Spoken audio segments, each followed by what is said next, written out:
Li Muchen has been reborn, carrying the memories of his past life. Yet he finds himself the most unfortunate graduate among his peers from the Taoist University. Lacking connections and resources, he has been assigned to a desolate mountain in Jin province, a place where not even a bird would deign to land. The mountain is home to a dilapidated Qingfeng temple, where the old abbot has long ascended, leaving the incense offerings extinguished. The nearest village lies a mere 10 miles away. As far as the eye can see, the mountain is barren, the temple in ruins, and even the rats disdain this impoverished locale. In this land where Buddhism thrives, a solitary Taoist temple stands, presided over by an abbot with no support whatsoever. Li Muchen gazes at the leaky roof, silently packing his belongings, muttering to himself, "It would be better not to attend this class." Just as he steps out of the temple's threshold, a sudden notification emerges. Ding! The host has officially succeeded the abbot, and the destiny chant system is activated. In this temple, the host may receive a unique opportunity once a day. Li Muchen turns back to glance at the temple's tattered plaque and unexpectedly smiles. From that day forth, the barren mountain begins to sprout spiritual herbs, and the crumbling temple glimmers with a celestial light each night. The dry well springs forth with water, and ancient trees bloom with flowers. Occasionally, villagers who ascend the mountain hear faint sounds of chanting emanating from the temple and glimpse the young abbot standing amidst the clouds and mist, resembling an immortal. Until one day, when Jin province suffered from severe drought, and Buddhist temples have prayed for rain for 3 days without success. Clad in blue robes, Li Muchen ascends the altar and merely raises his gaze to the heavens, softly uttering, "Let the winds come." In an instant, dark clouds obscure the sun, and thunder rumbles ominously. Before the camera is broadcasting live across the internet, the shadow of the temple rises into the sky, enveloping half the mountains and rivers. Only then do the people realize that within the nearly forgotten, dilapidated temple resides the only true immortal of this era. Chapter 1. It would indeed be better not to attend this class. Li Muchen stands amidst the overgrown weeds, gazing at the plaque of Qingfeng Temple, feeling as if the last flicker of hope within him has been extinguished by the mountain winds. The plaque, crafted from wood, has its paint peeling away like a severe skin ailment. The characters Qingfeng are barely legible, and the lower right corner of temple is missing a large piece, revealing dark, decaying wood beneath. The plaque hangs askew, precariously supported by a rusted iron wire that groans in the mountain wind, sounding as if it might fall at any moment. He lowers his gaze once more to the final WeChat message from Director Wang of the personnel office displayed on his phone screen. "Little Li, the organization has considered that you are the only graduate from the Taoist University willing to serve at the grassroots level. This honorable yet arduous task is entrusted to you.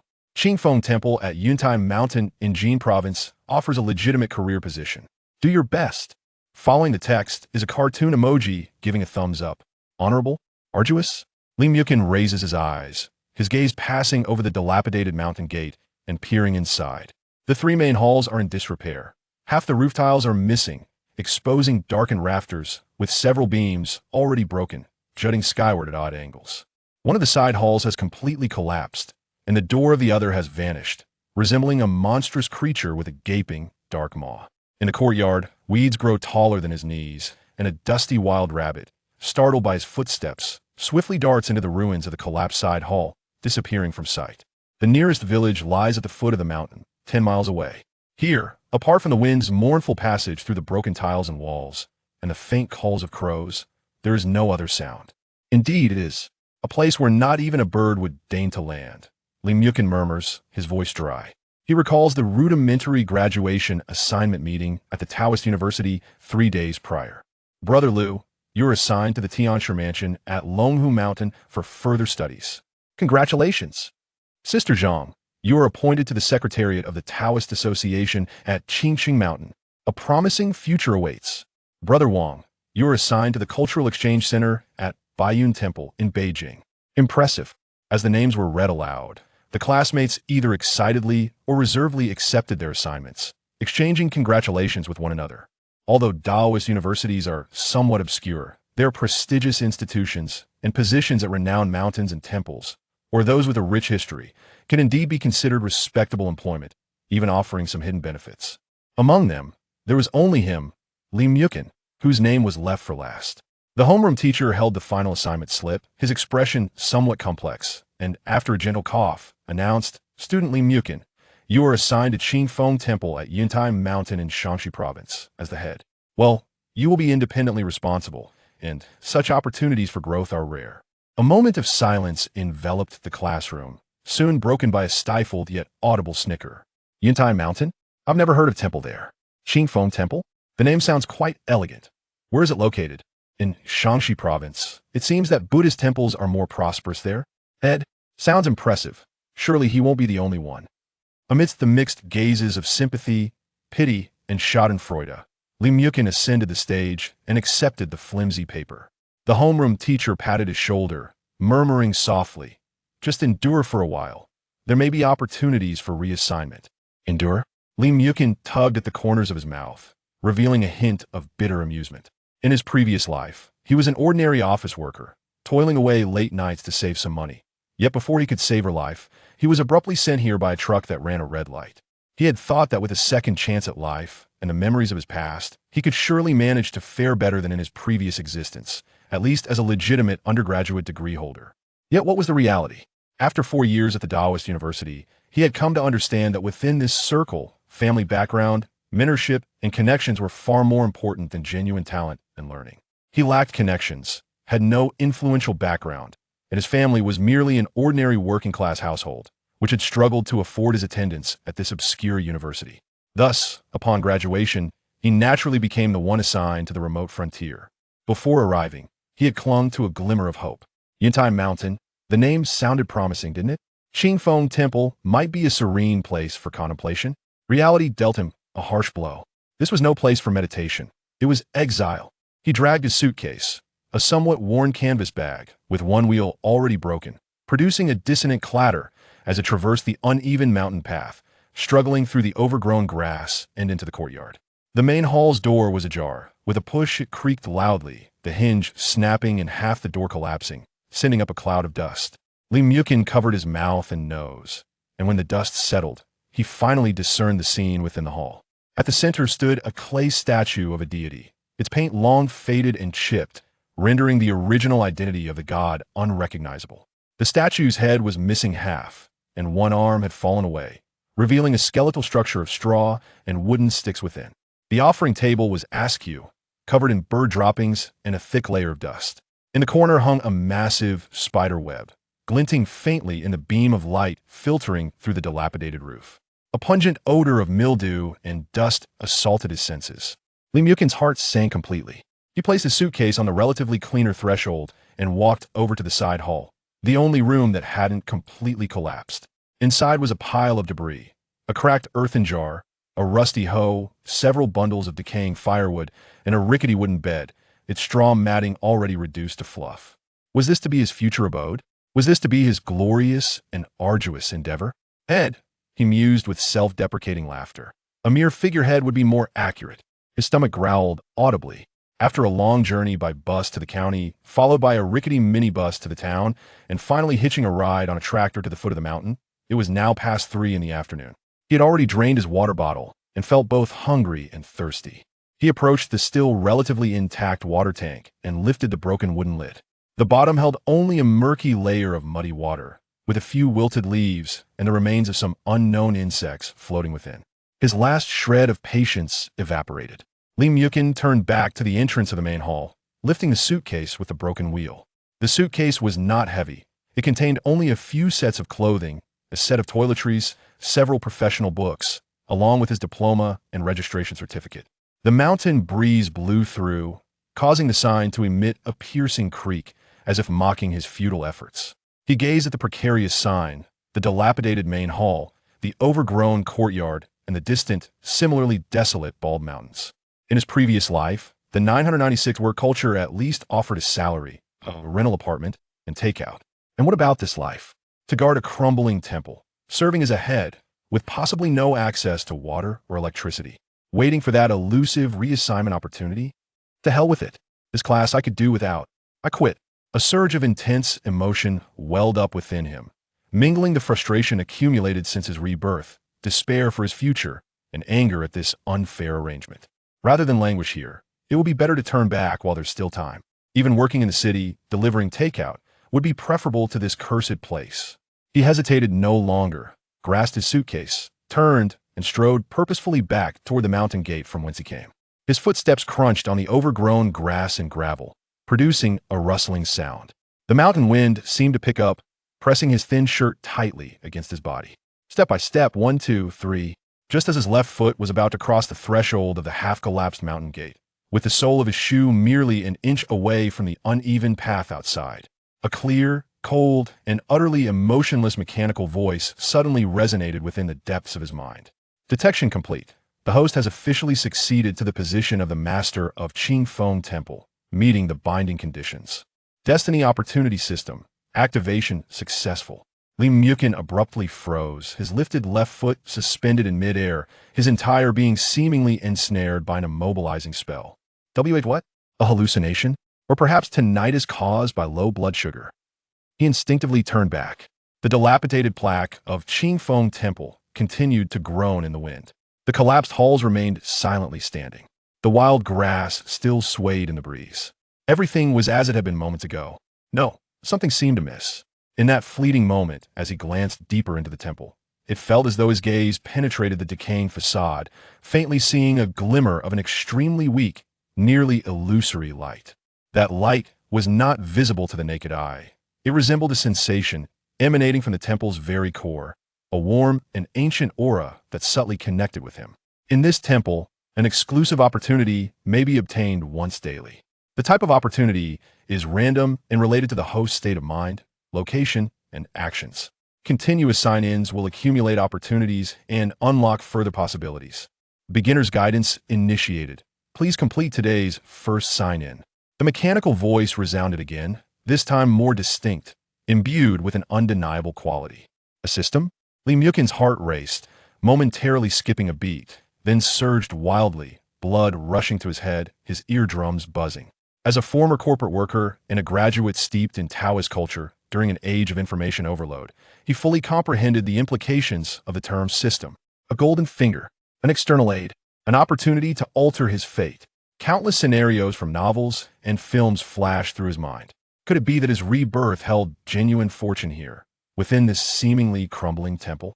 He slowly retracted his outstretched foot, turning to face the solitary, desolate temple atop the mountain. The mountain breeze persisted, and the occasional caw of a crow could be heard. Yet, in his eyes, every tile of this dilapidated temple, every blade of grass, seemed shrouded in an ineffable aura of mystery. Once daily, an exclusive opportunity, he murmured, pressing his parched lips together, his heart pounding vigorously in his chest, dispelling the earlier despair and chill. He set down his suitcase and took a deep breath.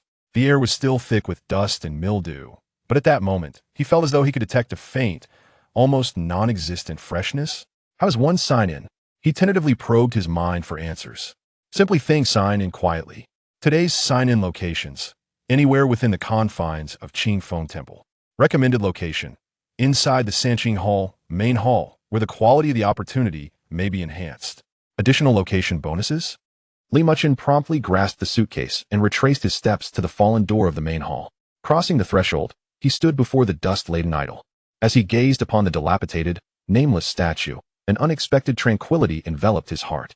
Regardless of the origins of this system, it appeared to be his singular, and indeed most profound, hope at present. He closed his eyes, dismissed all distractions, and solemnly chanted in his mind, check-in. Ding. Check-in successful. Congratulations, host. You have received a new mobile fortune reward. Reward 1. Basic Guidance Technique 1. A foundational Taoist breathing method, capable of drawing energy into the body and consolidating one's essence. Reward 2. 10 years of pure vital energy 1. Can be directly infused to elevate cultivation and stabilize the foundation. Reward 3. Eye of the Spiritual Spring, which can be placed in underground water sources or springs, slowly purifying and nurturing water rich in faint spiritual energy, thereby improving the surrounding Earth's energy. As the notification resonated, Muchen felt a refreshing stream of energy surge into his mind, an abundance of refined information regarding breath, intention, and the circulation of energy naturally materializing, clear and vivid, as if he had studied it countless times before. It was indeed the basic guidance technique. Simultaneously, another gentle yet powerful warmth flowed from the Baihui point atop his head, swiftly coursing through his entire body. Wherever it traveled, fatigue dissipated instantaneously, and the pangs of hunger vanished, replaced by a sense of fullness and lightness. It felt as though something dormant within him had been awakened, and his senses sharpened to an extraordinary degree. He could distinctly hear the distant mountain winds rustling through the pine needles, discern the faint earthy aromas of soil and plant roots beneath the dust, and even sense the warm flow of blood coursing through his veins. The infusion of 10 years of pure vital energy had propelled him past the initial and most time-consuming phase of accumulation. Muchen abruptly opened his eyes, a flicker of incredulity flashing within them, soon overwhelmed by immense joy. He instinctively clenched his fist, the knuckles cracking with a satisfying sound, the sensation of strength unprecedented. Attempting to employ the recently acquired basic guidance technique, he subtly adjusted his breath with a shift of intention. With each inhalation and exhalation, he distinctly perceived that the air around him contained an exceedingly thin, nearly imperceptible essence, which, with every breath, was gradually drawn into his body and seamlessly merged with the newfound warmth, circulating slowly within. Though feeble, it was undeniably real. This was no illusion. The system was genuine. The cultivation was authentic. He slowly turned his head, surveying the dilapidated main hall once more, his gaze sweeping over the crumbling idol, the dust-covered offering table, and the leaky roof. Everything remained in a state of decay. Yet, within his current perception, this Taoist temple, this desolate mountain, seemed no longer merely a place of hopeless exile. A dry well, overgrown grass, a crumbling hall, and a barren mountain. Basic guidance technique, 10 years of pure vital energy. A daily opportunity for check-in. A smile gradually crept onto Muchen's lips. Initially somewhat stiff, it bore the bewilderment of a survivor, but soon transformed into a serene and resolute expression. He released the suitcase's handle, allowing it to stand by the door. Then, he faced the nameless, battered idol, and, adhering to the Taoist rituals he remembered, solemnly clasped his hands and bowed slightly in reverence. The mountain breeze wafted through the gaping hole, tooling his hair. The young, newly appointed master of the Qingfeng temple straightened, gazing at the waning sunlight outside, his eyes clear and bright. It seems, he murmured softly, his voice imbued with a peculiar calm, that this class must be attended. Moreover, it must be taken seriously. Chapter 2. The Night of the Desolate Mountain. The beginning of energy cultivation. The last remnants of the setting sun poured through the broken roof, casting hazy patches of light upon the dust-laden floor. The musty odor within the hall seemed to have lessened, perhaps a psychological effect, or perhaps the warmth circulating within him had dispelled the lingering chill. Muchen did not rush to explore further mysteries of the system, nor did he immediately delve into the basic guidance technique in his mind.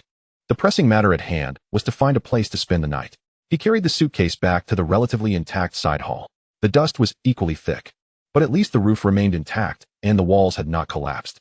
The rickety wooden bed was unreliable, so he fashioned a makeshift, relatively even surface using a half-broken door panel he found, propping it up with several pieces of wood from the collapsed firewood pile that were not entirely decayed. Opening the suitcase, he retrieved a thick coat to lay upon the door panel, which would serve as his bed for the night. Having completed these tasks, darkness had fully enveloped the landscape. In the desolate wilderness, devoid of any light, only the cold moonlight filtered through the similarly tattered window paper, casting a faint glow. The wind whistled through the ruins, producing eerie sounds, occasionally interspersed with the brief calls of night birds, further amplifying the solitude. Had it been in the past, Muchen might have felt a chill creeping into his heart. Yet at this moment, the gentle vital energy flowing within him bestowed a strange sense of stability. With his heightened senses, he not only discerned distant sounds more clearly, but could also identify their sources as mere wind, the chirping of insects, and the movements of small creatures, devoid of any sinister presence. His stomach rumbled once more. The sensation of hunger had returned, though alleviated significantly by the vital energy. Nevertheless, being flesh and blood, he required sustenance. The murky water in the tub was undrinkable, and the half bottle of mineral water he had brought was long gone. He approached the dry well marked as the check-in location, peering down into its depths. In the moonlight, the well bottom appeared dark and obscured. He recalled the eye of the spiritual spring he had obtained from his check-in, which, according to the system's instructions, needed to be placed by hand into a suitable spring or water source. This will do, Muchen murmured to himself. Though termed a dry well, it had once likely harbored a water vein. Extending his hand, he concentrated, and a pearl, neither gold nor jade, smooth and luminous, roughly the size of a dove's egg, materialized in his palm. Within the pearl, it seemed as if water flowed gently, emitting an extremely faint, pale blue glow, warm to the touch. This was indeed the eye of the spiritual spring. Without hesitation, Li Muchen gently tossed the pearl into the dry well. The pearl fell silently, quickly disappearing into the darkness. 1 second, 2 seconds, 3 seconds. Just as Li Muchen began to doubt whether the well was entirely dry, an extraordinarily faint sound, as if emanating from deep within the earth, reached his ears. Following that, a cool, moist breeze wafted up from the well, dispelling the original earthy scent. He leaned closer to the well, peering carefully in the moonlight. There was a glimmer at the bottom of the well. It was water. The water's surface was rising at an observable pace. After about the duration of a tea break, the water level stabilized just 3 or 4 meters below the well opening. The well water was clear, reflecting the crescent moon above, the surface shimmering. A refreshing, sweet vapor ascended. Merely inhaling it left his mouth watering, invigorating his spirit. It worked. Li Muchen rejoiced internally, hastily retrieving a relatively intact broken clay jar he had discovered in the corner of the side hall, securing it with a rope to lower it down and draw up half a jar of clear water. The water was pure and translucent, gently rippling within the jar. He cautiously took a sip. A wave of sweetness instantly spread across his mouth, sliding down his throat, quenching his thirst, while a faint cooling energy permeated his limbs, subtly resonating with the vital energy circulating within him, dissipating the last remnants of fatigue brought on by climbing and labor. What excellent water! Li Muchen couldn't help but exclaim. This was merely the initial yield. Given time, with the nurturing of the spiritual spring, the quality of this well's water would likely surpass any bottled mineral water available on the market by hundreds of times. With water secured, the issue of hunger could also be alleviated. He meandered around the Taoist temple and amidst the overgrown grass. He stumbled upon a few wild fruit trees, presumably planted by the temple's previous inhabitants, now thriving on their own and bearing a handful of diminutive fruits. After plucking a few barely edible wild pears and hawthorns, he quenched his hunger with the crisp well water, thus managing to satisfy his first dinner after rebirth. Though humble, the vitality coursing through him rendered the meal quite bearable. Sated and refreshed, he noticed that night had deepened. The world was enveloped in silence, save for the whispers of the mountain breeze and the chirping of insects. Li Muchen returned to his makeshift bed in the side hall and settled into a cross-legged position. It was time to delve into the foundational guidance technique. Closing his eyes, he calmed his mind. In his thoughts, the ancient and succinct text of the technique vividly emerged. Rather than mere words, it represented a transmission of information rich with specific rhythms and imagery, with breath as the guide and intention as the bridge. He sought to connect the internal and external, channeling the energy back to its source. The technique was brief, its essence lying in a particular rhythm of breathing, the visualization of intent, and a corresponding state of bodily relaxation. It emphasized a serene naturalness, where, in the almost imperceptible breaths, one could sense and direct the energy that exists both in the universe and within the human body. This energy, as described by the system and the technique, denoted a fundamental manifestation of the primordial energy that constitutes all things and harbors the essence of life. For an ordinary person unacquainted with cultivation, perceiving the existence of this energy represented the first hurdle to entry, often requiring years of arduous effort, if not a lifetime of futile striving. However, Li Muchen was different. The decade of pure vitality infused by the system had already established the initial channels of energy perception within him, laying a solid foundation. At this moment, he followed the technique's guidance, allowing his intention to stir, and his breath naturally adjusted to a soothing, elongated rhythm. Almost the instant his breathing fell into place, he distinctly felt it. Within him, the warmth that had previously flowed languidly began to respond to the call, becoming animated as it coursed along the designated pathways outlined in the technique, predominantly within the Rin meridian area between his chest and abdomen. Outside, under the cool night sky of the desolate mountain, the ethereal energies of heaven and earth, so tenuous they could scarcely be detected by modern instruments, were drawn toward the nascent energy he was cultivating. Threads of this energy permeated through his skin's pores, merging into the flowing warmth within. Though each breath drew an energy as faint as fireflies, the accumulation transformed into a steady stream, allowing the warmth within him to grow at a gradual, yet stable pace, flowing ever more harmoniously. An indescribable sense of comfort enveloped him. More than mere physical relaxation, it brought a profound mental tranquility and fullness. The weariness, anxiety, and despair of the day faded away, gradually washed clean by the rhythmic breathing and the flow of energy. He became immersed in this wondrous experience, losing himself in the moment. Time slipped by unnoticed. Eventually, the circulating energy within him seemed to reach a critical point, accelerating suddenly, surging past a once stagnant node and completing a more comprehensive microcosmic orbit. A gentle hum resonated through Li Muchen, as if an invisible membrane had been breached. His senses sharpened beyond their prior enhancement. The warmth within him became more solid, agile, as if he wielded it with the precision of an extension of his own being. He could even visualize its approximate trajectory, albeit still hazy, yet undeniably real. Slowly, he opened his eyes. The side hall remained dim, yet within his gaze, it appeared markedly brighter. He could discern the tiny dewdrops clinging to the spider webs in the corners and hear the rustling of leaves in the distant forest. Lifting his hand, he subtly focused his intention to his fingertips. A nearly imperceptible, almost translucent stream of energy swirled around his fingertips, radiating a gentle warmth. The manifestation of true energy. While still too weak to disturb the air significantly, let alone inflict harm or cast spells, it was undeniably a sign of his progress in energy cultivation. This indicated he had officially stepped into the first minor stage of refining essence into energy, with a remarkably solid foundation. From receiving the system to this moment, merely a few hours had passed. Gazing at the faint stream of energy at his fingertips, a swell of emotions surged within him. In both his past and present lives, had he ever imagined that he could truly touch the threshold of such extraordinary power? And this was merely the beginning. He looked up through the broken window, gazing at the sparse stars in the night sky. The dilapidated outline of the Qingfeng temple stood silently under the moonlight, while the recently revived spiritual well on the back mountain nourished the barren land in silence.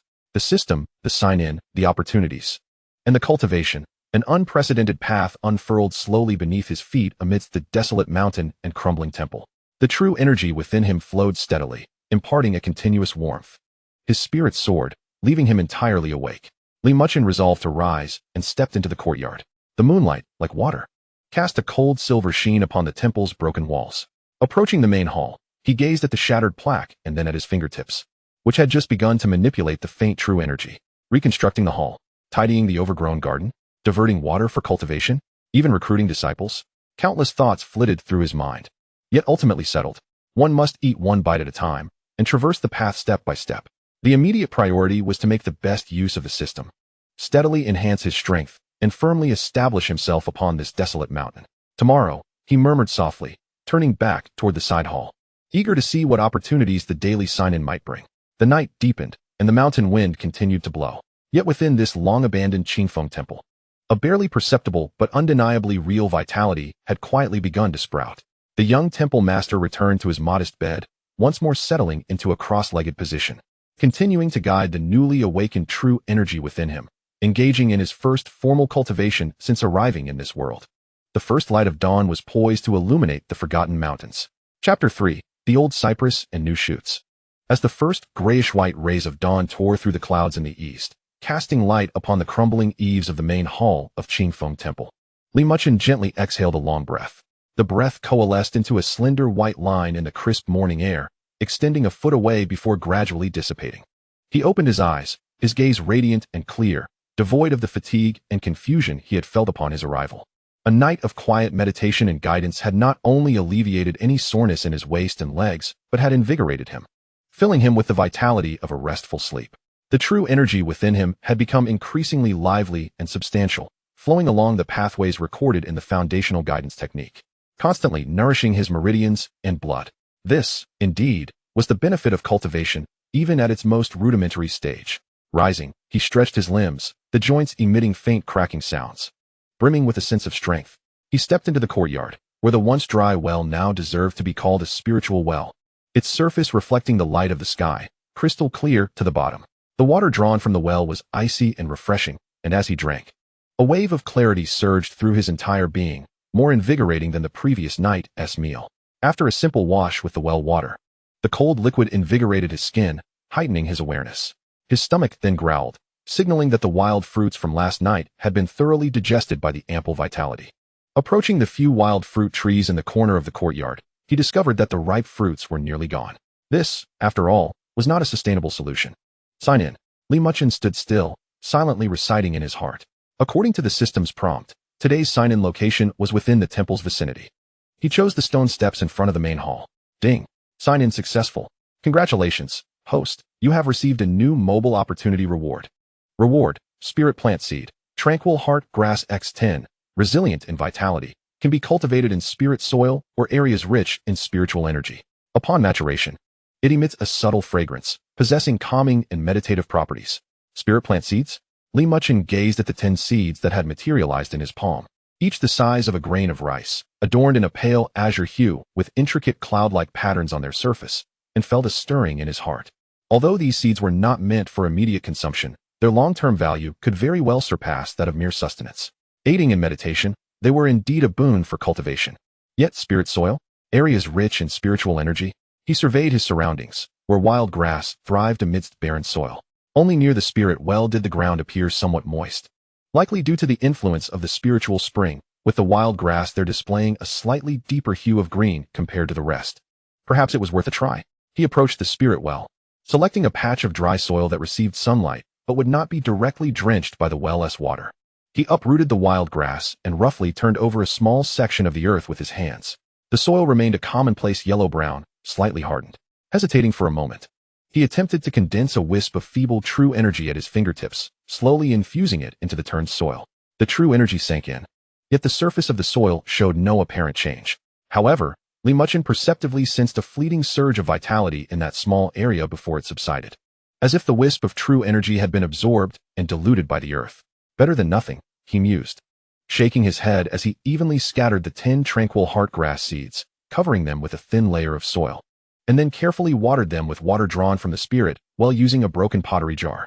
After completing these tasks, he looked at this modest, inconspicuous experimental plot, feeling a vague sense of anticipation.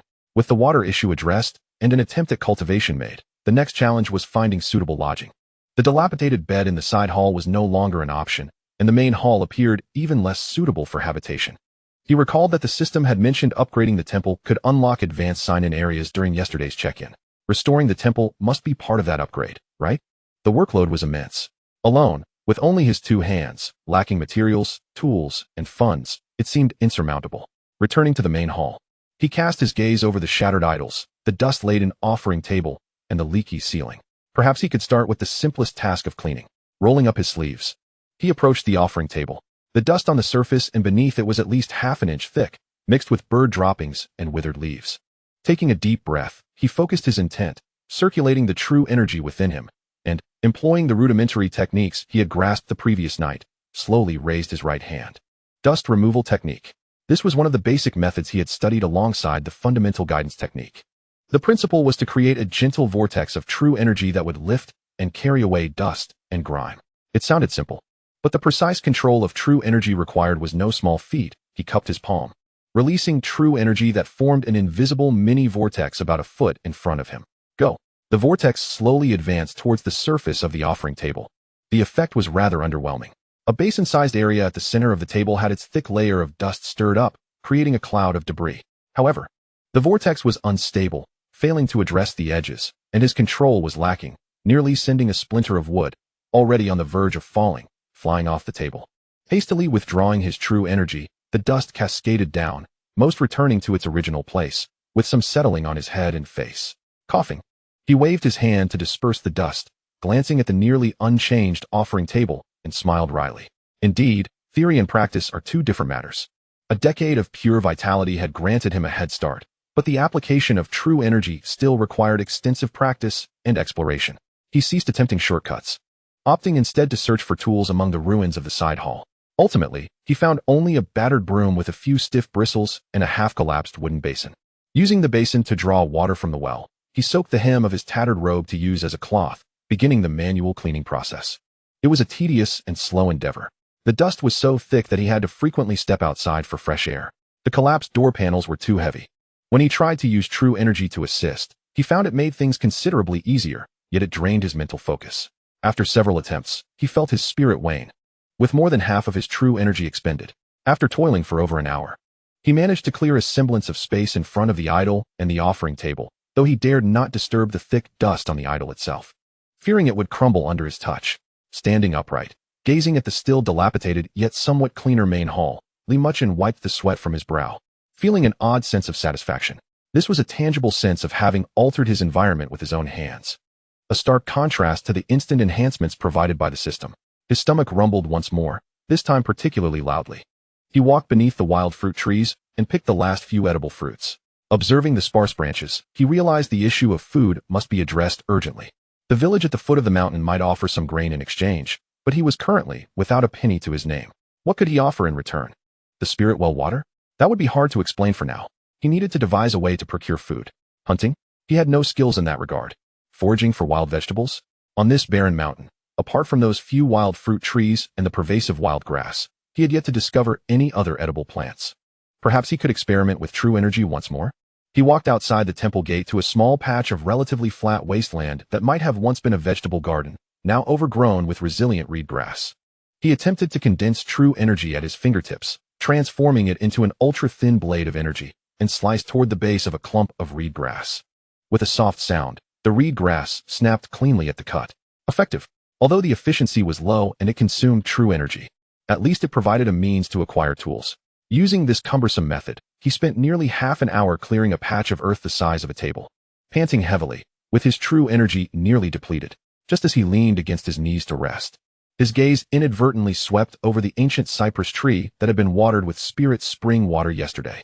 This ancient cypress stood directly in front of the main hall, about 7 or 8 paces from the spirit well. Its trunk was thick enough for 2 people to embrace, its bark cracked like dragon scales. Yet it had long been dead, devoid of branches and leaves, starkly pointing toward the sky in a lifeless manner. Yesterday, in the excitement of acquiring the spirit spring, he had used a pottery jar to pour water at its roots, not thinking much of it at the time. Now, upon closer inspection, Muchen rubbed his eyes, doubting his vision. At the base of that dry, moistureless trunk, near the root system, tiny, delicate green protrusions were emerging from the fissures in the bark. Were those budding points? He hurried over and crouched down for a closer look. Indeed, they were unmistakably new buds, only the size of a grain of rice. Their color so tender it seemed one could squeeze water from them. Against the stark, dark, and cracked bark, they appeared exceedingly fragile, yet remarkably resilient, brimming with life. This ancient tree, long thought dead, had begun to sprout new life due to just a few ladles of water infused with a hint of spiritual energy. Muchen reached out his hand, gently touching one of the tender green buds with his fingertip. The sensation was cool, yet he could distinctly feel the subtle but tenacious vitality contained within. This vitality resonated faintly with the true energy within him, as well as with the aura emanating from the spirit well. He stared in a daze, his heart stirred with an indescribable shock. The cultivation and items granted by the system were undoubtedly wondrous, but they were fundamentally external forces. Yet before him, this phenomenon of withered wood springing back to life was the most primal and essential manifestation of vitality, evoked by the interaction of spiritual energy with the myriad of nature. This profound sight granted him a more intuitive and profound understanding of spiritual energy and cultivation. It was not merely about enhancing personal power. It was a harmonious influence and resonance with life and nature. Perhaps the restoration of the temple, the reformation of his golden body, and the gathering of disciples were still distant dreams. Yet, to breathe life back into this desolate mountain and transform this dilapidated temple into a sacred sanctuary, perhaps one could commence with the humble grass and trees. He rose, returned to the well, and filled a wooden basin with the clear spring water, carefully and evenly nurturing the cracked soil around the ancient cypress roots. As the pure water seeped in, the hue of the earth appeared to deepen slightly.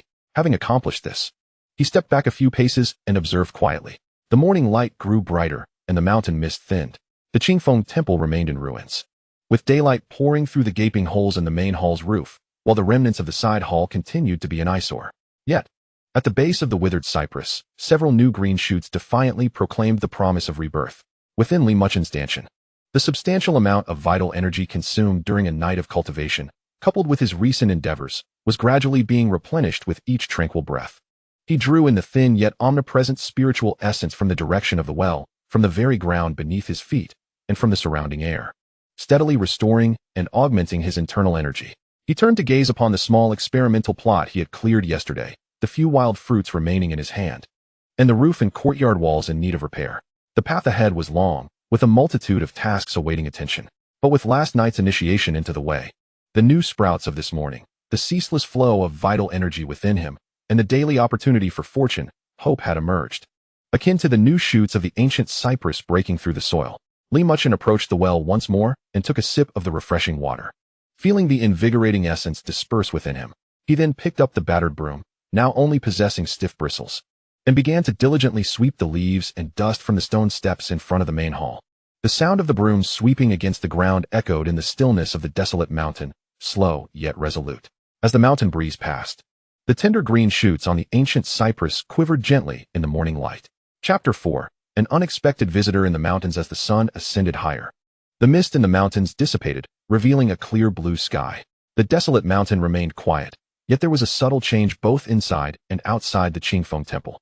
After finishing the sweeping of the steps, Muchen attempted to employ his rudimentary dusting skills with a cloth to clean the door frames and windowsills of the main hall. Although his control over the vital energy remained clumsy, resulting in a dusty visage, at least the visibly apparent areas appeared considerably tidier. Sunlight streamed through the holes in the roof, and the sight of dust dancing in the beams of light diminished, though the few gaping holes seemed even more glaring. He paused, sitting cross-legged on the recently cleaned stone steps to regulate his breath and recover the expended vital energy. Thanks to his experience from the previous night's initiation and the continuous replenishment from the spring water, his recovery speed had significantly improved. Within his dantian, the warm vortex of vital energy slowly whirled, becoming slightly more substantial than the previous night. It seemed that daily labor and the use of vital energy also constituted a form of cultivation, Muchen realized. However, the efficiency was inferior to that of tranquil sitting and guiding one's energy, and the toll on his spirit was greater. His stomach protested once more. The wild fruits had long been consumed, and a fierce hunger began to assail him. While vital energy could alleviate fatigue and nourish the body, it ultimately could not wholly replace food. A descent down the mountain was imperative. He needed to procure some grains and salt, as well as basic tools such as a decent hatchet, a shovel, a few changes of clothing, and some cooking essentials.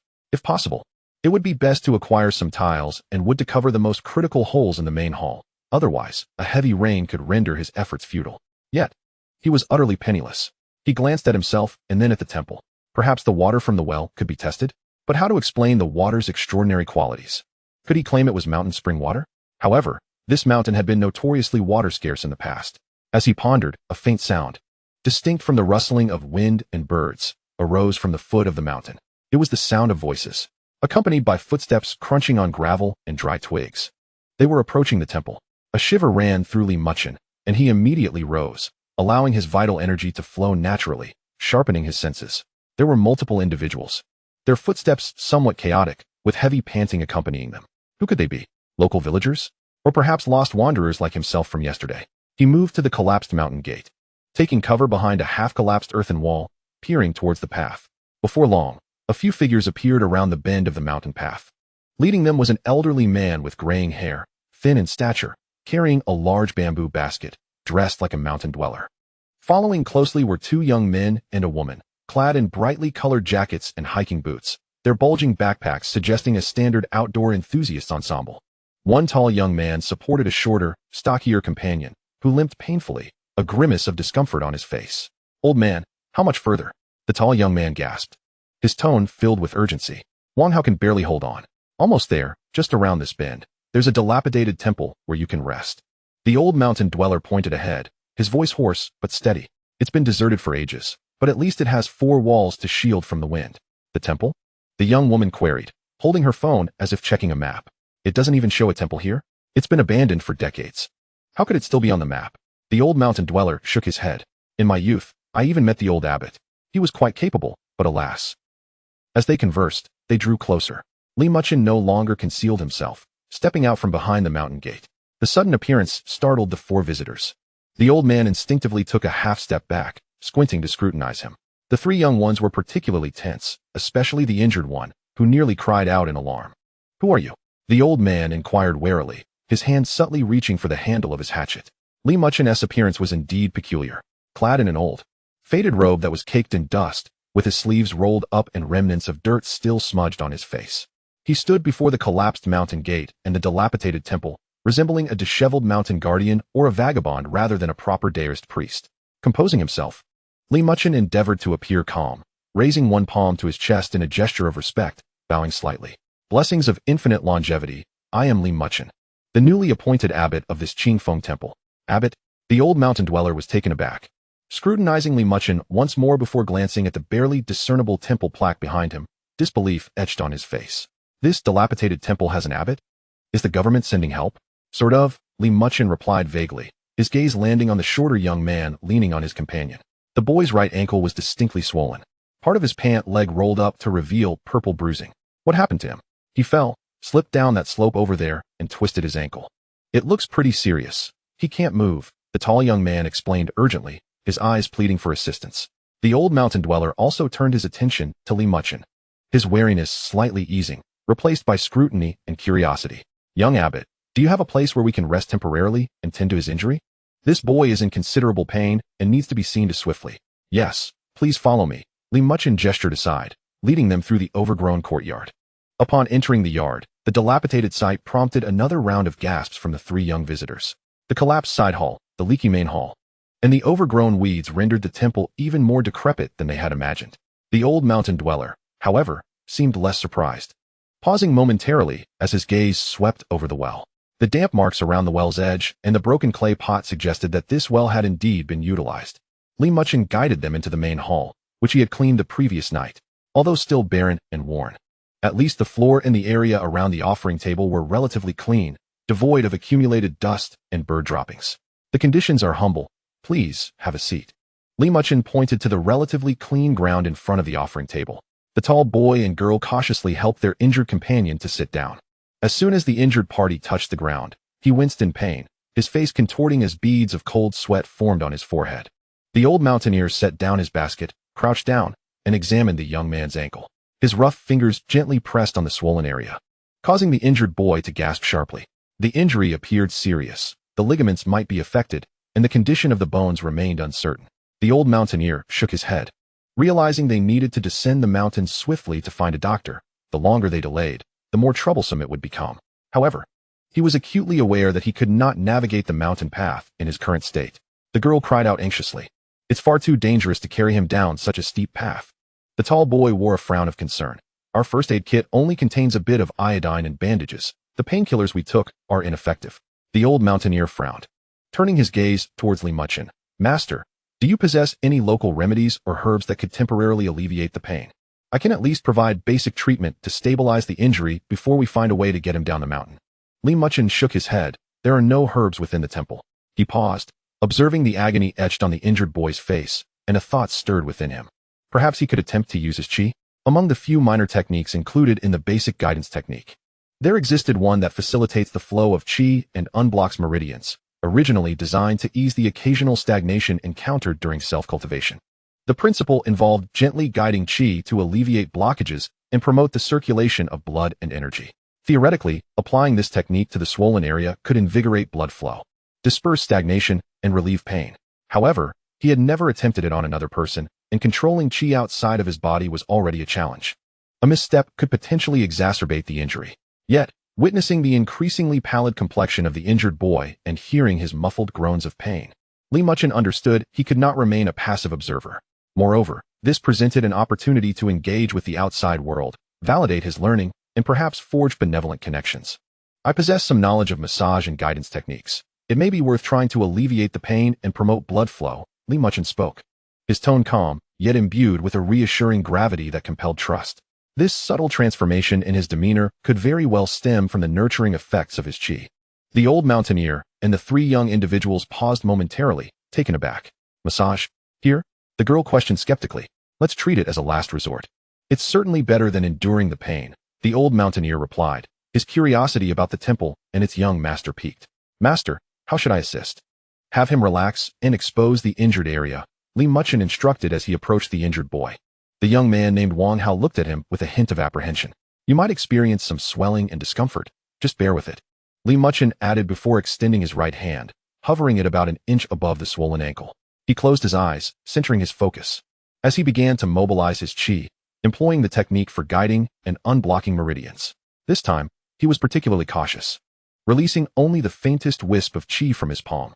The nearly imperceptible qi enveloped the injury like the gentlest of warm currents. At first, Wang Hao felt a cool sensation at the site of injury, followed by an indescribable warmth seeping in. The warmth coursing through him began to alleviate the sharp pain and pressure, as if a soothing hand were gently dispersing the internal congestion. "Oh," he involuntarily exhaled softly. Muchen remained entirely focused, carefully steering the qi to avoid any potential harm to the ligaments and bones, allowing it to flow slowly through the swollen flesh and obstructed pathways. This endeavor required an extraordinary level of precision, far more challenging than his practice of the dust-clearing technique. Moments passed, and beads of sweat began to form on his forehead, his mental faculties heavily taxed. After what felt like an eternity, Li Muchen sensed that nearly half of his qi had been depleted and his concentration was waning, prompting him to gradually withdraw his hand. He opened his eyes and examined the injury. The swelling persisted, yet the previously purplish, taut skin appeared somewhat lighter in hue and less constricted. How does it feel? Li Muchen inquired, his voice slightly weakened. Wang Hao tested his ankle and a look of astonishment crossed his face. It seems to hurt less now, although it's still swollen. It's not as excruciating when I move it. Just a moment ago, it felt like 1,000 needles were stabbing me, but now it's much more relaxed. Master, your technique is remarkable. The tall boy and girl leaned in to observe, indeed noticing the improvement in the appearance of the injury. The old mountaineer had been intently watching Li Muchen's actions and the changes to the injury at that moment. A glimmer of insight sparked in his eyes as he appraised Li Muchen anew, as if he were seeing this young master in a different light. Having spent years gathering herbs, he possessed some understanding of injuries. And it was clear that such a significant improvement could not be achieved through mere massage alone in such a short time. This young Taoist is extraordinary. The old mountaineer mused. Could it be that he truly understands some of the techniques passed down by the elder masters? Master, your skills are commendable, the old mountaineer praised, his tone now imbued with greater respect. I am Zhao Desheng, from the Zhao family at the foot of the mountain. I frequently forage for herbs in this area, and I never imagined that Qingfeng Temple would have such a capable individual return. You flatter me, Elder Zhao. It is merely a trivial skill, Li Muchen replied humbly, inwardly reflecting on his own recovery.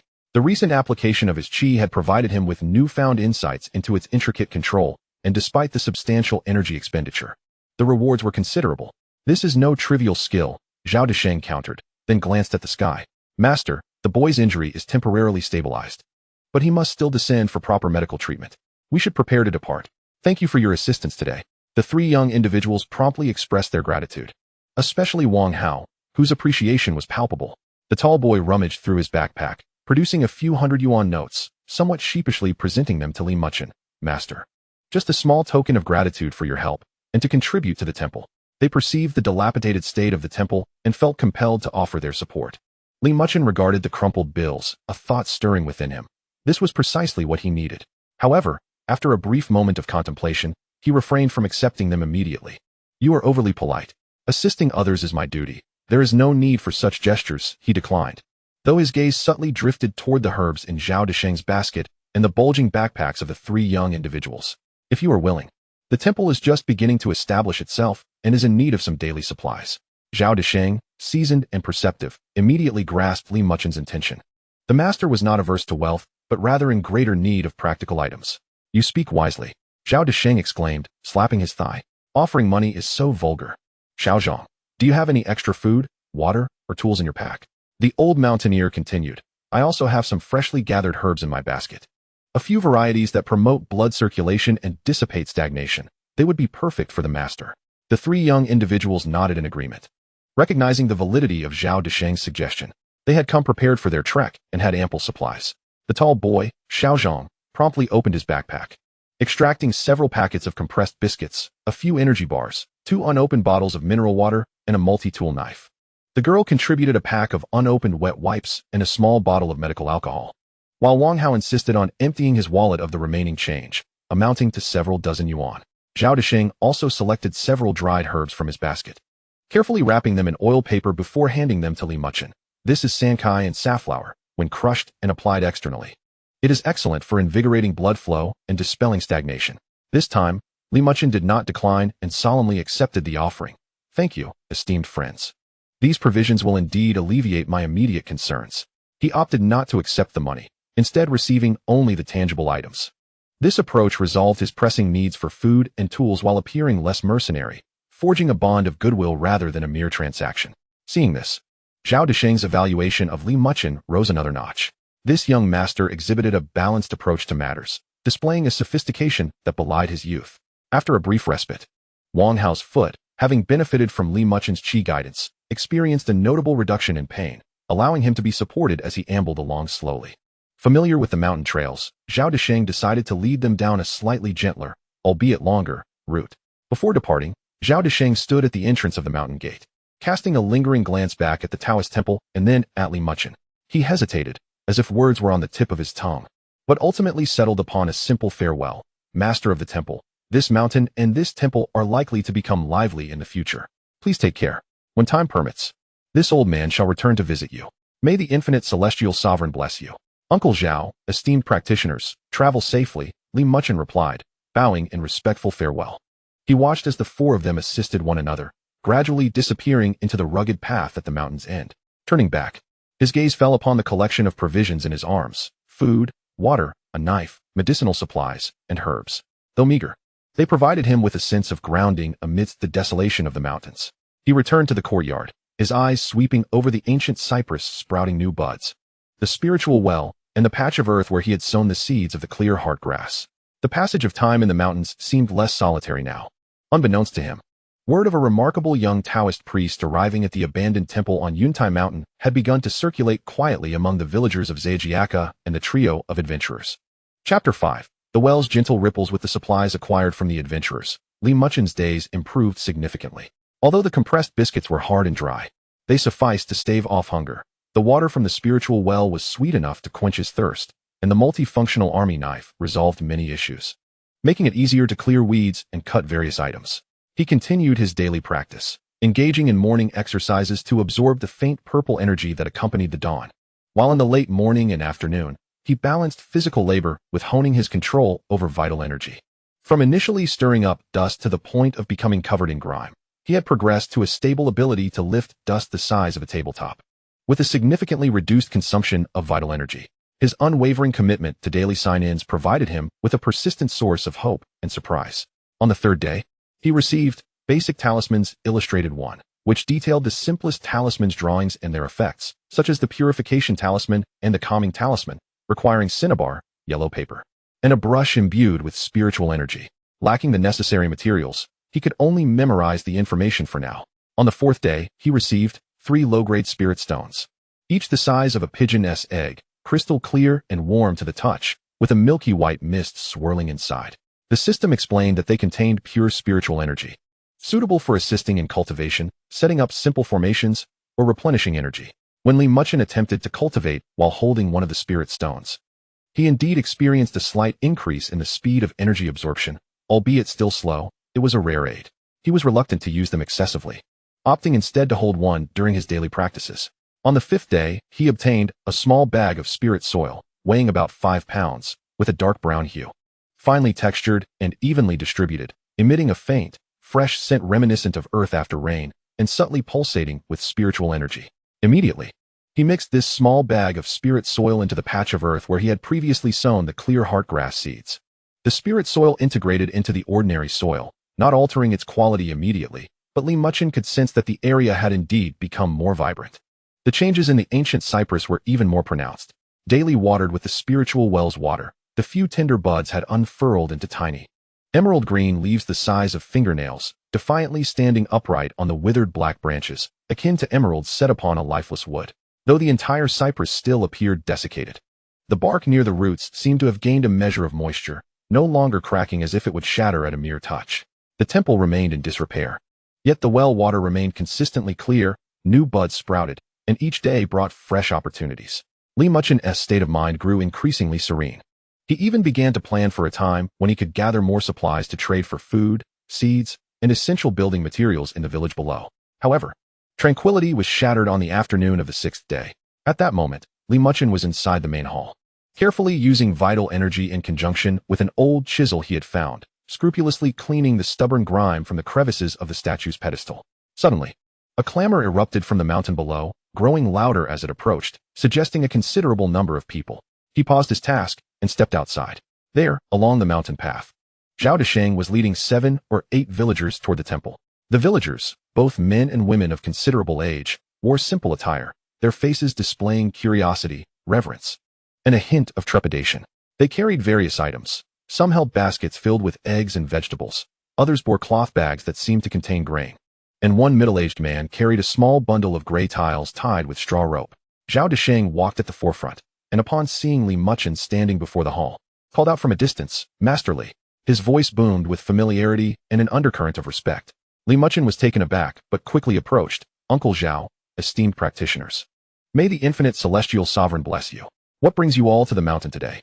As the villagers drew near, they scrutinized Li Muchen and the temple.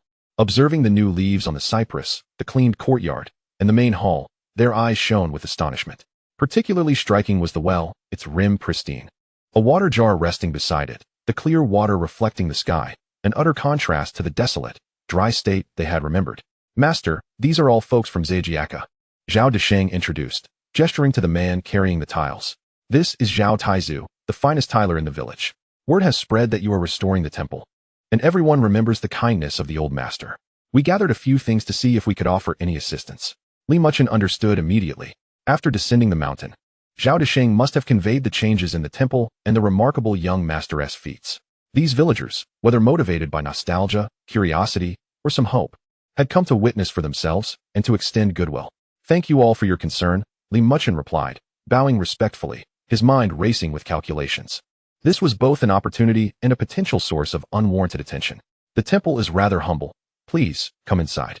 He led them to the clean stone steps and the open space in front of the main hall.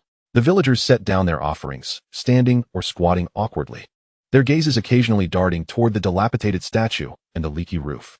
Master, you have truly transformed this place, exclaimed an elderly woman with graying hair, surveying the relatively clean interior of the main hall. I came here once as a child with my mother when the incense was still plentiful. I never expected to see it restored to cleanliness in my lifetime. How fortunate we are to have you as the master. Zhao Desheng interjected, his tone filled with admiration. The day I brought those city kids up here, they twisted their ankles and were swollen like buns. The master just gestured a bit and massaged them for a while, and their swelling went down significantly. They could walk again. Truly miraculous.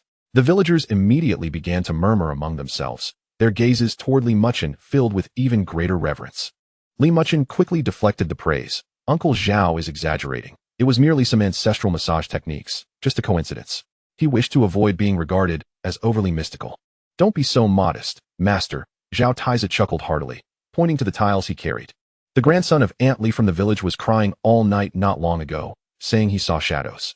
They took him to the hospital, but it was of no use. Later, Uncle Zhao returned from your place and gave them a small bamboo tube of water, saying it was from your well, suggesting they let the child bathe in it and drink a little. And lo and behold, that very night, the child stopped crying and slept soundly. This tale has spread throughout the village. Li Muchen's heart skipped a beat. The water from the spiritual well. He glanced at Zhao Desheng, who rubbed his hands together sheepishly.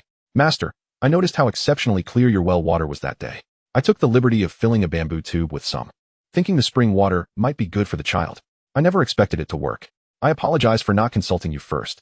In an instant, Li Muchen comprehended the true reason for the villagers gathering that day. It was not merely due to Zhao Desheng's praises, but rather the miraculous efficacy of the well water. For the residents of this remote mountain village, a child's nighttime cries and fright were common issues, often beyond the reach of medical assistance. The allure of a well with such miraculous properties was immense. Not at all, he replied graciously. Li Muchen suppressed the turbulence within his heart, maintaining a serene countenance. The well water, sourced from mountain springs, was pristine and invigorating, perhaps possessing a calming effect that could benefit the child, which was indeed a positive outcome. His words were deliberately ambiguous, neither affirming the supernatural nor entirely dismissing it. As anticipated, a middle-aged woman with a troubled expression stepped forward and, with a thud, knelt before him. Master, I beseech you, show mercy and save my mother. Li Muchen was taken aback, quickly sidestepping and offering a gentle support. Esteemed laywoman, please rise. Speak of your concerns at your leisure. Zhao Desheng, standing nearby, elucidated. This is Gihua from the west end of the village. Her mother has been ill for nearly a month. The town doctor has examined her and declared it a case of age-related weakness, prescribing medicine that has shown no improvement. She spends her days in a haze, unable to eat. Gihua is beside herself with worry. Gihua remained on her knees, tears streaming down her face. Master, I implore you for a bit of divine water, or perhaps, as you did for that injured child, just a glance would suffice. We are truly at our wits' end. The other villagers watched Li Muchen with eager anticipation. He inwardly sighed, realizing that the winds of fate were turbulent.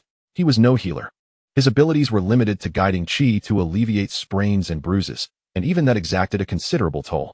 As for the spiritual well water, while it might fortify the body and soothe the spirit, its efficacy in treating ailments, especially chronic conditions in the elderly, was questionable, and it could even prove counterproductive due to its subtle spiritual energy. Nevertheless, witnessing Gihua's desperate plea and the villagers' hopeful gazes, he understood that outright rejection was not an option. As an outsider, he needed to cultivate favorable relations with the villagers. Excessive aloofness could lead to a loss of their goodwill. After a moment of contemplation, he spoke. Gihua, please stand. I am not a physician and do not presume to claim the ability to heal. However, the water from our well is pure and may nourish the body. Your mother's ailment requires medical advice and careful nurturing. He approached the well, filling a clean earthen jar with water and handing it to Gihua. Take this jar back and have your mother drink small amounts frequently, in conjunction with herbal remedies. It may offer some auxiliary benefit. Remember, do not overindulge. Half a bowl daily should suffice. He then turned to Zhao Desheng. Elder Zhao, do you possess any knowledge of herbal remedies that are gentle and easy to digest? Perhaps they could be combined with the well water for the elderly to try. Zhao Desheng nodded eagerly. Indeed, astragalus, goji berries, and yam are all mild tonics. Li Muchen acknowledged this and addressed Gihua. You may follow Elder Zhao's recommendations, procure some herbs, and simmer them gently with this well water for your mother. Whether it proves effective, I cannot guarantee, but it is certainly harmless. Gihua expressed her profound gratitude as she cradled the jar, as if it were a lifeline. The other villagers, witnessing this, began to voice their own ailments. Some complained of back and leg pains, while others mentioned restless nights for their children, all eagerly seeking a taste of the well water. Li Muchen sighed inwardly, realizing that tranquility at the well would now be a rare occurrence. He spoke earnestly. Dear villagers, though the well water is indeed beneficial, it remains merely an external aid. For true healing, one must consult a physician. Do not delay seeking proper treatment. Today, I am immensely grateful for your assistance. Each of you may take one bamboo tube of water, but I ask for 2 promises in return. The villagers responded eagerly. Master, we shall comply. Firstly, please refrain from excessively publicizing the well water, and do not exaggerate its properties, to prevent unwarranted complications and to ensure those truly in need of treatment are not overlooked. Secondly, approach the well with sincerity and do not be greedy. Each day, you may come for 1 bamboo tube only. If many require it, please take turns. Li Muchen established these regulations to manage the influence and prevent the over-extraction of the well water, which could lead to contention. He was still in the early stages of his journey and needed to tread carefully. The villagers readily agreed. Recognizing the wisdom in his words and considering the provision of water a significant blessing. Following this, the villagers set aside their gifts. And Zhao Taizu even climbed onto the roof to temporarily patch the 2 largest holes in the main hall with tiles and mud. Although rudimentary, it would at least provide some shelter from the elements. Li Muchen fulfilled his promise by filling a bamboo tube with well water for each villager. They left the mountain in high spirits, cherishing their precious bamboo tubes as if they were treasures. Before departing, Zhao Desheng quietly remarked, Master, rest assured. I will keep an eye on them and ensure the news does not spread recklessly. However, I fear this matter may be difficult to contain. It's wise to prepare yourself. Li Muchen nodded.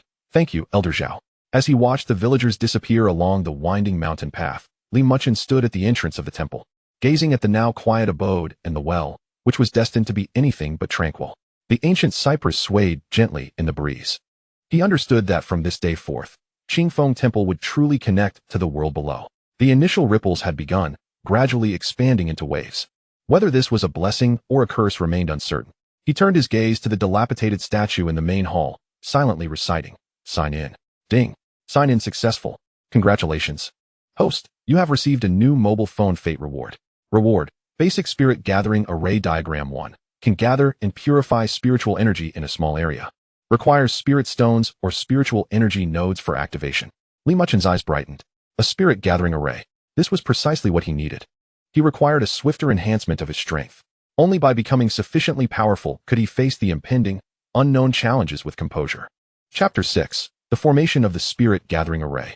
The goodwill brought by the villagers and that bundle of gray tiles felt like a timely rain, temporarily alleviating Li Muchen's pressing worries. Zhao Taizu's rough yet practical repairs had effectively sealed the most significant gaps in the main hall, at least sparing him from the anxiety of being drenched by sudden rains at night. Yet, Li Muchen was acutely aware that the real trials were likely just beginning. As the news of the well water spread, it would create ripples in the tranquil pond, extending ever wider. He needed to elevate his capabilities swiftly, ensuring that both the temple and himself would possess the confidence to navigate through unforeseen changes. The newly signed Basic Spirit Gathering Array Diagram was undoubtedly a morale booster.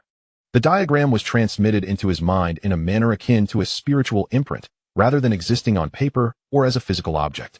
While some information was fragmented and many intricate details remained unclear, the core principles, fundamental array structures, and layout methods were relatively intact. This array, known as the Minor Zhou Tian Spirit Gathering Array, primarily utilized specific array patterns to communicate with the Earth's veins or attract wandering spiritual energy from the air. gathering it within the small area of the array's core, and subjecting it to preliminary purification for easier absorption. Setting up the array required 3 elements: the array base, the item for the array core, and the spiritual energy guidance of the array constructor. The array base was best constructed from spirit-infused jade, spiritual wood, or at the very least, pure and unblemished stone or timber. The requirements for the array core were even more stringent. Ideally, it should be a spirit stone, a spiritual spring eye, or certain naturally occurring objects infused with spirit energy.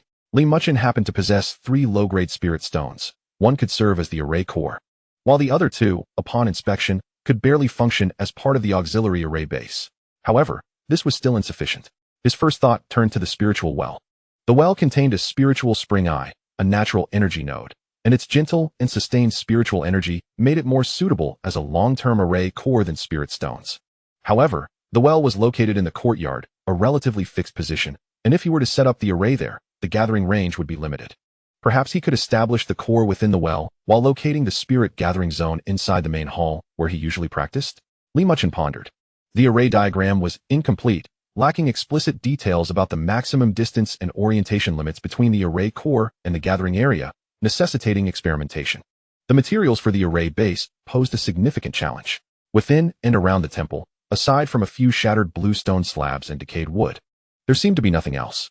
Yet, as he concentrated and extended his faint true chi to carefully explore his surroundings, he discovered something different. Behind the pedestal of the main hall statue, amidst the dust, lay a piece of bluestone brick partially buried, and within the ruins of the side hall, several beams of wood, not yet entirely rotten, emanated an exceedingly faint aura, almost imperceptible, slightly distinct from the surrounding environment. It was not spiritual energy, but rather a subtle essence, one that had endured the passage of time and the lingering scent of incense, or perhaps a delicate sediment of earthly vitality. Might it be of use? Muchen was uncertain. The formation diagram demanded pure materials, and these relics were evidently tainted. Yet, in this moment of spiritual depletion, perhaps this faint essence could resonate with the aura of the temple itself?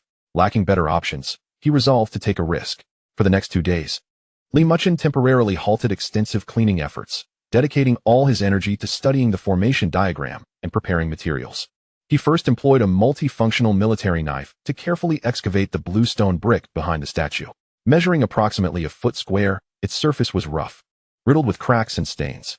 He cleansed it with water and meticulously employed his true energy to expunge the stubborn grime and impurities clinging to it.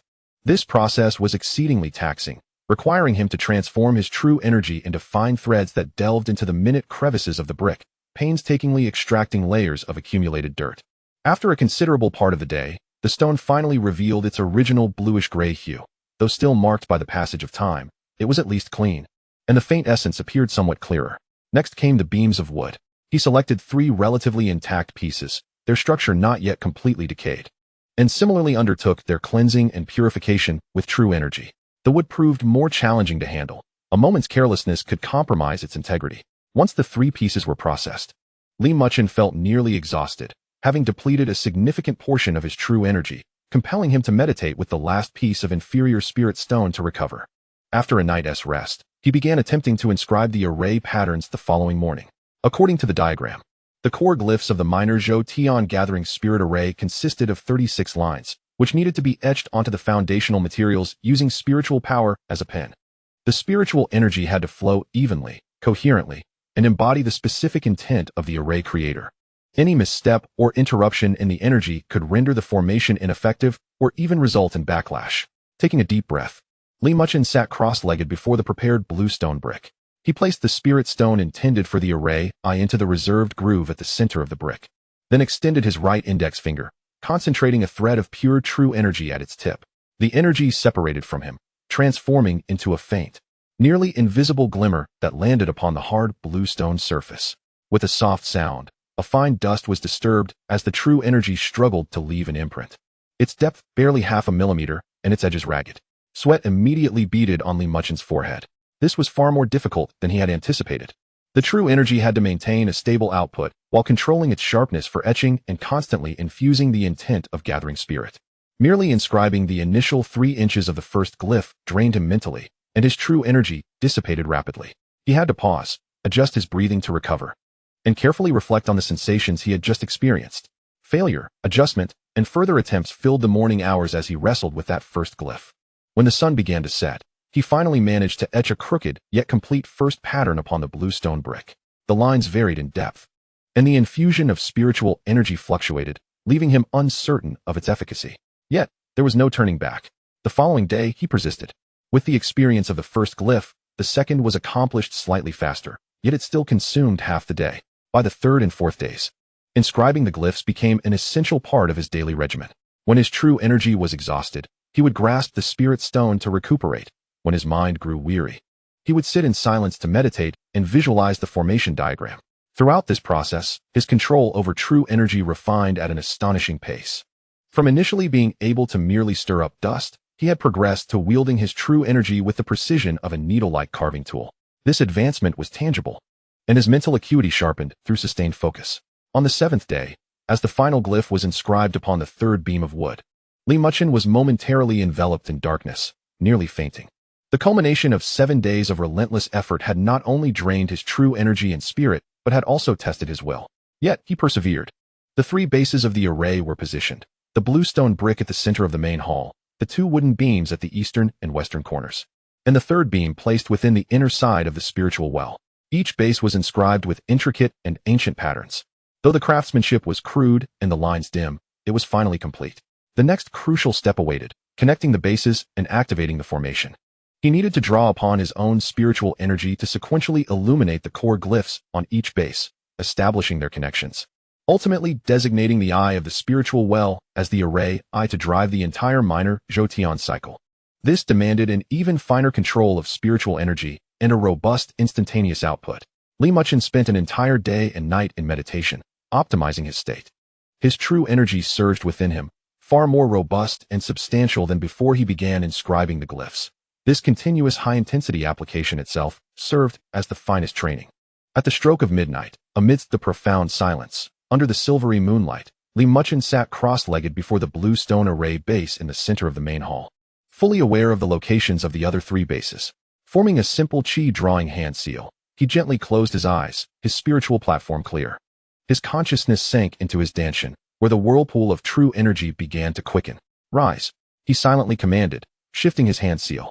In an instant, for threads of true energy, purer and more refined than before, surged from within him, striking precisely at the core activation glyphs on the blue stone brick and the 3 wooden array bases. A low hum resonated as all 4 bases emitted an exceedingly faint tremor. The inscribed glyphs flickered to life, exuding a pale azure light, akin to the faint glow of fireflies. The illumination pulsed erratically, as if on the brink of extinguishment. Muchen dared not relax. Exerting every ounce of his true energy and intent to maintain the flow, he sensed a faint attraction beginning to form between the bases, attempting to establish a connection. Yet the resistance was immense, as though separated by a heavy barrier. Was it the inferior quality of the base materials? Were there flaws in the glyph inscriptions? Or perhaps his spiritual energy was insufficient? Sweat instantly soaked his back. There was no turning back. Should he fail now, not only would all his efforts be in vain, but the bases might also be damaged, and he could face backlash. Gritting his teeth, he poured every last drop of true energy from his danshan into this endeavor. His focus sharpened to an extraordinary degree, his mind repeatedly envisioning the diagram and the harmonious cycle of spiritual energy it would produce.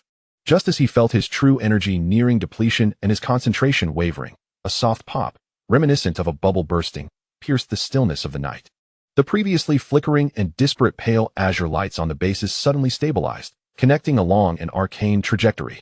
A nearly invisible stream of azure light, originating from the blue stone base, swiftly coursed through the 2 corner wooden bases before extending towards the spiritual well in the courtyard, vanishing into its mouth. Within the well, the eye of the spiritual spring seemed to awaken, glowing softly, drawing forth a much clearer stream of spiritual energy than usual, which spiraled back along the invisible azure flow, infusing the entire array cycle. A clearer, more stable hum resonated, centered around the blue stone base in the main hall. The air within a radius of about 10 feet seemed to ripple gently. In the following moments, Muchen distinctly sensed the exceedingly thin spiritual energy of heaven and earth surrounding him, as if drawn by an invisible force, slowly yet undeniably converging towards the center of the main hall, towards the location of the blue stone array beneath him. Although the gathering speed resembled that of a snail, and the concentration of spiritual energy only marginally surpassed that outside the formation, Had he not possessed an exceptionally keen spiritual perception at that moment, he might have easily overlooked it. Yet, the formation was complete. The Xiaozhou gathering spirit array. Amidst this desolate mountainous landscape, constructed under the constraints of crude materials and unrefined techniques, had been successfully laid out by him. Muchen exhaled deeply, his entire being nearly collapsing from exhaustion, his back drenched in cold sweat, his dantian empty, and his head throbbing painfully. However, a smile of relief, weary yet filled with a sense of accomplishment, adorned his face. He had succeeded.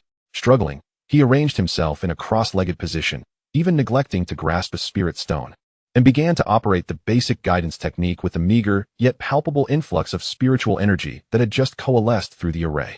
The energy flowed into his body smoothly and gently, nourishing his withered meridians and qi swiftly, despite its scant quantity. After a brief moment, he opened his eyes, feeling the renewed vitality within him, seemingly even more vibrant and pure than before, and sensed the continuous, albeit faint, gathering of spiritual energy around him. From this point forward, within the confines of this main hall, his cultivation speed would experience a notable enhancement. Such an enhancement, in this time of spiritual depletion, was nothing short of transformative. He gazed outside the hall, where the spirit well lay tranquil under the moonlight. The patterns on the wooden material of the array base glimmered with an almost imperceptible pale azure light. The gathering spirit had been achieved, and the foundation of his path was initially established. Chapter 7. A Shift in the Rain. The success of the Xiaozhou gathering spirit array seemed to unfurl a new door on Muchen's path of cultivation. Though the array's effects were weak, the speed of gathering spiritual energy maddeningly slow, and the increase in concentration barely noticeable for Muchen, who found himself in a desert of spiritual energy. This slight enhancement held profound significance. It indicated that he could continuously receive a marginally greater supply during his cultivation, and over time, the disparity would manifest. More importantly, the experience of successfully laying out the formation deepened his understanding of cultivation. It was not merely about absorbing energy to strengthen oneself. It was the first step towards attempting to comprehend, utilize, and even subtly alter the external rules of energy. The sense of achievement derived from harmonizing one's will with specific methods to incite ripples in the external world far surpassed the mere increase in strength. He shifted the focus of his daily cultivation to the bluestone array base at the hall's center. In the mornings, he would gather the purple qi from the east. At night, he would draw in the moonlight's clear radiance, and during the day, he would exploit the thin spiritual energy coalesced by the array, continually operating the basic guidance technique. The vortex of true qi within his dantian grew increasingly solid, its operation becoming smoother and more fluid, gradually transitioning from a state requiring deliberate guidance to one that approached a semi-spontaneous condition, perpetually nourishing his meridians and physical form. His senses sharpened under the continuous nourishment of true qi. He could distinctly hear the subtle sounds of squirrels nibbling on pine nuts in the distant woods, discern the nuanced differences in the mountain breeze at varying times of day, and occasionally, in moments of profound tranquility, feel the earth beneath his feet pulsating slowly yet powerfully. Perhaps the faint breath of a slumbering vein of the earth. His control over true qi also became increasingly refined.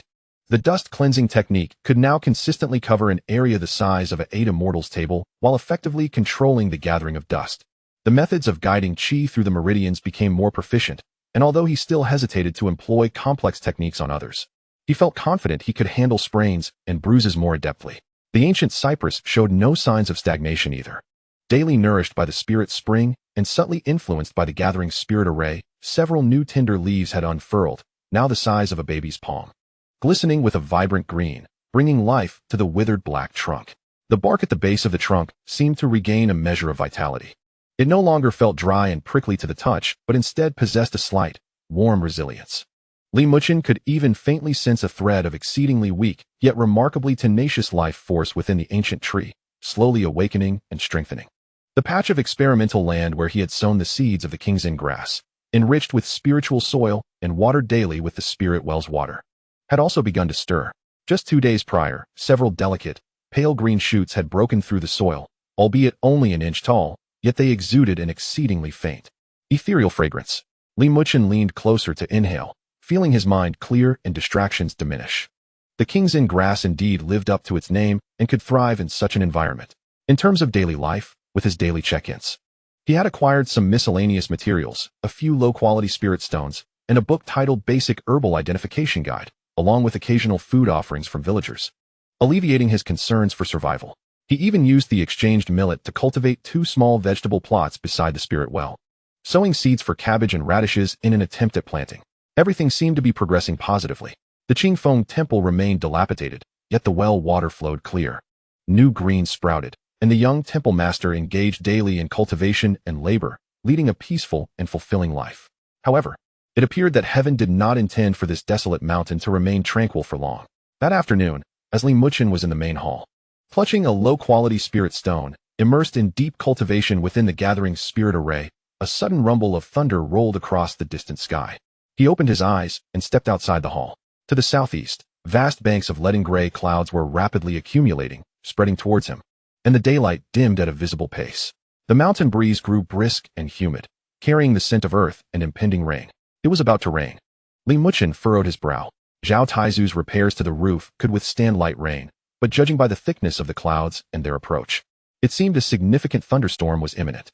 Moreover, the direction in which the clouds moved appeared to be heading towards the lower Zhao family hollow. Sure enough, within half an hour, the dark clouds loomed overhead, a fierce wind swirling up dust and fallen leaves, casting the sky into a twilight gloom. A blinding bolt of lightning rent the heavens, followed closely by a thunderclap that shook the dilapidated hall. Large raindrops began to pelt down, initially sparse, but soon merging into a torrential downpour. Rainwater seeped through the gaps in the recently repaired tiles, pooling on the hall's floor and dripping rhythmically.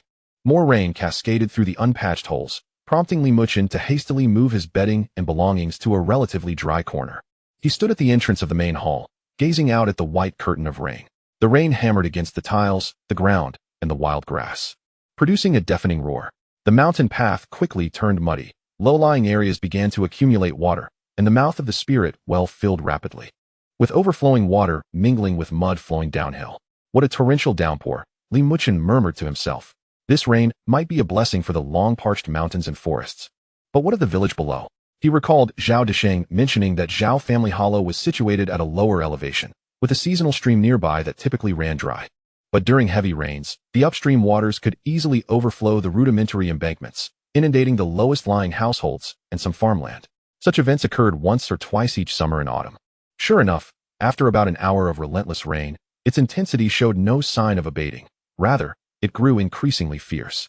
The thunder rolled, and flashes of lightning intermittently illuminated the dim rain curtain. Li Muchen could even hear, from a distance, a sound distinct from the rain, an ominous rumble that marked the gathering of a mountain flood. A sense of unease settled in his heart. Though he had little contact with the villagers, Zhao Desheng's warmth and the villagers' sincere assistance had fostered a fondness for the small village nestled below the mountain. As he hesitated over whether to take action, through the curtain of rain, a figure stumbled up the mountain path, rushing towards the temple. The person was without any rain gear, completely drenched and staggering. Indeed, it was Zhao Desheng. "Old Zhao," Li Muchen called out anxiously. Zhao Desheng reached the mountain gate, leaning against the crumbling wall, gasping for breath. Rainwater streamed down his grizzled hair and beard, mingling with sweat on his face, which bore the unmistakable marks of distress. "Master, this is terrible. The mountain flood is coming." At the old locust tree by the village entrance, the water has already risen to knee level. Several households have water inside their homes. If this rain continues, it could lead to a catastrophe. A wave of unease washed over Li Muchen. Has the village organized people to block the water? They have. The able-bodied men are over there, stacking sandbags to build a dam, but the water is surging too fiercely, washing away several batches of sandbags. The rain is relentless, and water is still flowing down from the mountain. We simply cannot hold it back. Zhao Desheng stomped his feet in frustration. I truly have no way out. I thought of you, Master, as a capable person. Can you somehow lessen the rain? Or make the water less turbulent? Make the rain lighter? Li Muchen forced a smile. He had only just begun his journey as a Qi practitioner. How could he possibly influence such overwhelming natural forces? Summoning winds and calling rain was the realm of legendary deities. Yet, as he gazed into Zhao Desheng's desperate and hopeful eyes, hearing the distant rumble of what seemed like a raging flood, and thinking of the homes, fields, and even lives below that might be submerged, he could not remain passive. Perhaps he could not stop the rain. But what if he could influence a small area of moisture, slightly altering the intensity or direction of the rainfall? Having just broken through to the Qi transformation stage, his control over true energy had greatly enhanced, bolstered by the spirit-gathering array. A notion, bordering on madness and devoid of certainty, began to take root in his mind. "Old Zhao, please don't panic," Li Muchen said firmly, striving to appear composed. "I will give it a try." However, I cannot guarantee success. Please wait here. With that, he turned and rushed back into the main hall, sitting cross-legged upon the blue stone array's base, channeling his energy with all his might. He grasped a low-grade spirit stone in each hand, fervently absorbing the spiritual energy within, replenishing the true energy he had just expended from the turmoil of his thoughts and the urgency of his sprint, and striving to bring himself to his peak condition. The slight enhancement from the spirit-gathering array, combined with the pure spiritual energy from the stones, quickly filled his depleted dantian, even more so than usual. Moments later, he sprang to his feet and re-emerged into the downpour. The rain instantly soaked him to the bone, but he remained oblivious, his entire focus concentrated. He tilted his head back to gaze at the dark, oppressive rain clouds that loomed above, elevating his spiritual awareness to its utmost limits. He sought to sense and comprehend the vast and chaotic water energy contained within the rain-laden clouds. Practicing the basic guiding technique emphasized communication with the breath of heaven and earth. In this torrential environment, his perception of the dense moisture in the air became exceptionally acute. He could even vaguely discern the overwhelming power of water swirling and colliding within the rain clouds. To influence it, even a tiny fragment felt akin to an ant attempting to shake a tree. Yet, Muchen did not waver. He recalled the principles of harmonizing breath and guiding energy from the basic guiding technique, and the sensations he experienced while practicing the guiding of true energy to soothe and unblock stagnated paths. He mobilized all the true energy within his dantian without reservation, propelling it swiftly through his meridians. Then, cautiously, he sent forth a thread of exceptionally pure true energy, infused with all his intentions of soothing, guiding, and returning flow, mingling it with a faint resonance of the moisture from heaven and earth, tentatively directed towards the edge of the cloud layer directly above him, where the torrential rain was cascading towards the temple and the valley. This was neither an attack nor a summons. It resembled more a humble request or, perhaps, an awkward attempt to communicate and channel a grand power of nature with his meager strength. As the true energy departed from his body, merging into the vast curtain of rain and the dense clouds, it felt as if a cow had plunged into the sea, instantly losing all sensation. Muchen's complexion paled, and he felt a slight recoil in his spirit. Had he failed? Just as despondency began to grip his heart, he suddenly sensed something, a faint thinning of the rain curtain directly above him, about 10 xiang in diameter. The force of the raindrops seemed to have diminished, albeit insignificantly. It was no illusion. He concentrated, keenly attuning himself to the sensation. Indeed, although the change was minuscule, it undeniably existed. Furthermore, as he continued to emit that true energy imbued with a specific intent, the alteration appeared to be expanding and deepening, albeit at an excruciatingly slow pace. What he had influenced or communicated with was not the entire rain cloud, but rather a trivial vein of moisture amidst the colossal mass of cloud directly passing overhead, currently releasing rain upon the temple. He could not cease the rain, nor disperse the clouds, but it seemed he could use his true energy as a guide, in conjunction with his fragile perception of the moisture, to slightly ease the torrential downpour over this small area, like a slender branch attempting to redirect the flow of a tumultuous flood. Simultaneously, he felt that among the surging water vapor and roaring currents heading towards the village below, a hint of violent intent seemed to be drawn and calmed by his meager, yet tenacious guiding energy, slightly diverting from its original ferocious path towards a nearby higher, uninhabited wasteland, thus mitigating a fraction of the deluge. This change, in the grand scheme, was but a drop in the bucket. Yet for the villagers struggling against the flood below, it could well be the final straw lifted from the camel's back. It might slow the rising water level at the dam by a mere heartbeat, or lower the height of water accumulating inside homes just enough to prevent it from spilling over the threshold. Muchen was unaware of the specific events unfolding below. He simply gritted his teeth, disregarding the rapid depletion of his true energy, the throbbing pain in his head from excessive exertion, and the chilling rain battering his body, pouring all his focus and remaining energy into this clumsy yet resolute endeavor. This was all he could do. Time trickled by, each second feeling interminably long. At last, when the last vestige of true energy within him was exhausted, and darkness clouded his vision, making him nearly unsteady on his feet, the thunder in the sky gradually receded, and the clouds seemed to thin somewhat. The torrential downpour gradually transformed into a moderate rain, and after a while, it morphed into a gentle drizzle. The rain had indeed weakened. Zhao Desheng, who had been anxiously standing by, now observed the visibly reduced rainfall, then glanced at the pale and nearly collapsing Muchen. It seemed he understood something, his old eyes brimming with shock and gratitude. His lips trembled as he attempted to speak, yet no sound emerged. Muchen leaned against the doorframe, feebly waving his hand to indicate he was all right. Weary, he gazed down the mountain. The rain veil obscured the specific circumstances. Nevertheless, deep within his heart, he sensed a faint calming of the once raging water vapor below. He could not ascertain how much his efforts had truly affected the situation. Perhaps it was mere coincidence that the rain had naturally diminished. But regardless, the rain had lightened. He staggered back to the dry sanctuary of the main hall, unable to maintain his footing, and promptly sank into a deep state of recuperation. Outside, the gentle rain pattered, cleansing the mountains and forests. The new leaves of the ancient cypress, nourished by the rain, gleamed with a vibrant green. The water droplets clinging to the leaves sparkled like crystal, seemingly imbued with a hint of ethereal radiance. In the direction of the Zhao family's hollow at the foot of the mountain, faint echoes of jubilant cries and bustling activity reached the heights, carried by the wind. Chapter 8. The Light of Virtue. As the last remnants of the gentle rain ceased and the dark clouds dispersed, revealing a corner of the sky washed to an exceptionally pristine blue, Li Muchen gradually awakened from his deep meditative state. His dantian felt empty, a dull ache coursed through his meridians, and his head throbbed as though countless fine needles were gently pricking at it. This was the after-effect of the dual exhaustion of spirit and true qi. Yet, he keenly sensed that something profound within him had undergone a transformation. It was not an increase in true qi. In fact, he had less than before he cast his spell, and restoration would require time. Rather, it was a more subtle sensation. It felt as though an incredibly faint, yet warm and translucent light enveloped the depths of his spirit, or perhaps it had merged with his fortune, his very essence of life. This light could not be perceived by the naked eye, nor could it be easily discerned by spiritual awareness. It was merely an instinctive perception. It was gentle, serene, and bore a reassuring power that quietly soothed the tumultuous blood and weary spirit resulting from his overexertion. Moreover, he felt an enhanced, more harmonious connection with the mountain beneath his feet, with the land itself, and even with the thin spiritual energy in the air. The once arduous communication with the rain, akin to navigating through thick veils, now seemed to have moments where the barriers had thinned ever so slightly. Was this merely an illusion?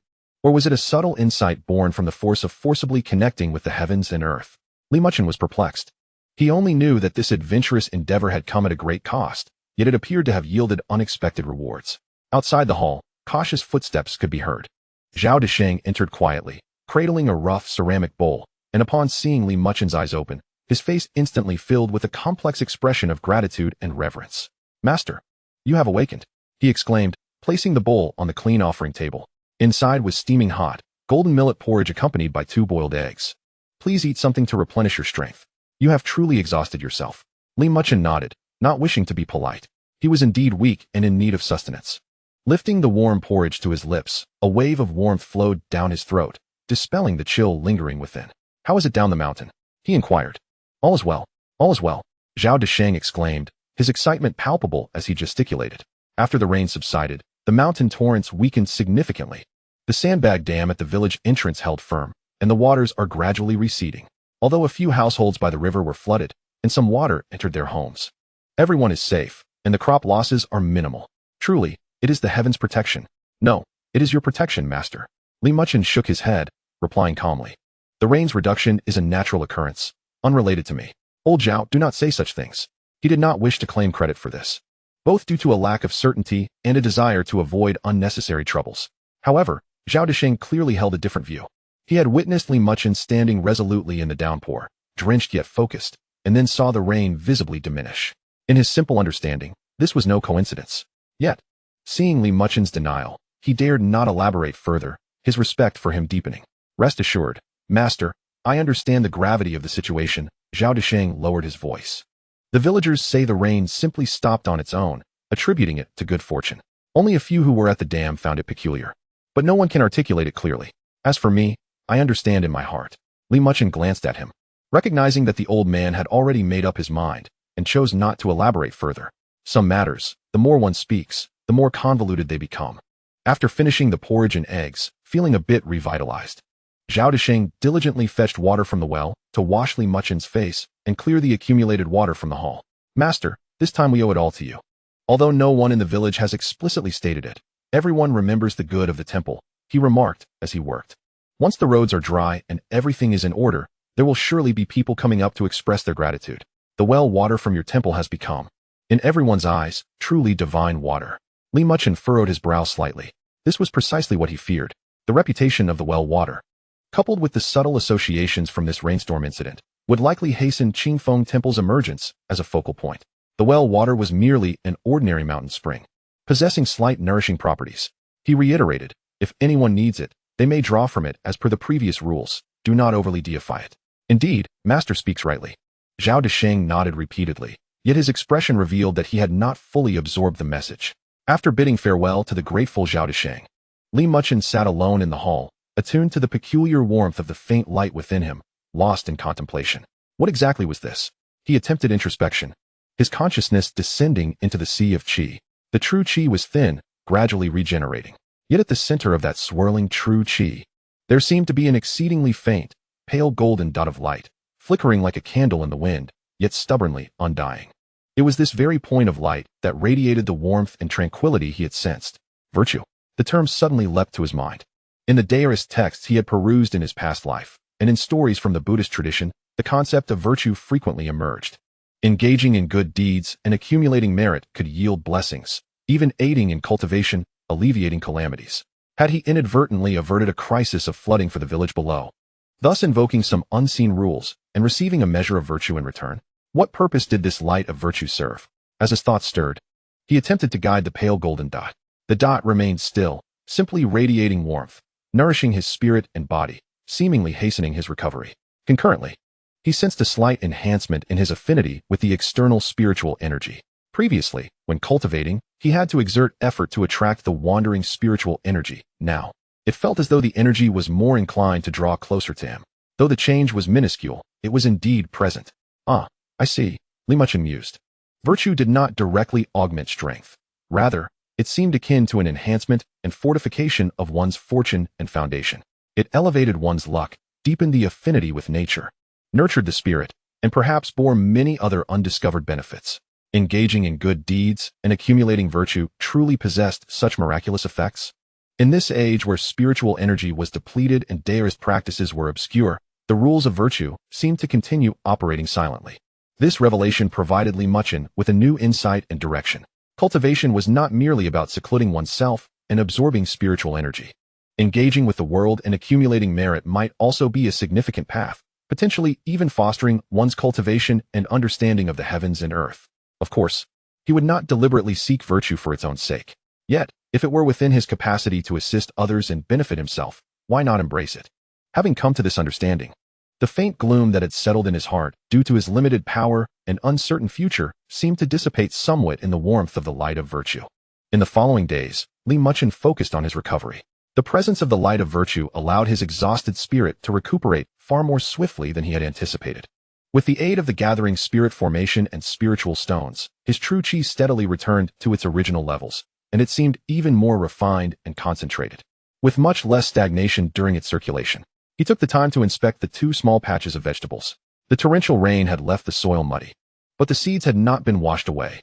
Rather, they had sprouted into tender green shoots nourished by the rain and subsequent watering from the spiritual well. The King's grass had grown another inch, its fragrance becoming even more delicate. The ancient cypress had shown the most remarkable change. After being washed by the storm, its leaves had become more vibrant, and 2 or 3 new tender buds, the size of rice grains, had emerged on its trunk. Although the entire tree remained slender and frail, the inner vitality was now distinctly discernible. On that particular morning, Li Muchen was engrossed in the study of the tome titled Fundamental Herbal Identification Atlas within the hall, when he was suddenly alerted by the sound of voices rising from the foot of the mountain. He approached the entrance and beheld Zhao Desheng accompanied by 7 or 8 villagers. This time, the majority present were women, clutching baskets filled with freshly harvested vegetables, a bundle of cured meat, and even 2 flapping hens. Each face bore a smile, and their complexions appeared significantly improved compared to their previous visit. Master, we have come to present you with a few offerings, expressing our gratitude to the temple for safeguarding our village, a bold middle-aged woman declared, with others readily echoing her sentiments. Li Muchen understood that, though the torrential rain incident remained unspoken, the villagers clearly attributed their safe passage through the calamity, at least in part, to the temple and his role as its guardian. Their gratitude was genuine. He no longer declined their goodwill and accepted their gifts with equanimity, recognizing their utility in enhancing his own living conditions. In return, he filled a bamboo tube with the essence of the spiritual well water for each villager, reiterating his advice to use it sparingly and to refrain from publicizing its benefits. The villagers, overjoyed, willingly assisted in clearing the residual water, broken branches, and mud left by the storm from the courtyard. The collective effort of many hands quickly restored cleanliness both inside and outside the temple. Observing the villagers' sincere smiles and diligent figures, and sensing the faint glow of merit within him brighten ever so slightly, Muchen felt an increasing tranquility settle in his heart. Perhaps, safeguarding this piece of land and offering protection to its people was indeed one of the purposes of the temple's existence, as well as a harvest of merit he could gather on his path of cultivation. Once the villagers had descended the mountain, Muchen returned to the main hall. Sitting cross-legged within the spirit-gathering formation, he did not immediately embark on his cultivation, but instead quietly contemplated the warmth of the light within his heart, attuning himself to the subtle yet tangible connection between himself, the forest, and the village below. Outside the window, the sky was high and cloudless, the ancient cypress swaying gently in the fresh breeze. The mountain wind carried the invigorating scent of earth and vegetation. Everything seemed to be evolving in a positive direction. He closed his eyes and commenced his daily practice. As the flow of true energy oscillated, the faint golden light flickering softly, silently nourishing his foundation of Tao. Chapter 9. The Long Years in the Mountains. The tempest wrought by the storm gradually subsided. Yet the reputation of the Qingfeng Temple for its efficacy blossomed quietly like wild grass after spring rain, spreading its roots throughout Xianxiaaudiobooks and the surrounding small villages. The daily ritual of collecting a bamboo tube of well water that Muchen had instituted initially puzzled the villagers. But witnessing his resolute demeanor and the tangible effects of the well water, soothing restless children to sleep and revitalizing the elderly, encouraged compliance. Even an elderly man who had suffered from chronic back pain found considerable relief after diligently applying the well water. Every morning or evening, groups of 3 to 5 villagers would ascend the mountain respectfully to collect water, leaving behind some of their homegrown fruits, vegetables, eggs, and grains. Surprisingly, the incense offerings at the temple began to show the faintest signs of revival. Despite the dilapidated idols and drafty halls, villagers would spontaneously bow before the temple after fetching water, murmuring prayers for safety while leaving behind a few coins or a handful of grains as offerings.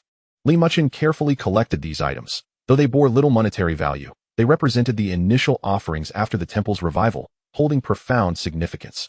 His interactions with the villagers increased as well. Besides the frequent visits of Zhao Disheng, other villagers gradually found the courage to engage him in conversation. Through their casual exchanges, Muchen gained deeper insight into the world below the mountain. Xianxiaaudiobooks, comprising merely 100 households, primarily sustained itself through agriculture and herbal gathering, with most young individuals seeking work elsewhere, leaving the elderly and children to tend to ancestral lands.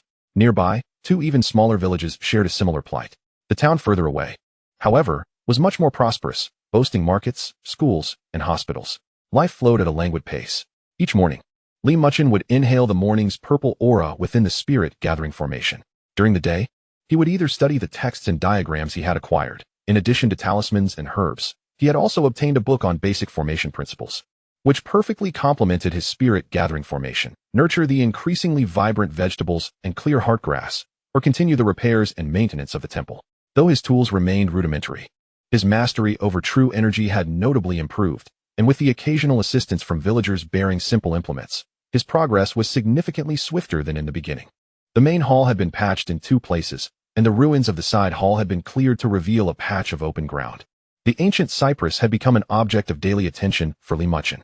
The new leaves had sprouted to 7 or 8, the largest resembling an infant's palm, glistening in verdant hues, with veins clearly visible beneath the sunlight. New buds had also begun to unfurl. More importantly, Muchen could distinctly sense the dormant life force within the ancient tree awakening, gradually absorbing the spiritual energy emanating from the well and the subtle energies congregating within the spirit-gathering formation to nourish itself. Though the tree's exterior still appeared frail, it had undeniably come back to life, and even the bark had taken on a sheen, subtly exuding an air of vigorous vitality. He even attempted to infuse a strand of pure and gentle wood attribute true energy into the trunk while watering the ancient cypress with well water. The ancient tree seemed to shudder slightly, its leaves trembling without wind, producing a faint rustling sound, as if joyfully responding. This soon became one of his daily practices. The opportunities presented by the Sustenance system, while not as critical as the spirit-gathering formation diagram, continued to steadily bolster his foundation. In addition to scattered low-grade spirit stones, spirit soil, and herbal seeds, he had also gradually acquired the basic alchemy handbook, detailing the methods for crafting several rudimentary elixirs. such as the fasting pill and the qi nourishing pill. Although the required herbs were not commonly found, they were not spirit herbs and might be sourced from the mountains or from the villagers. He also received a low-grade magical tool, gentle breeze dust brush. A common brush with a wooden handle and bristles, yet imbued with a faint sense of purity from years of incense exposure, capable of slightly restraining malevolent energies. For Li Muchen, it primarily served as a handy magical instrument, facilitating smoother circulation of true energy during its use. Additionally, he obtained a stack of talisman paper and a small quantity of cinnabar, finally allowing him to attempt practicing the basic talisman diagram. Drawing talismans was an entirely different realm. It required utmost focus and tranquility. Using specific strokes to dip a brush into a mixture of his true energy and cinnabar to seamlessly sketch runes imbued with particular meanings onto the talisman paper. Any deviation, hesitation, or interruption of true energy could lead to the talisman's failure, or even the destruction of the materials. Li Muchen initially attempted to draw the simplest purification talisman, failing dozens of times and wasting considerable amounts of talisman paper and cinnabar before finally managing to produce a crooked talisman with a dim spiritual light. When activated, its effect was negligible, merely refreshing the air within 3 feet for a brief moment. Nevertheless, he pursued this endeavor with unwavering enthusiasm. Each failure served as a rigorous exercise in precise control of true energy and mental concentration. Eventually, as he became capable of reliably drawing acceptable purification talismans, he even began experimenting with more complex calming talismans, feeling that his understanding and application of true energy had ascended to a new tier. His cultivation progressed steadily as well. With the threefold enhancement of the spirit gathering formation, spirit stones, and the merit light, coupled with his daily diligence, the vortex of true energy within his danshan grew increasingly robust and solid, reaching the completion of the refining essence into qi stage. Subtly brushing against the threshold of the next realm, the foundation establishment stage. Foundation establishment required further refinement and compression of the scattered true energy within his body to construct a solid foundation in his danshan, which was crucial for subsequent transformation of qi into spirit. This step demanded patience and could not be rushed. The passage of time in the mountains seemed elongated. Absent were the clamor of the city and the bombardment of information. Only the rise and fall of the sun and moon, and the whispers of the wind through the forest remained. Li Muchen's state of mind deepened, becoming ever more tranquil and translucent amid this serene cultivation and labor. The restlessness and anxiety brought from his previous life gradually began to dissipate. He increasingly resembled a genuine practitioner, tending to his temple with composure and nurturing his own cultivation. Occasionally, outsiders would intrude upon this tranquility. Aside from the familiar villagers, 2 groups of wandering adventurers had inadvertently stumbled upon the vicinity. Curious about the reputedly mystical, dilapidated temple atop the mountain, as mentioned by the locals, Li Muchen, as before, received them with tranquility, merely stating that the temple was a place of quiet cultivation, the well water was acceptable, and there were no supernatural occurrences. The adventurers, upon seeing the temple's decay, noted the young abbot's calm demeanor, finding it somewhat intriguing, yet they did not delve deeper. They drank some well water, rested for a brief moment, and then took their leave. Only a few, captivated by the ancient cypress in front of the hall that bore new shoots from its withered branches, took a few photographs. Li Muchen paid this no mind. As long as they did not disrupt his practice and life, a modicum of curiosity was harmless. That afternoon, he was by the vegetable patch, meticulously transplanting a few overly dense seedlings of king's-in grass using the meager spirit soil and well water he possessed. The king's-in grass was thriving, already half a foot tall, its light green leaves unfurling, and its tranquil fragrance becoming increasingly pronounced, significantly enhancing his meditation nearby. Suddenly, a flurry of hurried and frantic footsteps echoed from the mountain path, accompanied by suppressed cries and wails. Abbot! Abbot, help! Li Muchen stood up to look, witnessing Zhao Desheng and a dark-skinned man in his 30s, struggling up the mountain carrying a makeshift stretcher hastily bound with branches and vines. On the stretcher lay a young man, his complexion as pale as paper, eyes tightly shut, teeth clenched, his clothing stained with mud and dark red blood. Particularly on his left leg, where the pant leg had been torn, exposing a gruesome wound that faintly revealed bone, still seeping blood. A middle-aged woman, evidently the injured youth's mother, followed behind, her face streaked with tears. What happened? Li Muchen hastened to inquire. He fell while gathering herbs on the mountain, tumbled several yards. His leg is broken. The stones cut him, and the bleeding won't stop. We can't get him to town in time. The dark-skinned man gasped, his face a mask of terror. Zhao Desheng added urgently, Abbot, is there anything more you can do? This child has lost too much blood. If it doesn't stop soon, he might. The woman fell to her knees, prostrating herself. "Abbot, please, save my son. I implore you." A heaviness settled in Li Muchen's heart. The severity of the injuries far exceeded Wang Hao's sprain from before. It was not merely a fracture. There were grave external wounds and significant blood loss. He could sense the youth on the stretcher was barely breathing, his life flickering like a candle in the wind. Ordinary methods of guiding energy and opening channels would be utterly futile. Even his meager healing spells would be of limited effect against such an open fracture and severe hemorrhage. What to do? Should he merely watch a life slip away before his eyes? His gaze swept over the ancient cypress, vibrant with life. The flourishing King's grass in the vegetable patch, and his own steady, strong hands, honed through practice and toil. Within him, a flicker of merit light seemed to respond to his resolve, pulsing slightly, radiating a warm, steady power. Perhaps it was worth a try? To combine all the means at his disposal? There was no time for hesitation. Bring him to the main hall and lay him on a clean surface. Li Muchen commanded firmly, his voice imbued with an undeniable calmness. "Xiaolobo, go find some clean cloths and boil water. You, go to the well and fetch the freshest water." His composure inspired a sense of calm in the panicked group. Zhao Desheng and the dark-skinned man hurriedly complied. Li Muchen swiftly entered the main hall, retrieving the basic herb identification atlas from his corner of stored items, flipping quickly to the pages on hemostatic, tissue-regenerating, and bone-repairing herbs. Simultaneously, he recalled the rudimentary techniques from the basic guiding techniques regarding nurturing vitality and staunching bleeding, as well as the subtle awareness imparted by the merit light regarding the breath of life. A silent race against death began in this ancient temple on the desolate mountain. Chapter 10. Understanding Life Between Life and Death. The injured young man was carefully lifted into the main hall and placed beside the blue stone formation where Li Muchen typically practiced. Under the dim light of the oil lamp, the pallid face and bloodied left leg of the youth appeared particularly harrowing. The mingling scent of blood and earth overwhelmed the tranquility brought by the King's grass. The woman remained at his side, covering her mouth to stifle her sobs.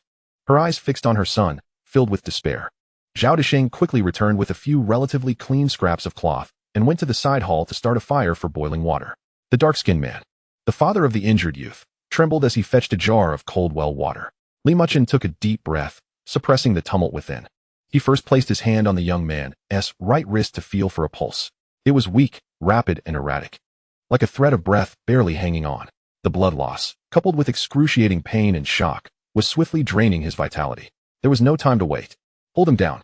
Li Muchen barked at the youth's father, while his right hand, fingers poised like a sword, swiftly struck several key acupoints above the wound on the young man's left leg.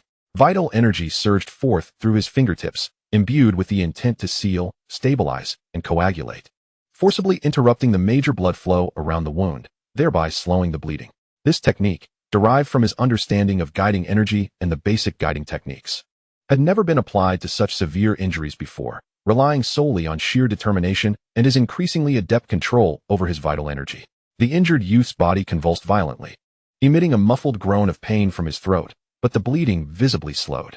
Sweat broke out on Li Muchen's forehead. Sealing acupoints consumed vast amounts of vital energy and required sustained effort. With his left hand, he seized a handful of warm salt water, mixed with a bit of well water that had just been boiled, and without hesitation poured it over the ghastly wound, washing away the dirt, stones, and blood.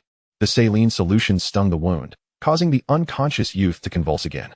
"Go find sankai, madder root, bai ji, and bone-setting herbs. Fresh ones.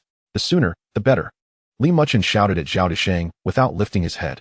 These were all herbs recorded in the basic herb identification atlas, likely to be found growing in the nearby mountains. Known for their hemostatic, tissue-regenerating, and bone-repairing properties, the atlas contained simple illustrations, and Zhao Desheng, being an experienced herbalist, should recognize them. Zhao Desheng acknowledged and dashed out of the temple, sprinting towards familiar spots on the back mountain. At this moment, Li Muchen could only rely on himself to buy time. His left hand continued to carefully cleanse the wound with salt water, while his right hand sustained the output of vital energy to seal the acupoints, simultaneously immersing his mind within, connecting with the flicker of merit light. The faint golden light seemed to sense his intense will to save a life and the immense pressure he faced, glowing slightly brighter, exuding a warmer and more tranquil essence, quietly reinforcing his spirit, allowing his nearly exhausted willpower to coalesce once more. And his control over vital energy seemed to become slightly more effortless. However, the merit light could not directly replenish vital energy or heal the wound. After clearing away most of the debris, the condition of the wound became clearer. The flesh was torn open, deep enough to see bone. with broken bone shards protruding and surrounding tissues severely contused. Merely gazing upon it sent shivers down his spine. Gritting his teeth, Li Muchen extended his left hand. Hovering just above the wound, he closed his eyes, immersing himself completely within, activating the rudimentary technique of nurturing vitality from the basic guiding techniques. This was neither an offensive nor a healing spell, but a method of guiding one's own life force and gently nurturing oneself. At this moment, he reversed this technique. Projecting it outward, he carefully, like unraveling silk from its cocoon, extracted the most refined and primordial essence of life from his own Danshan, from the meridians coursing through his limbs, and even from the warm breath emanating from that faint aura of merit. This essence, imbued with vitality, was the quintessence of his physical cultivation, carrying with it the subtle blessing bestowed by the light of virtue. This delicate thread of life force, as fragile as a flickering candle in the wind, bore the entirety of his current thoughts: healing, growth, connection, life. He guided this slender yet resilient breath of life gently into the mangled wound of the injured. There was no immediate healing, no miraculous radiance. Yet, Li Muchen acutely sensed that the chaotic, dissipating, and lifeless aura surrounding the wound seemed to be infused with a trace of vitality, exceedingly faint. The bleeding nearly ceased, and the flesh at the edges of the wound appeared less lifeless. The severed capillaries exhibited the slightest instinctual contraction and a yearning for reconnection. This change was so minuscule that, had it not been for his consciousness linking with that breath of life, it would have been nearly imperceptible. But that was sufficient. This external breath of life was akin to a spark falling into the dying embers. Although it could not reignite the flame, it temporarily preserved the last vestige of warmth, delaying the extinguishing process and buying precious time for true rescue. However, the toll on Li Muchen was immense. Extracting his own vitality was tenfold more arduous than simply emitting true energy, and 100-fold more painful. He felt as though a part of his very being had been hollowed out, waves of weakness crashing over him, his complexion turning paler than that of the injured. Beads of sweat the size of peas rolling down his forehead, splattering onto the stone floor. Yet, his gaze remained resolute. His right hand sealed the acupoint without a hint of slackening, while his left hand maintained the slow infusion of that breath of life. He seemed to have become a bridge, one end connecting to himself, the other to the fading life of the injured, forcibly suspending that thread of vitality with his foundation and will. Time dragged on in tormenting slowness. In the hall, only the muffled sobs of the woman, the occasional crackle of the firewood, and Li Muchen's heavy, suppressed breaths could be heard. He was unaware of how long it had been when hurried footsteps and shouts pierced the air outside. They found it. They found it. Xiao Desheng rushed in, panting heavily, cradling a large bundle of fresh herbs, still damp with soil and dew, specifically, sankai and madder. Quick, grind it. Li Muchen's voice was hoarse, nearly squeezing the words from his throat. Xiao Desheng and the father of the injured quickly fetched clean stones, desperately mashing the herbs together until they formed a paste. The herbal mixture, rich with the pungent scent of grass and earth, was prepared. Li Muchen gestured for them to carefully apply the thick paste onto the cleaned wound, particularly on the most severely exposed bone fragments and mangled flesh. They then tightly bandaged it with clean cloth strips. During the application, the injured's body twitched slightly, but his breath seemed to stabilize a fraction more than before. After completing all this, Li Muchen slowly withdrew the true energy sealing the acupoint and that thread of life force. Darkness clouded his vision, and he wobbled, nearly collapsing, hastily propping himself against the ground. Master, Xiao Desheng exclaimed, wanting to support him. I am fine. Li Muchen waved his hand, his voice weak, instructing him to lie flat and remain still. Take care to keep warm. Go fetch some well water, boil it, let it cool. And when he regains a bit of consciousness, feed it to him. He glanced once more at the injured leg wrapped in thick herbs. His breath of life and these herbs had merely stabilized the injury temporarily, suspending the man's life. The fracture needed realignment. The wound required further treatment to prevent infection. And the excessive blood loss required replenishment, none of which he could fully address at present. But at the very least, the most perilous moment had temporarily passed. He struggled to sit cross-legged, barely making it to the optimal position for gathering spirit, clutching the last remaining piece of low-grade spirit stone, and began to fervently regulate his breath.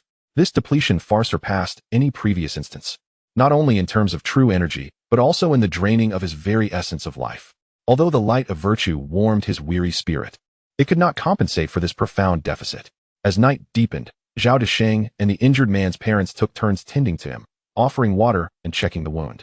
Li Muchen, meanwhile, immersed himself in profound recuperation, tirelessly cycling through his techniques, absorbing the spiritual energy from the spirit stone and the gathering array, attempting to mend his own losses.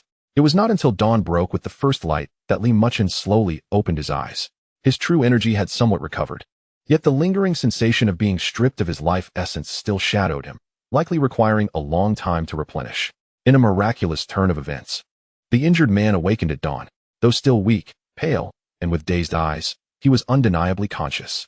He felt the excruciating pain in his leg and the unprecedented weakness throughout his body, but his awareness was intact. He is awake. My son is awake. The woman cried with overwhelming joy. Zhao Desheng and the father of the injured were equally elated. Muchen approached and once more took the man's pulse. The pulse remained weak, but had stabilized considerably, no longer carrying that imminent sense of crisis. The herbs had taken effect, and coupled with the spark of vitality he had provided, the injury was temporarily under control. His life is preserved, Muchen uttered wearily. Upon hearing this, Zhao Desheng and the others expressed their profound gratitude to Muchen, nearly bowing down once more. Yet, the leg injury was too severe, merely stabilized for the moment. Muchen cautioned that they must expedite the journey to the town hospital for bone setting, further cleaning, and blood transfusion. Delay could result in the loss of the leg, or even the risk of infection. The joy on the injured parents' faces quickly morphed into anxiety. Did they not know they needed to go to the hospital? But the mountain roads were treacherous, and their son had just been pulled back from the brink of death. How could he endure the jarring journey? Master, might I implore you to use your celestial arts? The father of the injured murmured, his eyes filled with hope. Muchen sighed with a wry smile. Shaking his head, my abilities are limited. I exerted myself to the utmost yesterday. The most crucial matter now is to deliver him safely to the hospital. I can assist in stabilizing his injury further and alleviating some pain, but the transport must be handled with utmost care. The sooner, the better. He once more expended the scant remaining true energy to guide the injured man's breath, temporarily easing some of his pain and reinforcing the sealing effect. Ultimately, Zhao Desheng returned to the village, calling upon several strong young men, constructing a more stable stretcher from doors and blankets. With 7 or 8 individuals taking turns to carefully carry the injured down the mountain to the town clinic. Before departing, the parents of the injured bowed deeply 3 times towards Muchen and the temple. As the commotion subsided, the temple returned to silence. In the morning light, only Muchen remained, leaning against the doorframe, gazing at the empty mountain path. Exhaustion washed over him like a tide, yet this time, the glimmer of the light of virtue deep within his spirit shone brighter and warmer than ever. It was not merely nourishing him. It felt as if it were growing. Could it be that saving a life surpassed the merit of building a 7-story pagoda? This merit was indeed so bountiful. He slowly made his way back to the main hall and sat cross-legged. Though his body was weak, his resolve felt as if it had undergone a tempering, becoming more transparent and resilient. He had saved a life. In this desolate mountain and broken temple, he had walked the path of the humble and performed an act against fate. Chapter 11. 100 Days of Foundation Building the Way begins to transcend. In the days following the departure of the injured, Qingfeng Temple fell into an unusual silence. It was not that no one came. On the contrary, the news of the injured Zhao Xiaoshan being pulled back from the gates of death by Master Li had taken flight, stirring up greater waves in Zhao Family Hollow and the surrounding villages than even the torrential rain event. The villagers' reverence reached new heights, with more people ascending the mountain daily to fetch water, leaving behind offerings that were more abundant, their eyes gleaming with fervor. However, Muchen declined all visits and offers of assistance. At the entrance of the main hall, he hung a simple wooden plaque inscribed within solitude for recuperation. Please do not disturb. Although the villagers were filled with curiosity and gratitude, they dared not intrude any further upon seeing his resolve. They merely placed their offerings quietly at the door, bowed in the direction of the temple, and departed silently. The temple fell into a profound tranquility, filled only with the sounds of the wind and the birds, intermingled with Muchen's long, rhythmic breaths within. This time, the toll taken on him far exceeded any previous encounters. The depletion of his true energy was but a secondary concern. The critical issue lay in the severance of a strand of vital life force, as if it had wounded some fundamental essence. For several consecutive days, he felt an all-encompassing weakness that penetrated to his very bones, with both his vitality and spirit waning. Even with the aid of the spirit gathering array and spirit stones, the recovery of his true energy was sluggish at best. Nevertheless, fortune and misfortune are often intertwined. Perhaps it was the abundant merit accrued from saving lives that nourished him. Or perhaps it was the extreme exertion of his potential at the brink of life and death. Or perhaps that strand of severed life force acted as the most rigorous forge, for as the initial period of weakness passed, Muchen began to enter a deep phase of recovery and cultivation. To his astonishment, he discovered that both his body and true energy had undergone a subtle yet profound transformation. In his previous practice of the fundamental guiding technique, the true energy flowed through his meridians like a stream navigating its predetermined course. Though it grew stronger over time, it always felt somewhat constrained, confined within the framework of the technique. Yet now, amidst the movement of his true energy, there was an indescribable vivacity and spirituality. It was no longer merely a form of energy. It resembled an extension of his bodily will, flowing along routes that harmonized with the unique characteristics of his meridians. While absorbing external spiritual energy, it seemed to possess an instinctual filtering and affinity, especially in relation to the ethereal essence emanating from the spiritual well, and the burgeoning vitality of the ancient cypress before the hall. His sensitivity had become extraordinarily acute. The light of merit radiated warmth and continuity, allowing him to maintain clarity of mind even amidst weakness, devoid of distracting thoughts. His perception of both his internal and external environments reached an unprecedented level of intricacy. He could even introspect and observe how his true energy nourished and expanded the minuscule walls of his meridians. Feeling the faint yet genuine exultation and metabolism of his bodily cells with each breath he took, he realized that this was a pivotal opportunity, a chance to transcend the original framework of the fundamental guiding technique, fully integrating his understanding, the blessings of merit, and his insights into life and nature into his cultivation, thereby solidifying the foundation of his path. The next stage of refining essence into energy and establishing a foundation was not merely about compressing and solidifying true energy. True foundational building is about constructing the bedrock of one's own great path, representing a fundamental transcendence and establishment of life's essence. It requires the harmonious unification of essence, energy, and spirit, with oneself as the crucible, the technique as the fire, and insights as the guiding medicine, to forge a unique foundation of the path. Muchen no longer hurried to restore the total volume of his true energy. Instead, he immersed his entire focus into this wondrous insight and harmonization. He ceased to mechanically follow the route of the fundamental guiding technique to circulate his true energy. Rather, he flowed with the guidance of this newfound vitality, combining it with the most natural and comfortable state of his meridians, while attuning to the subtle energies of the spiritual well's vapor, the ancient cypress life force, and even the mountain winds and the sun and moon. True energy began to circulate with a more harmonious rhythm, more attuned to the cadence of heaven and earth. With each breath, it felt as though he resonated with the surrounding forest. With each heartbeat, it seemed as if he pulsed in sync with the very earth beneath him. He actively guided the warmth and tranquility emanating from the light of merit into his true energy, blood vessels, and deep into his very marrow.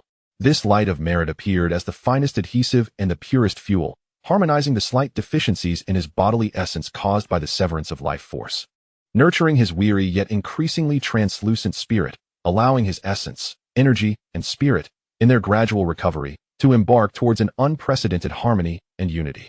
This process was slow and delicate, requiring utmost patience and concentration. He spent most of his days in meditation, losing track of the passage of time. When hunger struck, he consumed the simple food and provisions brought by the villagers, and when thirst arose, he drank from the spiritual well. The tranquil fragrance of the clear heart herb enveloped the main hall, assisting him in maintaining clarity of mind. The ancient cypress outside seemed to sense the change in his state. During his meditative state, its verdant leaves would sway without wind, exuding a clearer and more vibrant with spirit energy, which coalesced into the spirit-gathering array, quietly absorbed by him.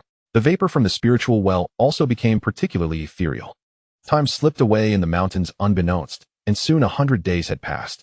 One day, at noon, the summer sun blazed fiercely. Yet due to the regulation of the spirit-gathering array and the vitality of the ancient cypress, the temple appeared cool and serene. Inside the main hall, Muchen sat cross-legged, his eyes slightly closed, his expression calm and undisturbed, his breath long and delicate, almost imperceptible. He had maintained this state for 3 days and nights. Within him, after 100 days of harmonious refinement, essence, energy, and spirit had fully melded into one. True energy no longer merely coursed through his meridians. It permeated every minute corner of his limbs and bones, as well as his internal organs, intimately interwoven with flesh and sinew, indistinguishable from one another. That strand of merit light had completely integrated into this essence, radiating a warm yet resilient glow. In the Disenchantment, the previously swirling vortex of true energy had vanished without a trace. In its place was a hazy chaos, yet brimming with infinite vitality and possibilities. This energy was not the same as before. It was the primordial state resulting from the high unification of essence, energy, and spirit, a sublimation of life energy. The embryonic form of the foundational path. Suddenly, Muchen's body quivered slightly. Outside the hall, the sunlight seemed to shift by an inch. The wind stilled, and the birds fell silent. Even the leaves of the ancient cypress ceased their swaying. An indescribable, intangible sense of completeness surged from the deepest recesses of his being. The chaotic energy in his dantian abruptly contracted inward, solidifying. It was as if the universe had just been birthed, and chaos was being split open. Buzz, a sound only Muchen could hear, resonating from the depths of his soul, echoed forth. The chaos shattered, revealing a brilliant yet gentle light point. As warm as beautiful jade and as solid as diamond, quietly emerging at the center of his dantian, stable and secure. This was the seed of his foundational path. After 100 days of diligent effort, harmonizing yin and yang, refining the essence, with merit as the guide and life force as the fire, today, the foundation of the great path was established. Muchen opened his eyes wide. His gaze was radiant, clear, and profound, as if it could reflect every vein of the ancient cypress outside and see through every speck of dust in the air. It was not sharpness, but a kind of pristine clarity that penetrated the essence of things. He slowly lifted his hand, fingers poised in a loose grip. There was no need to deliberately operate the technique. With a mere flicker of thought, the seed of his foundational path in the dantian naturally responded. And a stream of true essence, purer, more refined, and more agile than before, flowed forth, filling his limbs. It was no longer merely a sensation of energy. It was as if he commanded it with his fingers, a seamless unity that contained the unique imprint of his own life and the insights of heaven and earth. His gaze swept across the hall. Dust? With a flicker of thought, true essence circulated, and an invisible force field brushed through, lifting all dust 3 feet off the ground, gathering it into clumps, which then gently settled in the corners. It was far superior to his previous dust-clearing technique, consuming minuscule energy.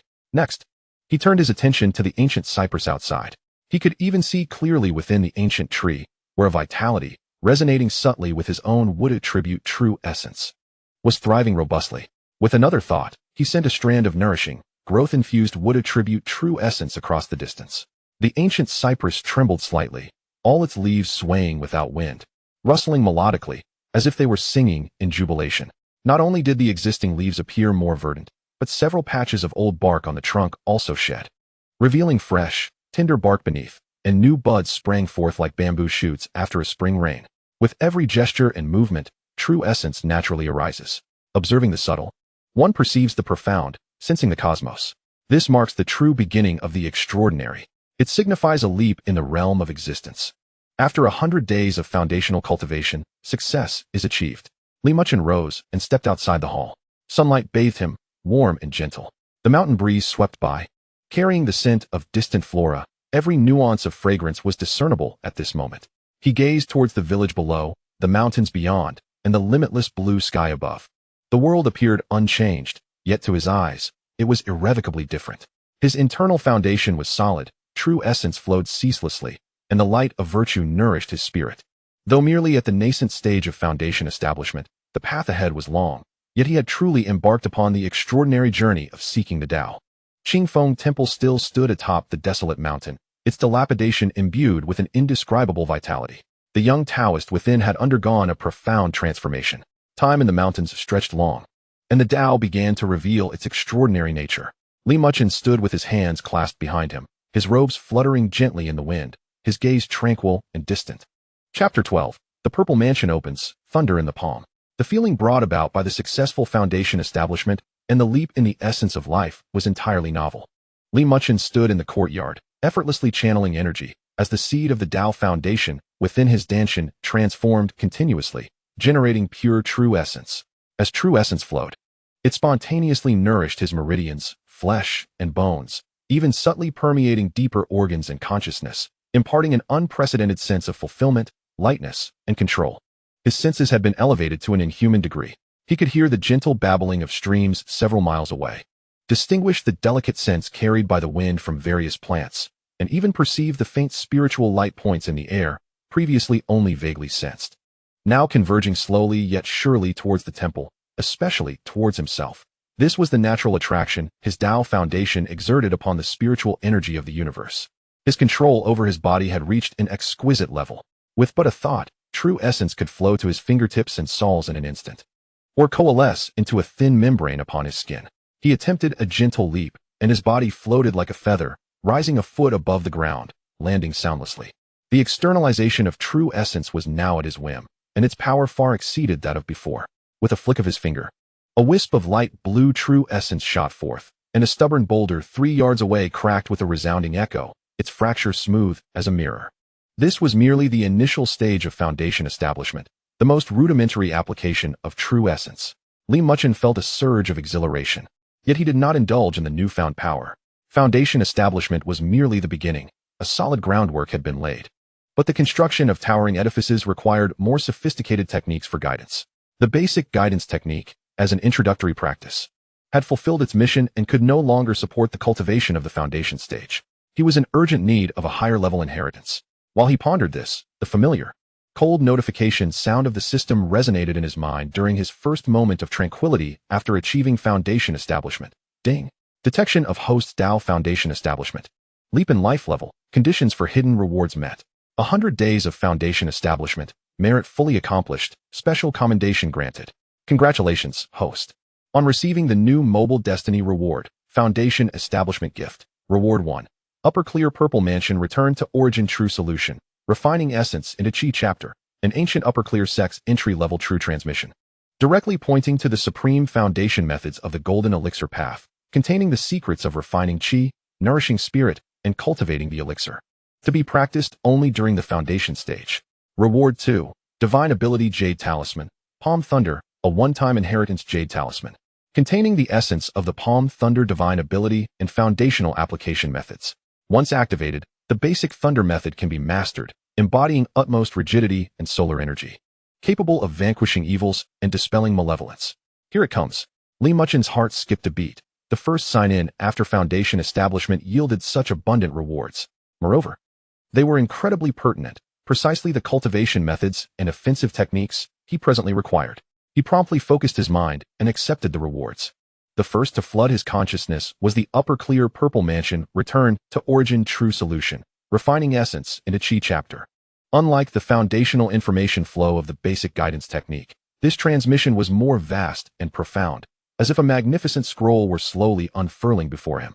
The text began not with direct instructions on energy circulation, but with an exposition on the secrets of the Purple Mansion. The Purple Mansion is the celestial court of the human body, the abode of the primordial spirit, the pivot of creation. The accomplishment of foundation establishment involves not only refining Chi in the Danshan, but also opening the Purple Mansion, nurturing the innate spark of spiritual light, thus laying the supreme foundation for future transformation of Chi into spirit and the emergence of the primordial spirit. Muchen was enlightened.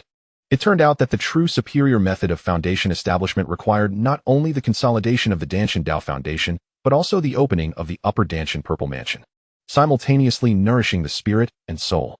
The basic guidance technique only addressed the lower Danshan and meridians, making it seem exceedingly crude by comparison. The technique detailed how to use the true essence of foundation establishment as a guide, combined with specific visualization and breathing methods, to sense and initially open the Purple Mansion at the center of the eyebrows, allowing one's mental intent to coalesce within, resonating with the Dao Foundation in the Danshan, forming a small circulation of the upper and lower realms.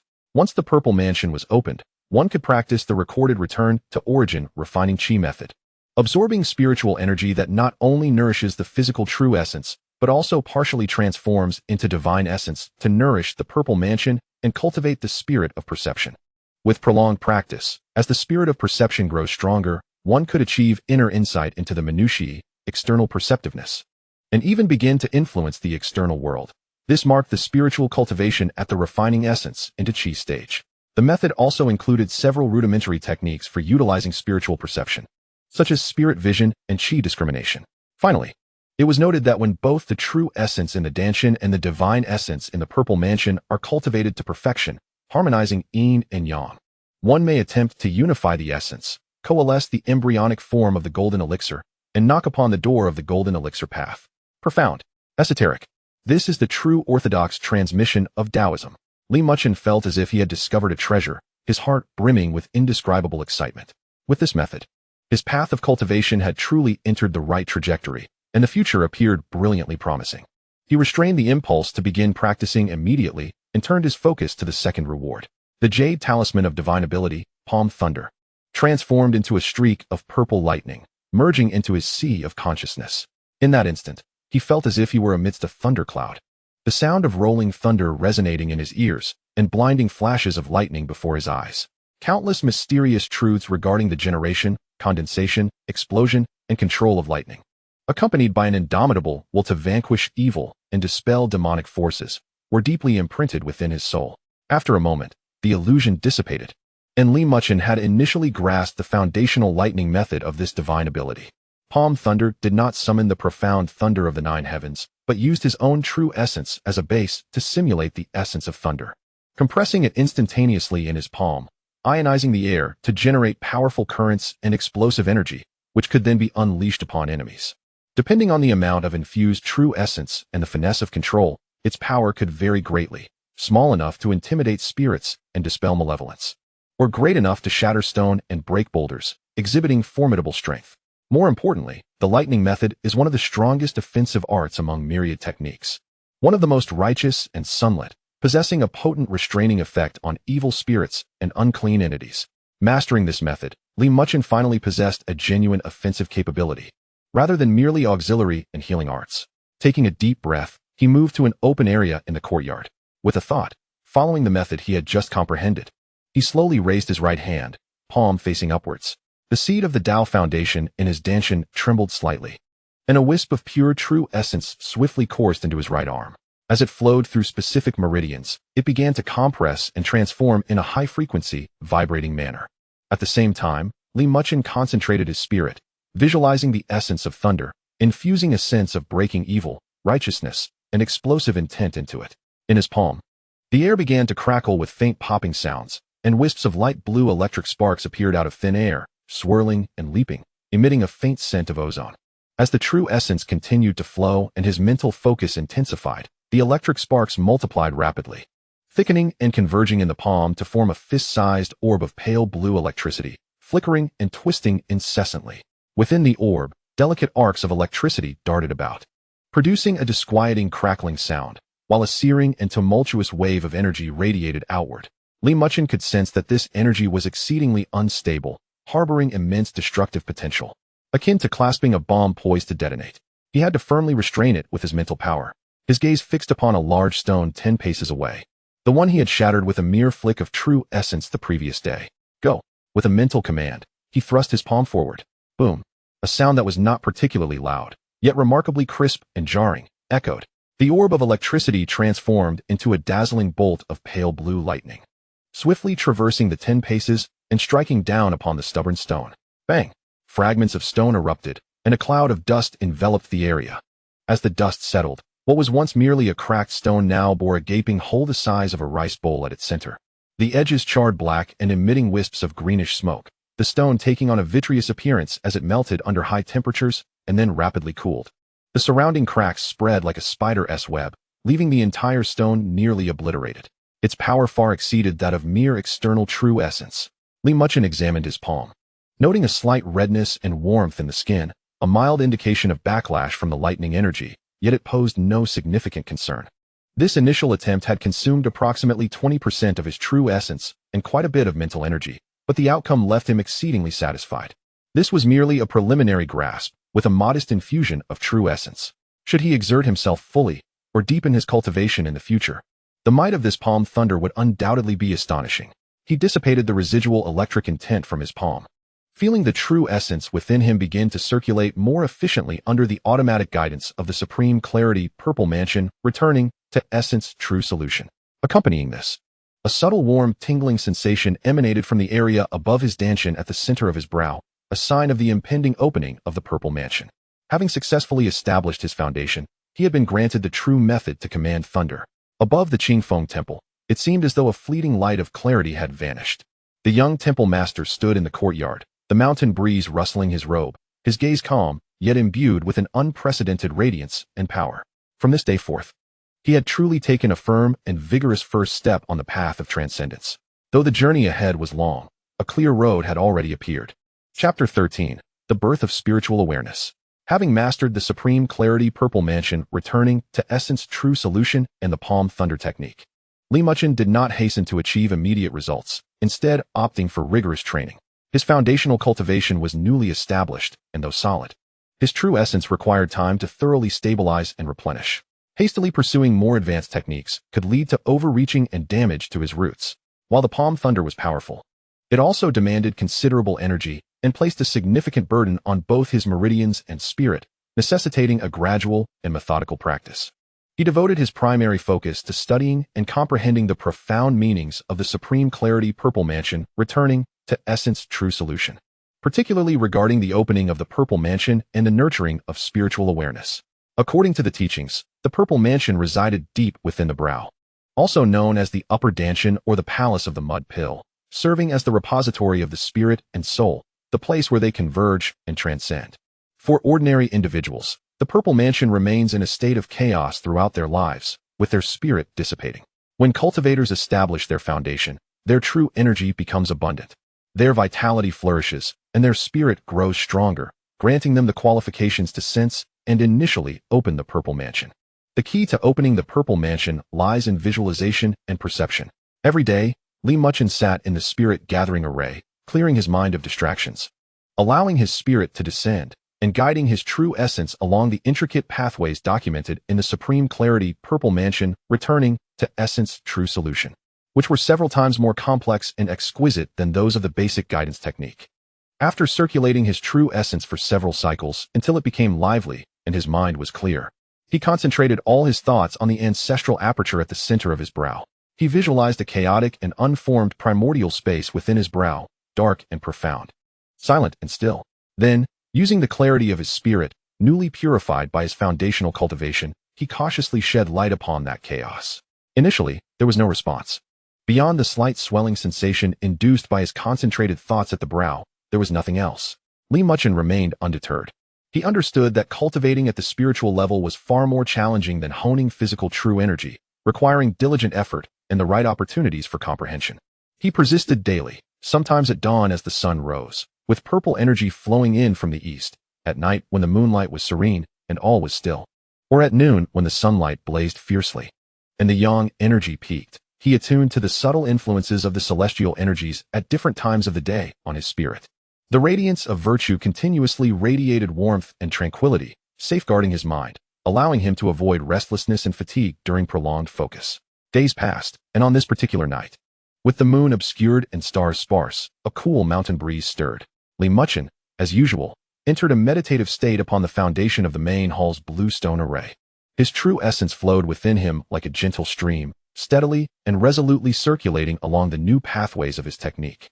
His aura harmonizing with the spirit gathering array and the ancient cypress outside, gradually entering a state of oblivion. When he once again focused all his mental energy upon the chaos in his brow, a sudden change occurred.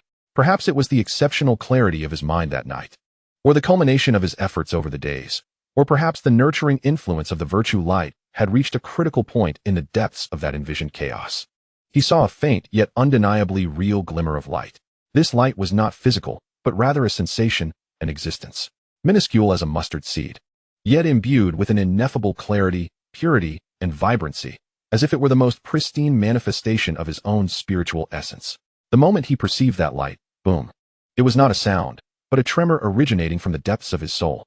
Within the ancestral aperture at his brow, that flicker of light erupted suddenly, not in an explosive expansion, but akin to dawn breaking through the night, the gentle light dispelling the mist, illuminating a small area of the surrounding chaos with a soft, yet unstoppable brilliance. A minuscule, ephemeral, yet genuinely existent space was opened within the depths of his brow. Thus, the purple mansion was initially opened. In that instant, Muchen felt a wondrous shift in his perspective. He remained with his eyes closed, yet could see his own seated form, the pale blue patterns of light swirling within the blue stone array beneath him, and the ethereal points of refined spiritual energy floating in the air of the hall, now 100-fold clearer than before. This was not mere physical sight, but a novel perception combining comprehensive inner vision and outer sensation without any blind spots. Spiritual awareness. With the initial opening of the purple mansion and the preliminary condensation and elevation of his spirit, spiritual awareness was birthed. This was a perception ability surpassing the five senses, an extension of spiritual power, An indescribable joy surged within Li Muchen. He endeavored to manipulate this newly born spiritual awareness. With a subtle thought, his awareness extended like formless tendrils, reaching outwards. 1 zhang, 2 zhang, 3 zhang. The scene within the main hall was vividly clear. The dust-laden patterns on the offering table, the tiny droplets of dew congealed on the spiderweb in the corner, and even the minute cracks within the broken statue's clay form were all distinctly reflected in his mind. At 5 zhang, his spiritual awareness touched the exterior of the hall. The veins of every leaf on the ancient cypress, the dew resting upon the leaf surfaces, and the vibrant greenish light of life burgeoning within the trunk all seemed just within reach. At 10 zhang, his awareness encompassed nearly half of the temple courtyard. He could see the eye of the spiritual spring within the spiritual well slowly rotating, releasing a gentle pale blue aura of water spirit.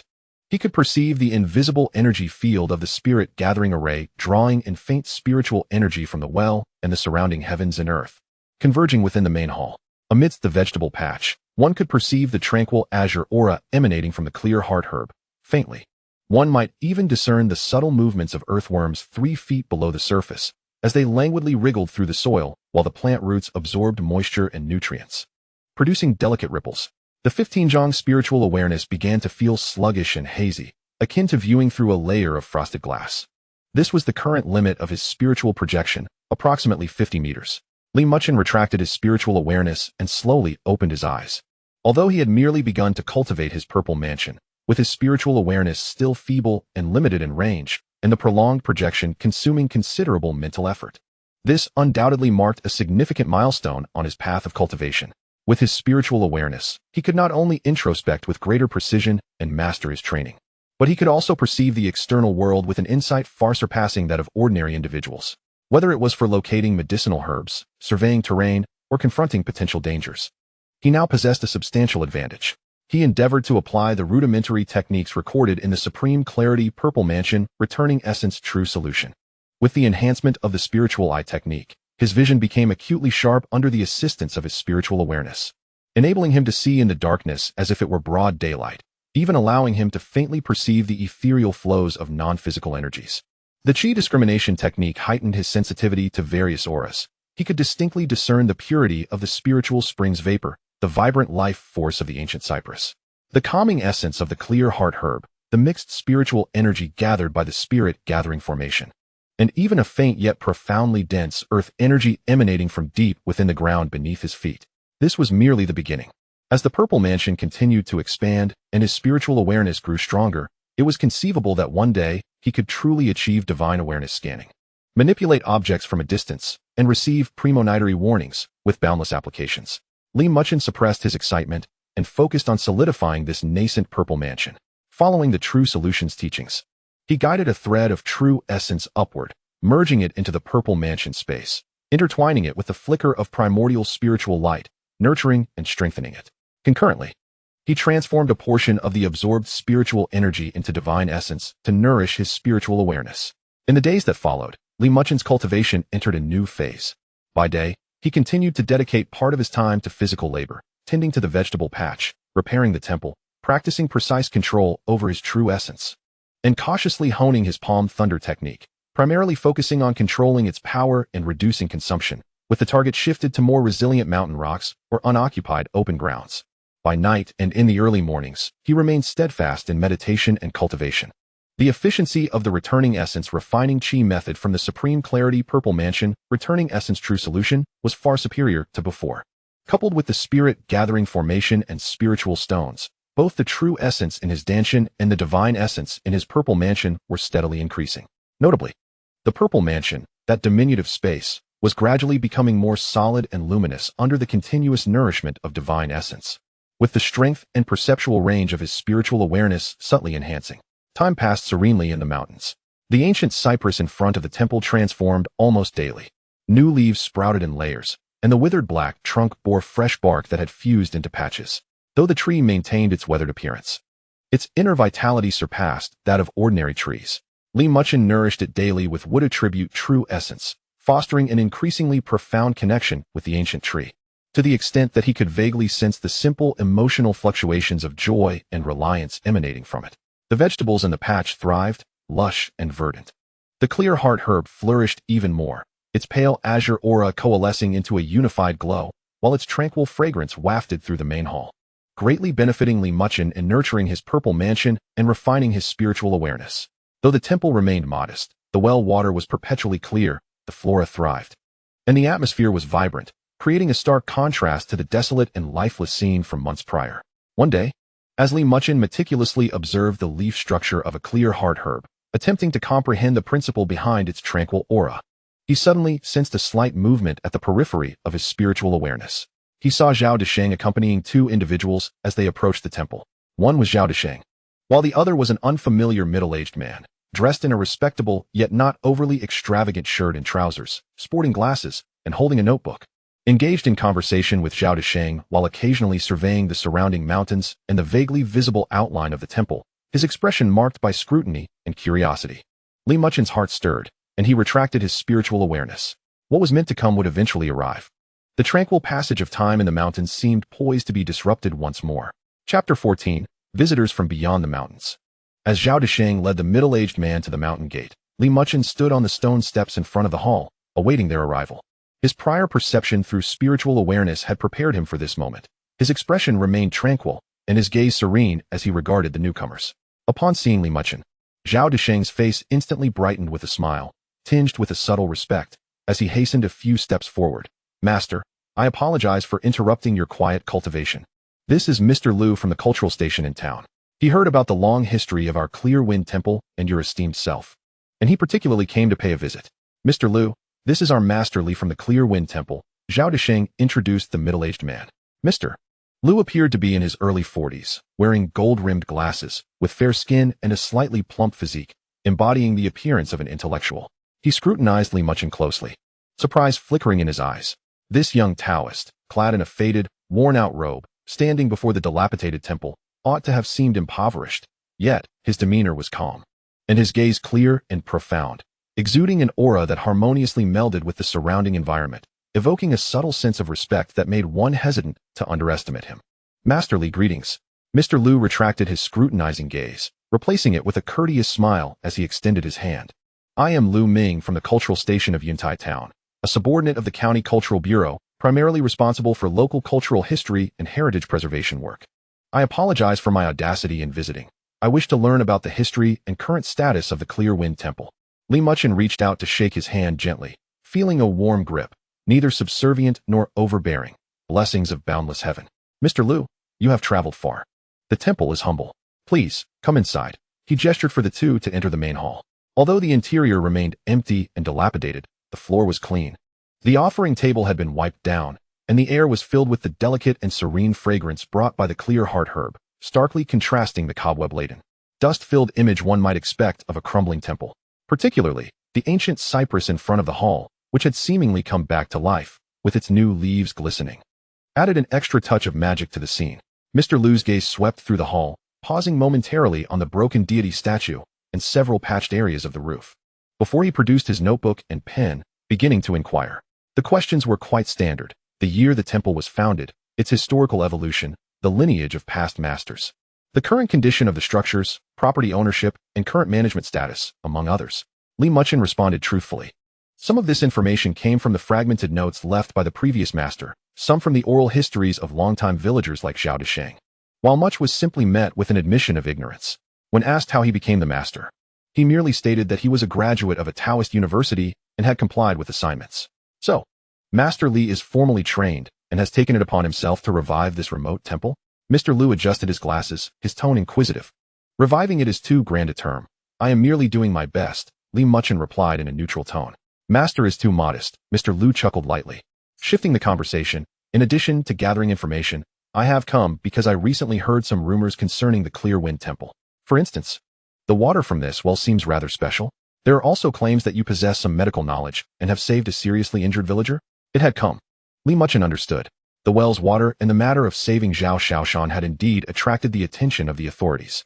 Though the cultural station did not oversee medical and health affairs, they would naturally be concerned with folklore, legends, and even potential superstitions. The well water is mountain spring water. Clear and sweet, long-term consumption might yield some health benefits. The villagers may have exaggerated its effects, Li Muchen replied with an unchanged expression. As for my medical skills, I possess merely a modest understanding of ancestral massage and herbal remedies. When Zhao's brother was gravely injured, I used some folk remedies in a moment of urgency, and fortunately, nothing went awry. It was sheer luck, so I cannot claim to be skilled in medicine. He responded with impeccable discretion, neither excessively denying nor affirming the supernatural, attributing everything to the purity of the mountain spring, the spirit of the earth, and fortunate circumstances. As Mr. Lu took notes, he keenly observed Li Muchen's demeanor and the surrounding environment.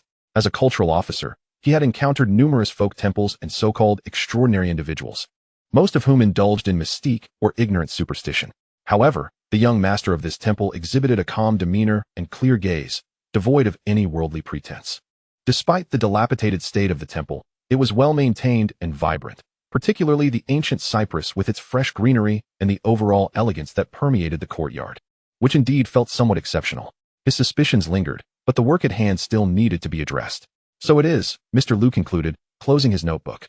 Master Li, uninterested in fame or fortune, devotedly restores the ancient temple and preserves cultural heritage, which is commendable, although Qingfeng Temple appears worn. The architectural design and the ancient trees indicate it possesses a significant history and qualifies as a cultural heritage worthy of attention. I will report back to the Bureau and see if we can secure some support for cultural relic preservation, even if it is merely a plaque or a modest repair grant. This is, indeed, an unexpected delight. Li Muchen expressed his gratitude. Thank you, Mr. Lu, for your concern. However, Mr. Lu paused slightly, looking at Li Muchen with a pointed expression, reminding him, we now live in a scientific society. Some folk legends are best taken lightly. It is vital to approach matters with a scientific and rational mindset, especially regarding public health and safety. Caution is paramount, and I advise seeking medical attention when necessary. Master Li, being well-educated, should understand this principle. This was a subtle reminder and caution. Li Muchen nodded.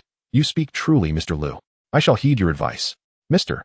Lu inquired further about the temple's daily operations and interactions with the villagers, to which Li Muchen answered with composure. In the end, Mr. Lu expressed a desire to see the famous well. Li Muchen led him to the spiritual well in the courtyard. The water was crystal clear, reflecting the sky's light and clouds, with the well's rim clean and tidy. Mr. Lu leaned in to take a look, then asked Li Muchen to draw half a bucket of water for careful observation, even dipping his finger to taste it. Indeed, it was quite sweet, surpassing the usual mountain spring water in flavor.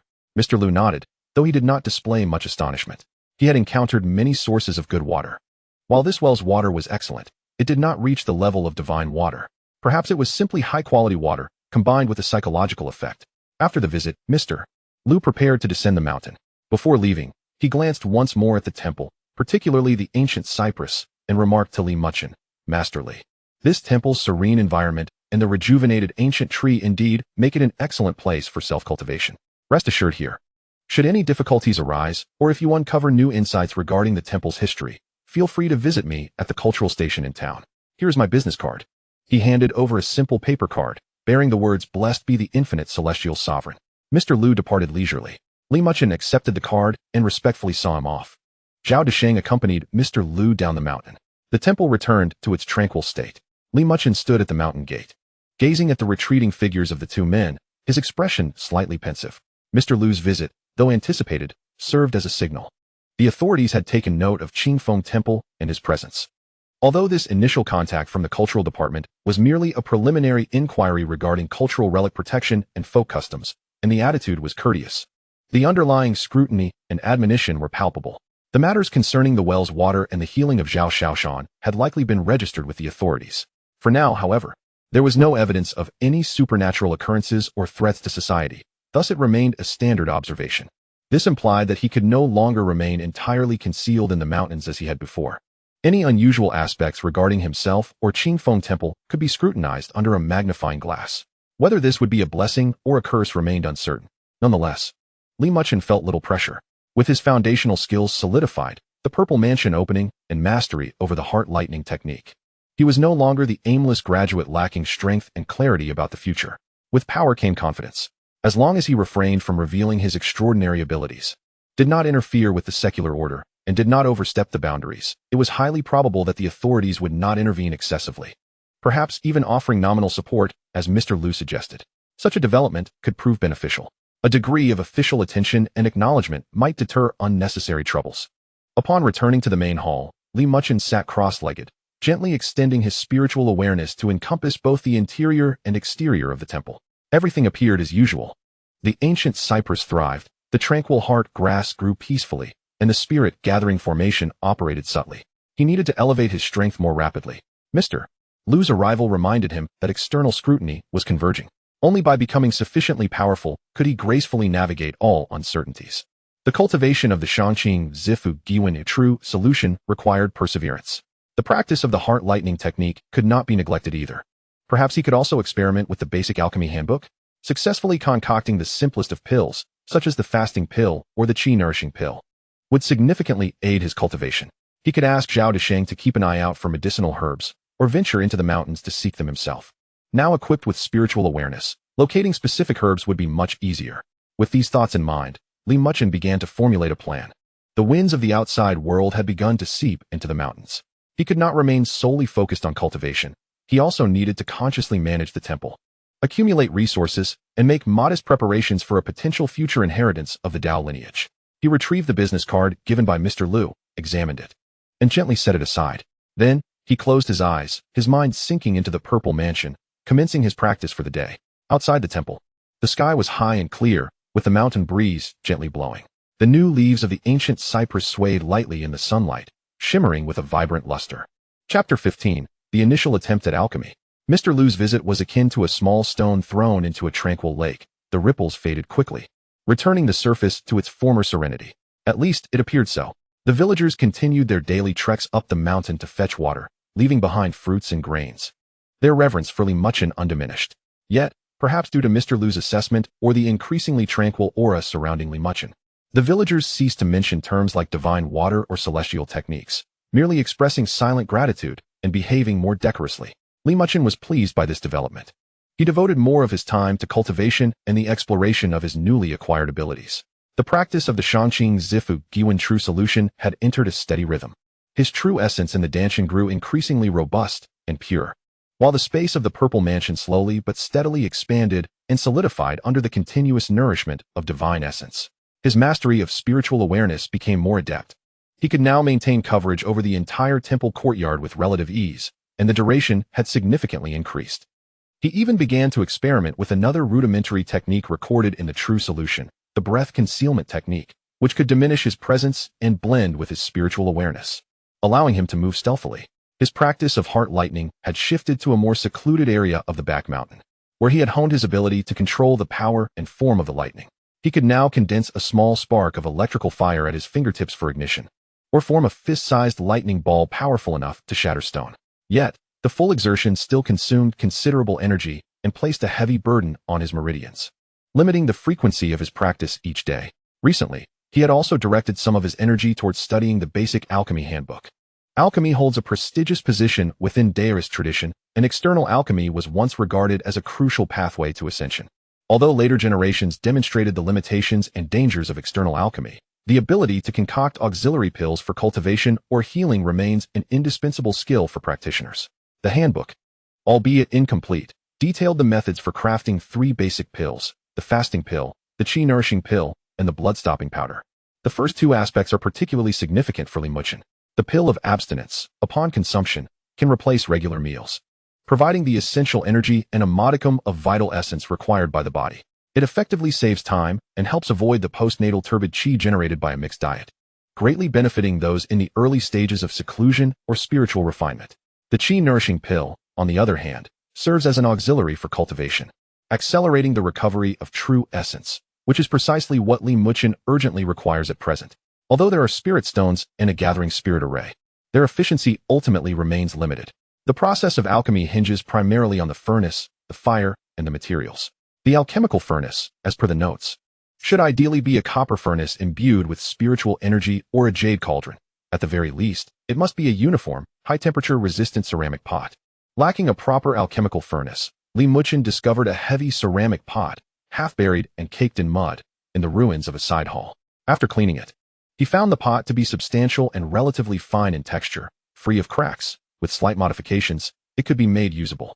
Fire is categorized into martial and literary types. Martial fire is aggressive and intense, while literary fire is gentle and nurturing. The notes suggest that the best option is to use earth fire or true fire, If unavailable, high-quality charcoal fire will suffice. Li Muchen possessed neither earth fire nor had he cultivated true fire, so he resorted to gathering hardwood from the mountains to produce charcoal for his needs. The most troublesome aspect is the materials, specifically the medicinal herbs. The pill of abstinence requires 5 types of herbs: huangjing, fulling, xianxiao, lianzi, and honey. The first 3 might be found in the mountains, while lianzi requires a trip to the town for purchase, and honey can be exchanged with the villagers. The qi-nourishing pill necessitates 7 types of herbs: ginseng, huanqi, guqi, lingzi, hishou wu, licorice, and du. Ginseng, lingzi, and hishou wu are precious herbs. Although they do not require extensive aging, they are rare in the wild, while the others are relatively common. Li Muchen compiled a list of the required herbs, entrusting part of the search to Zhao Desheng for assistance in acquiring them from the villagers, while he resolved to personally venture into the mountains for the rest. After establishing his foundation and awakening his spiritual awareness, for him, searching for herbs had become no arduous task. On a morning when the sky was just beginning to brighten, Li Muchen departed from the Taoist temple and ventured deep into the heart of Yuntai Mountain alone. Instead of taking the usual paths trodden by villagers, he relied on his keen spiritual awareness to navigate directly toward the areas of the forest that exuded fresher and purer energies. The physique of a foundation-building cultivator far surpassed that of ordinary people, allowing him to traverse the rugged mountain trails with ease when confronted with steep cliffs. He could simply elevate his true qi to ascend. His spiritual awareness spread out like liquid mercury, encompassing the surrounding area within several zhang, allowing him to sense the textures of the flora, the movement of insects, and the flow of earth qi. In less than half an hour, beneath a shaded and moist cliff, Li Muchen pinpointed a small patch of plants with his spiritual awareness. The leaves were thick and oval-shaped, and the slightly purplish stems were unmistakably huangjing. Moreover, judging by the age, they were at least 3 or 4 years old, ample for medicinal efficacy. He carefully excavated them, ensuring not to damage the roots, and harvested 7 or 8 stalks, wrapping them in prepared oil paper. Continuing onward, he discovered clusters of fulling tubers beneath an ancient pine tree, and found wild xianxiao vines in the humus by a stream. What would take ordinary herbalists several days, or even longer to find, was accomplished by Li Muchen with an efficiency exceeding tenfold, thanks to his spiritual awareness. By merely midday, he had gathered the mountain herbs required for the pill of abstinence, and even stumbled upon several well-aged huanqi and licorice. In the afternoon, he shifted his focus to the more precious materials for the qi-nourishing pill. Ginseng, lingzi, and hishou wu typically thrive in deep, remote forests, where human footprints are scarce, and the geographical energies are particularly unique. Li Muchen ventured deeper into the mountain range, exploring areas where the spiritual energy felt notably vibrant. Along the way, he encountered steep ravines, small waterfalls, and even a valley shrouded in a faint miasma. Yet he adeptly navigated these hazards with prior warnings from his spiritual awareness. Finally, before sunset, he discovered a sunny slope facing a deep ravine, backed by a sheer cliff, where a few plants with palmate compound leaves and clusters of small red fruits, wild ginseng, grew. Although not aged significantly, merely a sprout, it would suffice for concocting the most basic qi-nourishing pill. Even more delightful was the sight of several cloud-like, reddish-brown lingzi, fungi growing on a few decaying logs nearby. Indeed, they were yunzi. While they did not match the premium varieties like shizi or zizi, they were still a type of lingzi, possessing mild medicinal properties, perfectly suited for the qi-nourishing pill. Although he did not find hishou wu, the notes mentioned that a substitute could be procured from a herbal shop. With a bountiful harvest, he returned to the Taoist temple under a starry sky. Li Muchen felt no trace of fatigue. Rather, he was invigorated. This experience of exploring nature and acquiring what he needed through his own abilities imparted a profound understanding of the essence of cultivation. In the days that followed, while awaiting Zhao Desheng's assistance in acquiring the remaining herbs, he began preparing for the alchemical process. A batch of charcoal had been properly prepared and stored in a dry place for future use. The ceramic pot was repeatedly cleaned and polished with true essence to eliminate impurities and foreign energies. The herbs required processing, washing, drying, cutting, or grinding. Though these tasks were tedious, he executed them meticulously, maintaining a deep reverence for the art of alchemy. After several days, all the necessary herbs were gathered. Li Muchen chose a fine, sunny morning to embark on his inaugural attempt at alchemy, aiming to concoct the pill of abstinence. He placed the processed huangjing, fulling, xianxiao, and lianzi into the ceramic pot in precise proportions. Lacking an accurate scale, he relied solely on intuition and his discernment of the herb's energies. He then added a small amount of honey as a binding agent, covering the pot with a lid featuring air holes. He placed it on a makeshift stone stove and ignited the prepared charcoal. The martial fire blazed, roasting the pot's base. Li Muchen sat cross-legged nearby, his spiritual awareness tightly focused on the ceramic pot. He could observe the herbs inside softening under the high temperature, releasing their essences, and the various medicinal properties starting to blend and react. He needed to adjust the heat according to the changes in the medicinal vapors detected through his spiritual awareness.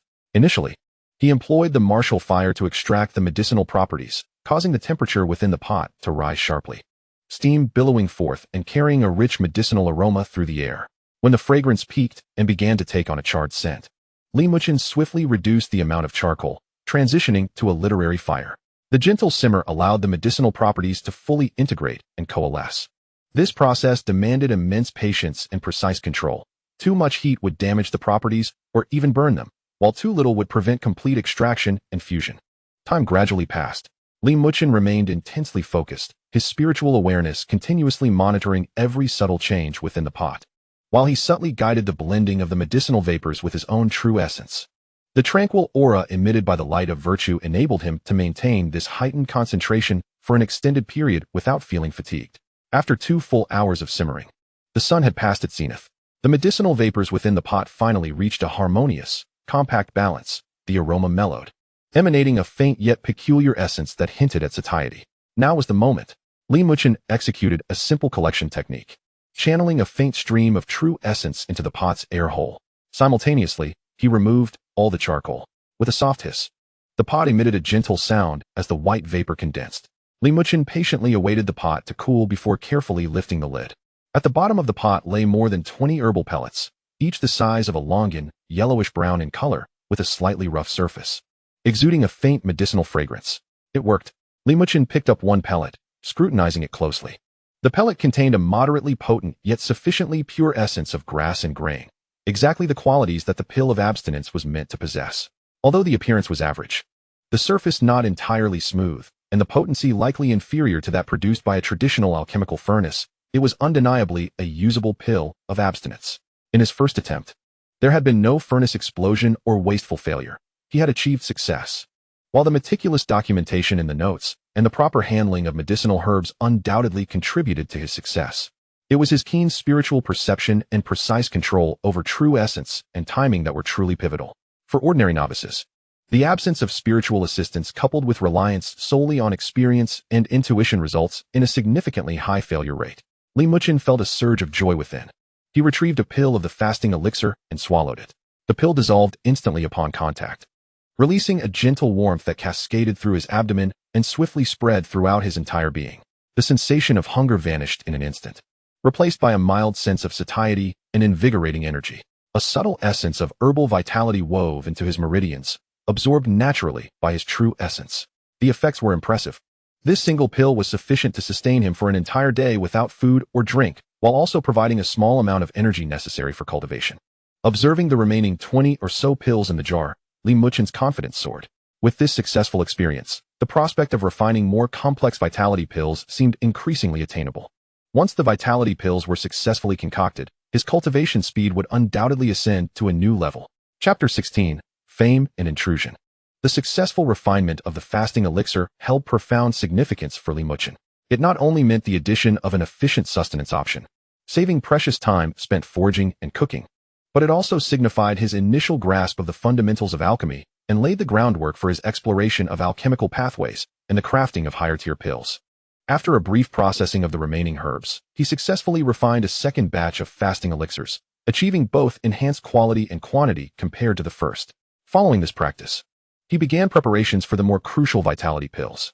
The process of refining vitality pills was considerably more intricate than that of fasting elixirs.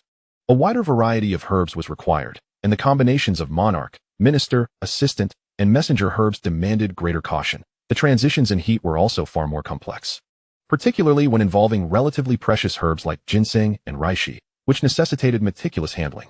Li Muchen refrained from rushing into action.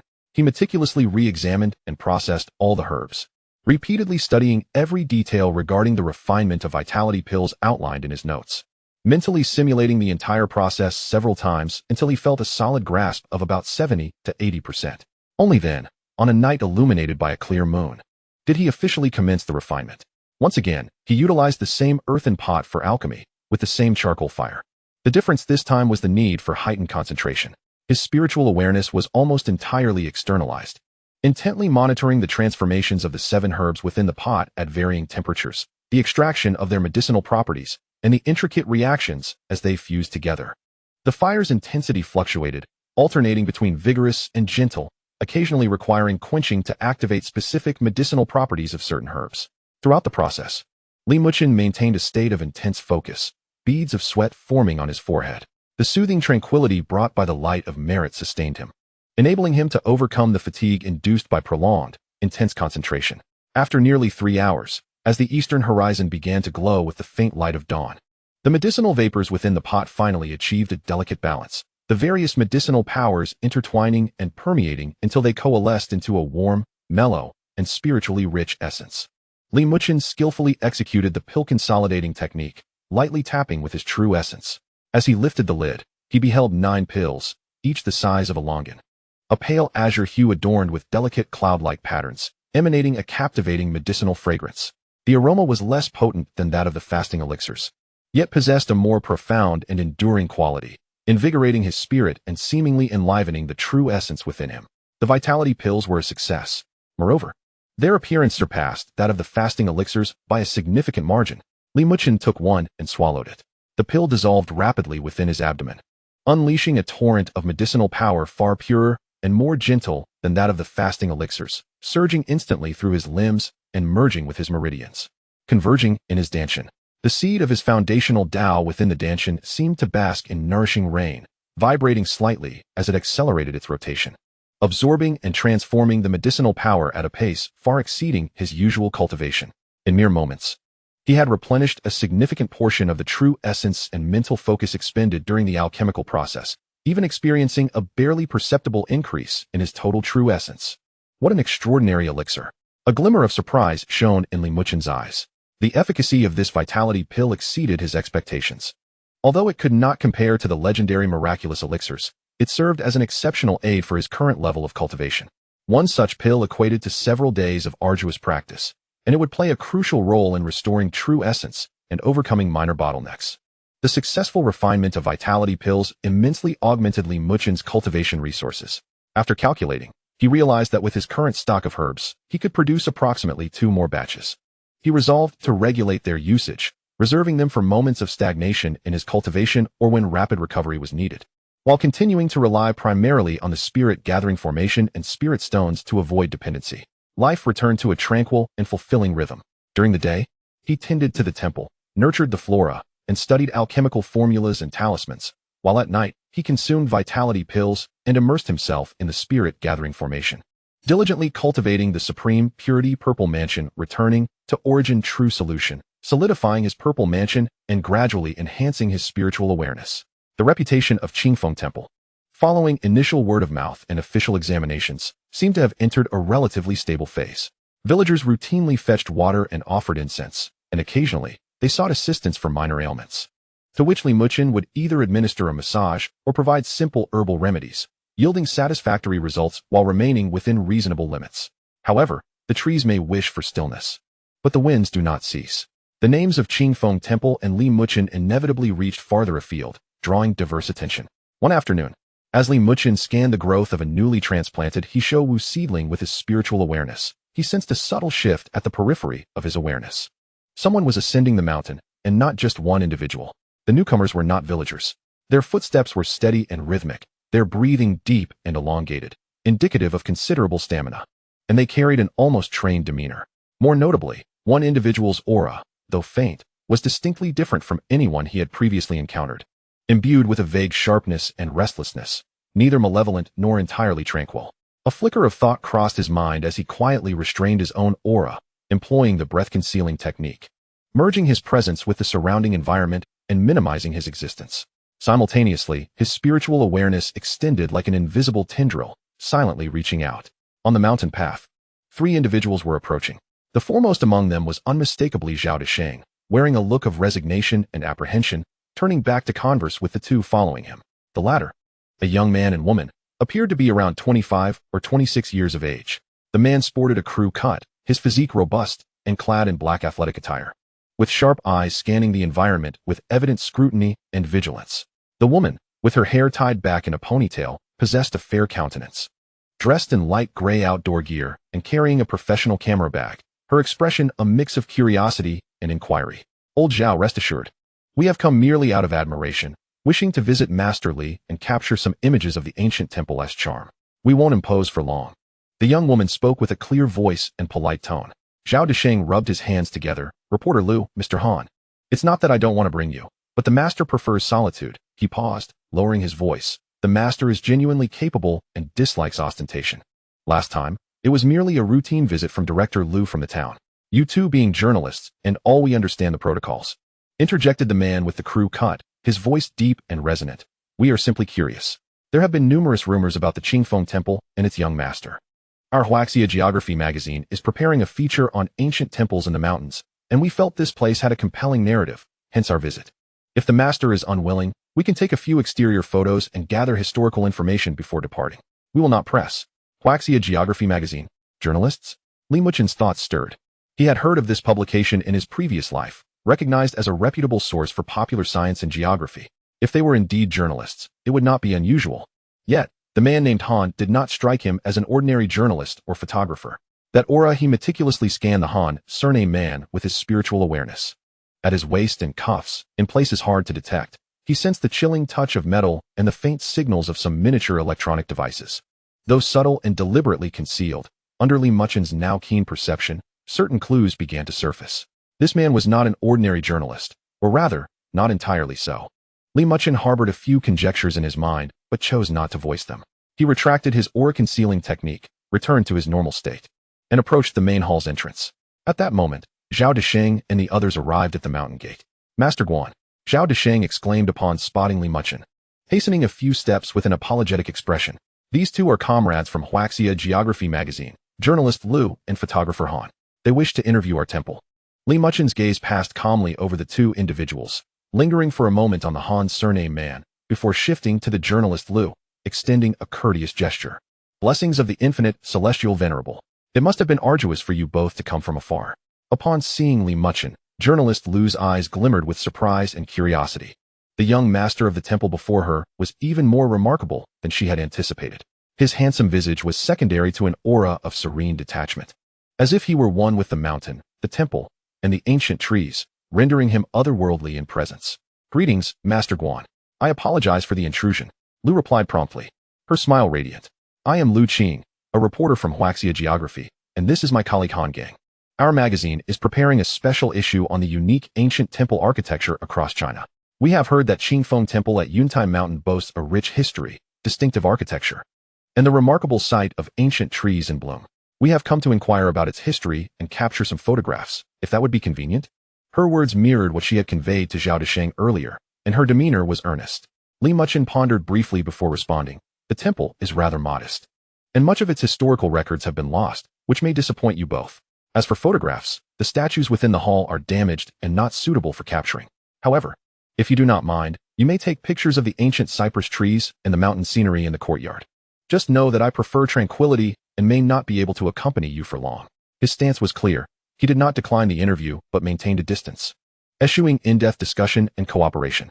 Journalist Lu seemed to have anticipated this and did not press further, replying with a smile, that will suffice. Thank you for your understanding.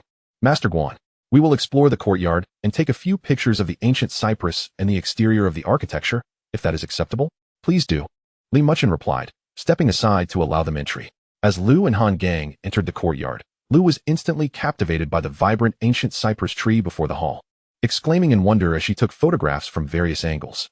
Han Gang, on the other hand, appeared to meander casually, yet his keen gaze scrutinized every corner of the temple, particularly lingering near the spiritual well, the main hall's repair areas, and the patch of clear heart grass in the garden, where he even discreetly measured the air and well water with a small device he carried. Li Muchen remained oblivious to their actions, quietly standing before the hall, his gaze fixed on the distant mountains. Zhao Desheng stood awkwardly to the side, glancing between Li Muchen and the two journalists, wanting to speak, but hesitating. After Lu finished photographing the ancient cypress, she asked Zhao Desheng a few questions about the temple's history and rumors regarding the former master, to which Zhao Desheng responded cautiously, adhering to what he had previously told the official Lu. The entire process lasted approximately half an hour. Han Gang had nearly scanned the entire periphery of the temple, and on several occasions, his gaze met Li Muchen's calm eyes, quickly averting his gaze, although a hint of seriousness and curiosity lingered in his depths. Ultimately, journalist Lu, satisfied, put away her camera and expressed her gratitude to Li Muchen once more. Thank you, Master Guan. The ancient trees and atmosphere here are truly extraordinary. We shall not impose any further. Han Gang also nodded slightly, casting one last profound glance at Li Muchen before turning to leave. Zhao Desheng hurriedly followed to escort them down the mountain. Once the three figures vanished along the mountain path, Li Muchen retracted his gaze. Perhaps journalist Lu's intentions were genuinely aligned with the magazine's special feature, but Han Gang undoubtedly harbored ulterior motives. The aura he exuded, his equipment, and his trained observational methods suggested he was affiliated with some specialized department. A deeper official interest had arrived, and it was likely that this was not merely a matter of cultural preservation. The mountain breeze rustled the ancient cypress, and while Li Muchen's expression remained composed, he understood that from this point forward, he needed to be more vigilant. This secluded temple in the depths of the mountains could no longer entirely shield itself from the prying eyes of the world. Chapter 17. The Heir of Yudang. In the days that followed, the temple seemed to regain its former tranquility. Villagers continued their daily treks up the mountain, fetching water, making offerings, and exchanging pleasantries, as if the two journalists had never appeared. Yet, Li Muchen was aware that certain things had irrevocably changed. His spiritual awareness had sharpened, and his perception of the surrounding environment had grown more acute. He could detect the occasional presence of unusual auras around the mountain where the temple stood, whether near or far. These individuals were neither villagers nor tourists. Their stays were brief, seemingly engaged in observation, measurement, and documentation. Their movements were discreet, easily overlooked by ordinary individuals, yet under Li Muchen's spiritual perception, they shone like fireflies in the dark, subtle yet conspicuous. These people might be Han Gang's companions or belong to some other department. The official interest in him evidently extended beyond the initial realm of artifact preservation and folklore management. Was it due to the miraculous well water? Or perhaps the unusual abilities he exhibited while treating Zhao Xiaoshan? Or had they sensed the temple's unique environmental changes, such as the faint spiritual energy converging in the gathering array or the extraordinary vitality of the ancient cypress? Li Muchen could not ascertain the reasons, but he heightened his vigilance. During daily cultivation, he would suppress the operation of the gathering array to its minimum, maintaining only the most basic gathering effects to avoid any potential detection by instruments. His practice of the palm lightning technique was entirely relocated to a secluded valley in the rear mountain, where human presence was sparse, and he endeavored to control both power and noise. Activities such as alchemy and talisman drawing were conducted within the main hall, all while he continuously enveloped the temple with his spiritual awareness, monitoring the outside world. Simultaneously, he observed these uninvited guests. He noted that their actions were quite measured. They never approached the core areas of the temple, nor did they intrude recklessly. Instead, they watched from the periphery, using binoculars and various devices for their assessments. Occasionally, individuals akin to Han Gang would disguise themselves as tourists or researchers, attempting to draw closer, but upon sensing Li Muchen's subtle gaze, they would promptly halt, politely nod, and depart without lingering. This represented both a test and an unspoken boundary. The officials were observing and studying him, but had yet to adopt any forceful or invasive measures.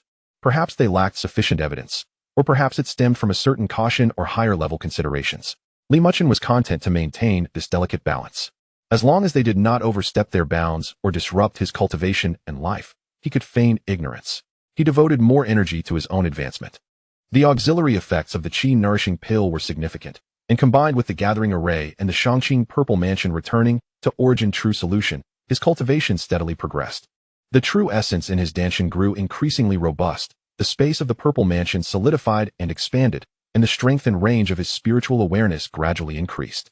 Now capable of stably covering a radius of 20 zhang with greater clarity and extended duration, his control over true essence became increasingly exquisite. He could now deftly manipulate the gentle breeze to sweep away dust as if it were an extension of his own will.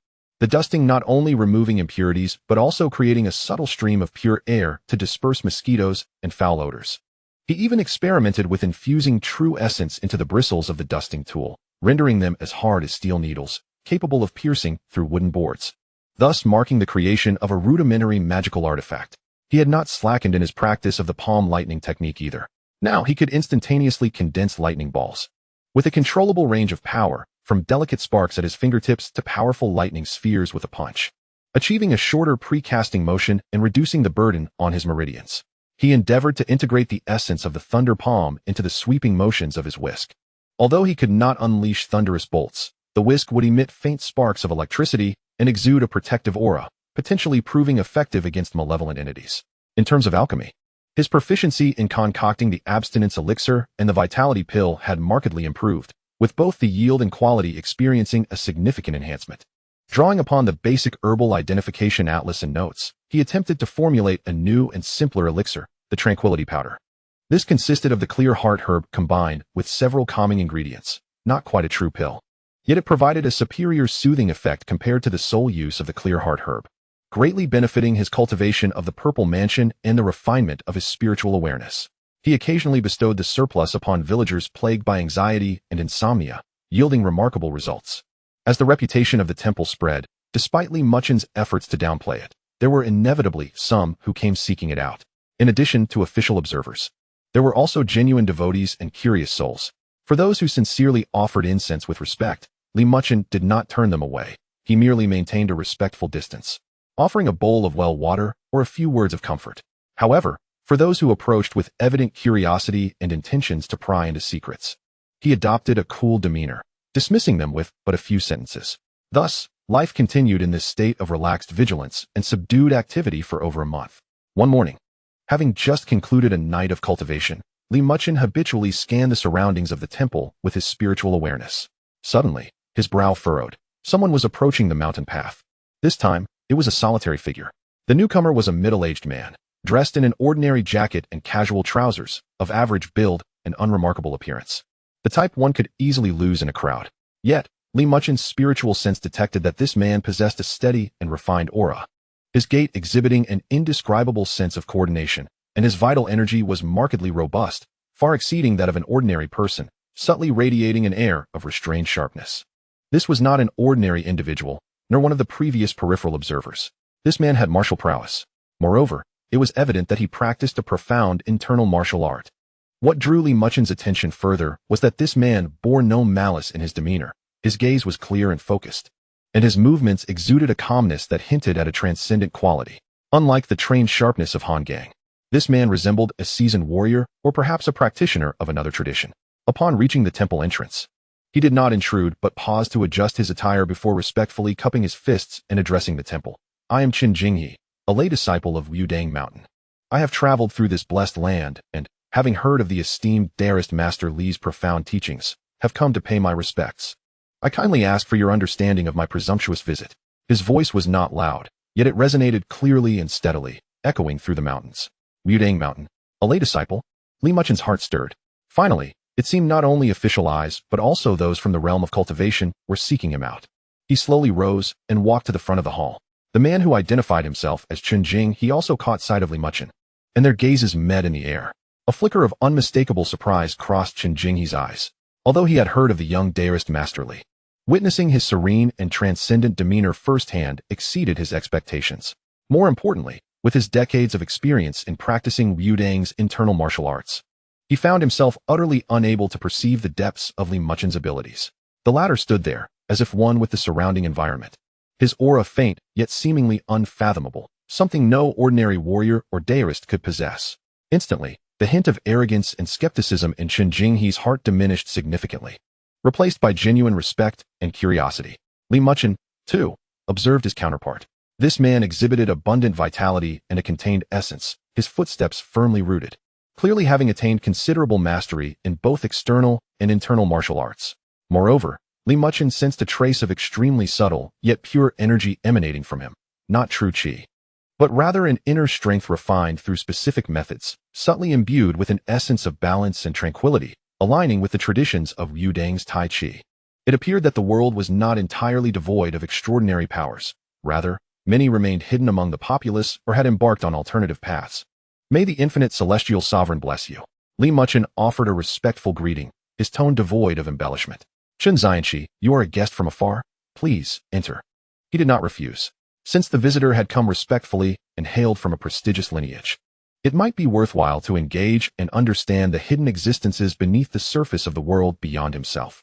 Upon hearing Li Muchen's words, Qin Jinghe returned the gesture with solemnity before stepping into the courtyard. His eyes quickly scanned the temple's surroundings, lingering for a moment on the ancient cypress, the spiritual well, and even the unusually thriving clear heart herbs, his astonishment growing deeper. He approached the front of the hall, but did not enter. Instead, he cupped his fists once more and spoke. Dearest Master Li, my visit is indeed abrupt, prompted by tales of a high practitioner residing at Yuntai Mountain in Jin Province, which ignited my yearning. Today, to witness your remarkable presence, I find this temple, though humble, harmoniously attuned to nature and brimming with vitality, truly admirable. Xianxiaaudiobooks. You flatter me, Li Muchen replied coolly. This humble temple is not worthy of such high praise. May I inquire what you seek in your visit? He hesitated briefly before speaking candidly. I dare not claim to impart teachings. To be frank, I have practiced martial arts since childhood, studying Wudang's internal methods for decades, and consider myself to have made some modest achievements. I have also encountered several eminent figures in Buddhism and Taoism. However, I have never encountered someone with the innate grace and depth that leaves me entirely unable to fathom, as I do with you, dearest master. My curiosity compelled me to visit, not only to pay respects but also, he paused, his gaze earnest, to humbly request your guidance in exploring the path of cultivation. Chapter 18. Discussing the Tao beneath the ancient cypress. Chen Jinghe's forthrightness took Li Muchen slightly aback, yet he found the man to be sincere and devoid of pretense. After a moment's contemplation, he resolved to engage within certain limits. I dare not claim to impart teachings. Li Muchen gestured toward the vibrant ancient cypress in the courtyard. Since you have journeyed so far, if you do not mind, please take a seat beneath this tree, enjoy a cup of tea, and we may converse leisurely. He refrained from inviting him into the main hall, as that was the core of his cultivation. Beneath the ancient cypress in the courtyard, he maintained courtesy while keeping a respectful distance. That would be most agreeable. I do not dare to impose, Chen Jinghe replied, his eyes lighting up with delight. He understood that many places of cultivation have their taboos, and the fact that Li Muchen welcomed him into the courtyard was already a show of respect. Li Muchen turned to the side hall to retrieve 2 clean earthenware bowls, then fetched the freshest well water from the spiritual well, placing a few tender leaves of clear heart herb into each bowl before pouring in the water. He did not use fire to heat it.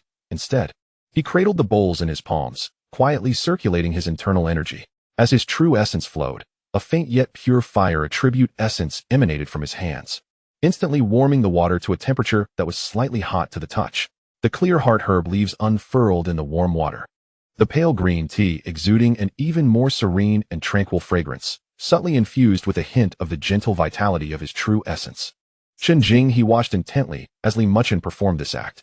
When he saw that the water had begun to steam simply from being held for a moment, and that the process was so natural and fluid without any trace of smoke or fire, he was taken aback. This was far beyond the capabilities of ordinary internal energy.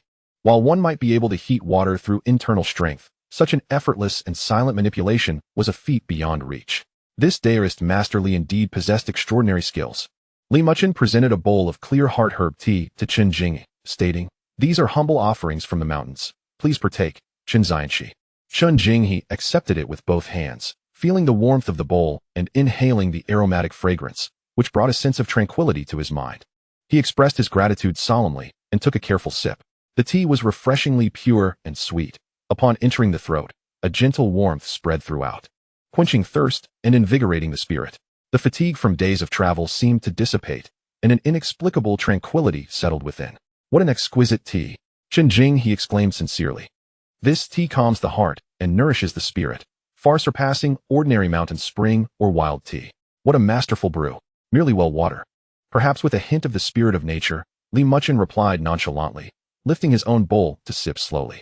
The two sat across from each other on 2 flat stones beneath the ancient cypress. Chen Jinghe set down his tea bowl, his demeanor becoming more serious as he spoke first. Master Li, I am a few years your senior and have immersed myself in martial arts for decades, with some knowledge of Taoist classics. Yet today, upon meeting you, I realize what it means to possess the aura of a true sage. Your breath is harmonious, blending seamlessly with this mountain, this tree, and this temple, embodying the nascent form of the unity between heaven and man. Such a realm I have only encountered in ancient texts and legends, never in reality. May I inquire about the profound methods you practice?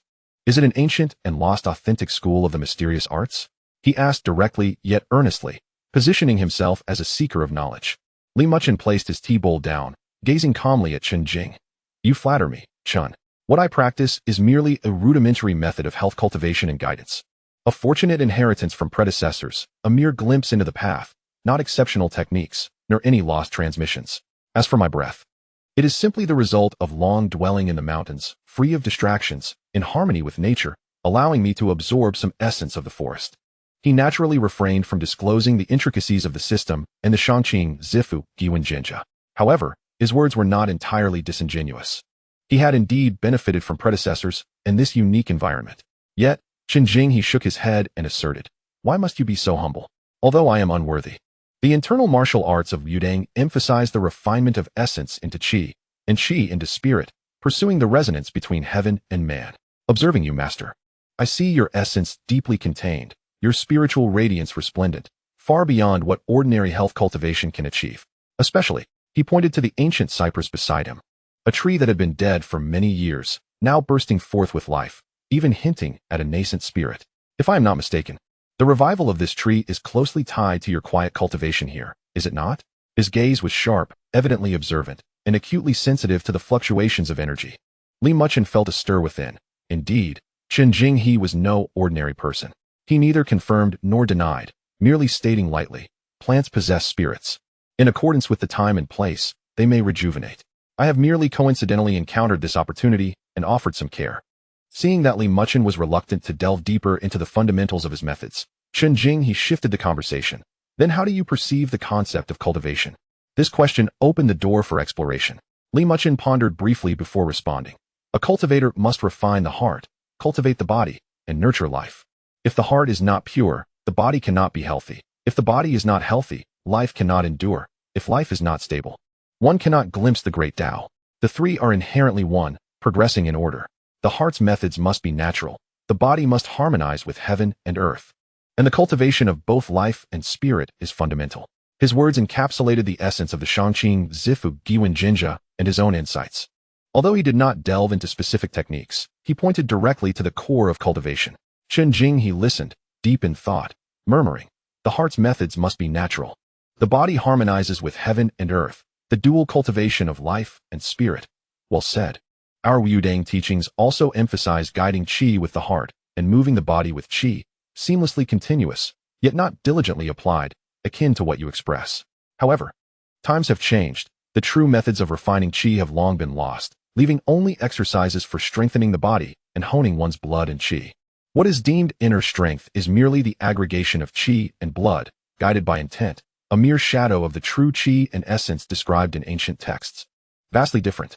His words revealed a yearning for genuine methods of cultivation and lamentation for the decline of the Tao in this world. Li Muchen understood. It seemed Qinjing he had indeed touched upon the pinnacle of traditional martial arts and vaguely sensed a path ahead, yet struggled with the lack of access to it. The inner strength and qi sensation he mentioned were likely the limits attainable by contemporary martial artists, and without orthodox methods of refining qi, further progress would be exceedingly difficult. Knowing the path ahead is fraught with challenges, why do you persist? Li Muchen inquired. Qinjing he's expression grew solemn. To hear the Tao in the morning is worth dying in the evening. My lifelong pursuit of martial arts is not for bravado, fame, or power, but to explore the limits of human potential and seek the extraordinary realms spoken of by the sages. Even if I can only glimpse a fragment of the true essence, it will not have been in vain. His tone was resolute, his gaze fervent, demonstrating his sincere devotion to the Tao. Li Muchen nodded slightly. This man possessed commendable character. The Tao lies beneath your feet and within your heart, he stated. Since you hold such aspirations, why not delve deeper into the principles of your own studies? Wudang has a heritage spanning a millennium, with abundant texts. The principles of internal martial arts resonate with the transformations of yin and yang, and the techniques of health cultivation also possess much merit. If you can grasp the essence from the roots, distilling the essential from the trivial, returning to simplicity, you might discover a new path and gain something worthwhile. This statement served both as guidance and a test. He wished to assess Qinjing he's comprehension and understanding of his own path. Upon hearing this, Qinjing he trembled slightly, his eyes reflecting contemplation, and he remained silent for a moment, clearly affected by Li Muchen's words. After a long pause, he sighed deeply. Rising to give Li Muchen a solemn bow, listening to your words is worth more than a decade of study. What you say is like a divine enlightenment to me. I have been overly fixated on seeking secret methods and true transmissions, neglecting the foundation of my own practice and the essence of its transmission. Thank you for your guidance. This bow was performed with genuine respect. Li Muchen returned the gesture. Your words are too kind. It is merely a modest insight. Jing, he straightened up, his demeanor growing even more respectful. Today's encounter with you is a great fortune for me. Though you are young, you already possess the aura of a true sage. Your future achievements are boundless. I do not dare to hope for more, only wishing that if I encounter confusion in the future, I may again seek your counsel. May I do so? His attitude was exceedingly humble, entirely adopting the posture of a junior seeking knowledge from a senior. Muchen regarded him with a glance and nodded. If you have leisure, you are welcome to come here to drink tea and discuss the Tao. This was a tacit agreement to limited exchanges. Jing, he was overjoyed. Thank you, master. He lingered for a moment, asking about breath regulation, calming the mind, and how to better sense the connection between his own qi and the external world. Muchen did not impart specific techniques, but offered explanations based on principles and reasoning, integrating some insights from Yu Dang's martial teachings, which allowed Jing he to feel significantly enlightened, clarifying many previously obscure concepts. As the sun rose higher, Jing he realized it was inappropriate to overstay, so he rose to bid farewell. Before departing, he glanced at the ancient cypress and then at the spiritual well, suddenly saying, Master, I hope to offer a humble reminder. Qingfeng Temple is gaining prominence, which may have attracted various attention. Beyond mere curiosity, there may also be less than pure intentions at play. Though you possess extraordinary abilities, while open attacks are easy to evade, hidden arrows are difficult to guard against. Thus, please exercise caution. He had evidently sensed the subtle signs of activity from the authorities or other forces. Muchen's expression remained unchanged. Thank you for the reminder, Shun. I shall take heed. Jing, he spoke no more, again cupping his fists in respect, then turned and strode down the mountain, his steps light, clearly in high spirits. Muchen watched him depart, his gaze profound. The arrival of Jing he not only brought information from the realm of cultivation, but also validated some of his own speculations. In this world, there were indeed seekers of the Tao, yet most remained trapped in their cages, unable to find the door. And this small Qingfeng temple, perhaps unwittingly, had become a beacon or an eye of the storm in the eyes of certain individuals. He turned to look at the ancient cypress, rustling in the wind. A storm was brewing, and his foundation on the Tao required more time to solidify. Chapter 19. The Unnamed Incense, Tempering True Essence. After Jing he's departure, the Taoist temple once again returned to its apparent tranquility. Yet, Muchen was acutely aware that beneath this serene facade, currents of unrest surged. Jing he's warning was not without merit. The authorities continued their covert observations, albeit with greater subtlety and seemingly reduced frequency, as if biding their time or scrutinizing something. Perhaps the unexpected arrival of Jing he complicated their assessment of him, prompting a more cautious approach. In addition to the official scrutiny, Muchen's spiritual sense occasionally detected other unusual presences lingering in the distant mountains, some akin to Jing he, martial practitioners imbued with inner strength and vitality. Others bore a mixed aura, embodying the curiosity or opportunism of wandering folk drawn by rumors, and on one occasion, he sensed a fleeting, extremely faint yet distinctly sinister energy, which instilled a sense of wariness within him. However, these were merely peripheral intrusions, and for the time being, none dared to approach or provoke him directly. Muchen remained unperturbed. His daily practice was meticulously scheduled, leaving no room for distraction. The disturbances of the external world, as long as they did not breach the threshold of the mountain gate, were but whispers in the wind. His cultivation of the supreme purity purple mansion, returning to the origin true solution, was progressing splendidly. The foundation of his Danshan had solidified, and his true essence, through relentless refinement day after day, had become increasingly pure and agile.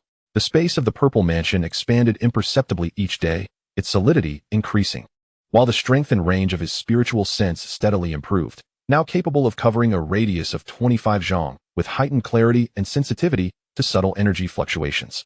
The effects of the qi-nourishing pill remained significant, yet he consciously began to reduce his reliance on it. More often than not, he drew upon the spirit-gathering array and his own techniques to absorb the spiritual energy of heaven and earth, reserving the use of pills for breakthroughs or rapid recovery, thereby avoiding the development of medicinal resistance and solidifying his foundational skills. His practice of the palm thunder had never ceased, and he had now reached a point where he could summon it with mere thought, wielding its power with ease. He even began to explore integrating the essence of lightning into his movements, and while he had yet to achieve the realm of lightning escape, he could enhance his speed slightly during short bursts of movement, with an inherent electric intent that instilled trepidation in malevolent entities. However, as his cultivation progressed into the later stages, the path to enhancement grew increasingly arduous. The transition from the early to mid-foundation stage was a painstaking endeavor, requiring repeated refinement. compression, and purification of his true essence to bring it closer to the essence of innate qi. This process was tedious and slow, fraught with the potential for stagnation.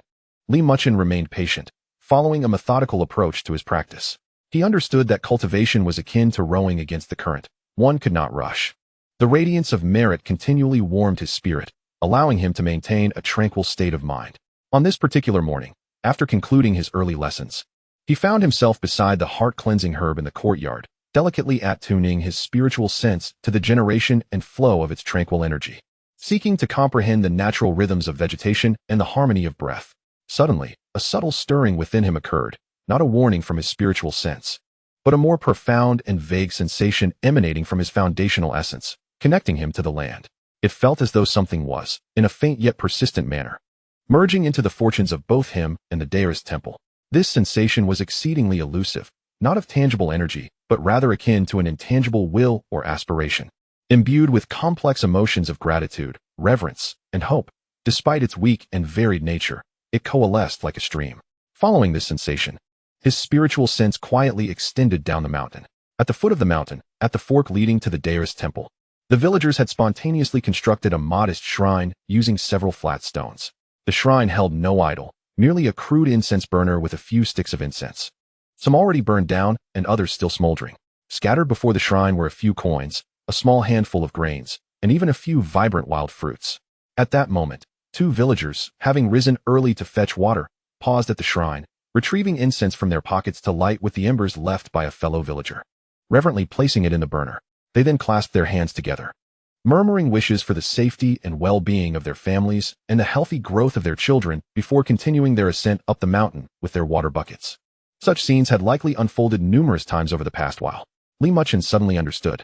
This was the nameless incense, the collective will of the people. The villagers expressed their gratitude for the miraculous well water of the temple, their appreciation for his healing of xianxiaofan, and, witnessing his devoted cultivation devoid of worldly desires, had spontaneously established this simple worship site at the mountain's base. They may not comprehend profound philosophical principles, yet they utilized the most unadorned means to express their gratitude and hopes. These offerings of incense and will, though faint and diverse, were not direct power but carried the truest thoughts of the people. Together, they invisibly bolstered the vitality and energy field of the temple and forged a mysterious connection with him as the temple master. The infusion of these aspirations into the fortunes of the temple, while not immediately visible in effect, might, over time, subtly enhance the feng shui, strengthen the earth's energy, and even impart certain enigmatic influences on his own cultivation. Perhaps the merit he garnered from saving lives was intertwined with these pure expressions of gratitude. More significantly, this represented recognition, a foundation.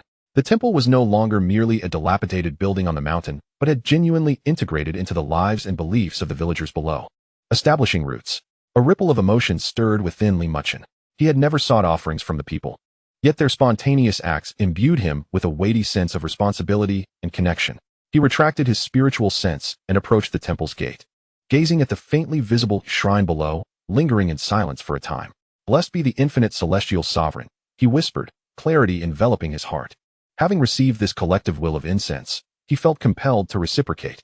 It need not be a direct manifestation of divine favor, but safeguarding the peace of this land. Ensuring the villagers' well-being and prosperity might indeed be one of his responsibilities as the temple master. As he pondered this, the true essence within him suddenly began to circulate more rapidly of its own accord. This was not a conscious effort on his part, but rather a response to the influx of the gathered will from below. Although these aspirations did not directly enhance his true essence, they acted as an invisible catalyst, infusing his foundational energy with a renewed vigor, prompting the already refined true essence to resonate and purify once more. Within his dantian, the seed of his foundational essence quivered slightly, emanating a more warm and resolute glow. What was once a remarkably pure true essence began to further expel the most minuscule impurities, not tangible detritus, but rather the subtle disharmony and restlessness that could arise from absorbing diverse spiritual energies or emotional fluctuations. This process was slow and gentle, yet its effects were profound. Muchen could distinctly sense his true essence becoming purer, more transparent, and more agile, with an enhanced alignment to his thoughts, as the sense of stagnation during operation diminished, even hinting at a lively vitality. This indeed had the effect of refining his true essence and solidifying his foundational energy. Muchen felt a surge of joy. This nameless incense and the collective will of the people were indeed profound. While they could not directly elevate his cultivation realm, they served to fortify his foundation and refine his essence, greatly benefiting his long-term practice. He promptly settled into a cross-legged position before the mountain gate, activating the supreme purity purple mansion, returning to the origin true solution, consciously guiding and embracing this faint yet persistent stream of will from the foot of the mountain, accelerating the refinement of his true essence in conjunction with his technique.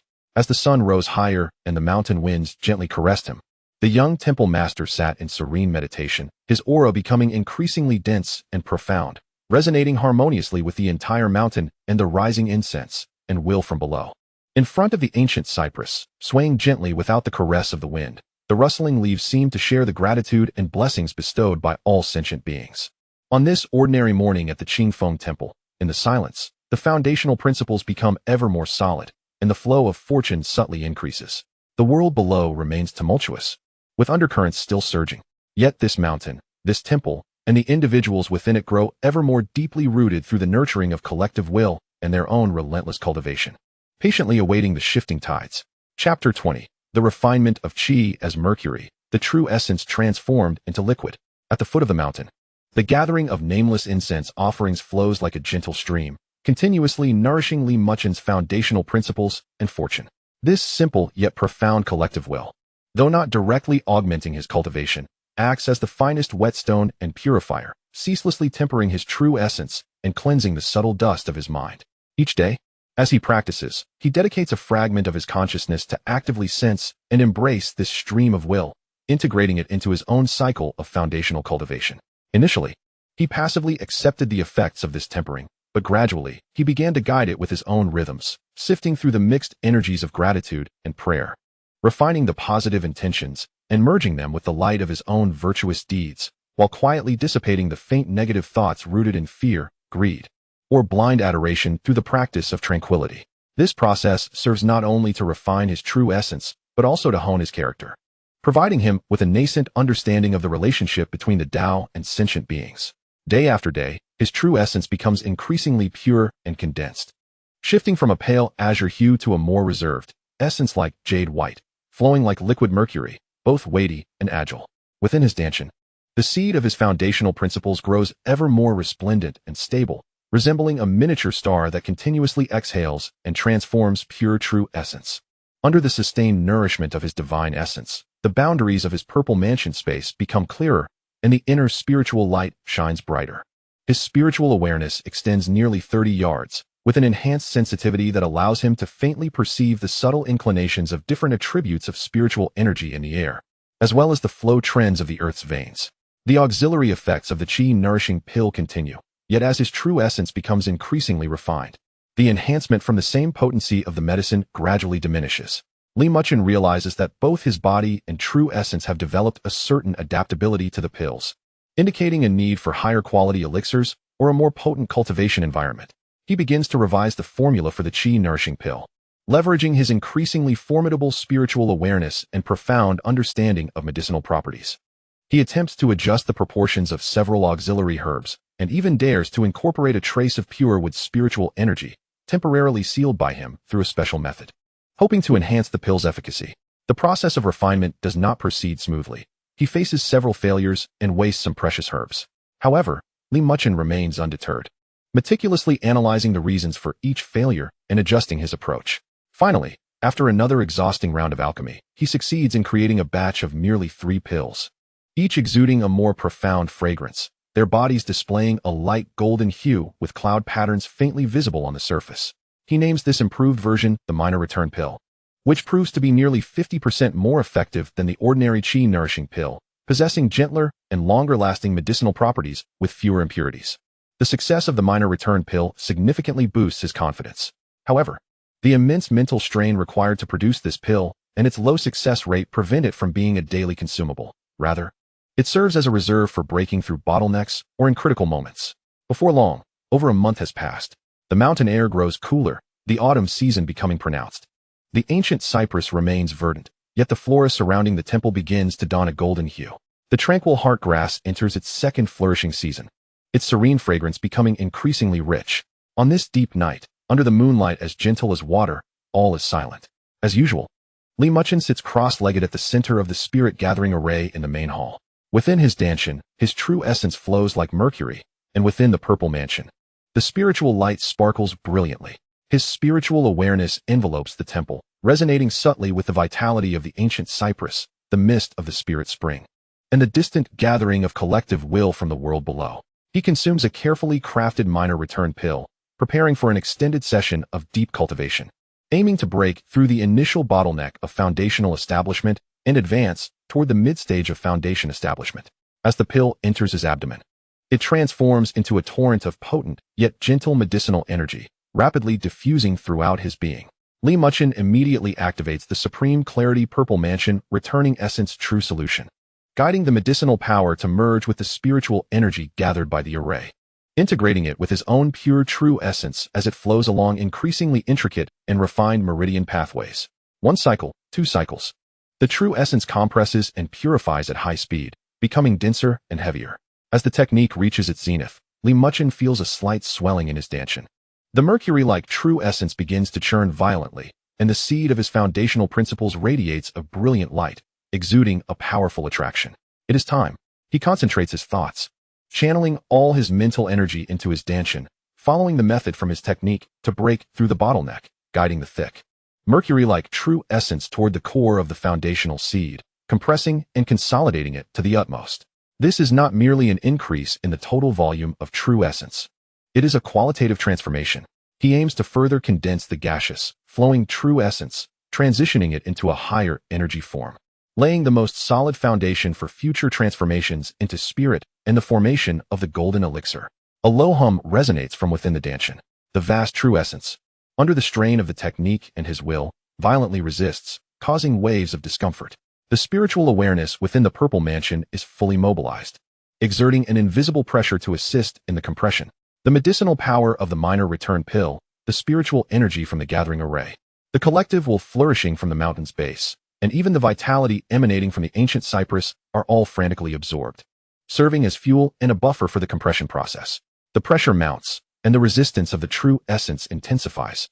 Muchen feels as though his dantian might explode, the meridians bearing an immense burden, and his mind, under the utmost concentration, begins to throb with pain. Yet he grits his teeth and perseveres, maintaining his focus. The light of virtue radiates a warmer, stabilizing force, safeguarding the core of his consciousness. The countless previous experiences of tempering true essence and honing character come into play at this moment. Consolidate. He internally bellows, summoning all his strength to its peak. Boom. Not a literal explosion, but a shockwave at the soul level.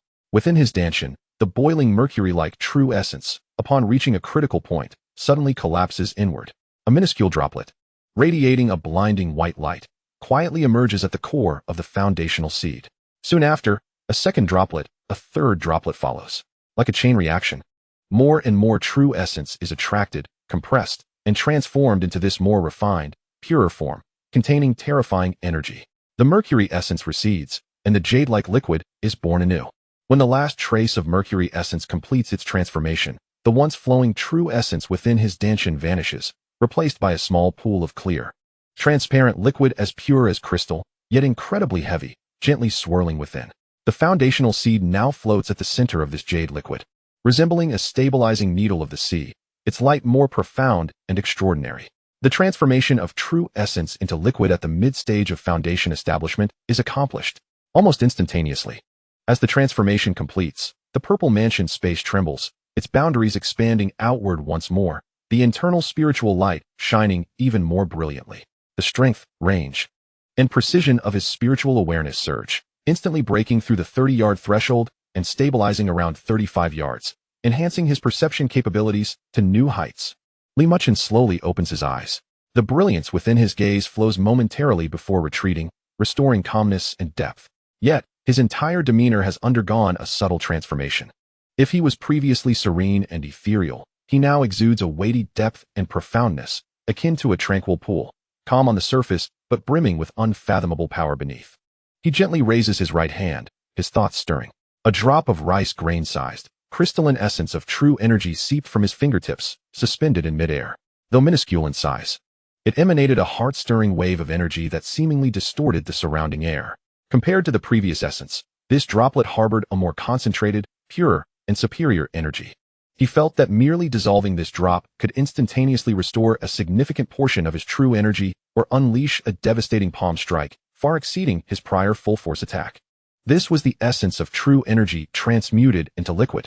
Muchen mused, his heart brimming with the joy of breakthrough and a clearer vision of the path ahead. At the mid-stage of foundation establishment, the true energy underwent a qualitative transformation, not merely an accumulation of quantity, but a leap in the level of energy. Henceforth, while the total amount of his true energy might not dramatically increase, its quality, endurance, and explosive power would far surpass the past. Moreover, with the essence transmuted into liquid, his control over the true energy would become more intricate, allowing for a more effortless casting of spells and techniques, with reduced consumption and heightened potency. He dispersed the droplet from his fingertip, feeling the gentle circulation of the liquid essence within him and the more solid and resplendent seed of his Tao foundation. While also sensing the burgeoning spiritual awareness within his purple palace, his heart clear as crystal. The mountain breeze wafted in from outside the hall, carrying the crispness of late autumn and the fragrance of grass and wood. The ancient cypress in front of the hall swayed gently, as if celebrating his triumph.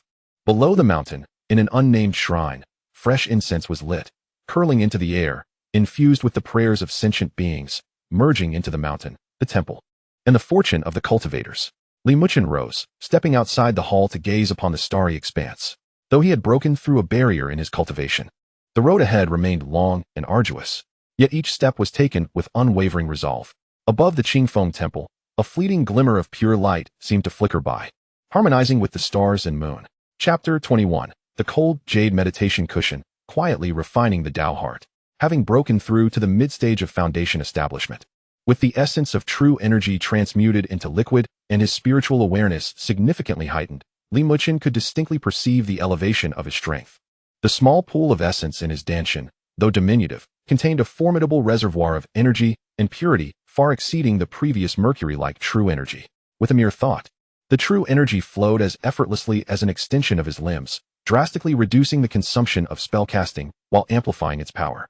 The purple palace stabilized, and his spiritual awareness expanded to 35 zhang, keenly perceptive, with even the slightest detail becoming manifest, suppressing the slight turbulence of emotions following his breakthrough. He habitually settled his mind in preparation for the daily sign-in. After a cultivation breakthrough, the system's opportunities often changed, and he anticipated this eagerly.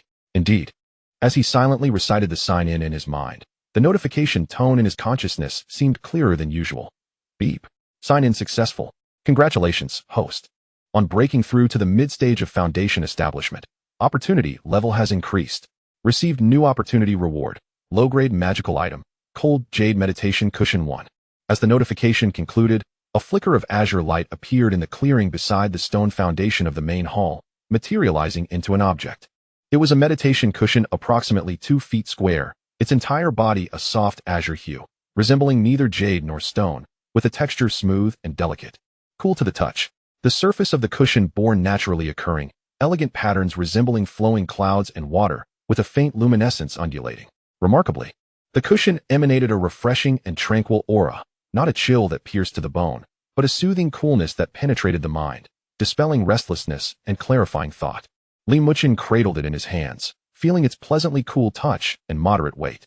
As his spiritual awareness swept across it, he could distinctly sense a gentle yet stable essence of tranquility, coolness, and concentration contained within, as if the material could spontaneously absorb and store minute amounts of heavenly and earthly spiritual energy, transforming it into this serene and refreshing aura.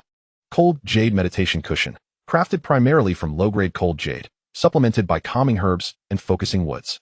It possesses minor effects of gathering spiritual energy, calming the mind, and resisting external mental disturbances. Prolonged meditation upon it can assist cultivators in achieving tranquility, enhancing meditation efficiency, stabilizing the mind, and providing slight assistance in comprehending the Tao and breaking through bottlenecks. Gathering spiritual energy, calming the mind, resisting mental disturbances. Delight flickered in Muchen's eyes. This cold jade cushion was precisely the aid he urgently needed. After breaking through to the mid-stage of foundation establishment, while the essence of true energy transmuted into liquid significantly enhanced his power, the consumption and burden on his mind also increased correspondingly.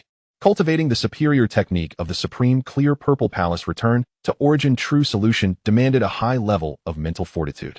especially in the honing of his Purple Palace's spiritual awareness, where even the slightest lapse could lead to distractions or the emergence of demonic thoughts. Previously, although the fragrance of calming herbs provided some support, it was ultimately an external aid with limited effectiveness.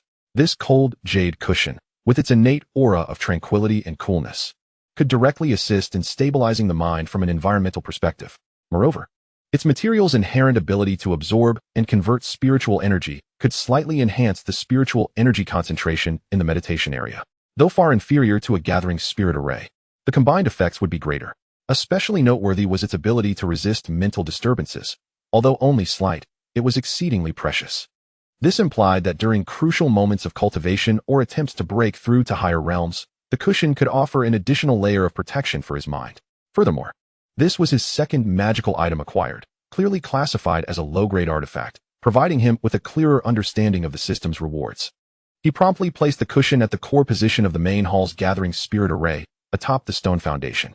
As the cushion settled, its inherent aura of tranquility and coolness naturally spread, blending harmoniously with the spiritual energy converging from the gathering array, the fragrance of calming herbs, and the faint sandalwood incense already present in the hall, creating an environment more conducive to meditation and practice.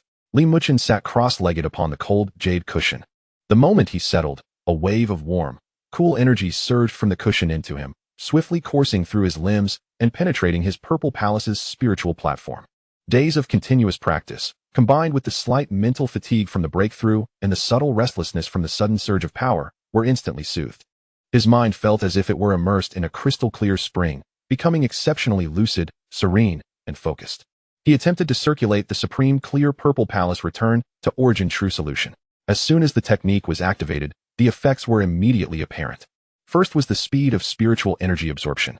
The cushion's slight gathering effect, combined with the gathering spirit array, elevated the concentration of spiritual energy around him by approximately half a measure. Do not underestimate this half measure. Over time, it could yield considerable improvement. More importantly was the aspect of mental clarity. Previously, during cultivation, especially during prolonged meditation, it was inevitable for distractions to arise, requiring him to divert focus to suppress them. However, under the enveloping cool aura of the cold jade cushion, those subtle distractions seemed to be isolated and diminished by an invisible force, becoming exceedingly difficult to manifest. His mind could delve more thoroughly into the operation of the technique and the comprehension of the world around him, enhancing his efficiency by at least 20%. Moreover, when he guided the true energy liquid to impact certain delicate acupoints or attempted to grasp the deeper meanings of the return to origin within the technique, the cushion's emanating essence of concentration seemed to transform into an invisible support, firmly bolstering his mind, allowing him to explore and attempt bolder endeavors without excessive concern for mental lapses. Upon completing a full rotation of the heavenly cycle, Muchen gradually withdrew his focus, a satisfied smile gracing his features. This cold jade meditation cushion was indeed a remarkable item. While it appeared merely as an auxiliary tool, its enhancement of cultivation efficiency was comprehensive, particularly in the realms of mental refinement and comprehension, its value surpassing even several batches of energy-nurturing pills. The system had truly provided timely assistance. Muchen mused inwardly. Following his breakthrough, he indeed required such an item to stabilize his mind and aid in comprehension. Solidifying his realm and exploring the path ahead, he rose, carefully relocating the cushion to a side, and attempted to meditate in other positions. Once he moved beyond the cushion's range, the clarity of his mind and absence of distractions diminished significantly. It was evident that the cushion's effectiveness was limited, primarily concentrated within its surface and the surrounding 3 feet. Henceforth, it seemed that for deep cultivation, he must remain upon this cushion. Muchen resolved to adopt the cold jade pouch as the central auxiliary item in his daily cultivation. In the ensuing days, he immersed himself in the new realm of mid-foundation establishment, diligently consolidating his rapidly burgeoning cultivation while familiarizing himself with the properties of the true essence jade liquid. Utilizing the cold jade pouch, he delved deeper into the profound insights of the supreme clarity Purple Mansion return to origin true solution, particularly those concerning the intricacies of returning to origin refining chi and the nurturing of the spirit within the Purple Mansion. With the transformation of true essence into liquid form, his sensitivity to and capacity for absorbing the spiritual energy of heaven and earth were significantly enhanced. His spiritual awareness could now distinctly discern different attributes of spiritual energy. Even attempting initial selection and guidance, prioritizing the absorption of energies that aligned more harmoniously with his own cultivation methods, thereby improving his refining efficiency. He endeavored to dissolve a drop of true essence jade liquid and unleash the palm thunder. The electric brilliance became more concentrated and incandescent, the thunderous sound deepened, and the power surged to nearly double that of his previous attempts. Moreover, the quantity of true essence jade liquid consumed was barely 30% more than what was required for an equally potent display of palm thunder. This indicated a substantial enhancement in both his sustained combat capability and explosive power. The auxiliary effects of the cold jade pouch became increasingly apparent. Sitting upon it, he entered meditation more swiftly, and his comprehension of certain esoteric aspects of his techniques appeared to flow more smoothly. He even sensed that the spiritual awareness within his purple mansion was growing at a slightly accelerated rate under the nurturing aura of the pouch. Within and around the temple, everything continued as usual. The ancient cypress retained its vibrant vitality, the spiritual well exuded a refreshing mist, the vegetables in the garden were nearing harvest, and the clear heartgrass flourished. The incense offerings from below the mountain continued to gather daily, albeit faintly, yet persistently intertwining with his foundational luck and aura. However, Muchen remained vigilant against external threats. His spiritual awareness habitually swept across the surrounding mountains and forests. He could sense that the lurking observations had not entirely vanished. They had merely become more clandestine, akin to some form of long-term, distant surveillance. In response, he maintained a stance of non-aggression, neither inviting nor rejecting, and refraining from forming deep connections. As long as boundaries were respected, he would allow them to be. His focus remained steadfastly on his personal cultivation and the management of the temple. The cultivation was foundational, while the increasingly revitalized Qingfeng temple served as his base and sanctuary. With the assistance of the cold jade pouch, he felt a renewed confidence for the future. Chapter 22. Crossing Boundaries, Confrontation, Establishing Authority. The mountain winds rustled through the trees, and the copper bells at the temple's eaves chimed lightly. Muchen sat cross-legged upon the cold jade pouch, his mind as clear as a mirror. The profundities of the supreme clarity purple mansion returned to origin true solution circulated within his spiritual platform, and the barriers of mid-foundation establishment gradually loosened in the cool tranquility.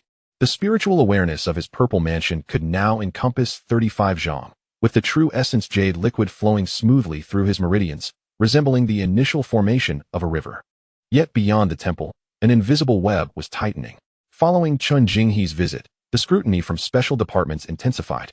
Telescopes, thermal imaging, and electromagnetic scanning became routine, with observers disguised as geological surveyors or casual hikers appearing in succession, thoroughly probing the area surrounding Qingfeng Temple. From several vantage points, cleverly concealed observation posts operated around the clock, akin to silent eyes suspended among the mountains and forests. Muchen was acutely aware of it all. The rhythm of their breaths, the frequency of their heartbeats, and the faint vibrations emitted by their equipment were as clear to him as daylight.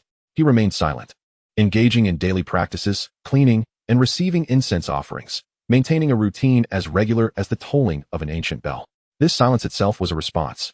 Behavioral experts among the observers concluded this individual either possessed a state of mind impervious to external disturbances or had long since recognized their presence but remained unfazed. Whichever was the case pointed to an unfathomable depth. The probing commenced. First, there was an unintentional drop of an item equipped with a transmitter, followed by a deliberately lost tourist encroaching. Muchen's response was bland and unruffled. He allowed the villagers to retrieve the suspicious item and politely directed the wayward tourist. His precision in handling the situation impeccable. The probes escalated.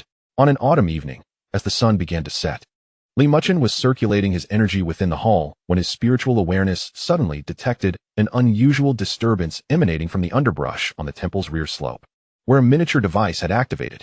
Almost immediately, an inaudible infrasonic wave spread forth. The frequency was unique, with energy so faint it could disturb one's tranquility. If a practitioner were in meditation, it could induce mild agitation or, in severe cases, chaos in their chi flow. Muchen's heart held a cold amusement. Yet his awareness unfurled like a delicate net, swiftly analyzing the wave's characteristics. Such interference was mere gentle breezes upon his face. But he understood that the adversary sought a reaction. He maintained his meditative posture while subtly manipulating a thread of true essence to simulate physiological signs of a slightly accelerated heartbeat and a minor rise in body temperature.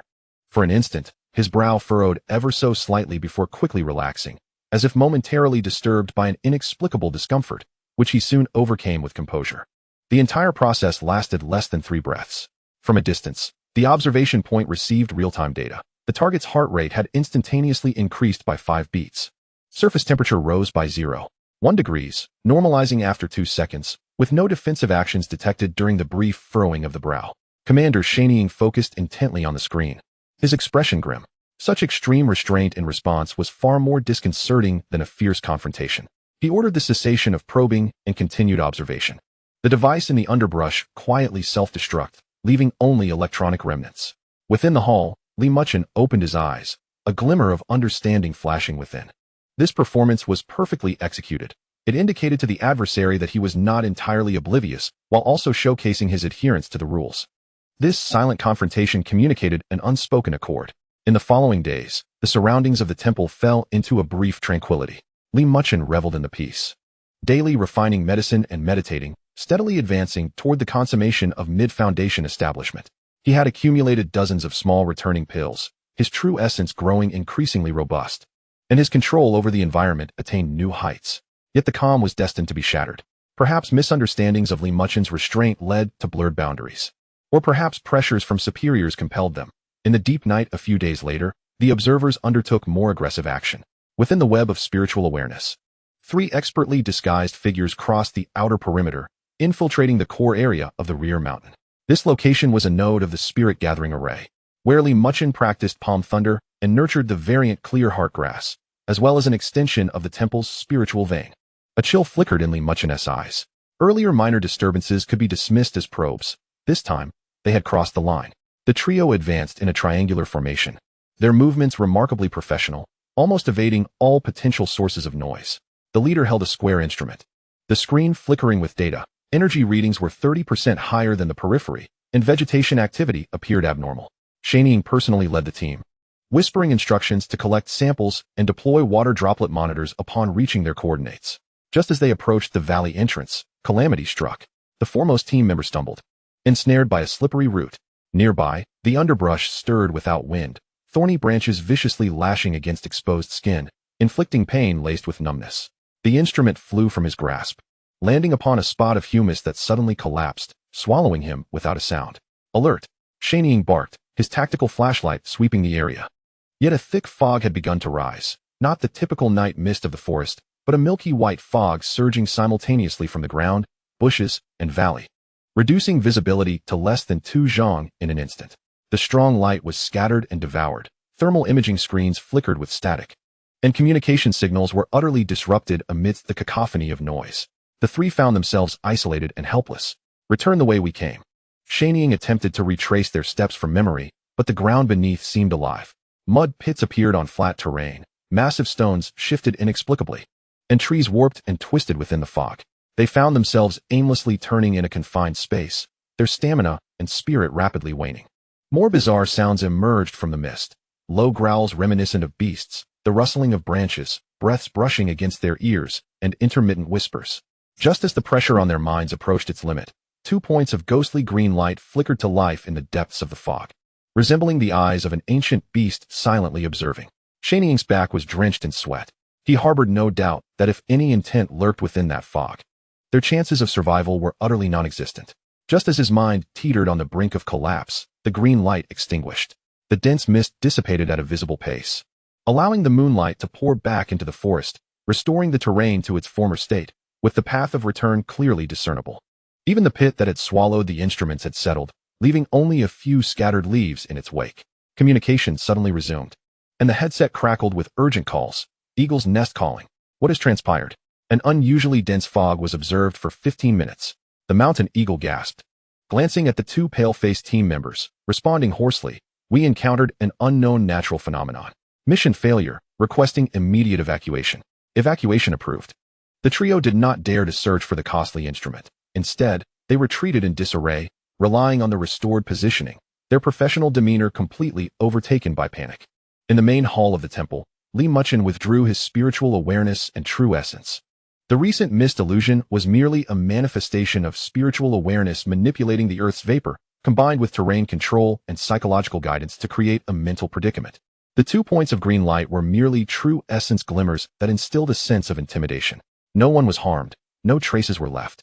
Yet the crimson line had been drawn in blood. He closed his eyes once more and returned to the cold jade cushion. Shall I resist? No. He needed only to cultivate and grow stronger. When the mountain ridge became sufficiently majestic, with clear winds passing by and bright moons illuminating the river, all calculations would amount to naught. As night deepened, the copper bell rang again. Within the observation point beyond the mountain eagle was drafting a report. The pen hesitated for a long while before finally inscribing a line. The target is suspected of possessing the ability to manipulate the local environment. The danger level has been elevated to the highest. Recommendation: long-term observation. Temporarily avoid direct confrontation. He gazed out at the deep mountains, the outline of the temple standing silent in the night. For some inexplicable reason, he suddenly recalled a phrase from an ancient text: a true master does not reveal their form. Revealing form does not make one a true master. The mountain wind wailed, as if in response. Chapter 23. The path of cultivation is long. Why worry about the fleeting insects gazing at the sky? On the 7th day after the mist illusion had established its dominance, the morning mist in the mountains had yet to lift. Muchen stood beneath the ancient cypress in front of the temple, his spiritual awareness flowing like invisible ripples through the forest. 35 zhang away. 3 fixed observation points continued to operate, yet the oppressive sensation that had once filled their eyes had receded, replaced by a cautious restraint akin to a hunter encountering an unfamiliar beast, recalibrating their safe distance. Even the villagers fetching water up the mountain sensed the anomaly. Master of the temple, it has been much quieter these days, Zhao Desheng remarked, placing 2 baskets of freshly gathered mushrooms beside the stone steps, wiping his brow. Not long ago, there were some oddly dressed people wandering nearby, but for the past few days, not a single shadow has been seen. Muchen was inspecting the growth of the heart-clearing herb in the spiritual field, his fingertips brushing against the dew that had condensed on the leaves. Those droplets shimmered with a faint jade hue in the morning light, nourished by the spirit-gathering formation and the vapor from the spiritual well. Once the investigation concludes, they will naturally depart. His tone was indifferent as he plucked a leaf whose edges had turned a light golden color and handed it to Zhao Desheng. This is a new one. It has a better calming effect. Zhao Desheng received it with both hands, carefully tucking it into his bosom. As he descended the mountain, his steps were noticeably lighter than usual, and he muttered, "It's good that they've left, very good." Once the figure disappeared around the bend of the mountain path, Muchen withdrew his gaze. In his spiritual awareness, he sensed that the operational frequency of the surveillance devices had decreased by about 30% compared to 3 days prior. With the nearest observation point even having retreated by 20 meters, they were silently redefining the invisible boundary. He understood that the previous mist illusion had indeed had its effect. The loss of a single precision instrument was secondary. What truly instilled fear in them was the kind of means that exceeded comprehension, bordering on the manipulation of nature itself. Until they had grasped the full details, they had chosen the most rational response, to temporarily avoid confrontation and observe the changes. This suited him perfectly. Inside the main hall, the cold jade cushion radiated a gentle glow. Muchen sat cross-legged, his mind sinking into his dantian. The pool of true essence had accumulated to a full state, flowing through his meridians with a faint sound akin to the tide. The purple palace of spiritual awareness was as clear as a mirror. Although the range of perception at 35 zhang had not expanded, its sensitivity had improved by 10%, allowing him to discern the tremors of an ant's antennae even 50 paces away. It was time. He retrieved a small returning pill from his sleeve. This pill was different from the one he had taken a few days ago. Its surface bore 3 faint golden patterns, crafted from the finest heart-clearing herb combined with the water from the spiritual well, boasting a potency 50% stronger than ordinary returning pills. The pill melted upon entry, transforming into a warm yet powerful current that surged through his limbs and bones. The section of the returning essence liquid from the supreme clear purple palace returning essence true solution began to operate autonomously. Under the impetus of the cultivation technique, the true essence liquid began to swirl, initially slowly like a meandering stream, but within 10 breaths, it spun rapidly like a whirlpool. A heavy sense of pressure emanated from his dantian, as if a 1,000-pound boulder were grinding within. Muchen's expression remained unchanged. His purple palace's spiritual awareness coalesced into an invisible hammer, rhythmically striking the rotating true essence liquid in harmony with the technique's cadence. With each strike, the liquid solidified a fraction. With each rotation, impurities were stripped away a thread. The coolness of the cold jade cushion firmly safeguarded his mind, allowing him to maintain absolute clarity amidst the intense refinement.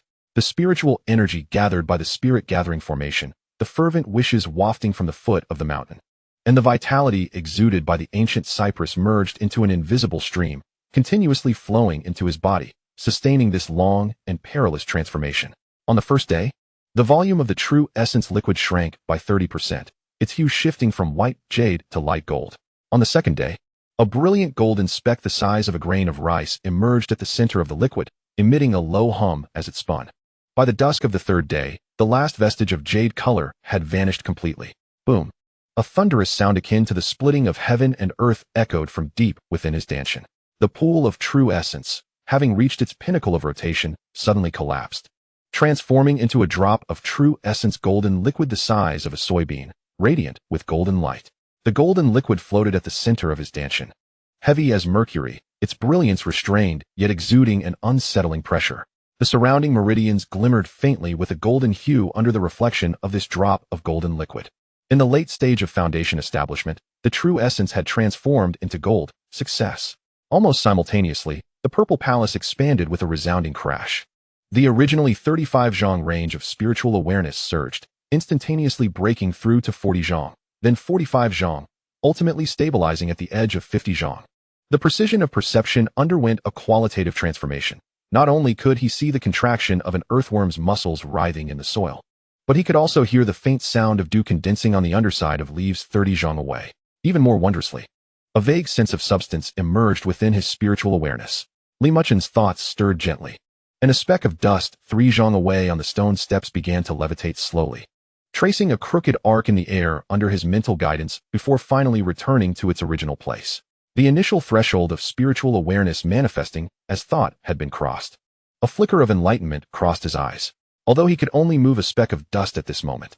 It signified that his mental power had begun to interfere with the material reality. Given time, the ability to retrieve objects from afar and manipulate items with mental force would not remain a mere fantasy. He opened his eyes. The golden light within his gaze swirled for 3 breaths before fully receding, and his entire demeanor underwent another transformation. Previously, during the mid-stage of foundation establishment, he had been as tranquil as still waters in a deep pond. Now, he resembled a calm, ancient well beneath a starry sky, with boundless energy surging from within. As he rose, his joints emitted a soft sound akin to jade clashing. With a casual wave of his sleeve, the dust that had accumulated in the hall over the past 3 days was swept out the window by an invisible force, revealing the original luster of the bluestone floor beneath. This was the power of the late stage of foundation establishment. The quality of true essence had doubled. Recovery speed had increased by 50%, and spells like the Palm Thunder could be cast 7 times consecutively without fatigue.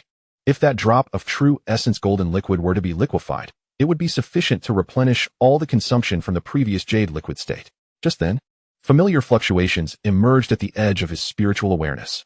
The Mountain Eagle team appeared once more along the mountain path, but this time, they halted precisely 100 meters from the mountain gate, exactly the limit distance at the edge of the mist illusion during Muchen's previous display of power.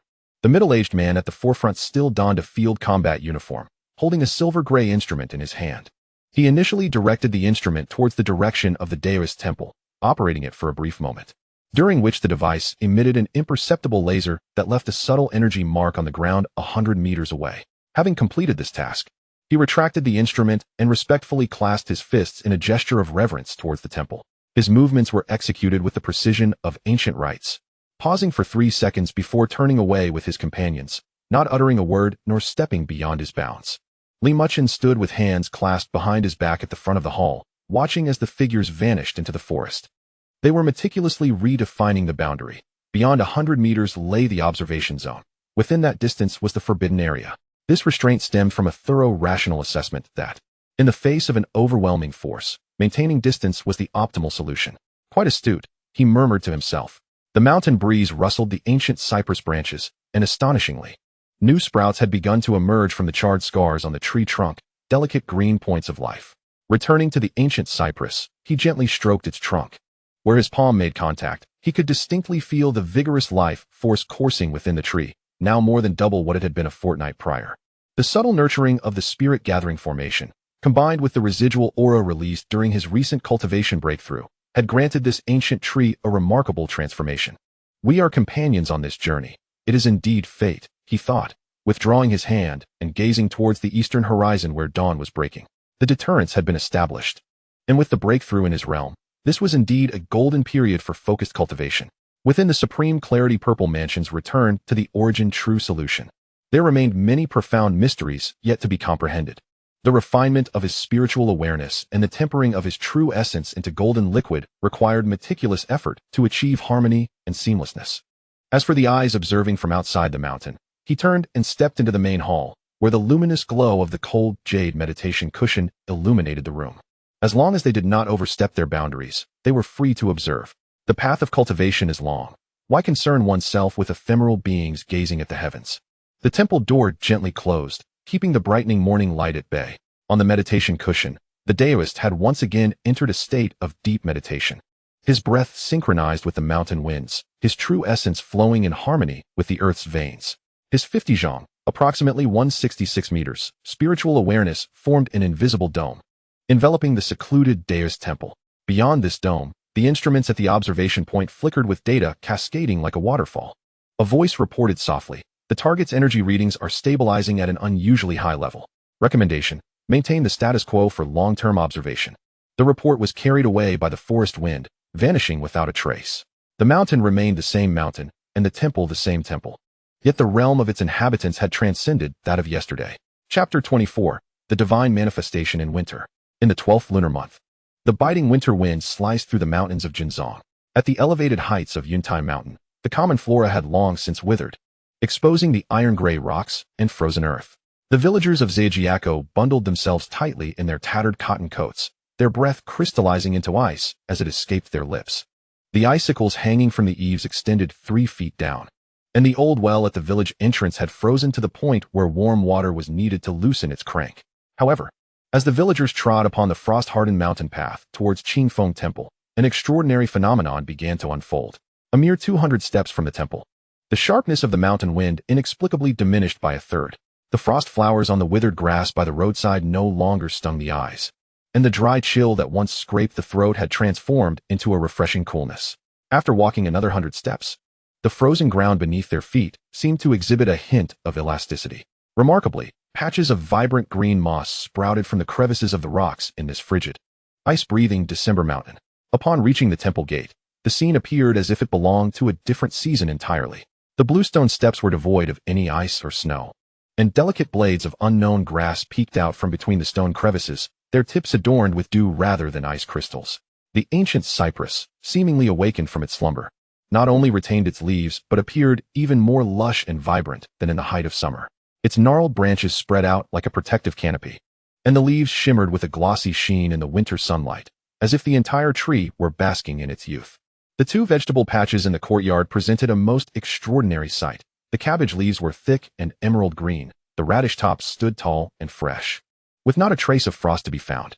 Beside them, the field of Kingsin grass radiated a pale blue aura that rippled like water, its crisp fragrance mingling with a hint of earthy musk, evoking memories of the scent of thawing wilderness in early spring.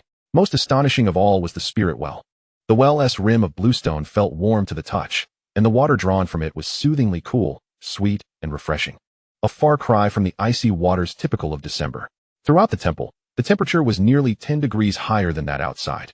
The northern wind had softened here, wafting through the hall with the fragrance of grass and trees, carrying with it a hint of early spring's charm. The first to cross the mountain gate, an old woman, loosened her tightly wrapped scarf, her face a picture of disbelief. "Our Kong, heated bed, isn't even this warm," she exclaimed. "Look at that cypress. Its leaves are so green they could drip oil. The well water is warm. Good heavens, well water in December is warm." The villagers gathered in the courtyard, whispering amongst themselves, their gazes filled with awe directed towards the tightly closed doors of the main hall. Zhao Desheng stood among the crowd, lowering his voice to speak to those beside him. In the years when the old temple master was still here, it was indeed warmer inside the temple during winter than outside, but never to this extent. This is the true power of Master Li's cultivation. The others nodded in agreement, their eyes reflecting an ever-deepening reverence towards the temple doors.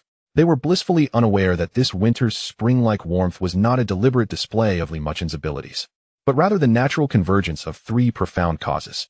First, the spirit-gathering formation had been operating for months, creating an initial merging with the mountain's terrain and veins.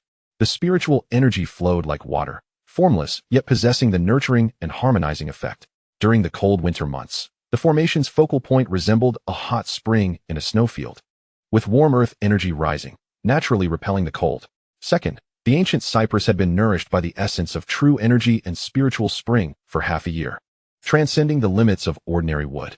The spirit energy within its trunk flowed robustly, and as its branches and leaves breathed, they formed a self-sustaining cycle that not only resisted the harsh cold, but also nourished the surrounding soil and water.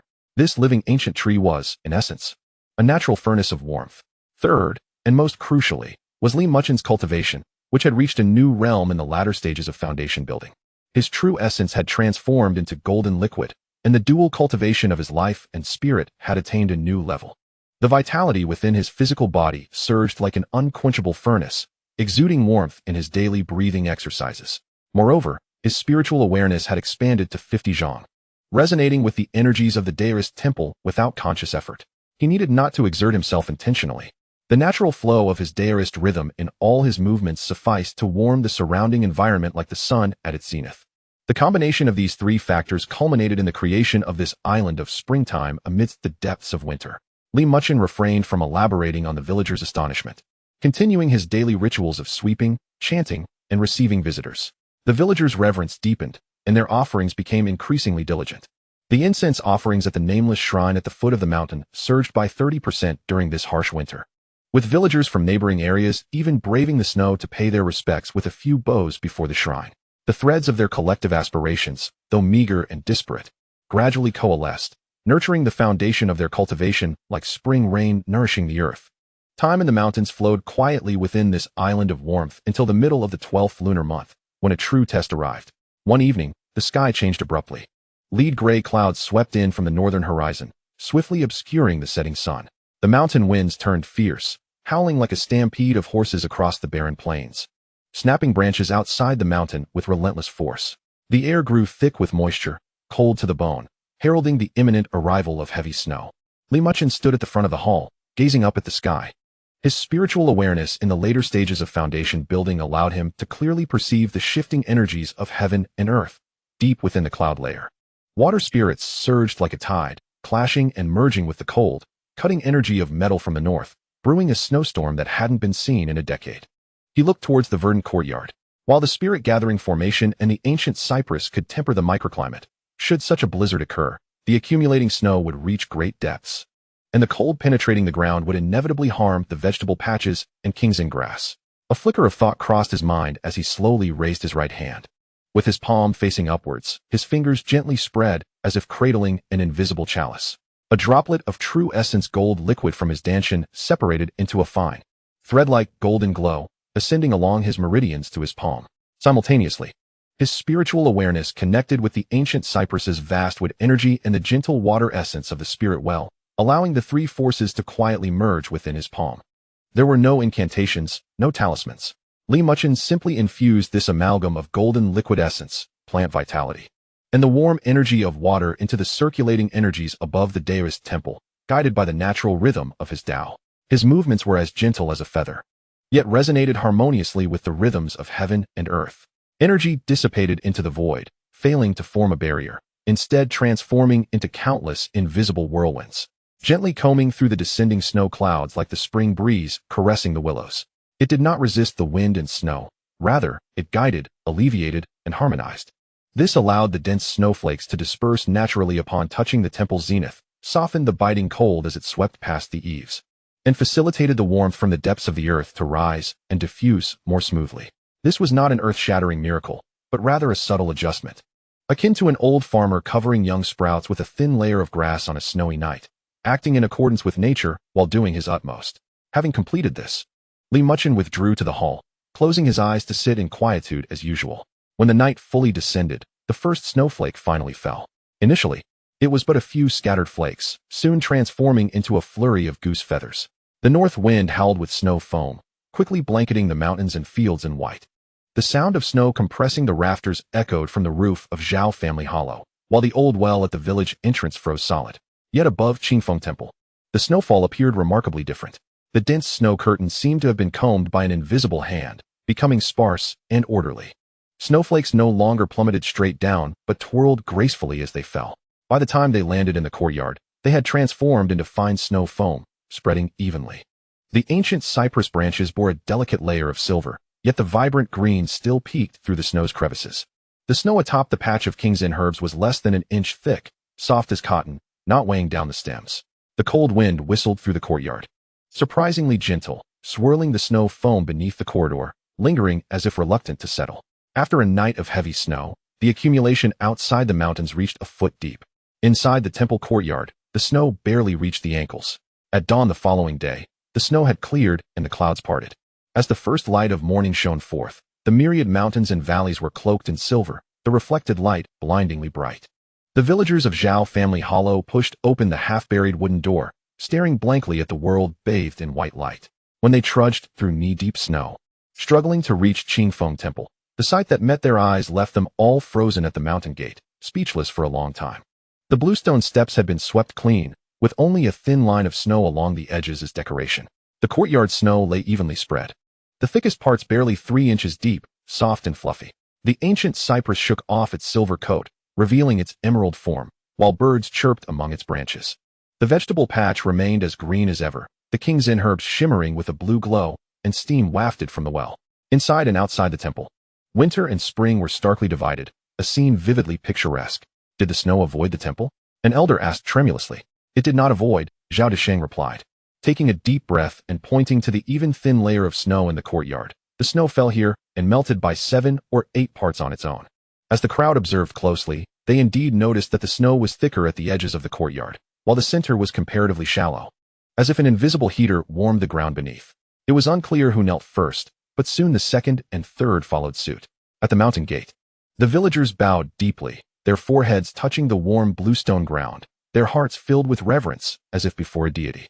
They knew not what a spirit-gathering array was, nor the essence of true energy. They only understood that after this heavy snow in the 12th lunar month, the entire mountain was white. Yet this temple remained verdant. Was it not a miracle? News of this spread throughout the surrounding villages that very afternoon. Qingfeng Temple on Yuntai Mountain, where the flora remained evergreen in the 12th month, was impervious to the heavy snow. Various tales grew more embellished with each telling. Some claimed the temple's master was a reincarnation of Lu Zhu. Others said the temple was built upon a dragon's lair, while some elderly folk swore they had witnessed the master wave his hand to dispel the wind and snow. Following this heavy snowfall, the reputation of Qingfeng Temple and Li Muchen soared to unprecedented heights. Within the main hall, Li Muchen slowly opened his eyes. In his spiritual awareness, the sight of the villagers kneeling outside the mountain gate was as vivid as if witnessed firsthand. He gently shook his head, feeling no sense of pride. The magic he performed last night, rather than being a display of divine power, was more akin to a validation of his practice. The subtle harmonization of true energy with the cosmic energies, and the intricate perception of natural rhythms through his spiritual awareness, were all refined in that gentle act. The path of cultivation inherently lies within the mundane.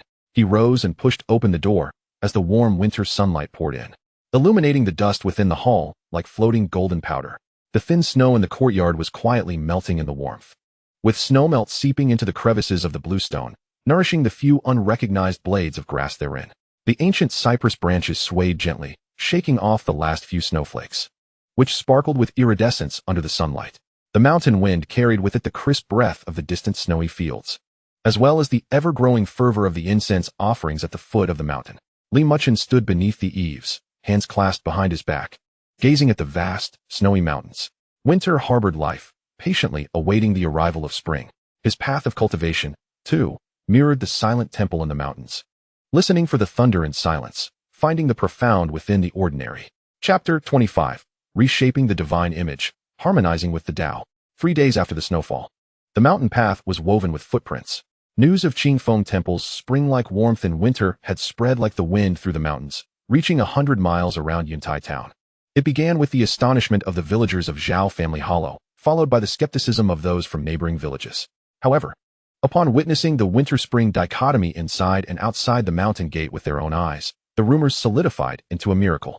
Thus, a tide of worshippers surged forth. There were villagers bundled in tattered coats, slipping step by step up the stone steps, merely to bow before the temple. Merchants from the town hired sedan chairs to bring their elderly parents to pray for safety. Even groups of young people arrived with cameras, claiming to seek inspiration, though their eyes sparkled with curiosity and reverence. Before the nameless shrine at the foot of the mountain, the incense burned ceaselessly throughout the day. Coarse yellow paper was burned to blue smoke, and inferior incense sticks filled earthen pots, while offerings piled high with mountain fruits and sweets nearly obscured the rough stone altar. Each morning, villagers spontaneously cleared the ashes, and the newly replaced incense burned down by midday.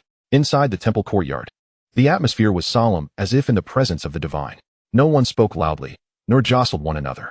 The worshippers approached one by one, bowing piously at the stone steps outside the hall, inserting their incense into the iron cauldron before the temple door, and then carefully retrieving well water from the bamboo tube beneath the corridor.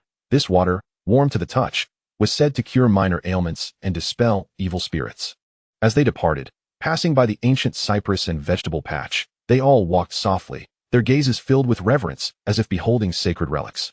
This scene continued for half a month, with the fervor of incense offerings thickening like mist.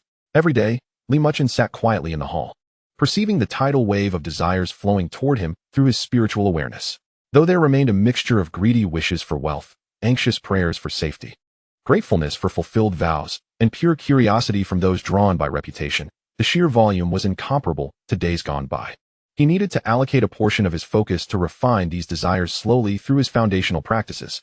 The mixed desires and obsessions were cleansed by the light of merit, while the pure power of faith seeped into his foundation like spring rain, nourishing the spirit platform of his purple mansion and resonating subtly with the earth beneath his feet. He sensed, albeit vaguely, an invisible root system intertwining between himself, the mountain, and the temple. Once his reputation arose, it became difficult to remain hidden in the deep mountains.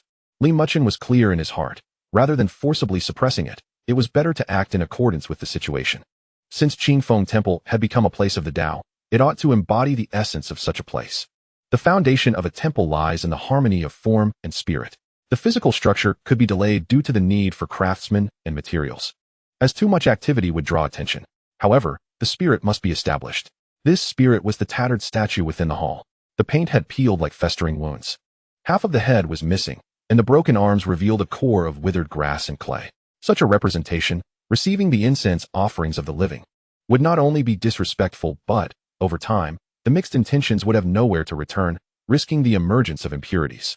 It was imperative to reshape the golden body and consecrate it with life. In Taoism, the focus of sculpting a statue lies in its consecration. Ordinary craftsmen shape its form, while high-level masters imbue it with spirit.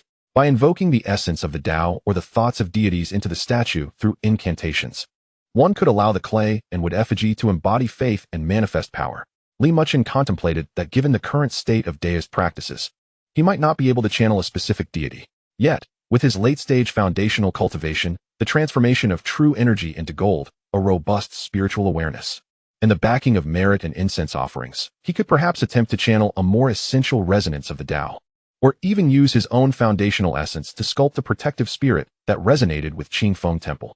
As this thought took root, his heart stirred slightly, and he felt a sense of alignment.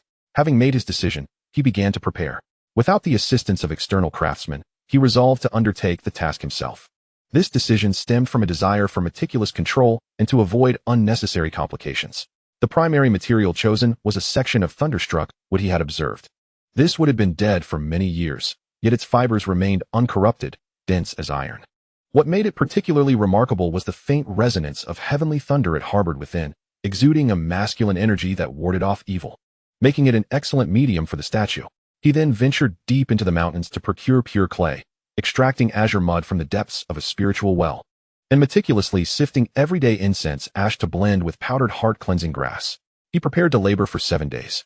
He refined the thunderstruck wood with his true essence, awakening the essence of the thunder's masculine energy to the surface, causing the wood to emanate a subtle purple sheen.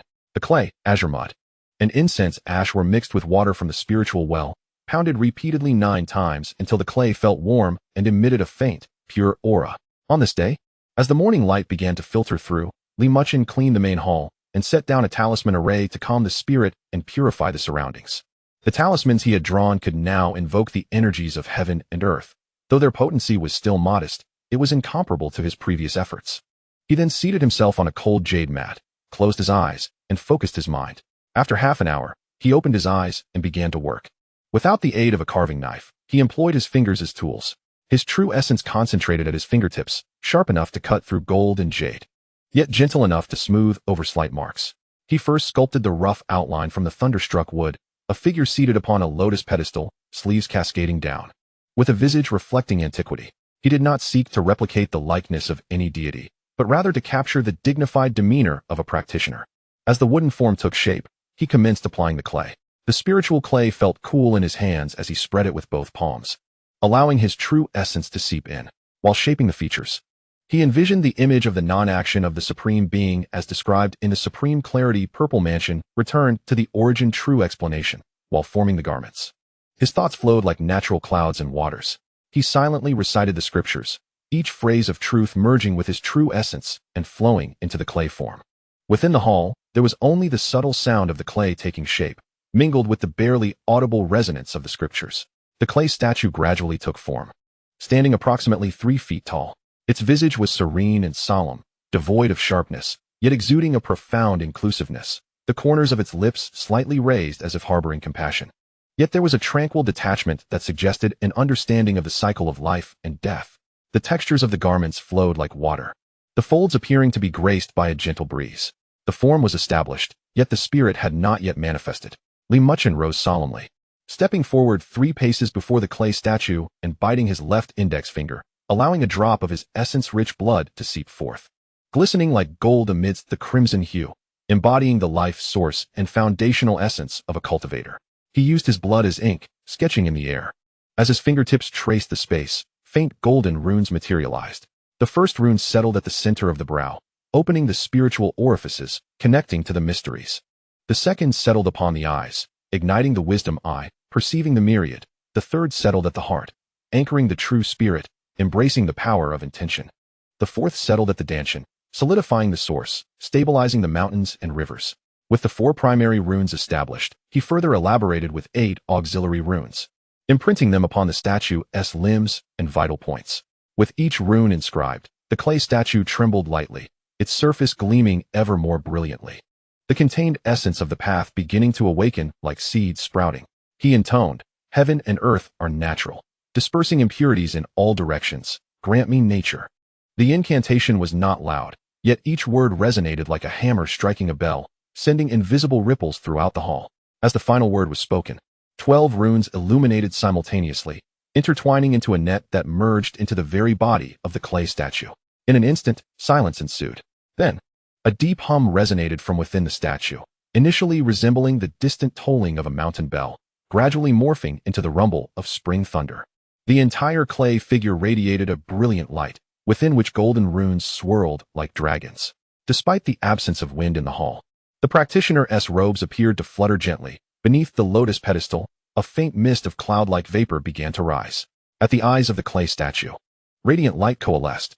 Though it remained a clay form devoid of pupils, it suddenly possessed a divine brilliance, a gaze that was both encompassing and authoritative, as if heaven were observing, as earth were embracing, as the path were descending upon the mortal realm. The radiant light swiftly retracted, and the runes receded into the clay body. After a few breaths, all phenomena returned to tranquility.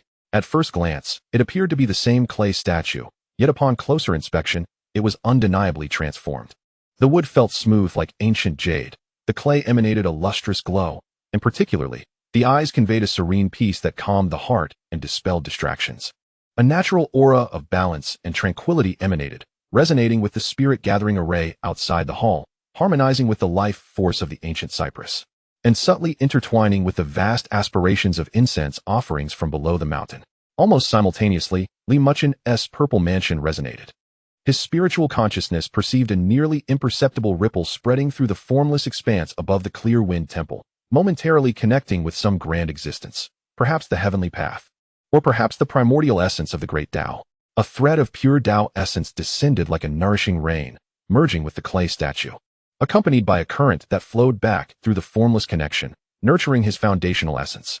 The consecration was accomplished. This statue was no ordinary representation. It was formed of thunderstruck wood for its bones, spiritual clay for its flesh, infused with Muchen's blood and Tao essence for its soul, receiving the divine intent of heaven and earth for its spirit, and amalgamating the aspirations of the incense offerings into its essence. It stood as both the guardian deity of the temple and a unique embodiment of Muchen's cultivation and the collective will of sentient beings, a nascent protectorate spirit. Muchen stood quietly before the statue, sensing the subtle connection. He felt as though there was a bloodline linking him to the statue.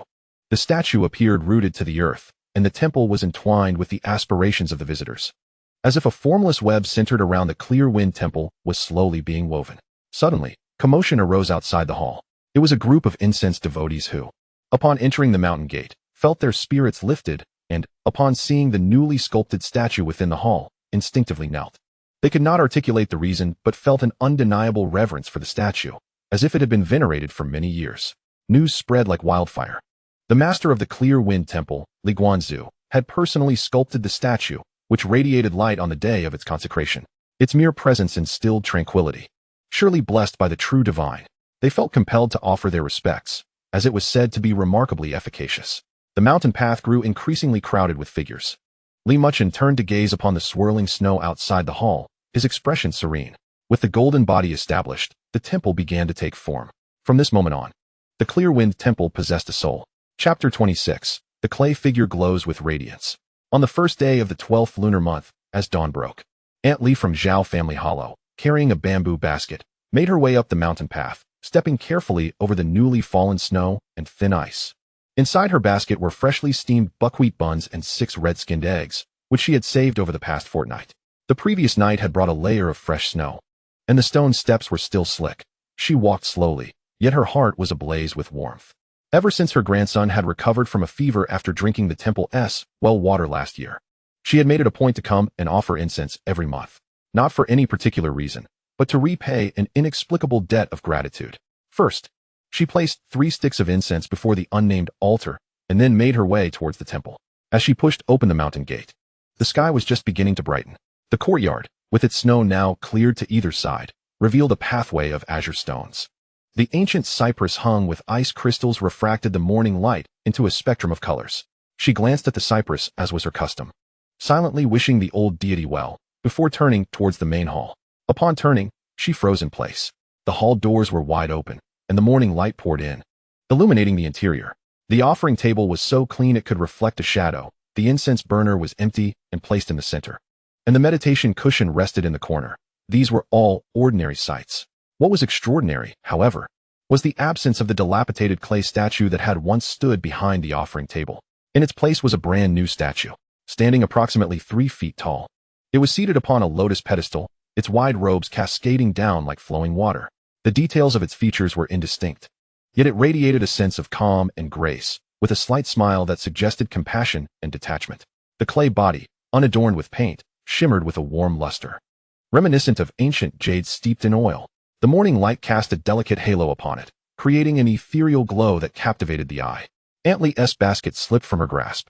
She hurriedly steadied it, her heart pounding like a drum. It was not fear, but an indescribable thrill. It was akin to that winter long ago when she opened the door to the delivery room and first laid eyes on her newborn grandson. A wave of reverence and tenderness surging within her. She stared at the clay statue, momentarily forgetting to breathe.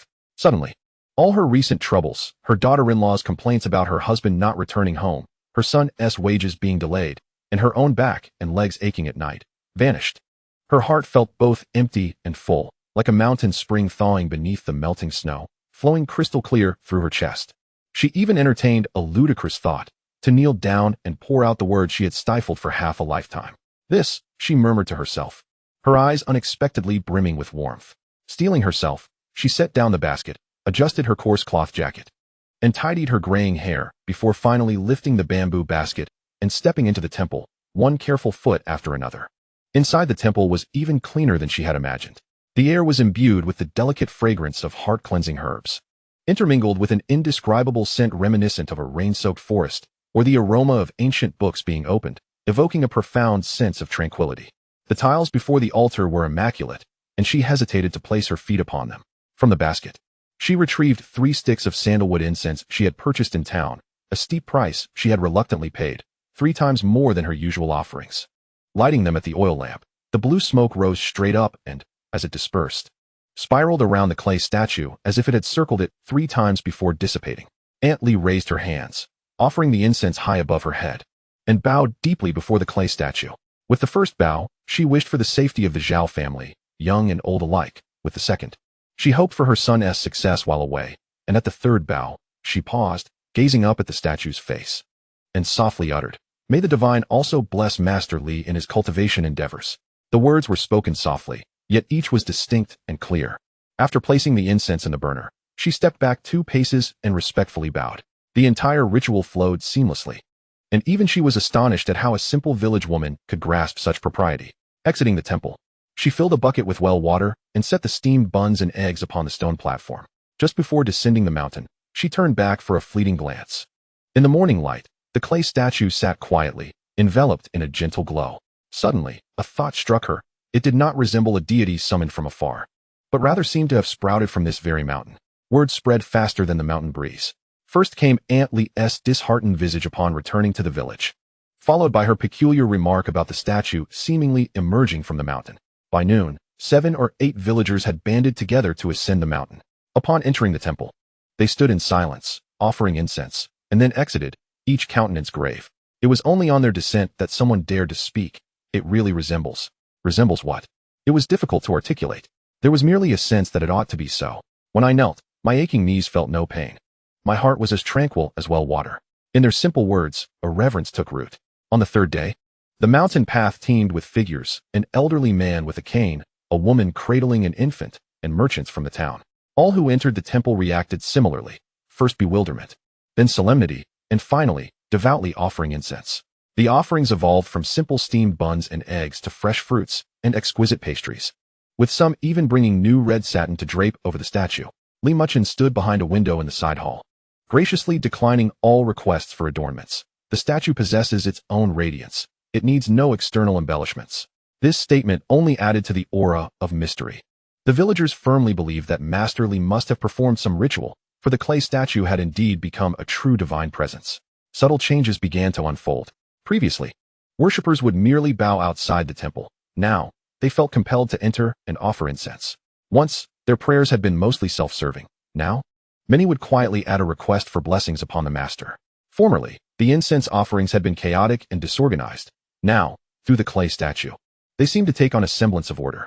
Even more astonishing was the statue itself. Each night, Muchen entered the temple to cultivate, his spiritual awareness sweeping through the clay figure's interior, revealing threads of faint golden will and the ethereal essence of the Tao intertwining and swirling, gradually forming tiny vortices.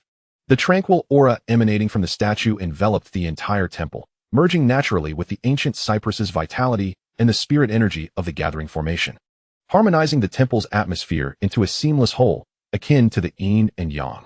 On the 6th day of the 12th lunar month, at noon, the last worshipper departed, and Muchen stepped into the main hall. Standing before the altar, he examined the clay statue. Over the past 3 days, its surface had grown increasingly lustrous, and the aura of the Tao between its brows flowed endlessly like clouds rising from the valleys. Delving into its core, he discovered that the swirling mass of will and Tao energy had indeed expanded by a third since its inception. Suddenly, the statue trembled imperceptibly. The slightly lowered clay eyes seemed to flicker with a faint light, not a reflection, but an internal glimmer. An indescribable gaze swept through the temple, landing upon Muchen. Though it lasted but a moment, it was undeniably real. Muchen's gaze sharpened. This was no mere illusion. Within the statue, the power born from the collective wishes of sentient beings, intermingled with the spiritual essence he had infused, had begun to nurture a spark of awareness. Weak as a candle flickering in the wind, naive as a newborn infant, yet undeniably existent. It was rooted in the clay body, anchored in the temple's spiritual ground, nourished by the incense offerings, and intrinsically linked to his own deic lineage. It was not a separate soul, but rather the nascent spirit of a vessel, or perhaps the embryo of a deity. After standing in contemplation for a moment, Muchen suddenly chuckled. The transformation of incense into divine essence was recorded in ancient texts, yet often regarded as an ethereal legend. He had not anticipated that in this realm on the brink of awakening, within this secluded mountain temple, such a miraculous change would occur through fortuitous circumstances. He extended his hand, lightly touching the center of the statue's brow with his fingertip. A thread of true essence, golden and luminous, intertwined with the clarity of merit, flowed into the statue, imparting his understanding of purity and guardianship. The faint aura of spirituality within the statue quivered slightly, akin to a thirsty seedling encountering nourishing rain, brightening by a third. As the breath of energy swirled, the deic essence surrounding the statue grew even more harmonious. The serene and peaceful aura began to exhibit a subtle vitality, as if it could resonate with thoughts, soothe suffering, and dispel gloom. Muchen withdrew his hand and took 3 steps back. The statue remained seated as before, its features still indistinct. Yet upon closer perception, one could sense that deep within the clay body, a glimmer of light was gradually growing. It uttered no words, engaged in no debates. It instinctively inhaled and exhaled the collective will, harmonizing the atmosphere, treating the temple as its body and the prayers of worshippers as its sustenance. Perhaps one day, it would grow into a true guardian spirit, becoming the everlasting deity of Qingfeng Temple. Or perhaps it would forever remain a nascent consciousness, existing as a response, much like the ancient tolling of the temple bell. Regardless, this transformation in itself was sufficiently profound. Outside the temple, the chirping of mountain sparrows filled the air. Li Muchen approached the cold jade mat and sat down, his robes flowing. The spiritual platform cleared, and the true essence flowed like a ring, subtly resonating with the energy of the clay statue within the hall. The incense flowed like a stream, merging into the ocean. The clay body radiated light, and the temple possessed spirit. The story within this deep mountain had turned a new page, unbound by deities, but rather emerging from the natural flow of Tao, giving birth to a miraculous transformation. Chapter 27. Offering porridge on the 8th day of the 12th month, blessings to the neighbors. On the 8th day of the 12th lunar month, just before dawn, when Li Muchen pushed open the temple door, the mountain mist was thick. Frost clung to the branches of the ancient cypress, sparkling like fine silver in the gradually brightening daylight. Steam rose from the mouth of the spiritual well, creating illusory rainbows where it met the cold fog. He stood at the steps, breathing out clouds. It was the 8th day of the 12th month. In his past memories, this day was when temples would offer porridge, and households would simmer mixed grains.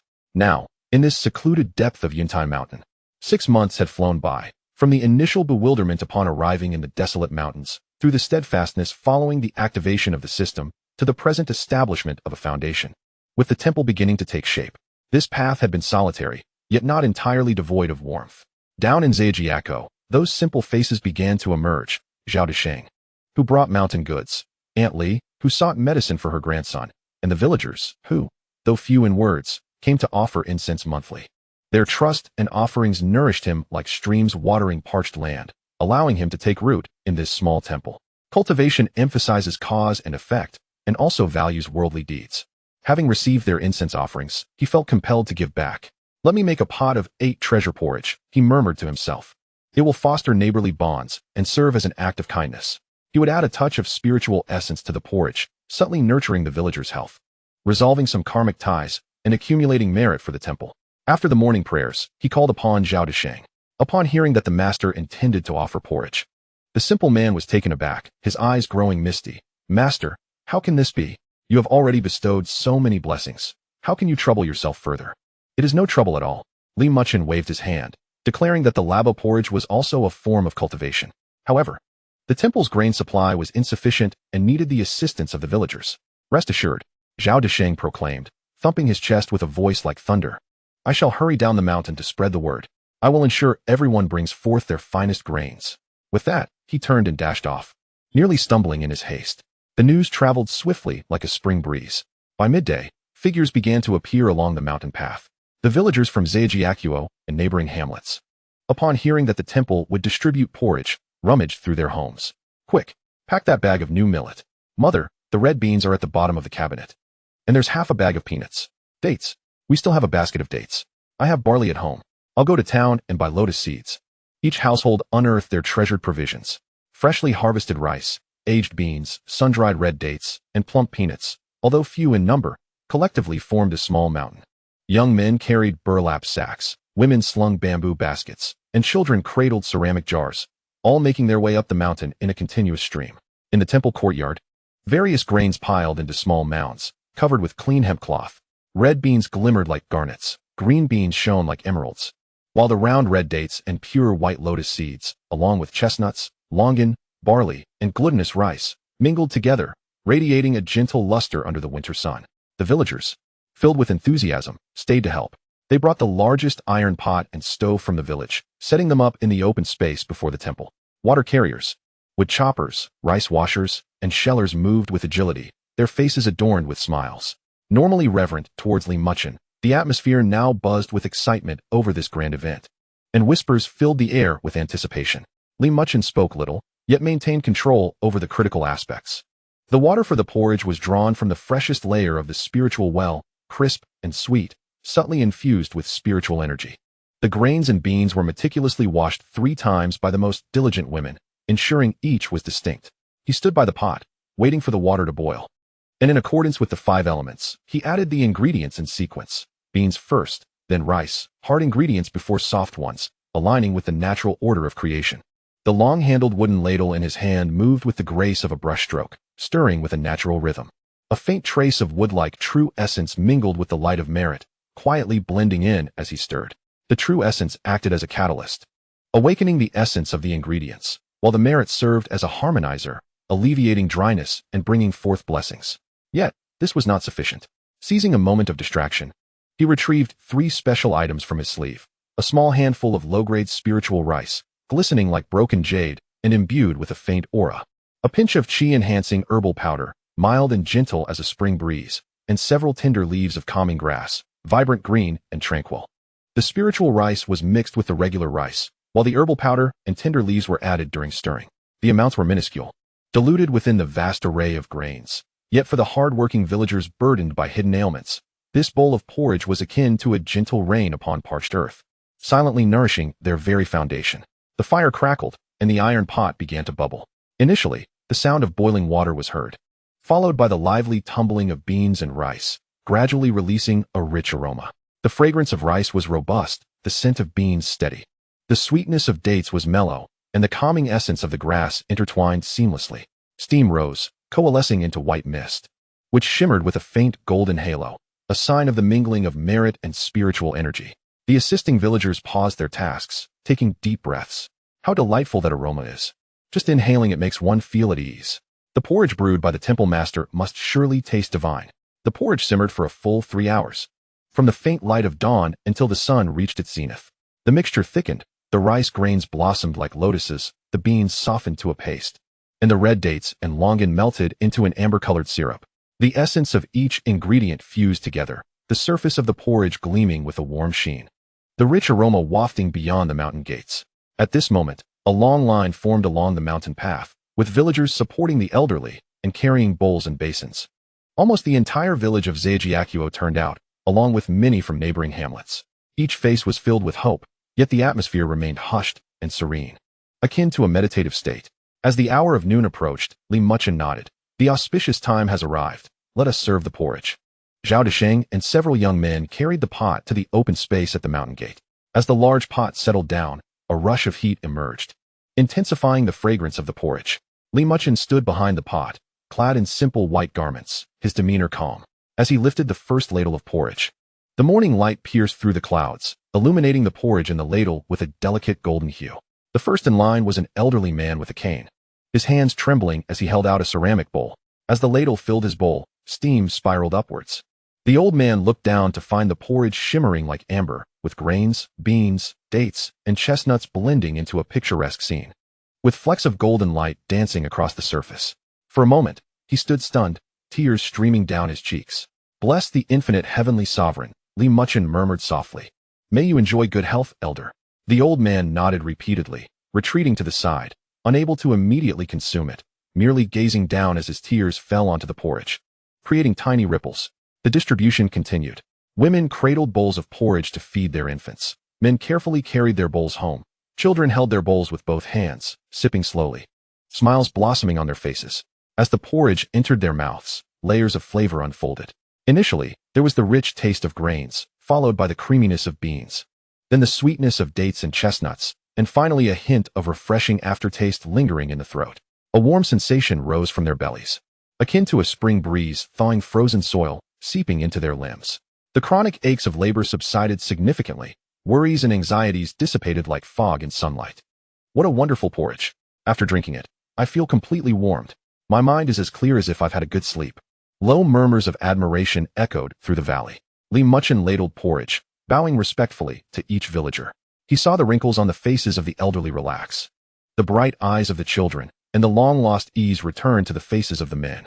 With every bowl served, a thread of pure, warm gratitude arose, merging into the temple's atmosphere, further nourishing the light of merit within him. This was not merely porridge, it was a flow of goodwill, a deep-rooted blessing. As the hour turned to late afternoon, the pot began to empty. The last villager was a limping youth, who approached with an empty bowl, hoping to gather remnants from the bottom of the pot.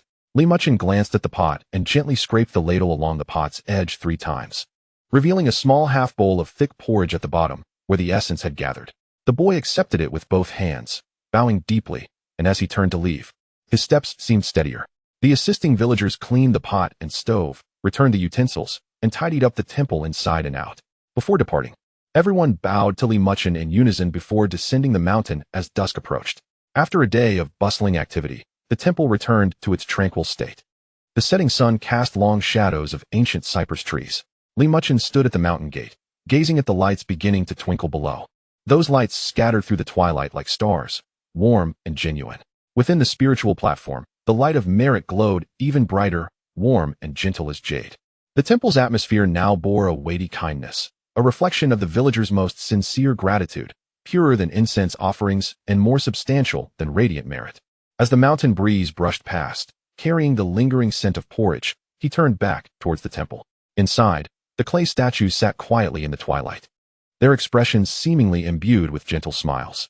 The lava porridge warmed the depths of winter and enriched the human experience along the path of cultivation. Cultivation is not solely about sitting in solitude atop a mountain. This bowl of porridge, these smiling faces, and this circulating goodwill are essential scenery and nourishment along the great path. They transformed the temple from mere bricks and wood into a living entity, rooted in the land. Chapter 28. Morning Lessons and Chanting, Creatures Awakening to Truth. On the 10th day of the 12th lunar month, at a quarter past the hour of the tiger, the cold mist lingered in the mountains, and the dawn light was still submerged in deep indigo. As Muchen pushed open the temple door, the icicles at the eaves dripped their first water droplet, landing on the blue stone with a faint crisp sound. He stood at the steps, inhaling a deep breath of the frigid air. The warmth of the lava porridge still lingered on the lips of the villagers, and the Qingfeng temple had returned to its usual tranquility. The path of cultivation resembles a gentle stream, seemingly tranquil, yet perpetually advancing. On this day, during the morning lesson, he resolved to vocalize the recitation of the Sutra of constant purity and tranquility. In the past, he had often engaged in silent recitation or murmured incantations, focusing primarily on grasping the essence of the text. However, since the reformation of his golden body and the awakening of the divine statue, with offerings becoming increasingly abundant, he sensed that during this nascent dawn, when the yang energy begins to stir, uttering the sutra aloud in this temple, a place where spiritual energy converges, might unveil profound mysteries. After completing his ablutions and changing attire, he stepped into the main hall. The morning light was faint, and the newly sculpted statue stood quietly in the shadows, surrounded by a delicate, shimmering aura, as if it were breathing in and out. The remnants of incense from the previous night still held warmth on the offering table, where the fragrances of calming herbs intertwined with sandalwood, creating a serene atmosphere. He first offered 3 sticks of incense before the statue, performing the ritual with due reverence. Upon completing the rite, he approached the cold jade mat, but did not sit down. Instead, he turned to face the open hall door. In the eastern sky, the pale light was gradually spreading. Muchen closed his eyes and centered his mind, his spiritual awareness as clear as a mirror. The true essence within his danshan rippled gently, subtly resonating with the statue's Taoist rhythm and harmonizing with the spiritual veins of the surrounding mountains. It was as if the entire temple and these hills were extensions of his own breathing. After a moment, he began to speak. At first, his voice was soft, as clear and melodious as water striking stone. The old Lord says, "The great Tao is formless, nurturing heaven and earth." Each word rolled smoothly, each note resonating with transparency. However, as the verses flowed, a transformation occurred. The voice transcended mere vocalization, entwining with his own essence. Infused with the brilliance of merit and the profound insights accumulated over half a year of contemplation on tranquility and non-action, manifesting as sound waves imbued with a distinctive Taoist resonance. These sound waves radiated from him like ripples in water, merging with the gentle glow of the statue, resonating with the spiritual energy of the gathering array, awakening the powerful life force dwelling within the ancient cypress. The great Tao is devoid of emotion, governing the sun and moon. It is nameless, nurturing all things. The sound of his recitation echoed through the beams of the hall, flowed through the courtyard, and pierced the morning mist, spreading into the tranquil mountains and forests. Where the sound waves traversed, the morning breeze softened, the chill retreated silently, and even the frost crystals on the leaves trembled gently in response to the melodic vibrations, refracting a spectrum of colors. The first to be stirred were the mountain sparrows perched on the ancient cypress. This pair of gray-backed sparrows, accustomed to nesting in the lofty branches, had been dozing when they suddenly lifted their heads at the sound. Their beady eyes turned toward the main hall, pausing momentarily before they fluttered out and landed on the eaves, tilting their heads to listen. Soon after, sounds of flapping wings arose from the pine forest outside the temple walls. 3 or 5 sparrows emerged from their hollows, 7 or 8 magpies left their nests, and brightly colored jays and orioles flew in from the depths of the woods. Initially, they circled hesitantly, but gradually, they were drawn in by the peaceful and melodious recitation, settling on the courtyard walls, eaves, and stone steps, each finding a place to perch quietly without competition. The congregation of birds grew increasingly dense. Half a stick of incense later, the branches surrounding the temple were densely populated. Sparrows, mountain sparrows, magpies, doves, and even a few rare red-billed finches stood still, wings tucked in. There was no chirping, no flapping, only the occasional soft rustle of feathers and the gentle rise and fall of their chests in rhythm with the recitation. The beasts also arrived. 2 squirrels rummaging for pine cones on the hillside behind the temple paused, ears perked to listen, before skillfully climbing the tree trunks to perch on the highest branches, their bushy tails swaying. A brown hare peeked out from a crevice in the stones, its long ears twitching for a moment before it hopped out, lying on the moss at the base of the ancient cypress. Further away, a fawn drinking by the creek lifted its head, ears turned, and with graceful steps approached the forest's edge, standing quietly shrouded in morning mist. The recitation continued to flow. The spirit of the divine is pure, yet the heart is troubled. The human heart craves tranquility, yet desires to be drawn. The melody echoed through the valleys, ethereal and distant as the sounds of heaven. Where the sound waves reached, the fierce glimmer in the eyes of birds and beasts was subdued, and their restlessness quelled. Sparrows relaxed their guard, squirrels loosened their tense muscles, the hare ceased its nibbling, and the fawn's eyelids drooped slightly, as if all creation found peace within the rhythm of his voice. Inside the hall, Muchen was wholly absorbed in the moment. He felt as though his voice had taken root, entwining with the rhythm of the statue, connecting with the web of the gathering array, and merging with the vitality of the ancient cypress. Each syllable became a bridge communicating with heaven and earth, infinitely expanding his heart and mind. His spiritual awareness was unprecedentedly vibrant, and his understanding of the sutra of constant purity and tranquility surged like a tidal wave. Those lines that once seemed obscure now revealed countless interpretations. The true essence within his danshin flowed harmoniously with the rhythm of the recitation, becoming increasingly cohesive. Even more wondrous was the feedback from the external world. The faint spiritual vibrations emanating from the birds and beasts reflected their truest serenity and joy. Though chaotic like scattered stars, together they formed a warm current, merging with the melodic recitation, the temple's spiritual essence, and the morning clarity of heaven and earth, weaving an invisible great net. This net gently enveloped Muchen, nourishing his spirit and enriching his foundational understanding of the Tao.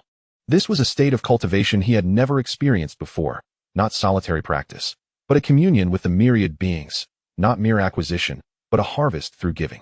Lowering the root, all things arise. Purity is the source of muddiness. Movement is the foundation of stillness.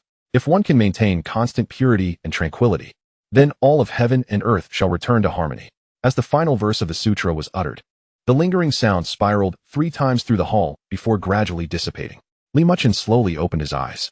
His gaze was as clear as a mountain spring after the first snow, reflecting the increasingly bright light outside the hall. He turned to look beyond the door, and even with his foundational heart, he could not help but pause in astonishment. The courtyard walls were densely populated with birds, the eaves adorned like lively ornaments, and the branches of the ancient cypress were nearly obscured by a profusion of feathers. In the distance, the figures of beasts flitted through the woods, their antlers appearing like coral amidst the morning mist. All was silent. Only the mountain breeze whispered through the treetops, intertwining with the gentle breaths of the creatures. When his gaze swept across the scene, the tranquility was shattered. The birds seemed to awaken from a dream, emitting brief, soft chirps before taking flight. Not in panic, but in an orderly fashion. The sparrows soared first, followed by the mountain sparrows, and then the magpies and doves. The flock circled 3 times in the air, as if paying homage, before returning to the woods. The beasts moved as well. Squirrels darted into tree hollows, hares slipped into the crevices of stones, and fawns turned to vanish into the morning mist. Everything transpired quietly and swiftly. In less than 10 breaths, the surroundings reverted to silence. Only a few feathers on the blue stones and a couple of paw prints in the moss testified that the extraordinary scene had not been mere illusion. Muchen stepped out of the hall, standing on the steps. The air still lingered with the harmonious essence of the gathered beings, a warmth akin to spring mud, light as morning dew. Within his spiritual realm, the brilliance of merit shone a little brighter, Within his foundational understanding, his comprehension of nature deepened. He gazed toward the east, where the sun had risen above the mountain ridge, casting golden light that bathed the temple in warmth. His morning recitation had become a bridge that summoned all living things. He murmured to himself, "The Tao follows nature, and its teachings are formless. It is indeed here." This extraordinary phenomenon was undoubtedly a result of his deepening cultivation and the unique spiritual qualities of the temple. Yet it also resonated with the shifting energies of heaven and earth, awakening the spiritual essence of all things, allowing for such a communion to occur. From that day forth, his morning recitation would become a unique spectacle of Qingfeng Temple, a bond connecting him with the myriad beings of the mountains and forests. Turning back to the hall, the statue stood as still as ever. Yet, Li Muchen's keen awareness detected that the Taoist rhythm surrounding the clay figure had become half a degree warmer than before the morning lesson, as if the harmonious aura from the gathering of myriad spirits had been absorbed into it, enriching its essence. He settled onto the mat, closing his eyes to savor the experience. Such a scene, encountered unexpectedly on the path of cultivation, was akin to discovering an oasis in a desert, refreshing and uplifting. Yet he knew this was merely the beginning. Outside the hall, the mountain sparrows returned to the ancient cypress, chirping twice, as if relishing the lingering resonance of the morning sutra. A gentle breeze stirred, causing the copper bells at the eaves to chime lightly. A new day unfolded gradually in this morning, where the rhythm of the Tao danced with the spirits of living beings, adding a vibrant chapter to the legends of the secluded mountain temple. Chapter 29. The Mountain Gate welcomes new guests. On the 15th day of the 12th lunar month, the atmosphere of the approaching new year grew increasingly palpable. On the cement road of Xiaojiao, the sound of suitcase wheels crunching over frozen earth reverberated in a rhythmic chorus. The young laborers returning from distant lands and the students pursuing their studies, like homing birds, gradually made their way back to their hometowns. The wisps of smoke from cooking fires rose half an hour earlier than usual, with the sounds of tofu being ground, the sweet steam of steaming rice cakes, and the joyful chatter of long-separated families filling the air. Zhao Xiaoan, the granddaughter of Zhao Disheng, returned home on the 13th day of the 12th lunar month. A junior majoring in journalism at a prestigious university in the provincial capital, her shoulder-length hair dyed chestnut brown. She was clad in a down jacket over a checkered shirt, paired with jeans and hiking boots. A bulging camera bag was perpetually slung over her shoulder, exuding an urban rhythm that felt incongruous against the slow pace of the winter village. On the third day of her return, she sensed something unusual. At the dining table, her grandmother repeatedly mentioned the miraculous healing properties of the spring water from the mountain, claiming it brought life to withered trees and warmth to winter. With the comforting words of labo porridge imbued with piety. "Grandma, are you being brainwashed?" Zhao Xiaoan put down her chopsticks, her tone tinged with the earnestness of a journalism student. "What era are we in, still believing in such superstitions? It's probably just a local quack who knows a bit about herbs and weather." "Nonsense," her grandmother retorted, her expression stern. "The master is a living deity. Remember how Uncle Taizu's little mountain was declared hopeless by the hospital? The master saved him with just a bowl of water. And what about your second aunt's child? Perhaps it was merely a coincidence that they healed on their own? The spring water is indeed delicious, but I've tested its quality," Zhao Xiaoan interrupted, pulling out a silver water quality tester. "Our underground water is inherently good." Her aunt chimed in. "The temple is 10 degrees warmer in winter than outside. Snow melts as it falls, and the vegetable garden is lush and green. We've all seen it. It's just a microclimate due to the unique terrain." Zhao Xiaoan dismissed. "Yunnan has places where it's spring all year round." However, the unwavering conviction in her family's eyes piqued her curiosity, or rather, stirred the professional sensitivity of a journalist within her. A remote ancient temple, a mysterious young Taoist, and various strange phenomena flashed through her mind, accompanied by potential clickbait titles for viral short videos. If it were a hoax, she would expose it. If it were true, it would be groundbreaking news. The following morning, disregarding her family's respectful admonitions, she donned a windbreaker and checked her equipment: a professional DSLR, an action camera, a drone, a voice recorder, a water quality tester, and even a portable thermal imaging camera. Setting her phone to video mode, she tucked it into her chest pocket, concealing a miniature microphone beneath her collar. Fully armed, she resembled a reporter preparing for battle. The mountain path was arduous. The frozen ground was slick, remnants of snow lingering, and she found herself breathless. Her boots quickly caked in mud. Yet, as she ascended, the air became less biting, with a faint warmth wafting down from the mountain peak. As she rounded the final bend, she was taken aback. The temple lay quietly on the ridge like an ancient beast. The gray tiles were mottled. The walls bore deep scars from the rain, and a corner of the side hall had collapsed, exposing rotting wood. There was no opulence, no fragrant smoke, not even a proper mountain gate. Only two ancient pines flanking a set of bluestone steps, still vibrant with moss. This dilapidated scene somewhat wavered her doubts. Shouldn't a fraud present a more polished facade? Steeling herself, she ascended the steps. The moment she crossed the threshold, the temperature shifted as if transitioning between seasons. The courtyard felt as warm as late spring, with the air fresh and damp. Directly ahead stood an ancient cypress, its branches lush and verdant, a striking contrast to the surrounding yellowed forest. In the vegetable patch beneath it, the cabbages and radishes stood tall and vibrant, their leaves free of frost. The stone well was warm to the touch, and vapor wafted from its opening. Xianxiaaudiobooks froze for 3 seconds, instinctively raising her DSLR. The shutter clicked sharply in the quiet courtyard. She snapped several pictures, then quickly retrieved the thermal imaging camera, which displayed temperatures in the courtyard a full 8 to 12 degrees higher than the surroundings, with an even distribution that suggested no hidden heat sources. Underground hot springs? A unique geological formation? She murmured to herself, her gaze drifting toward the main hall. The hall door stood open, revealing dim light within. A clay statue of a deity was vaguely visible, while an empty futon lay in front of it. A gray figure stood with its back to her, gently wiping the offering table with a soft cloth, the movements calm and unhurried. Is that Master Li? Xianxiaaudiobooks wondered, struck by the figure's remarkable youth. Taking a deep breath, she composed her expression and slowly advanced, directing the lens of her action camera toward the interior. Excuse me, are you Master Li? She inquired softly. The figure paused, turning around. Their eyes met, and Xianxiaaudiobooks' breath caught in her throat. He was far too young, appearing barely in his 20s. His features were refined, his skin possessing the distinctive healthy pallor of mountain dwellers. Most captivating were his eyes, clear as the melting snow melt, profound as an ancient well containing stars. They held a stillness that seemed to regard her as merely a leaf stirred by the mountain breeze. This transcendent tranquility was something she had never encountered in anyone before. Blessings be upon you, the young Taoist said, nodding slightly. I am indeed that humble servant. What insights do you seek, esteemed guest? His voice was calm, devoid of emotion, as if stating a fact. I am Xianxiaaudiobooks from Xianxiaaudiobooks, studying at university in the provincial capital, she hastily replied, her mind racing to formulate her words. My family mentioned the temple is quite unique, so I came to see for myself. As she spoke, her peripheral vision scanned the interior.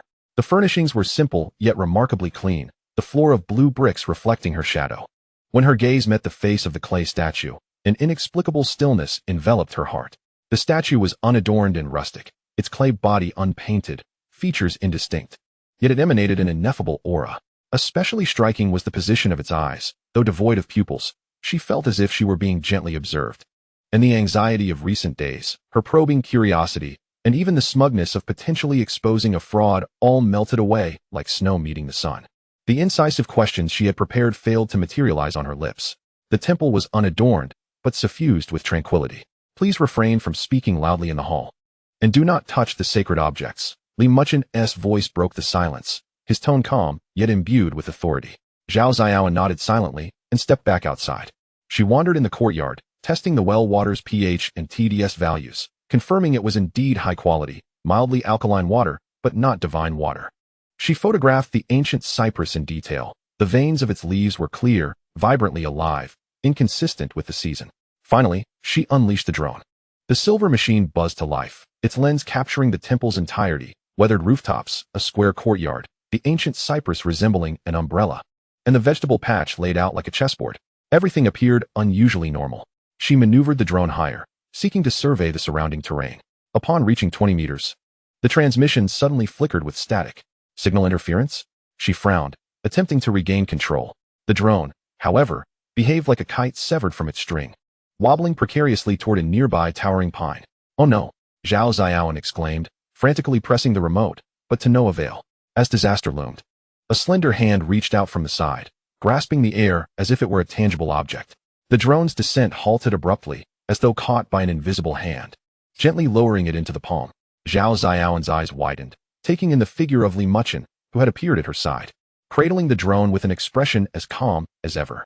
The mountain winds are complex, and magnetic fields can be unstable, leading electronic devices to malfunction, he explained, returning the drone. Be more cautious next time.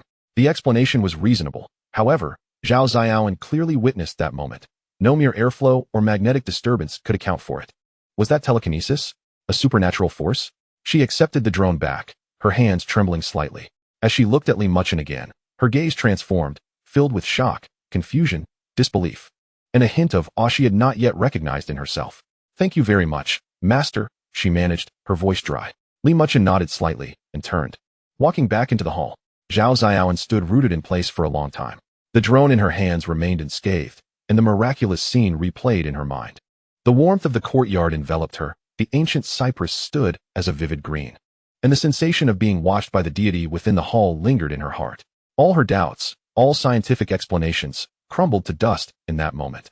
She stowed away all her equipment and, emulating her grandmother's demeanor, bowed respectfully towards the main hall. As she turned to descend the mountain, her steps faltered. The materials she had prepared to share online for authentication weighed heavily in her camera bag, akin to a 1,000-pound burden. In that moment, she understood that some things could not be encapsulated by a lens. The mountain breeze caressed the temple, and the bronze bell at the eaves chimed softly. Inside, Li Muchen returned to his cold jade meditation cushion, closing his eyes to enter a state of tranquility. Within his spiritual awareness, the girl's panicked silhouette as she departed remained vividly clear. He knew that yet another pebble had been cast into the lake of the mortal realm, the ripples of which had yet to reveal their destination. Yet, with the mountain gate opened, visitors came and went, all bound by fate. He merely needed to sit in silence, observing the clouds as they rolled and drifted. Chapter 30. The internet waves begin to stir. Zhao Xiaoan stumbled her way back home. It was only when she settled onto the warm earthen kong at home, cradling the rough porcelain bowl filled with steaming hot water that her grandmother had handed her, that her heartbeat began to steady. Yet the image of the uncontrolled drone, inexplicably suspended in midair, slowly descending into that elongated hand, lingered in her mind. The phrase telekinesis rolled around on her tongue, igniting a sense of unease. "Xiaoan, did you meet the Master Li? You didn't speak out of turn, did you?" Her grandmother's voice pulled her back to reality. Zhao Xiaoan opened her mouth, but the questions and astonishment that surged up her throat were swallowed back down by her grandmother's concerned gaze. She suddenly realized that some matters were beyond her explanation as a college student, and certainly not something she should easily disclose to her family. It was fine without the master present, she replied vaguely, lowering her head to drink water, concealing the tumult beneath her calm exterior. The entire afternoon, she locked herself in her room. One by one, she flipped through the photos on her DSLR. The ancient cypress stood lush and verdant. The vegetable patch glistened with a vibrant green, the well's bluestone was warm to the touch, and the temple, amidst the winter-browned wilderness, resembled an out-of-place emerald. The footage from her action camera was even more vivid. In the last few seconds before the drone's descent, the ridge where the temple stood was alive with greenery, starkly contrasting the surrounding desolation. Yet the most crucial segment was merely a blur and the final image of the drone landing in the palm of that hand. Should she post it? The initial impulse still lingered, editing, crafting an intriguing title, and sharing it on Bilibili or Douyin to seek validation from netizens. But now, this impulse was stifled by an inexplicable chill. What if it were all true? The calm gaze of that young Taoist resurfaced in her mind. That was not the look of an ordinary person. Within its clarity lay the depths of the ocean, gazing at her as if she were mere grass by the roadside. Would such a person care about online discussions? Or perhaps, her rash actions might disrupt a delicate balance? She needed to consult someone. When she called her best friend Li Xiu, the sky had already darkened. The girl on the screen, with a facial mask on, laughed and teased. "Miss Zhao returns to the village and still remembers me? The signal in the mountains hasn't been devoured by wild men? Xiu, let us be serious." Zhao Xiaoan lowered her voice. "I may have stumbled upon something extraordinary." Li Xiu peeled off her mask.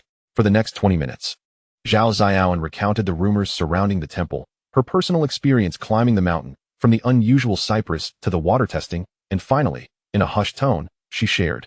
When the drone was about to crash into a tree, he reached out, and from 2 meters away, the machine just flew into his hand. On the other end of the video call, Li Xiu was silent for a full minute, crumpling the masked paper in her hand. "Are you sure you weren't seeing things? No post-editing? No hallucinations?" she asked slowly. "I swear." Zhao Xiaoan nearly swore an oath, insisting she had been standing right beside him, witnessing everything clearly. And the feeling inside the temple, once you step in, your heart feels at peace. That clay figure seemed to have no eyes, yet I felt it was watching me. Li Xiu took a deep breath, her fingers tapping a rapid rhythm on the table. "What about the footage?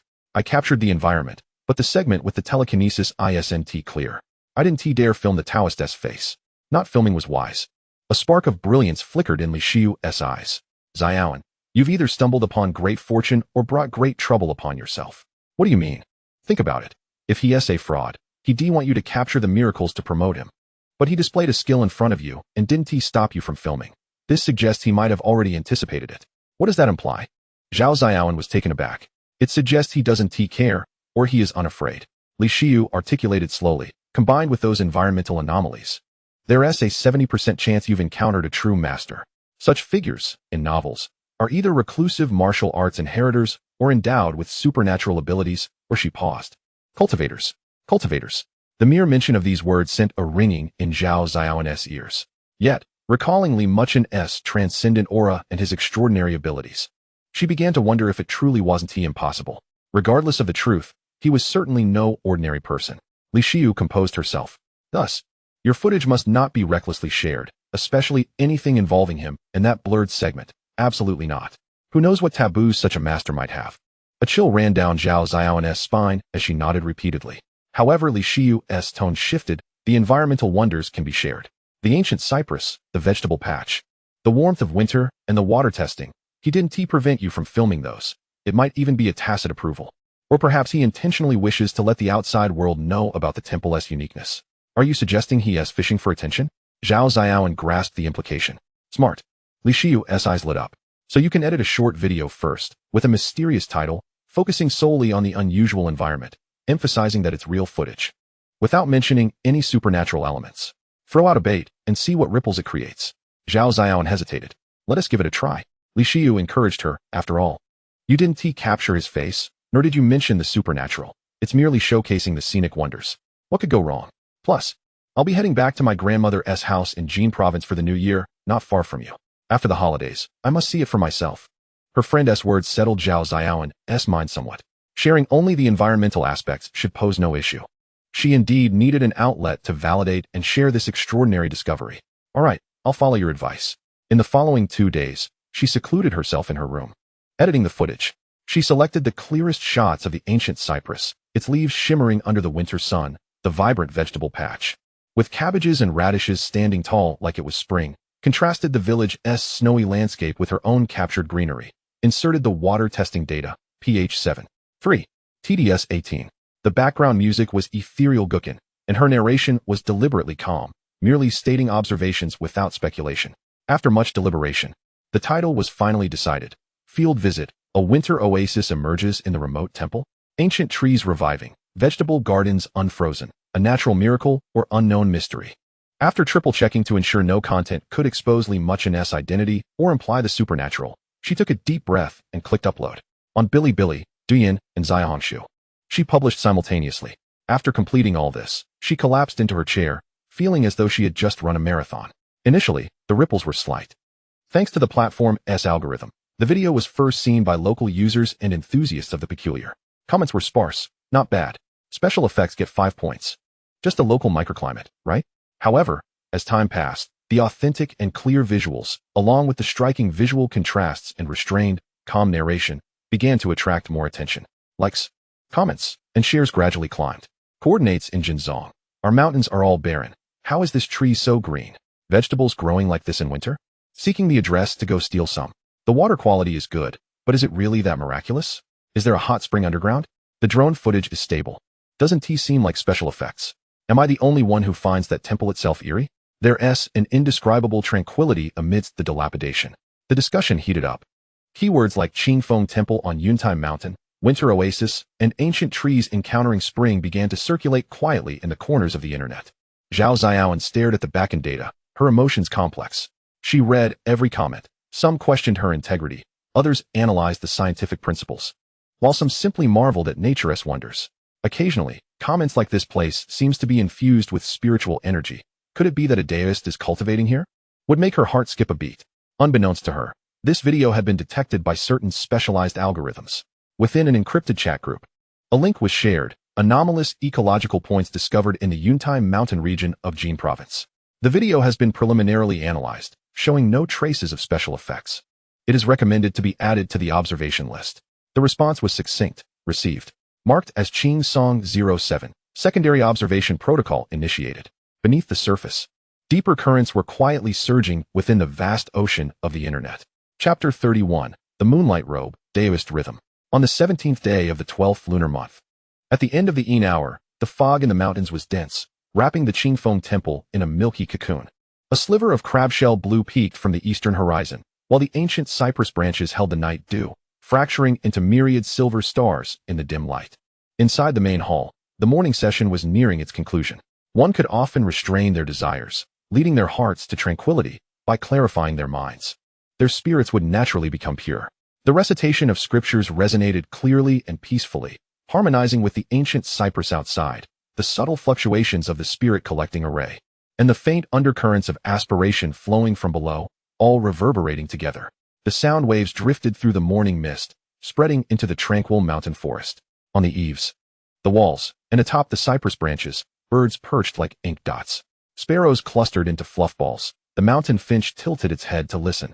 The magpies folded their wings like sculptures, and two long-tailed pheasants, unknown to when they had arrived, settled upon the remnants of the side hall's eaves, their resplendent feathers drooping as if entering a state of meditation. In the distance, atop the pines, a squirrel curled up with its bushy tail, its black eyes gazing at the temple door. Nothing in this realm could disturb one's heart. Thus, one remained tranquil. As the last line of scripture was uttered, its echo lingered thrice before gradually dissipating. Muchen opened his eyes. His gaze was as clear as a mirror, reflecting the faint light outside the hall. The serenity brought by the morning session resonated with the heavens and earth, allowing the true essence of golden liquid to circulate more harmoniously. And his spiritual awareness felt as if it had been washed by the morning dew, becoming transparent and ethereal.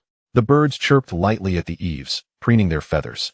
Yet they were in no hurry to depart, seemingly savoring the tranquility steeped in Taoist rhythm. He rose, offering a formal salute to the statue. The clay effigy stood silently, its aura now more solid than the previous day. After the ceremony, his mind settled, and he prepared for his routine check-in. Since reaching the later stage of foundation building, the rewards from the check-ins had primarily consisted of basic resources, spiritual herbs, seeds, low-grade elixirs, talisman papers, and vermilion powder, with occasional mid to lower-grade artifacts or fragments of techniques. Crucial opportunities, like the spirit collecting array map or the cold jade mat, had become rare. However, Muchen was not anxious. Cultivation was akin to building a tower, with each brick and tile forming the foundation. What would today bring? His thoughts stirred slightly. Check-in. Ding. Check-in successful. Congratulations, host, you have received a reward. High-grade artifact. Moonlight flowing cloud robe X1. As the notification sound faded, the system space rippled gently. A neatly folded robe materialized out of thin air, hovering before him. Muchen's heart leapt. A high-grade artifact. This was the first time he had received an item rated as high-grade since obtaining the system half a year ago. Previously, the Qingfeng robe had been low-tier, and the cold jade mat had been of lower grade. This time, he had jumped straight to high-grade. He reached out to take it. The fabric felt slightly cool, almost weightless, yet it exuded a hidden resilience. As it unfurled, it revealed a moon-white Taoist robe, its design ancient and simple. With wide sleeves and flowing lines akin to clouds and water, the hue was not pure white, but rather a soft, gentle radiance reminiscent of the autumn moon reflecting on clouds, with hints of shifting light. Upon closer inspection, the material resembled silk, yet was not silk. Akin to satin, yet not satin, with the fabric naturally adorned with delicate cloud and water patterns that shimmered in the light, appearing and disappearing like an illusion. It was indeed woven from celestial silkworm silk. His spiritual awareness scanned the robe. Within it resided a pure and constant essence of moonlight and cloud water. This was not a force for offense or defense, but rather a lasting field. The robe had several functions. It remained untainted by dust, repelling filth and maintaining cleanliness. It was impervious to water and fire, difficult to harm by ordinary elements, and could shield one from the elements. It calmed the heart and settled the mind, emanating a serene moonlight and tranquil cloud energy to aid in stabilizing one's spirit and warding off external demonic disturbances.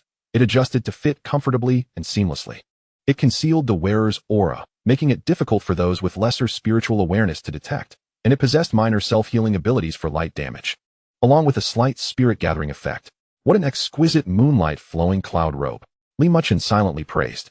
This robe was not a weapon for combat, but rather a treasure for protection and cultivation. Its abilities to calm the heart and conceal one's aura were perfectly suited to his current circumstances. Its cleanliness and other uses would greatly facilitate his daily life. Without hesitation, he removed his old robe and donned this new garment. As the robe enveloped him, it instantly conformed to his form, loose yet perfectly fitting, without any restraint.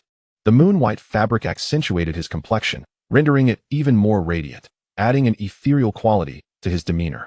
The sleeves fluttered without wind, and the hidden light danced among the cloud and water patterns, lending an air of mystery and elegance. Curiously, a refreshing tranquility, akin to the clear spring under the moon, seeped from the robe into his being, gradually nourishing his mind and body. The clarity he had achieved after the morning session was now heightened, his thoughts unclouded. The golden liquid of true essence flowed more freely, becoming increasingly harmonious and fluid. His spiritual awareness, enveloped in this refreshing aura, grew even more vibrant and keen. He stepped outside the hall, standing amidst the morning mist and faint light. The moon-white Taoist robe, shrouded in the hazy fog, seemed to emanate a gentle radiance, becoming one with its surroundings yet standing out distinctly. The cloud and water patterns on the robe appeared to come alive, subtly shifting with his breath and the flow of spiritual energy. The surrounding birds seemed drawn to this transformed aura, turning their heads and tilting their little heads to examine the rejuvenated temple master. Rather than appearing alarmed, they sensed the master's aura becoming more approachable and serene. Muchen's thoughts stirred again as he activated the aura-concealing technique, aligning the robe's effect with his own. In an instant, his aura fused completely with the mist, grass, trees, and stones around him. If one did not look directly, it would be nearly impossible to discern his presence. The moon-white robe's faint glow dimmed, returning to its unassuming state. Marvelous, he silently complimented. This aura-concealing effect was over twice as powerful as when he had previously employed the technique alone. Should he need to move stealthily or evade prying eyes in the future, it would be immensely beneficial. With the concealment lifted, the brilliance of the robe re-emerged. He flicked his fingers lightly against the sleeve, channeling a sliver of true essence to create a faint gleam that left barely perceptible indentations on the moon-white fabric, which soon smoothed out, returning to its original state. It indeed possessed self-healing abilities.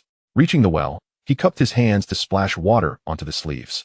The well water dispersed upon contact, akin to rolling off a lotus leaf, leaving the cuffs untouched. He ignited his fingertips with electric sparks, which flickered against the fabric, yet left no trace of scorch. Impervious to water and fire, its reputation was well-deserved.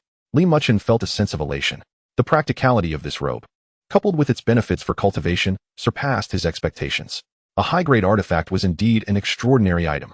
Clad in the new robe, he strolled leisurely through the courtyard, immersing himself in the exquisite state of harmony with the heavens and earth, and the increasing tranquility of his mind. The vitality of the ancient cypress, the mist rising from the spiritual well, the subtle ripples of the spirit collecting array, and the aspirations flowing from below, all perceptions became clearer and more intricate. Finally, the morning light broke through the mist, cascading down upon the temple. The golden rays illuminated the moon-white robe, intertwining with the robe's innate radiance, enveloping Muchen in a layer of ethereal, sacred light. The birds at the eaves chirped in unison, as if celebrating the newly adorned master before taking flight. Merging with the vibrant sky at dawn, Muchen looked up, watching the flock disappear into the distance, then glanced down at the flowing patterns of the sleeves, a smile gracing his lips. On the path of cultivation, he had gained another invaluable asset. Turning, he walked calmly back into the hall. The moon-white sleeves fluttered gently in the morning breeze, the flowing cloud patterns shifting, the Taoist essence manifesting, transcending the ordinary. A new day began, filled with unexpected surprises and a fresh atmosphere. Meanwhile, in the world beyond the mountains, ripples concerning this temple were quietly spreading, drawing the curious, the inquiring, and those with ulterior motives towards Yuntai Mountain. Inside the hall, the statue stood still. The faint aura of spirituality emanating from the clay figure seemed to sense the master's change in aura, glowing slightly before returning to its tranquil state. Everything appeared as usual, yet was inherently different. Chapter 32. The mountain gate becomes bustling, fish and dragons intertwined. On the 25th day of the 12th lunar month, the morning mist had yet to dissipate. Two mud-splattered SUVs rumbled over the bumpy dirt road of Zhao Family Hollow, halting beneath the old locust tree at the village entrance. The doors swung open, and 7 or 8 young individuals clad in hiking jackets leapt out, their backpacks adorned with climbing carabiners and cameras hanging around their necks. "Old man, may I ask for directions?" The bespectacled young man at the forefront stopped the water-fetching elder. "I heard there's a Qingfeng temple on the mountain. How do we get there?" The elderly man set down his shoulder pole, casting a wary glance over the group of strangers. "What brings you to the temple?" he inquired. "We are outdoor enthusiasts." One of the young men replied with a smile as he offered a cigarette. The old man waved it away, his brow furrowing in discontent. "This temple is a place of quietude. Master Li does not appreciate disturbances. Best you turn back." Despite his polite entreaties, the group merely shook their heads in defiance. Ultimately, One individual produced 50 yuan and slipped it to a nearby child, who pointed toward a narrow path leading up the mountainside. Thus, the first wave of visitors began their ascent. Zhao Xiaowan's video had been simmering in the depths of the internet for half a month. That 3-minute clip was akin to a depth charge. The ancient cypress trees stood resilient against the seasonal changes, the vegetable patches glistened with the vibrancy of spring, and the temple appeared like a smooth emerald amidst the withered yellow hills. The creator's calm and measured narration, along with straightforward water quality data, lent an air of credibility to the piece. While deliberately steering clear of the supernatural, it nonetheless ignited boundless imagination. Coordinates: Yuntai Mountain in Xianxi Province? Is this what a place looks like when winter temperatures plummet below -10 degrees? The drone footage is too steady to be mere special effects. Please share the address. With nothing to do during the spring festival, I yearn for an adventure. Who else is seeking the same? Let's form a group. The comments section erupted. The likes and shares skyrocketed, propelling the video onto local trending lists, where it was eagerly reposted by prominent Weibo accounts and marketing entities. The headlines growing increasingly audacious. A mysterious oasis emerges in the deep mountains of Xianxi Province. An abandoned temple hides astonishing secrets. Is it a natural wonder or a paranormal event? An exploration of the enigmatic temple at Yuntai Mountain. In the age of the internet, information spread like wildfire. Netizens, utilizing the mountain's topographical features depicted in the video, sporadic local records, and even early satellite imagery, pinpointed the location of Qingfeng Temple, near Zhaojiao within the Yuntai mountain range of Xianxi Province. As the year drew to a close, the influx of idle visitors increased. Visiting relatives and friends during the spring festival had always been a tradition, and curiosity piqued among netizens, especially those from Xianxi Province or nearby, who contemplated a visit. It's just a half-day drive. Why not take a look? Consider it a spring festival outing. The local forums, outdoor groups, and travel apps buzzed with discussions about Qingfeng Temple at Yuntai Mountain, making it a focal point for many young adventurers and thrill-seekers. Zhaojiao bore the brunt of this surge. From the 25th day of the 12th lunar month, unfamiliar vehicles and faces began to appear with increasing frequency. SUVs, off-road vehicles, and even motorcycles, all carrying a diverse array of visitors into this secluded mountain village. Clad in jackets, wielding trekking poles, and armed with DSLR cameras, action cameras, and live-streaming equipment, they flocked to the area. Initially, the villagers attempted to dissuade them, cautioning, "The master values tranquility. Do not disturb." The visitors' responses varied. Some smiled apologetically, claiming they only wished to take photographs. Others slipped money to secure passage, while some simply ignored the villagers and proceeded uphill. The villagers, simple and somewhat wary of these city dwellers, gradually ceased their interventions, opting instead to whisper among themselves. What do these people intend to do? This temple is not a park. They came running after watching videos online. Let us hope they don't offend masterly. A cloud of concern and dissatisfaction loomed over the village. The serene Qingfeng Temple atop the mountain was losing its tranquility. Muchen, with a discerning awareness, was acutely aware of these visitors. Most paused at the temple gate to take photos, marveling at the ancient cypress trees, which thrived in the winter warmth, and the strikingly rustic architecture of the temple. The bolder among them ventured into the courtyard, immediately sensing a distinct atmosphere. Within the courtyard, the air was calm and serene, as if separated from the raucous world outside. Inside the main hall, the earthen statue stood stoically. Though lacking eyes, it seemed to cast a watchful gaze. The majority of visitors instinctively hushed their voices, treading carefully. Yet, there were always exceptions. Some attempted to pluck radishes from the vegetable patch for souvenirs, only to be reprimanded by Zhao Desheng, who was patrolling the area. Others sought to draw water from the well for a taste, only to be informed that one must adhere to the rules. Only sincerity would yield results. A few even attempted to enter the hall to photograph the deities or even touch them, only to be repelled by an unseen aura within the hall and Muchen's occasional calm glance. The most troublesome were the live streamers and exploration teams. One male streamer, proclaiming himself the outdoor adventure king, bellowed excitedly in the courtyard, "Look, folks. This is the mysterious temple that has gone viral online, the site of supernatural occurrences." His exaggerated words echoed as bright lights swept across the ancient cypress and vegetable patch. Muchen, standing before the hall, clad in a moon-white robe adorned with subtle patterns, cast a single sweeping glance. Just as the streamer reached a fervent crescendo in his commentary, he suddenly felt a pang of anxiety and shortness of breath, as if an invisible hand was tightening around his throat, draining color from his face. His assistant, sensing the shift, hurriedly guided him down the mountain. The live stream abruptly cut off, leaving the comments section filled with question marks. Another team, under the guise of scientific exploration, arrived with radiation detectors, magnetic field meters, and thermal imaging devices to scan the temple's perimeter. Yet, their instruments yielded no significant results, leading to endless debates among the team, ultimately ending in futility. A few individuals with ulterior motives, either yearning for the ancient cypress's mystical properties or coveting the well's purported special water, secretly sought to uncover Muchen's secrets. These individuals often encountered mishaps just before executing their plans, inexplicably slipping and landing in the mud, branches snapping in the absence of wind and striking their faces, or suddenly feeling disoriented as though confronted by phantoms. Ultimately, they retreated in dismay. In no time, the area outside the mountain gate was abuzz with activity. The sounds of cameras clicking, the shouts of live streaming, and the clamor of heated discussions contrasted sharply with the tranquility within the temple. The once harmonious chorus of birds and beasts had vanished, with creatures retreating into hiding. The temple had transformed into a boundary. The outside world was filled with clamor, while the interior remained a serene sanctuary. Muchen maintained his daily routine. Rising at the hour of the tiger, he recited scriptures during morning prayers. The sound of his chanting resonated harmoniously with the ancient cypress trees, generating subtle ripples in the spiritual energy. Yet it no longer attracted the chorus of birds or the disturbances of human voices. Nevertheless, he continued to recite each word with a calm demeanor. Changing into a robe that shimmered like moonlight, he managed the affairs of the temple. The moon-white robe stood out among the crowd, accentuating his extraordinary presence. Often, a mere moment of stillness or a fleeting glance was sufficient to quell the majority of the restless individuals.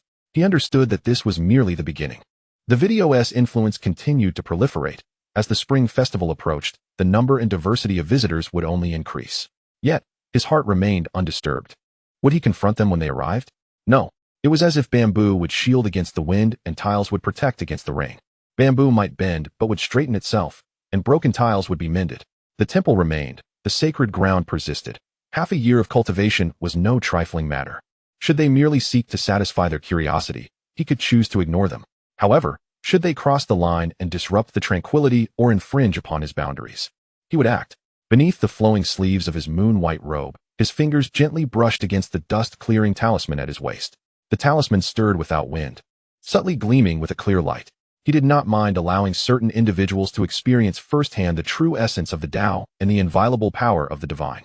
Outside the courtyard, yet another group of young individuals wielding selfie sticks squeezed through the mountain gate, exclaiming excitedly, "Look! That's the divine tree everyone has been talking about online." Muchen turned and stepped into the main hall. The door closed silently behind him, sealing the clamor outside. Inside the hall, the earthen statue stood still, its aura flowing gently. Outside, the voices surged like a tide, battering against the mountain gate. How long could this sanctuary endure? No one knew. All that was known was that the owner of the moon-white robe had already closed his eyes in meditation upon the mat. The mountain breeze swept through the courtyard, carrying the voices of distant travelers as well as the rhythmic essence of the Tao. The two intertwined, creating a wondrous harmony. Chapter 33. The spring breeze transforms into rain. Official boots knock on the door. Time swiftly passed, and another fortnight had slipped by. The festive atmosphere of the new year lingered, yet the clamor surrounding Yuntai Mountain had intensified. The marvel brought forth by Qingfeng Temple had not diminished with the conclusion of the spring festival holiday. Rather, it accumulated momentum like a rolling snowball, growing ever larger. The word of mouth from returning tourists, the ongoing push from online algorithms, coupled with the curious recreations by self-media, catapulted this remote mountain temple into the limelight as the first popular destination of the new spring season. Xiaojiao had undergone a dramatic transformation. The once quiet threshing floor at the village entrance was now filled with an array of vehicles.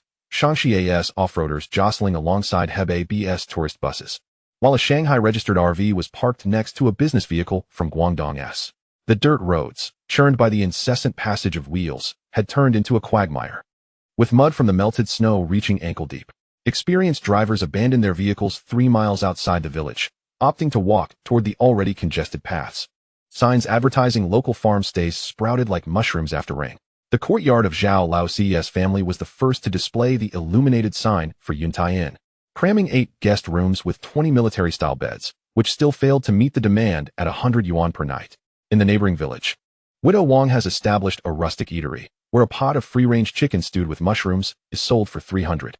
Yet diners continue to line up in an endless queue.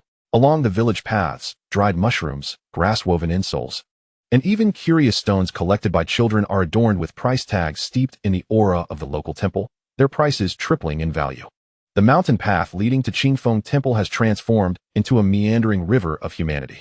Professional mountaineers clad in high-tech jackets mingle with tourists in down jackets, while the long lenses of DSLR cameras are jostled by selfie sticks. Children wail, the elderly gasp for breath, and the shouts of streamers pierce through the treetops. Look, everyone. This is the divine tree that has taken the internet by storm. Double tap for hearts, and let us unveil its mysteries. The forest seems to groan under the weight of the throng. Bottles of mineral water tumble down steep slopes, snack wrappers hang from thorns and tissues, as pale as ghostly mountain flowers, the dried grass. In pursuit of a picture of untouched wilderness, some tread upon fragile moss, leaving deep imprints of their shoes. In search of the perfect angle, others break off low-hanging branches, their severed ends weeping sap like tears. At the entrance of Qingfeng Temple, the scene is even more extraordinary. The crowd forms a long line akin to a pilgrimage, all eager to capture a 3-second glimpse beneath the ancient cypress. Smartphone screens reflect faces filled with excitement, the sound of shutters clicking like a torrential downpour. Although the courtyard is devoid of litter, an intangible aura induces unease among the careless. And villagers quietly clean up each day, yet the clamor rivals that of a bustling market, drowning out the once melodious morning birdsong. Muchen has long since elevated the temple's atmosphere to its zenith. The main hall, ancient cypress, spirit well, and vegetable plots are all enveloped in an invisible barrier. Those with restless hearts feel a tightening in their chests upon entry. Malicious onlookers experience an inexplicable anxiety, while the excessively boisterous feel as if a thorn is lodged in their throats. Only the common visitor who approaches with reverence can sense the profound tranquility that seeps into their very bones, instinctively falling silent. Yet the tide of humanity flows like a flood. Even the strongest dam cannot fully contain it. During the morning chanting, the eaves are no longer graced by 100 birds, leaving only a few elderly sparrows trembling on distant branches. The spiritual essence of the purple mansion must be divided into 3 parts to maintain its array, necessitating constant refinement to prevent the chaotic energy stirred by the overwhelming crowd from becoming disordered. This is no longer a practice, it has become a preservation. In the valley of Zhao Family Ditch, the sentiments of the villagers also diverge. Zhao Disheng squats on his grinding stone, the sound of his pipe clinking rhythmically. He gazes at the throngs of tourists on the village road, his brows furrowed in a tight knot. This is not worship. This is a fair. The once serene abode of Master Li has now become a circus. Uncle Disheng, you are being stubborn, Zhao Laozi, with a freshly purchased pack of Zonghua cigarettes dangling from his mouth, strolls over. Master Li is a living immortal. Would he care about this? Look at our village. Who could afford 10 pounds of meat for the new year before? Now we feast on meat daily. This is the fortune bestowed upon us by the master. Aunt Lu, selling mountain goods, counts her bills in agreement. Exactly. I sold 30 pounds of walnuts this morning. More than an entire season last year. The water from the master's well, I bottled and sold 21 bottles, and they flew off the shelves. If you ask me, the master would be delighted with such fervor. Fervor? Zhao Disheng suddenly rises. You are desecrating it. That well water is a blessing from the master. And you dare to sell it for profit? Has your conscience been devoured by dogs? Their argument attracts more villagers. The younger generation leans towards Zhao Laozi, while the elders side with Zhao Disheng. Interests and reverence clash silently like 2 undercurrents in the village. Ultimately, Zhao Disheng is pulled back home by his grandson, who clutches the 50 yuan given by a tourist, exclaiming he wants a toy gun. Reality, like warm water, gradually softens the resolve. This uncontrollable fervor eventually catches the attention of the authorities. The government of Yuntai Town is the first to find itself in a quandary. The mayor's office is inundated with phone calls throughout the night. The county's Cultural Tourism Bureau inquires about visitor statistics. The Public Security Bureau questions safety plans. The Health Bureau seeks information on epidemic prevention measures, and the Transportation Bureau asks about road capacity. The mayor slams his teacup. What the hell do I know? That mountain was deserted in previous years, and now it's swarming with people like ants. 3 days later, a research team from the county's Cultural Tourism Bureau arrives. The deputy director, surnamed Wang, wears gold-rimmed glasses and exudes an air of cultured refinement. The group abandons their vehicles and walks through the river of humanity, arriving at the entrance of Qingfeng Temple, each one drenched in sweat. With just one glance, the eyes behind Wang's glasses sparkle. The ancient cypress stands defiantly green amidst the early spring's barren mountains, its branches and leaves radiating an almost otherworldly vitality. The air in the courtyard is as warm as spring, starkly contrasting with the chill of the outside world.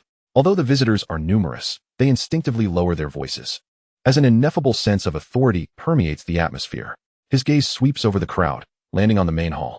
The silhouette clad in a moon-white Taoist robe stands serenely at the steps, guiding an elderly woman on the placement of her incense burner. His profile is handsome, his demeanor tranquil like an ancient pond. Though he stands at the center of the commotion, he appears to exist in another realm altogether. Talent or not, he is a spectacle in himself. Wang murmurs to his secretary, the tree, the temple, and the people. Together they represent a premier tourism resource. That night, the town's conference room is ablaze with light. The research report flows like a production line, and the core conclusion is resolute. The Qingfeng Temple area of Yuntai Mountain possesses rare resources for establishing a provincial-level cultural tourism benchmark. The report enumerates 4 major advantages. First, the unique core attraction of an off-season ecological wonder, the cultural relics of the ancient temple, and the extraordinary character IP. Second, the market's heat has validated that spontaneous visitor flow has surpassed that of concurrent 3A attractions. Third, the significant poverty alleviation effects with Zhao family ditches tourism revenue for the month exceeding previous totals. Fourth, the enormous potential for improvement with infrastructure shortcomings representing a prime investment entry point. It recommends a 3-step approach. Achieve 3A status within a year. Strive for 4A within 3 years, and cultivate it into a sanctuary for wellness in northern Xianxia within 5 years. The report concludes with a strong emphasis on the need for swift government intervention to channel the spontaneous chaos into a scientifically planned trajectory, mitigating risks related to safety, ecology, and public sentiment, while maximizing economic and social benefits. 3 days later, a special discussion is held at the county government's executive meeting. Smoke wafts around the oval table as the report circulates among the attendees. The cultural tourism director speaks first, his voice booming. County mayor, esteemed leaders. This is a golden opportunity dropped from the heavens. We have calculated that the initial investment of 80 million can be recouped in 3 years, and after 5 years, annual tax revenue will exceed 10 million. The projection screen lights up with renderings. The cable car winds around the mountain like a silver dragon. Sightseeing vehicles weave through the forest, and the tourist center at the foot of the mountain glimmers with glass walls. The words Yuntai Mountain Mystic Vacation Zone shining brightly on the display. Vice County Mayor Liu, overseeing cultural tourism, expresses caution. Will there be any resistance from the temple and the Taoist? After all, it is a place of worship. The property rights are clear. The cultural tourism director replies confidently. We have checked the archives. The land of Qingfeng Temple belongs to the village collective. The building is a historical relic, and the management rights lie with the County Taoist Association. That Li Muchen is merely a resident priest and can be coordinated with at any time. The director of commerce chuckles, a young Taoist in his 20s. How much experience could he possibly have? We offer him the position of deputy general manager of the scenic area and a share of the incense revenue. How could he refuse? This would help him gain fame. The director of finance flips through the assessment sheets. The return on investment is indeed enticing, but the compensation for land acquisition. The villagers of Zhao family ditch might have high expectations. That's why we need to move quickly. The county mayor, previously silent, finally speaks, tapping his fingers lightly on the table. The heat won't wait for anyone. What can make you famous today can make you forgotten tomorrow. We must construct the framework before the excitement fades. He scans the room, his tone resolute. Establish a leadership group for the development of Yuntai Mountain tourism. With me as the leader. The United Front Work Department will take the lead, and cultural tourism, religion, natural resources, and townships will collaborate to form a working group to initiate communication on the mountain. The principle is simple. Development is paramount. Individual interests must yield to the collective. Religion must serve society. After a pause, he adds, methods must be considered. Approach with courtesy before coercion, elucidate the reasoning, and clarify the benefits. I believe that Li Muchen is a reasonable person. The meeting concludes with a chorus of agreement. In the corridor, Vice County Mayor Liu catches up with the cultural tourism director, whispering, Old Zhang, I can't shake the feeling that there's something sinister about that temple. The rumors online. Old Liu, the cultural tourism director pats his shoulder. We are materialists. Those tales of ancient trees blossoming in spring must stem from a unique microclimate. The Taoist's abilities are merely a grasp of traditional Chinese medicine and herbs. Our task is to scientifically package these selling points. That's called cultural tourism innovation. The two walk away, laughing lightly. As dusk envelopes the world, Li Muchen concludes his evening lessons. He stood before the stone steps of the temple, the hem of his moon-white robe billowing gently in the rising mountain breeze. His spiritual awareness, like an invisible spider's web, had long since encompassed everything below. The quarrels of villagers, the meetings in town, the decisions made at the county level. and even the relentless tide of development that was creeping towards the mountain's peak. Below, the lights of Zhao family hollows sparkled like stars, with the neon of agri-tainment illuminating the mountain village's night sky for the first time. Above, the temple was shrouded in the encroaching dusk, with only the ancient cypress treetops still holding onto the last vestiges of daylight. Muchen lifted his gaze towards the heavens. The spring night sky was crystalline, with the first stars beginning to emerge in the east. What is destined to come will inevitably arrive, and what is meant to be seen will ultimately be witnessed. Yet, it remains uncertain what kind of brilliance will erupt when the tumult of the mortal world collides with the tranquility of a century-old Taoist sanctuary. He turned and re-entered the temple, the hem of his robe brushing against the threshold. The temple door silently closed behind him, sealing away the rising mountain winds and the clamor from below. Inside, the everlasting lamp flickered gently. The clay statue sat in serene repose, its features exuding both compassion and authority in the dim light. Spring thunder brewed deep within the clouds, yet it remained a mystery where the first bolt of lightning would strike. Chapter 34. The temple calculates. The wilderness remains silent. 3 days after the county government meeting, a 7-member communication working group for the preliminary development of Yuntai Mountain quietly arrived at Zhao Family Hollow. The leader was Zhou Mingde, the deputy director of the county's United Front Work Department, in his 50s, with a kindly demeanor and a constant hint of a smile in his speech. The team included the head of the planning section from the Cultural and Tourism Bureau, a clerk from the Religious Affairs Bureau, the deputy mayor of the town, the director of the town's tourism office, and 2 recording personnel. The composition of the group struck a balance between modesty and significance, reflecting a delicate nuance of both importance and initial engagement. The working group did not make a grand entrance. 2 official vehicles parked at the village committee's courtyard. Zhou Mingde first convened a brief meeting with the village's 2 committees to grasp the basic situation, particularly focusing on the villagers' divided attitudes towards development. Old Secretary, what do you think of this matter? Zhou Mingde offered a cigarette with sincerity in his tone. Village Secretary Zhao Jiangguo accepted the cigarette, but tucked it behind his ear without lighting it. Director Zhou, let me speak frankly. Most of the young people are in favor of making money. Who wouldn't be? However, the older generation, especially Uncle Desheng and his peers, are worried about disturbing Master Li's tranquility. The master has been kind to our village. Last year, during the flood, if it weren't for the master. We're all aware of that. Zhou Mingde interjected with a smile. That's precisely why the working group is here, to discuss matters with the master and find a solution that preserves the temple's serenity while allowing our fellow villagers to prosper. Despite this, the private exchanges after the meeting revealed another layer of meaning. While dining in the small cafeteria arranged by the village committee, Wang, the section chief from the Cultural and Tourism Bureau, took a sip of liquor and whispered to the deputy mayor, "How can a Taoist, no matter how capable, stand against the might of the government? The county is determined. This is a political task. As long as we explain things clearly and outline the pros and cons. Can he truly oppose the government?" The deputy mayor smiled wryly. "Chief Wang, you haven't been up there. That temple is indeed a bit uncanny. Once you enter, even the most restless of souls find peace. When Master Li stands there, smiling and speaking with you, it feels as though he is gazing down upon you. It's a psychological effect," interjected Xiao Zhao from the Religious Bureau. "Religious sites often cultivate such an atmosphere. Our visit this time is to dispel this mystique. Though we should still maintain an air of mystery for promotional purposes, that's a selling point." Laughter erupted among the group. Zhou Mingde, however, did not join in the mirth. He set down his chopsticks. "Respect is paramount. Tomorrow we ascend the mountain. Our attitude must be sincere and our plans detailed. Our bottom line is that development must advance. But our methods can be flexible." The following morning, the working group set forth along the stone path leading up the mountain. The trail proved more arduous than anticipated.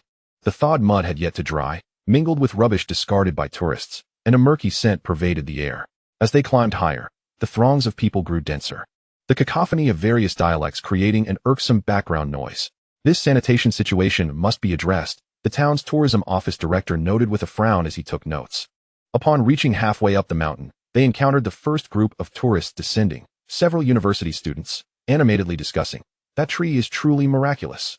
I touched the trunk, and my palm felt warm. The spring water is sweet. I filled a bottle to take home to my mom." But there were just too many people. The Taoist didn't even acknowledge anyone, just glanced from afar, and I nearly dropped my phone. Zhou Mingde paused for a moment. By the time the working group finally arrived at the mountain gate, it was already 9:30 in the morning. The sight before them rendered everyone momentarily speechless. The ancient cypress stood tall like a giant umbrella, its canopy flowing with nearly jade-like green in the morning light. The temple's mottled green tiles and walls draped in moss exuded a quiet solemnity. Strangely, Despite the throng of over 100 people in the courtyard, an eerie low-volume tranquility prevailed, as if some invisible force filtered out the cries of children, leaving only suppressed whispers. Zhou Ming took a deep breath and stepped first through the mountain gate. Crossing that threshold felt like entering another realm. The clamor receded like the tide, enveloping him in a warmth of serene tranquility, not a change in temperature, but a refreshing spiritual coolness. He instinctively straightened his back and adjusted his attire. The other members of the working group followed closely behind, their faces displaying astonishment. Wang, the section chief, opened his mouth but found no words. Li Muchen was beneath the ancient cypress, directing an elder on where to offer incense. His moon-white robe stood out strikingly in the crowd, the flowing cloud patterns on the fabric partially shimmering in the morning glow. Upon sensing the working group, he lifted his gaze. At the moment their eyes met, Zhou Ming felt an inexplicable chill run through him. That was no ordinary gaze. It was clear yet unfathomably deep, calm yet seemingly all-knowing. Though the other was merely looking at him placidly, Zhou Ming felt as if all his thoughts and calculations were laid bare under that penetrating gaze. He steadied his mind and put on a professional smile, approaching the group. To the east of the main hall, there was a small reception room, typically not open to the public. Today, however, Li Muchen made an exception and led the working group inside to take their seats. The room was cramped and sparsely furnished, an immortal table, a few old wooden chairs, and a corner piled with scrolls of scripture. Li Muchen personally poured tea for everyone. The tea was wild mountain brew, and the water was from a lively spring, fresh and fragrant. May the infinite celestial sovereign bless you, Li Muchen said as he took his seat at the head of the table, his voice calm. Esteemed guests, I appreciate your arduous journey. What brings you here? Zhou Ming cleared his throat, signaling the recorder to begin. He then unfolded his prepared remarks. Masterly, we are a working group sent by the county, specifically to visit you regarding the future development of Yuntai Mountain, particularly Qingfeng Temple, and to hear your thoughts. He spoke deliberately, choosing his words carefully. First, on behalf of the county committee and government, I wish to express our respect for your dedication to the mountains and your service to the community. We have all heard of your efforts to aid the villagers and maintain the temple, which has deeply moved us. After the pleasantries, he shifted to the main topic. Recently, Qingfeng Temple has garnered widespread attention in society due to its unique natural and cultural landscapes, attracting numerous visitors spontaneously. This is a positive development, indicating that we indeed possess allure. However, it has also brought about challenges, traffic congestion, safety hazards, and environmental sanitation, issues you may be more aware of than we are. Li Muchen listened quietly, lightly caressing the teacup, but remaining silent.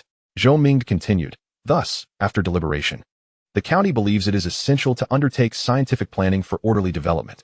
Our preliminary vision is to center around Qingfeng Temple and create an ecological and cultural tourism area in Yuntai Mountain.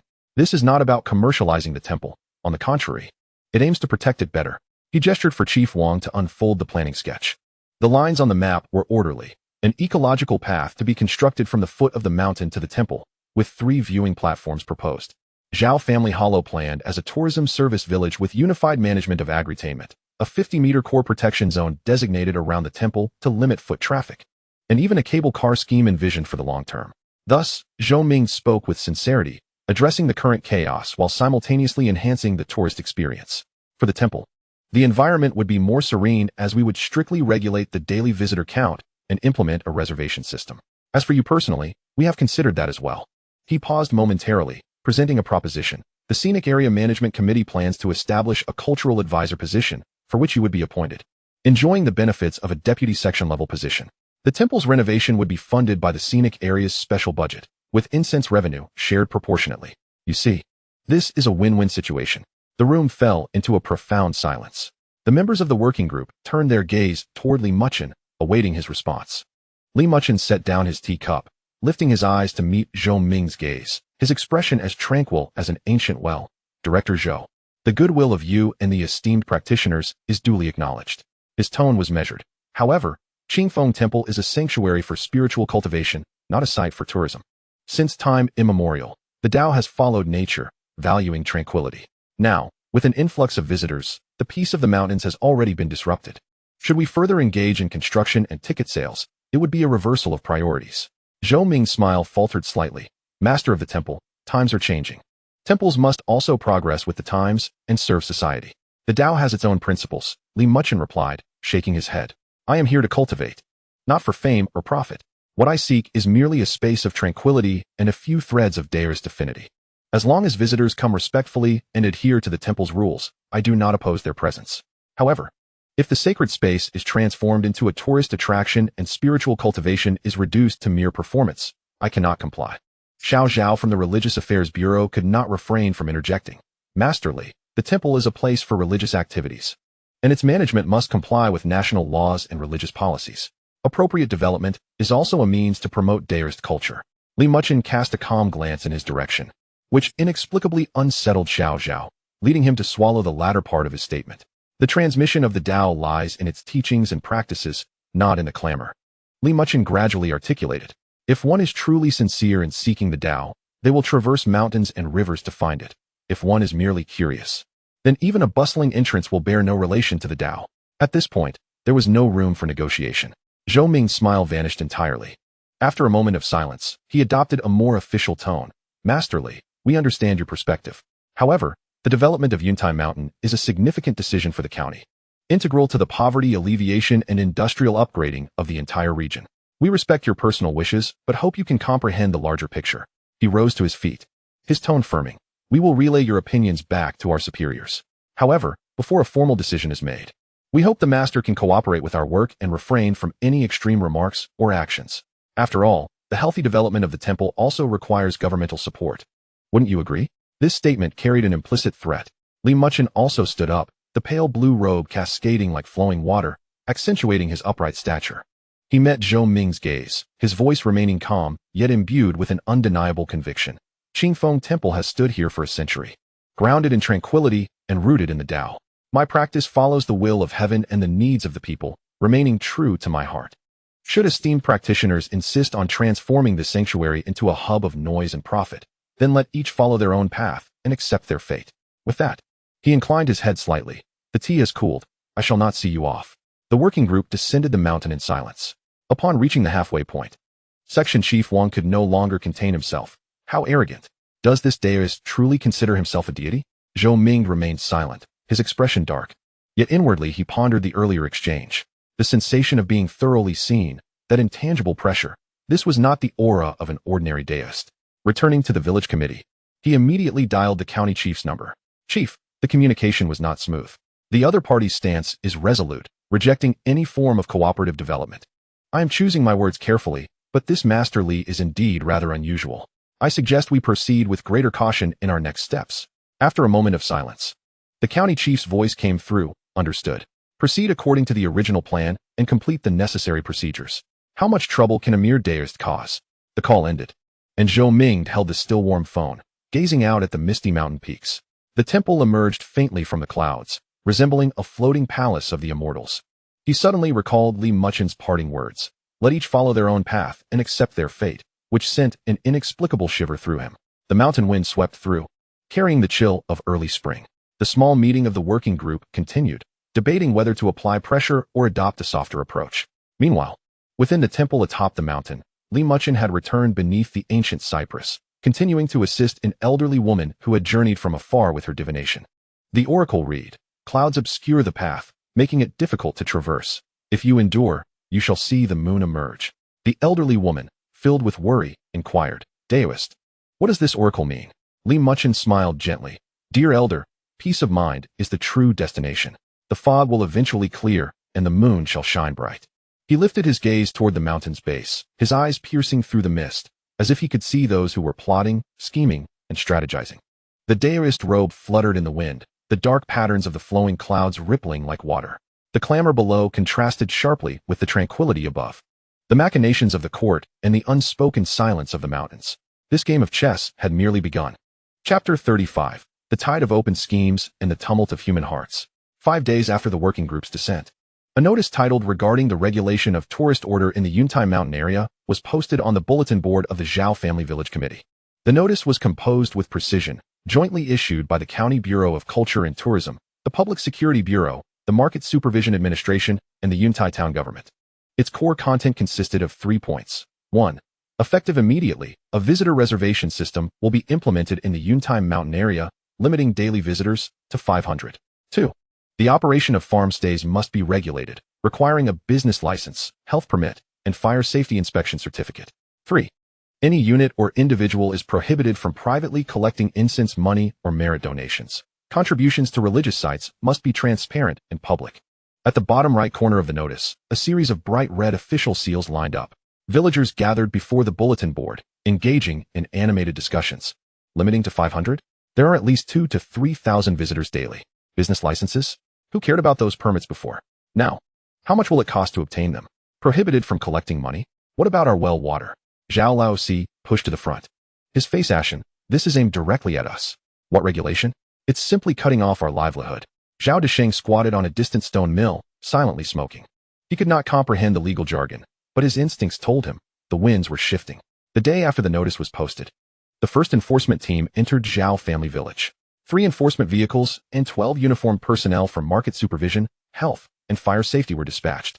Leading them was Deputy Section Chief Sun from the Market Supervision Bureau, whose stern demeanor conveyed an undeniable authority as he held a folder in hand. One by one, they inspected the farm stays. Where is your business license? Where are the fire safety equipment? What about the food hygiene permit? Does the room meet the accommodation standards? Questions came one after another. Zhao Laozi, sweating profusely, rummaged through boxes until he produced a few crumpled papers. Last year's rural homestay registration forms from the town. Their ink nearly faded.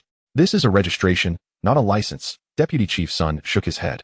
According to regulations, you must cease operations for rectification. Only once your paperwork is complete can you reopen. Sir, Zhao Laozi pleaded urgently, if I stop, who will compensate for my losses? All my guests are pre-booked. Regulations are regulations. Deputy Chief Sun remained unmoved. Furthermore, someone reported that you are selling well water at inflated prices. Is this true? Zhao Laozi was rendered speechless. That day, 7 farm stays in Zhao family village received cease operations for rectification notices, while 2 were given 3 days to complete their paperwork. Any stall selling mountain products without a food business license was summarily shut down. A chorus of grievances erupted at the village entrance. Meanwhile, checkpoints were established along the ascent. 2 auxiliary police officers and 2 staff members from the Cultural and Tourism Bureau set up a table, complete with a registration book and a QR code. Visitors were required to scan the code for reservations. Those without reservations were prohibited from proceeding up the mountain. Today, all slots were filled. Please turn back. Reservations? I don't know how to use a smartphone. There's nothing we can do. That's the rule. The tourists erupted in protest. Some cursed and turned back. Others attempted to force their way through only to be stopped, while some made phone calls to lodge complaints. A crowd quickly gathered at the checkpoint, buzzing with discontent. Halfway up the mountain, Zhao Desheng was maintaining order alongside a few elderly individuals. Observing the chaos below, he sighed and remarked to an old companion, "Do you see this? This is what regulation looks like. Uncle Desheng, do you consider this a blessing or a curse?" Someone inquired. Zhao Desheng did not respond. Instead, he gazed toward the mountain summit. The Taoist temple, shrouded in mist, appeared ethereal and serene, as if it belonged to a realm entirely separate from the clamor below. On the 3rd day since the announcement was posted, the village committee convened a meeting for all villagers. The deputy secretary of the town's party committee personally presided over the gathering, and Zhou Ming was also in attendance. The meeting room was packed to capacity. Smoke swirling in the air. Dear villagers, the deputy secretary boomed. The county has implemented these policies for your benefit. It is for the long-term development of Yuntai Mountain. He began to enumerate. Firstly, the limit on visitors is for safety. The paths up the mountain are narrow. What would happen in the event of an accident with so many people? Secondly, regulating operations is essential to protect the rights of tourists and our own interests. Thirdly, religious sites must remain tranquil. They cannot become mere tools for profit. This is a safeguard for Master Li. The audience buzzed with murmurs. Zhao Laozi could no longer contain himself and stood up. Secretary, you are correct. But we, the common folk, need to eat. It takes at least a month to secure those permits and navigate those departments. Are we to go without food for an entire month? Exactly. There was no oversight before. And now suddenly it's so stringent. With a limit of 500, how much less will our village earn? The deputy secretary raised his hand to silence the crowd, signaling for calm. The government is aware of everyone's difficulties. Thus, he elongated his tone. As long as we comply with regulations and integrate into unified management, the government will prioritize low-interest loans to assist with renovations and upgrades. Moreover, upon completion of the scenic area, local villagers will be given preferential employment opportunities. He paused, revealing a significant announcement. Preliminary plans indicate that once the scenic area is established, each household in Xianxiaaudiobooks will receive a profit share from the scenic area, expected to be no less than this amount. He extended 3 fingers. 300? Someone whispered. 3,000. The deputy secretary raised his voice. The room fell silent, only to erupt into even louder discussions. 3,000. For a mountain village where the average annual income is less than 8,000, this figure seemed astronomical. Naturally, the deputy secretary quickly added that this required the entire village to unite in support of the scenic area's development. He didn't finish his thought, but the implication was clear. In the aftermath of the meeting, the working group began to engage with key individuals. Zhou Ming personally sought out Zhao Desheng for tea. Old Zhao, you are a veteran party member with high awareness. Zhou Ming poured him tea. You've seen the current situation in the village. The youth aspire to earn money, which is commendable. We respect Master Li, but the temple is not private property. It must yield to the greater good. Zhao Desheng remained silent, lost in thought. I understand your deep bond with the master, Zhou Ming continued. But consider this. Would you prefer to cling to a dilapidated temple and allow the entire village to remain impoverished, or would you lead everyone toward prosperity? Master Li is a practitioner of compassion. Surely he cannot bear to see our fellow villagers suffer? The words were laced with subtle pressure. Zhao Desheng finally lifted his gaze. Minister Zhou, I am not opposed to development. I am merely concerned that in the end, the temple may be destroyed and we will earn nothing. How could that be? Zhou Ming smiled. Government-led development will follow scientific planning and sustainable practices. The temple will only be restored and flourish further. If Master Li is willing to cooperate, he will reap both fame and fortune. If not, the association can negotiate for a more open-minded master. The final statement, though lighthearted, cast a heavy weight upon Zhao Desheng's heart. High above, Li Muchen was keenly aware of all that transpired below. His spiritual awareness enveloped the area for miles. The disputes at the checkpoint, the villagers' grievances, the rallying in the meeting room, and Zhao Desheng's silence, all were perceptible to him. He continued his daily practices, morning and evening rituals, sweeping, and receiving guests. Yet, with the new limit of 500 visitors and stringent reservation checks, those who ascended were genuinely devoted or earnestly seeking blessings. The temple regained its tranquility, and birds gradually returned to its eaves. One afternoon, Zhao Desheng ascended the mountain alone. He carried a half-bag of new rice, hesitating outside the hall before daring to enter. Li Muchen was sweeping fallen leaves beneath an ancient cypress. Upon seeing him, he nodded slightly. Zhao, the layman. Zhao Desheng set down the rice bag, his lips quivering, wanting to speak but hesitating. Li Muchen placed aside his broom and invited him to sit on a stone bench. I have a vague understanding of what is happening below. If you have something to say, feel free to express it. Zhao Desheng's eyes glistened with unshed tears. Master, I have let you down. Those villagers want to sell the temple for money. He recounted the events of the past few days, the announcement, the enforcement, the meeting, the promise of 3,000 in dividends, and Zhou Ming's suggestion to change the master. As he reached the end, the elder's voice broke with emotion. I cannot stop them. My son says I am being foolish, that this is a once-in-a-lifetime opportunity. Li Muchen listened quietly, and once Zhao Desheng had finished, he gently replied, there is no need for you to feel guilty. Human hearts are like water, flowing with the current. There is no right or wrong. He gazed down the mountain, his eyes distant. They wish to develop and prosper. This is human nature. I am here to cultivate, and do not wish to obstruct anyone's path to wealth. But master, do you understand? Li Muchen interrupted, pointing at the ancient cypress. This tree has stood here for 300 years, enduring wars, natural disasters, and human calamities. Some want to chop it for firewood, others wish to relocate it for landscaping, and some seek to strip its bark for medicine. Yet it remains here. Why? Zhao Desheng shook his head in confusion. Because its roots run deep. As long as the roots are secure, it will not fear the storms, nor will axes harm it. Human hearts may be like water, easily guided, but not forcibly blocked. If they wish to develop, let them do so. If they wish to earn, let them earn. He paused, his tone growing solemn. But if anyone seeks to undermine the foundation of this temple, to destroy the sanctity of this mountain, it will depend on whether their axes are sharp or if this temple's roots are deep enough. As his words fell, a gust of wind surged. The branches and leaves of the ancient cypress rustled, echoing like waves.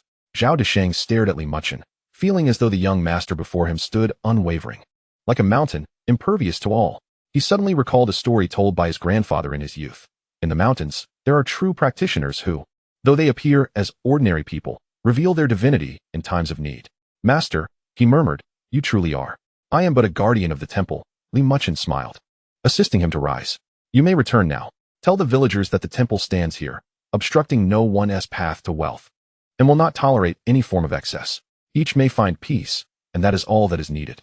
Zhao Desheng bowed deeply and turned to descend the mountain, his steps more assured than before. By evening, the last group of reserved visitors made their way down. The temple returned to its serene silence. Muchen stood at the mountain gate, his moon-white robe glimmering softly in the twilight. He gazed down at Xianxiaaudiobooks, where the lights twinkled faintly, the neon of the agritourism businesses dimming significantly, with only the village committee's windows still aglow. They were likely still in session, deliberating on how to persuade him, how to regulate the temple, and how to incorporate this tranquil land into their grand design. He gently brushed his sleeve. Within, a newly signed talisman pulsed with warmth, Earth Vein Town Talisman. His spiritual awareness sank into the earth, attuning to the flowing veins of spiritual energy within the mountain. The spirit gathering array operates silently. The roots of the ancient cypress delve deep into the rock strata, and the water veins of the spiritual well connect with the earth's energy. This Taoist temple, this mountain, has long been intertwined with his essence. The tide of political maneuvering swells, and the hearts of the people are restless. Let the tide come, let the hearts stir. He is eager to witness how the mundane rules of the world and the calculations of profit will clash with the profound essence of Tao that has taken root for a century and the awakening spiritual veins. Stirring what kind of waves? He turns and returns to the temple. The temple doors close, sealing the deepening night outside. Under the everlasting lamp, the deity sits in tranquility. With a benevolent gaze and dignified countenance, the mountain rain approaches, yet the temple remains silent. In the silence, a thunderous resonance brews. Chapter 36, The Red-Headed Document. A sword aimed at the mountain gate. On the 7th day since the workgroup reported back to the county, a red-headed document numbered Yunzhongban FA 2024 No. 12 was delivered to the office of the mayor of Yuntai Town by a confidential courier. The document was entitled, Notice on the Establishment of the Leadership Group for the Development and Construction of the Yuntai Mountain Ecological Cultural Tourism Area. The mayor donned his reading glasses and meticulously read each word. The leadership group was of the highest caliber. The county magistrate served as the leader. 3 deputy county magistrates as deputy leaders, with members encompassing heads from over 20 departments including development and reform, finance, culture and tourism, natural resources, housing and urban-rural development, transportation, environmental protection, and religion. An office was set up in the Cultural Tourism Bureau, with the bureau chief also serving as the director. The document's wording was rigorous, yet an underlying urgency permeated the lines. In order to seize the current window of opportunity for tourism in the Yuntai Mountain region and accelerate the transformation and upgrading of our county's cultural tourism industry, a decision was reached after study by the county government's executive meeting. 8 core tasks were delineated, with the first 3 striking at the very heart of the matter. First, complete the overall planning within 1 month. Second, initiate the construction of Phase 1 infrastructure within 3 months. Third, advance the standardized management of religious sites in accordance with the law and regulations. The phrase standardized management was underscored by the mayor with a red pen. Attached was the implementation plan for the development and construction of the Yuntai Mountain Ecological Cultural Tourism Area, draft for consultation, a substantial 37 pages. The mayor flipped to the section on the management of religious sites, his gaze lingering on a particular passage. As a core cultural resource, Qingfeng Temple should actively integrate into the overall development of the scenic area. It is suggested that the County Taoist Association take the lead in conducting a comprehensive assessment of the personnel stationed at the temple. Those who meet the criteria should be incorporated into the unified management of the scenic area. Those who do not adapt to the developmental needs may have their positions adjusted according to procedures. The phrase adjusted positions resonated in the mayor's mind, causing beads of sweat to form at his temples. He recalled the phone call from Zhou Ming 2 days prior. Old Chun, the document will be issued soon. Your town needs to prepare for the preliminary work, especially regarding the people's mindset. Everyone must understand that this is the trend of the times. The trend of the times. The mayor set down the document and gazed out at the mist-shrouded mountain peaks. There, the outline of the temple emerged faintly from the morning mist, as serene as an ancient painting. On the afternoon of the same day the document was issued, Zhou Ming returned to Xiaojiao with a capable team. This time, the composition was different. In addition to officials from the United Front Work Department, Cultural Tourism Bureau, and Religious Affairs Bureau, there were also 2 vice presidents of the County Taoist Association, one a retired deputy county magistrate, the other a locally esteemed old Taoist priest. We must discuss policy, but also moral principles, Zhou Ming advised in the car, advocating a dual approach. The atmosphere in the village committee meeting room was tense. Zhou Ming first read the document aloud, emphasizing the requirements for standardized management and integration into the scenic area's development. He then invited the old Taoist priest to speak. The old priest, surnamed Liu, with white hair yet youthful demeanor, spoke slowly. As a humble Taoist, I have deep ties to Qingfeng Temple. 60 years ago, when I was a young acolyte, I spent 3 months there with my master. He paused, surveying the crowd. Qingfeng Temple has always been a place of spiritual cultivation. That is fundamental. However, dear friends, times have changed. The government now places great emphasis on traditional culture, investing heavily in development. This represents an unprecedented opportunity for the Taoist community. Master Li is young and accomplished, possessing profound Taoist knowledge, of which I have long been aware. The old Taoist priest shifted his tone, yet those who practice should also adapt to the times and serve the public. If one's pursuit of tranquility obstructs the path to prosperity for countless people and hinders the propagation of Tao, it may contradict the teachings of our ancestors who aimed to benefit the world. His words, though subtly phrased, struck at the heart. An official from the Religious Affairs Bureau timely added, according to the regulations on religious affairs, religious activity venues must comply with the management of national religious affairs departments. Qingfeng Temple, as a registered religious site, has the obligation to cooperate with the government's lawful management requirements. Of course, we fully respect Master Li's personal wishes. Zhou Ming took the floor again. So today, we wish for the village committee to organize a few respected villagers to accompany us up the mountain for a deeper discussion with Master Li. His gaze fell upon Zhao Desheng. Old Zhao, you are a veteran party member and a friend of the temple master. This important task falls to you. All eyes in the room converged upon him. Sitting in the corner, Zhao Desheng nervously rubbed the hem of his clothes. He wished to refuse, to say he wouldn't go, but the words that came out were, I'll give it a try. The group ascending the mountain comprised 9 individuals. Zhou Ming, Old Taoist Lu, officials from the Religious Affairs Bureau, the town's deputy secretary, the village chief, Zhao Desheng, and 3 recorders. This time, they did not take the tourist path, but instead meandered along a secluded trail. Though Old Taoist Lu was advanced in years, he walked steadily, reflecting. 60 years ago, this path was overgrown with thorns. Now, stone steps have been laid. Everything has changed. Halfway up the mountain, they encountered an elderly couple descending who were pilgrims. The old woman, carrying a bamboo basket, upon seeing the Taoist robe of Lu, clasped her hands in greeting. Are you also going to the temple? Indeed, replied Old Taoist Lu, returning the gesture. Where do you come from? The provincial capital, the old woman answered. My husband has poor lungs. Drinking the temple's well water has alleviated his cough. We have come to express our gratitude. The old man nodded. That Taoist looks familiar, possessing an aura. Zhou Ming's eyes flickered, stepping forward. Elder, if the temple were to charge admission in the future, would you still come? The couple exchanged glances. We would still come, the old man replied. Sincerity of heart is not measured by money. However, he added after a pause, if it turns into a tourist site, bustling with crowds, the essence would be lost. Zhou Ming smiled, choosing not to elaborate. The group continued their ascent. At the temple's entrance, Li Muchen was engaged in interpreting fortunes for several scheduled pilgrims. Upon noticing the newcomers, he slightly nodded, gesturing for the pilgrims to wait, and approached them. Blessings abound, he greeted, his gaze sweeping over the assembly. Pausing for half a second on Zhao Desheng. Zhao Desheng lowered his head, unable to meet his gaze. Master Li, I apologize for the intrusion. Zhou Ming said with a warm smile. This is President Lu from the County Taoist Association, your esteemed predecessor. Lu Taoist stepped forward, performing an ancient Taoist greeting, blessings abound. I am Lu's hiking, honored to meet Master Li. Li Muchen returned the gesture. President Lu's presence enhances our humble abode. After the pleasantries, Li Muchen led everyone into the guest hall. The atmosphere this time was even more nuanced than before. Old Taoist Lu initiated the conversation, not discussing development, but rather the scriptures.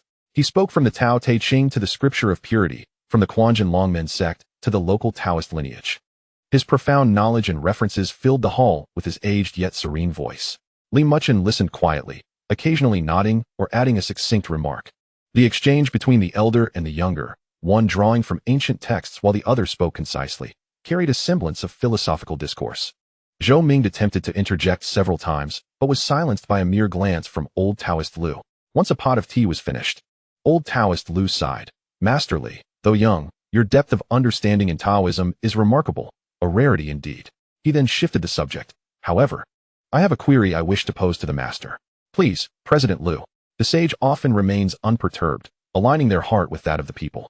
In the present day, the common folk at the foot of the mountains yearn for liberation from poverty, while the government aspires to develop the area.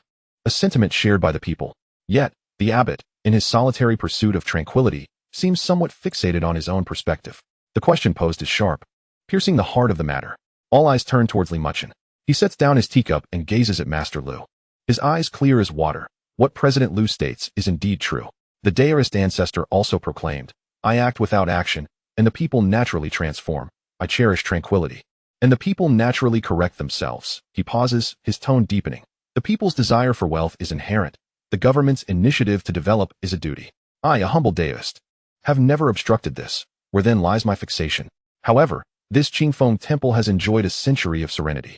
A sanctuary of spiritual essence nurtured by the dedication of generations of ancestors. To sacrifice a century of foundation for momentary gain, does this truly reflect the people's heart? Or he casts a pointed glance at Zhou Ming, articulating each word. Does it reflect a heart driven by greed, masquerading as the people's heart? In the guest hall, the sound of a pin dropping could be heard. Zhou Ming's complexion shifted slightly as he forced a smile. Abbot, your words carry weight. The government's development is precisely to safeguard the temple and ensure its better transmission. Safeguard? Li Muchen gently shook his head. Minister Zhou, my cultivation may be shallow. Yet I understand the principle of natural law. If it were truly for protection, why must there be the clamor of vehicles and the bustle of crowds? Why transform a sacred place of quietude into a ticketed attraction? He rose, his moon-white robe cascading down like flowing water. The temple remains here, as does the tranquility. If the esteemed scholars truly wish to protect the Tao, then please preserve this serenity. Should you insist on development, he paused, scanning the assembly, then let us adhere to your rules. Yet I wonder, can the mundane laws truly govern the Tao within these mountains? With that, he inclined his head slightly. I have devotees to attend to, so I must excuse myself. Thus, he directly ushered them out. Zhou Ming's smile finally faltered. Taking a deep breath, he too rose. Li Abbot, the county's directive has been issued. The development of Yuntai Mountain is a predetermined policy, unchangeable by any individual. He retrieved a copy of the document from his briefcase and placed it on the table. This is the draft of the implementation plan for soliciting opinions. According to regulations, religious property owners may voice their concerns. However, the final decision lies with the leadership group.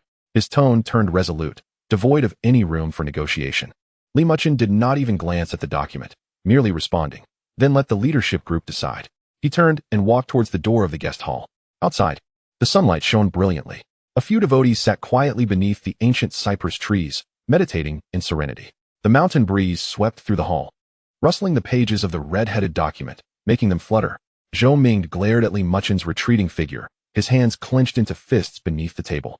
Master Lu sighed softly and stood. In that case, I must take my leave. He approached the door, but suddenly turned back. Li Abbot, allow me to add, extremes are easily broken. Though the Tao is profound, it ultimately resides within the realm of humanity. Li Muchen stood at the doorway, his silhouette straight as a pine tree. He did not look back, but simply replied with 8 words. The Tao exists among men, yet also in the heaven's heart.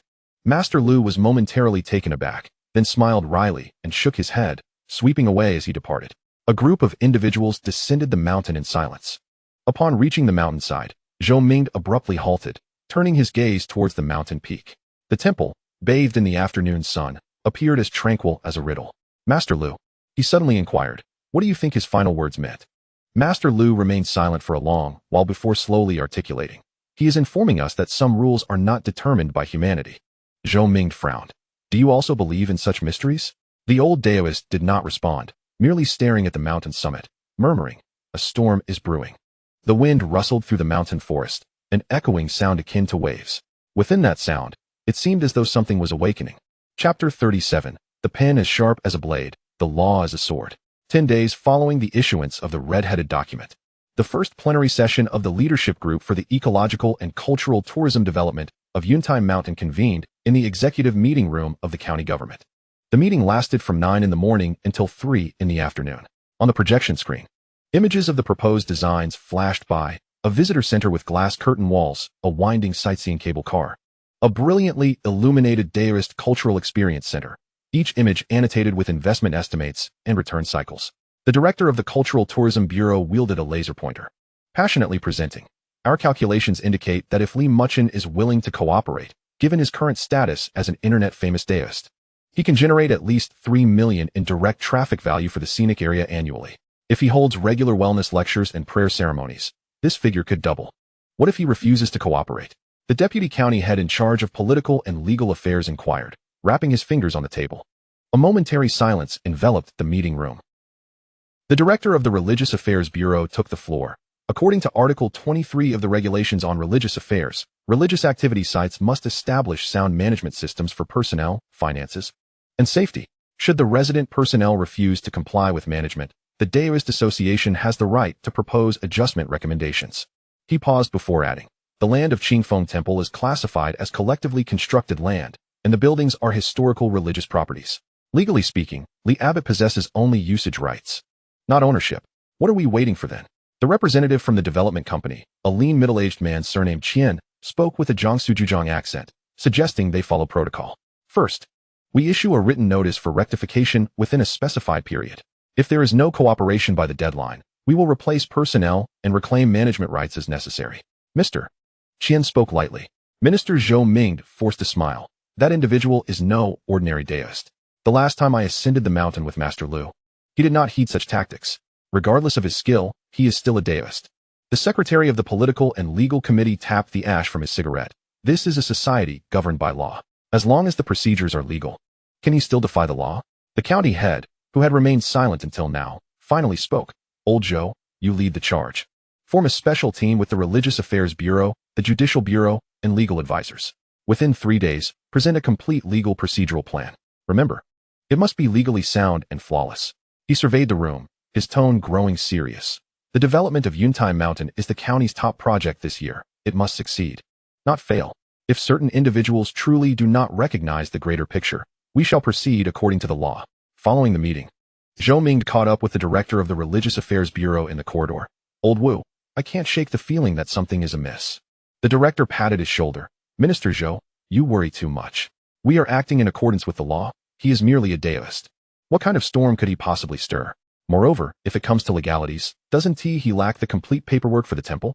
Has he completed the fire safety inspections? Where is the safety assessment report? What are the health permits? The two exchanged glances, each perceiving a shared understanding in the other's eyes. 3 days later, a notification titled regarding the order for Qingfeng Temple to rectify safety hazards within a specified period was jointly issued by the county's Religious Affairs Bureau, Fire Brigade, and Housing and Urban Rural Development Bureau.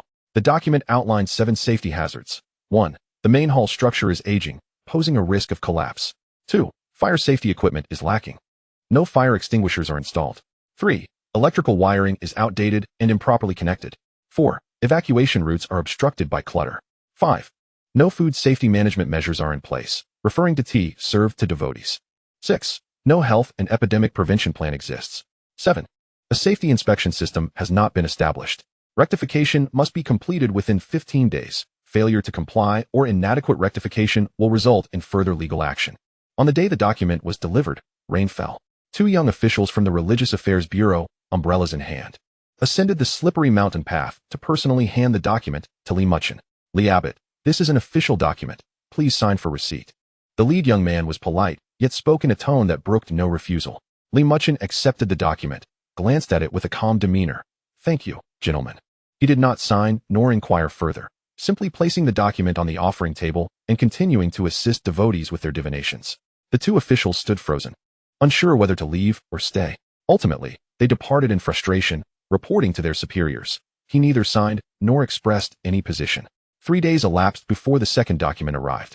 This time, it was a notice titled regarding the special action for the standardized management of religious activity venues, mandating all religious sites in the county to adhere to 4 standards: personnel management, financial management, activity management, and safety management. Attached was a qualification review form for personnel stationed at religious activity venues, requiring Li Muchen to complete over 20 items, including personal history, Taoist education, health status, and to provide copies of his ID, Taoist certificate, and health certificate. This was a preliminary investigation. The town's legal advisor explained to Zhou Mingde over the phone that by filling out the form, he would effectively acknowledge the Taoist Association's authority. Failure to comply would be interpreted as a refusal to cooperate, potentially triggering further actions. He will undoubtedly refuse to fill it out, Zhou Mingde asserted. Indeed, the form lay untouched on the offering table for 3 days, with Li Muchen not even glancing at it. On the 4th day, the 3rd document arrived. This was a notice regarding a coordination meeting on the ownership issues of Qingfeng Temple, jointly issued by the County Taoist Association, the Religious Affairs Bureau, and the Yuntai Town Government. The meeting was scheduled for 5 days later in the conference room of the County Taoist Association, requiring Li Muchen's punctual attendance and the submission of relevant property documentation. At the bottom of the notice was a small print stating that absence without valid reason would be interpreted as a forfeiture of the right to present his case. This time, the document was delivered by the Deputy Secretary of the Town Party Committee and the Deputy Director of the Religious Affairs Bureau, indicating an escalation in the proceedings. Upon receiving the notice, Li Muchen glanced at the date, muttering, "Blessings abound. Should nothing arise, I shall make my way there." His words were ambiguous. Whether he would attend or not remained unspoken. The deputy secretary attempted to say more, but Li Muchen had already turned to walk toward the ancient cypress, where several devotees awaited him. The two exchanged glances, resigned to descend the mountain. Below, the battleground of public opinion had simultaneously erupted. Local forums suddenly sprouted several posts, unveiling the business behind the internet. Celebrity Taoist, selling a bottle of well water for 50, earning millions annually, is no dream. Is it asceticism or land grabbing? Uncovering the mysterious background of Qingfeng Temple. Moral coercion? What right does a Taoist have to hinder county development? The posts were crafted with finesse, omitting any mention of Li Muchen's acts of heroism, focusing instead on the well water fees and visitor donations, insinuating that he was amassing wealth through religion. The comments section was soon inundated with trolls, uniformly accusing him of greed and obstructing progress. Zhao Xiaoan, upon seeing the posts, was so incensed that she smashed her mouse in her room. She immediately composed a rebuttal, posting original footage she had captured to prove that Li Muchen had never charged anyone. Yet, her post was quickly buried, and her account received a private message warning, "Young lady, mind your own business." Even more disheartening was the attitude of the villagers. One day, while visiting a small shop, she overheard several villagers discussing, "In my opinion, the temple master should concede. The government has issued a document. Can he still stand firm? Indeed. I never thought about it before, but now that I reflect, the well water should indeed be charged. Why should outsiders drink for free? I heard from Widow Wang that the temple master has gold bars hidden under his bed, unable to tolerate it any longer." Zhao Xiaoan stormed in. "What are you talking about? When has Master Li ever charged anyone? Last year, Zhao Xiaoshan was injured, and it was Master Li who saved him." The villagers dispersed awkwardly. Zhao Xiaoan stood frozen in place, chilled to the bone. In the face of self-interest, people's hearts can change all too swiftly. Meanwhile, Li Muchen atop the mountain seemed oblivious to the scathing articles and public outcry. He continued his daily rituals, sweeping and receiving guests. However, the three documents piled higher on the offering table, resembling a small mountain of paper. That evening, after the last batch of devotees descended, Zhao Desheng stealthily made his way up the mountain. The elder, carrying a basket of eggs, hesitated outside the hall for quite some time before daring to enter. "Master, your voice trembles. Rumors below are rather unpleasant. They say you are to be arrested." Li Muchen, while polishing the deity's statue, turned at the sound, smiling gently. "Zhao layman, rumors cease with the wise. Yet those documents, merely sheets of paper." Li Muchen placed the cloth down, approached the offering table, and lightly caressed the red-headed documents. They sought to confine the temple with regulations, to define cultivation through clauses. Yet they were oblivious. He raised his hand, palm upward. The hall was still. Yet the documents suddenly rustled, pages turning of their own accord. The topmost rectification notice floated gracefully, suspended in midair. Zhao Desheng's eyes widened. He observed as the printed words began to gradually fade, blurring as if being erased by an invisible eraser. In mere moments, the entire page became blank, leaving only the vivid red seal. Then, even the seal began to fade away. The blank paper descended gently, and Li Muchen reached out to catch it. "You see." He handed the blank sheet to Zhao Desheng. "Regulations are established by man and can be erased by man. As for the Tao," he gestured toward the ancient cypress outside the hall, the distant mountains, and the flowing clouds in the evening twilight. "There, it neither increases nor decreases. Neither is born nor dies." Zhao Desheng clutched the blank paper, his hands trembling. "It's time to return, Zhao layman." Li Muchen patted his shoulder, instructing him to invite all necessary attendees for the meeting in 5 days and to prepare what needed to be said. He paused, his voice calm, yet resonating with firmness. "Since they wish to discuss regulations, I shall accompany them and elucidate the principles of heaven and earth." When Zhao Desheng descended the mountain, the night had fully enveloped the land. He looked back, the temple atop the mountain barely illuminated by a flickering light. That light, faint yet resolute amidst the thick darkness, appeared as if it would never extinguish. The elder suddenly recalled Li Muchen's final words, "Principles of heaven and earth." He did not comprehend what constituted the principles of heaven and earth. Yet he understood that some individuals and some matters could not be confined by mere sheets of paper or regulations. Just like that mountain, that temple, that person, standing resolutely there for centuries, unyielding to wind and rain, impervious to the pen's ink. The mountain breeze carried the distant clamor from the town, where discussions of development, investment, and dividends continued. Yet upon the mountain, only a solitary flicker of light remained, tranquil as antiquity. Zhao Desheng tightened his clothing and quickened his pace. 5 days later, in the county town, The meeting was destined to be anything but tranquil. Chapter 38. The Grand Hall Discourse, a battle of wits among scholars. 5 days later. In the morning, the County Taoist Association's conference room was situated on the 3rd floor of an old office building, with a mahogany long table accommodating over 20 individuals. Before 9 o'clock, the attendees had already gathered. On one side of the long table sat the government representatives, Zhou Minged in the center, flanked by the director of the Religious Affairs Bureau, the director of the Culture and Tourism Bureau, the deputy director of the Justice Bureau, the legal advisor, and the recorder. Opposite them were the Taoist Association representatives, President Liu in the center, with several elder Taoists seated on either side. 2 seats at the end were deliberately left vacant for Li Muchen and the village representatives. The atmosphere was as tense as iron. Zhou Ming glanced at his watch. 9 o'clock sharp. The entrance remained empty. Let us wait a bit longer. President Liu leisurely sipped his tea. At 9:05, footsteps echoed in the hallway. The door opened, and Li Muchen strode in. He was not clad in his usual moon-white Taoist robe, but wore a faded blue Taoist garment. Simple as an ordinary itinerant Taoist. Yet upon his entrance into the conference room, everyone instinctively straightened their postures. There was an intangible aura, not one of authority or oppression, but a certain profound presence that rendered the previously boisterous room instantly silent. Following him was Zhao Desheng, who clearly had never encountered such a scene. Unsure of where to place his hands and feet. Apologies, the mountain path was difficult. I was delayed a few minutes. Li Muchen performed a Taoist salute, his voice calm. No trouble at all. Zhou Ming stood to welcome him, his smile warm. Masterly, please take a seat. Li Muchen settled into the lowest seat. With Zhao Desheng seated beside him, too intimidated to raise his head. The meeting commenced.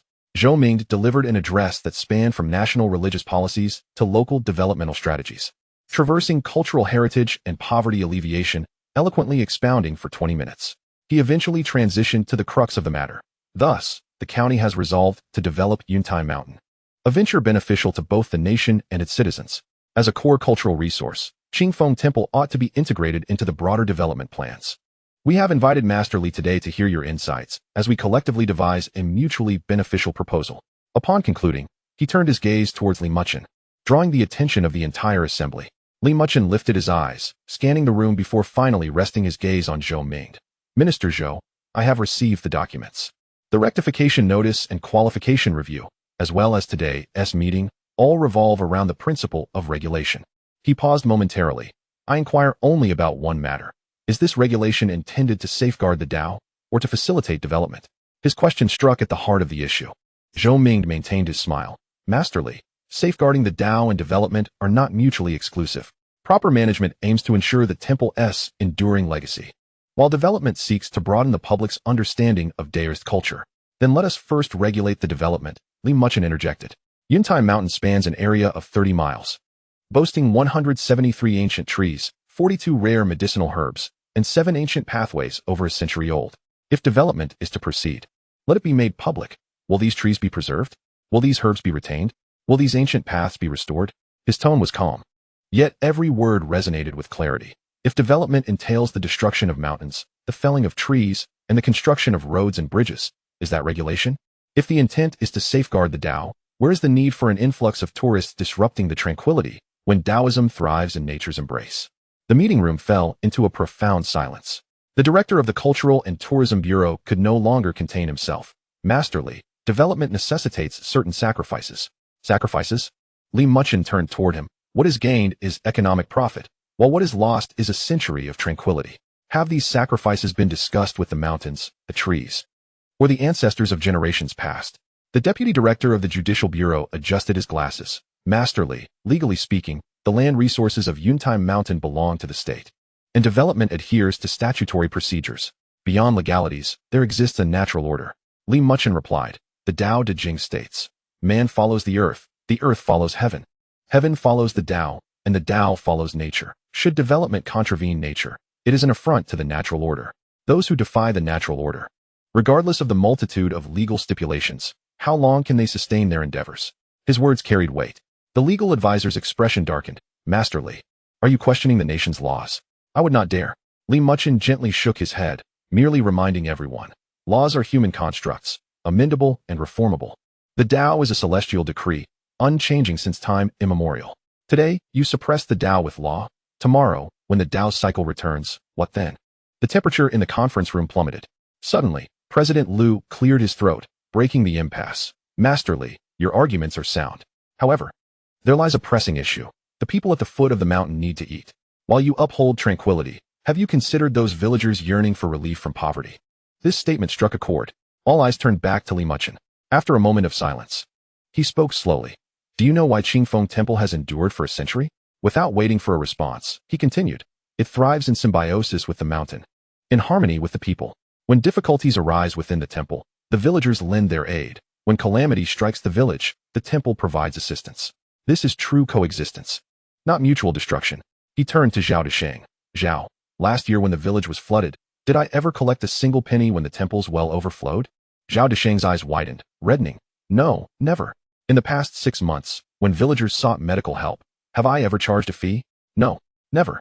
You even supplemented the cost of medicine. Zhao Desheng's voice trembled with emotion. Li Muchen redirected his gaze to President Liu. This exemplifies the mutual guardianship between the temple and the villagers, each fulfilling their responsibilities. It is not as it is today, where under the guise of development, coercion prevails, leveraging the villagers' livelihoods to compel the temple's compliance, trading the temple's tranquility for the dividends of development. He rose, his blue Taoist robe billowing as if stirred by an unseen wind. If your true concern is the people, then please repair the village roads, construct proper schoolhouses, and tend to the elders' health.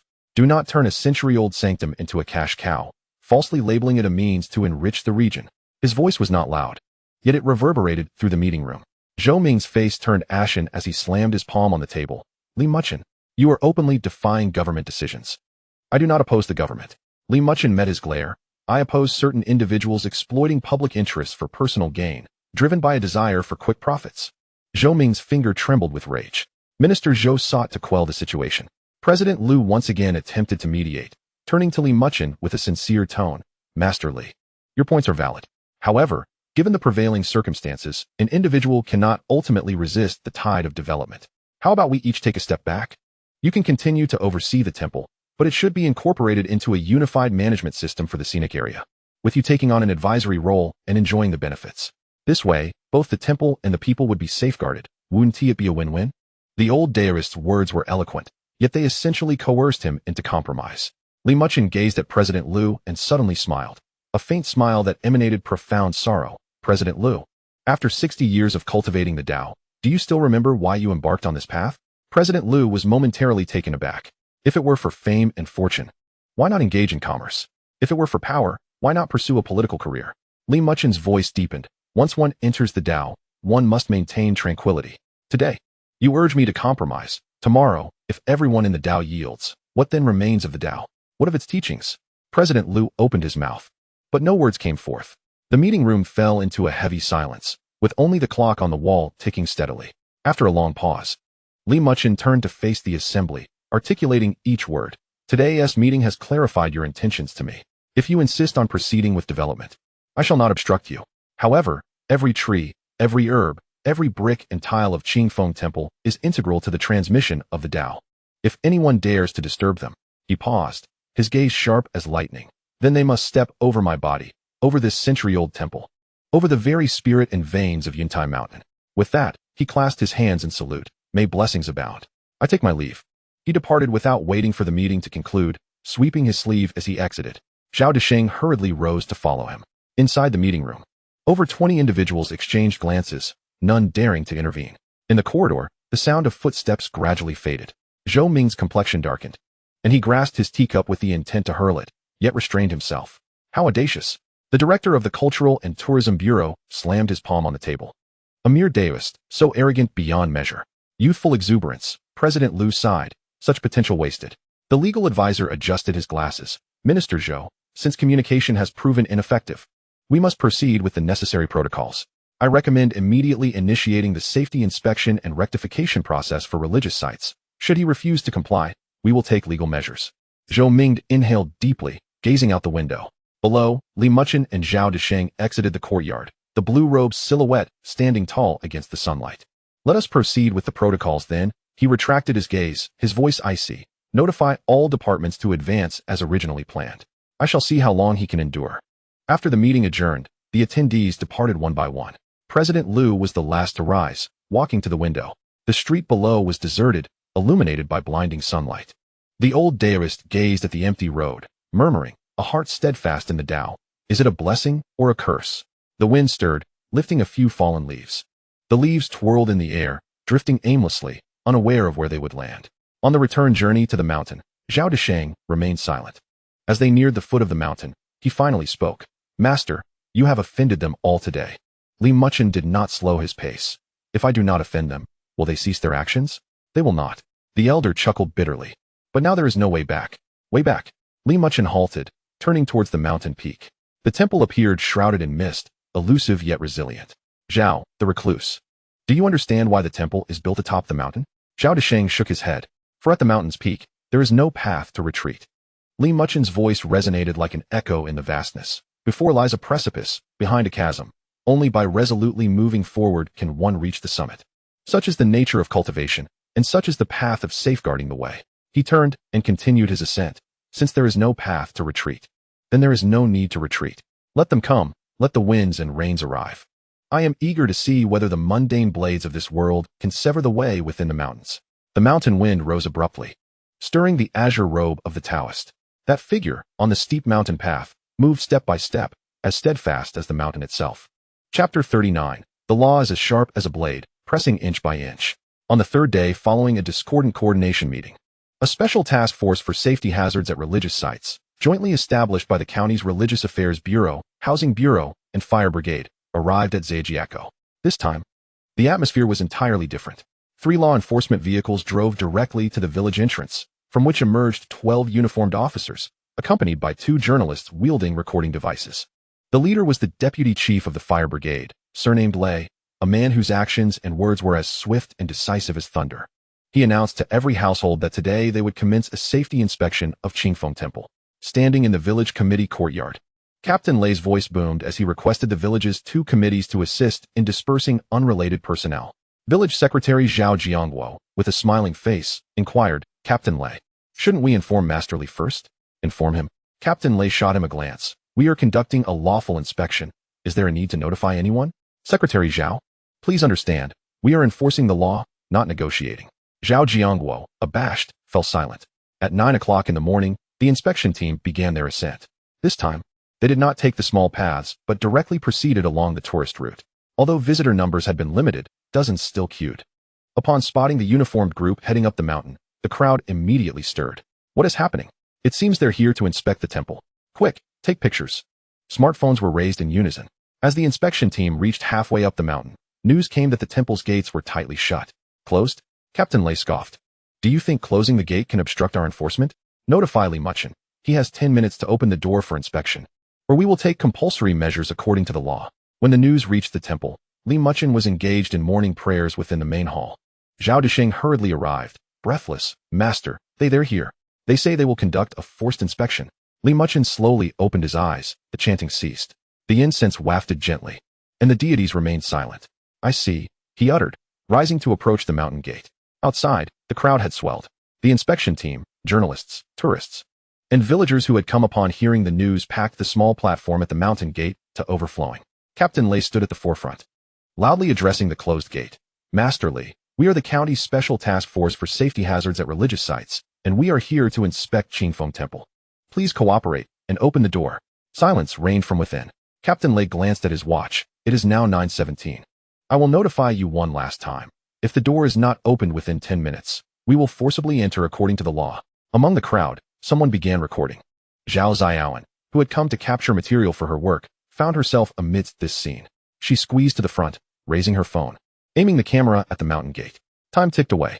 9:26. Captain Lei signaled. Prepare to breach the door. 2 firefighters stepped forward with breaching tools. Just then, a creaking sound echoed. The mountain gate opened, albeit just halfway. Li Muchen stood within, clad in his azure robe, his demeanor as tranquil as a still pond. He looked at Captain Lei and bowed slightly. Endless blessings to you all. Please, come in. As the door opened, everyone was momentarily taken aback. Captain Lei frowned and waved. Proceed with the inspection. The inspection team filed inside. Journalists and tourists attempted to follow, but were halted. Law enforcement inspection. Unauthorized personnel. Please stay out. The inspection lasted a full 3 hours. Captain Lei personally led the team, scrutinizing every corner from the main hall to the side halls, from the kitchen to the guest rooms. The entire process was recorded by law enforcement devices, while journalists intermittently captured details. The results of the inspection were alarming. Evidence of termite damage on the main hall's beams, a glaring lack of fire safety equipment. Only one old fire extinguisher was present. Electrical wiring was haphazardly connected, with several wires strung from the eaves. Evacuation pathways were obstructed, cluttered with bundles of scriptures and incense. There were no food safety measures. The tea kettle and cups in the reception room lacked a sterilization cabinet. No health protection protocols were in place. The temple didn't even possess a thermometer. Each issue was meticulously documented. At the conclusion of the inspection, Captain Lei stood in the courtyard and addressed Muchen. Master Li, you have seen the inspection results. 7 safety hazards, all of which are valid. According to regulations, Qingfeng Temple must immediately cease all religious activities and undertake rectification. He handed over a notice of rectification deadline and a temporary closure decision. This is the rectification requirement, to be completed within 15 days. This is the temporary closure decision. From today onwards, Qingfeng Temple will be closed to the public until the rectification is verified as satisfactory. Muchen accepted the documents, glancing at them. Remaining calm, the Taoist knows. You know? Captain Lei frowned. Please sign for receipt. No need.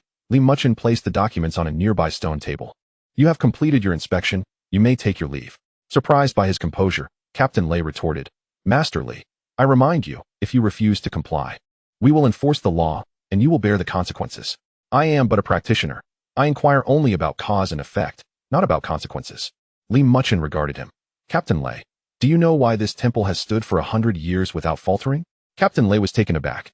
Because throughout history, those who sought to disturb it have fallen first.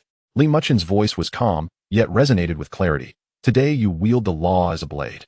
And I have no words to offer. Yet, consider this. Does the blade cut towards the hazards, or does it sever the very path of the way? You must discern this within your hearts. His words were enigmatic, and Captain Lei, unable to comprehend and dismissing the profundity, replied, Enough of that. We live in a society governed by law. Everything must be handled legally. He ceased further discourse, directing his subordinates to affix seals on the temple's main gate. The white seals and bright red stamps stood out starkly against the ancient wooden door. Once sealed, no one was permitted to enter without authorization. Captain Lei announced loudly, We will arrange for personnel to monitor the site. Master Li, please vacate promptly and cooperate with the rectification. Muchen remained silent, merely observing as the seals were affixed. The inspection team leader departed. The onlookers gradually dispersed, yet their discussions grew louder. They really sealed it. What will happen to Master Li? I heard they want him gone. Shoo, lower your voice. Zhao Xiaoan stood still, gazing at the seals on the door and then at Muchen inside. Their eyes met briefly. Muchen nodded slightly to her, then turned and walked towards the main hall. The door slowly closed behind him, leaving only the glaring white seals, fluttering gently in the wind. At the foot of the mountain, the battle of public opinion intensified. That evening, the local news broadcast a report on the closure of Qingfeng Temple. The footage was meticulously edited, dilapidated buildings, tangled wires, missing fire safety equipment, all accompanied by a solemn narration. In recent years, with the increase of religious activity sites, safety hazards have become increasingly prominent. The county's relevant departments have lawfully sealed Qingfeng Temple, which posed significant safety risks, reflecting the government's high regard for the safety of its citizens' lives and property. The report makes no mention of development, focusing solely on safety. Online, the Internet Army has once again mobilized, support the government in lawful closures. Safety is no trivial matter. Has the persona of the Internet celebrity Taoist crumbled? It turns out the temple is so dilapidated. It should have been inspected long ago. Those who mythologize the well water. Do you now know the truth? Yet, dissenting voices emerged. Those who have visited Qingfeng Temple speak fairly. It is quite clean, nothing like what the reports claim. I support safety inspections, but why precisely at this moment? Those who understand. This is to drive people away and make way for development. The two factions erupted into a heated debate. Zhao Xiaoan hastily edited a video she had filmed over the past few months at the temple, the tidy courtyard, orderly worshippers, and scenes of Muchen diagnosing the elderly. The video was titled, Qingfeng Temple Through My Eyes.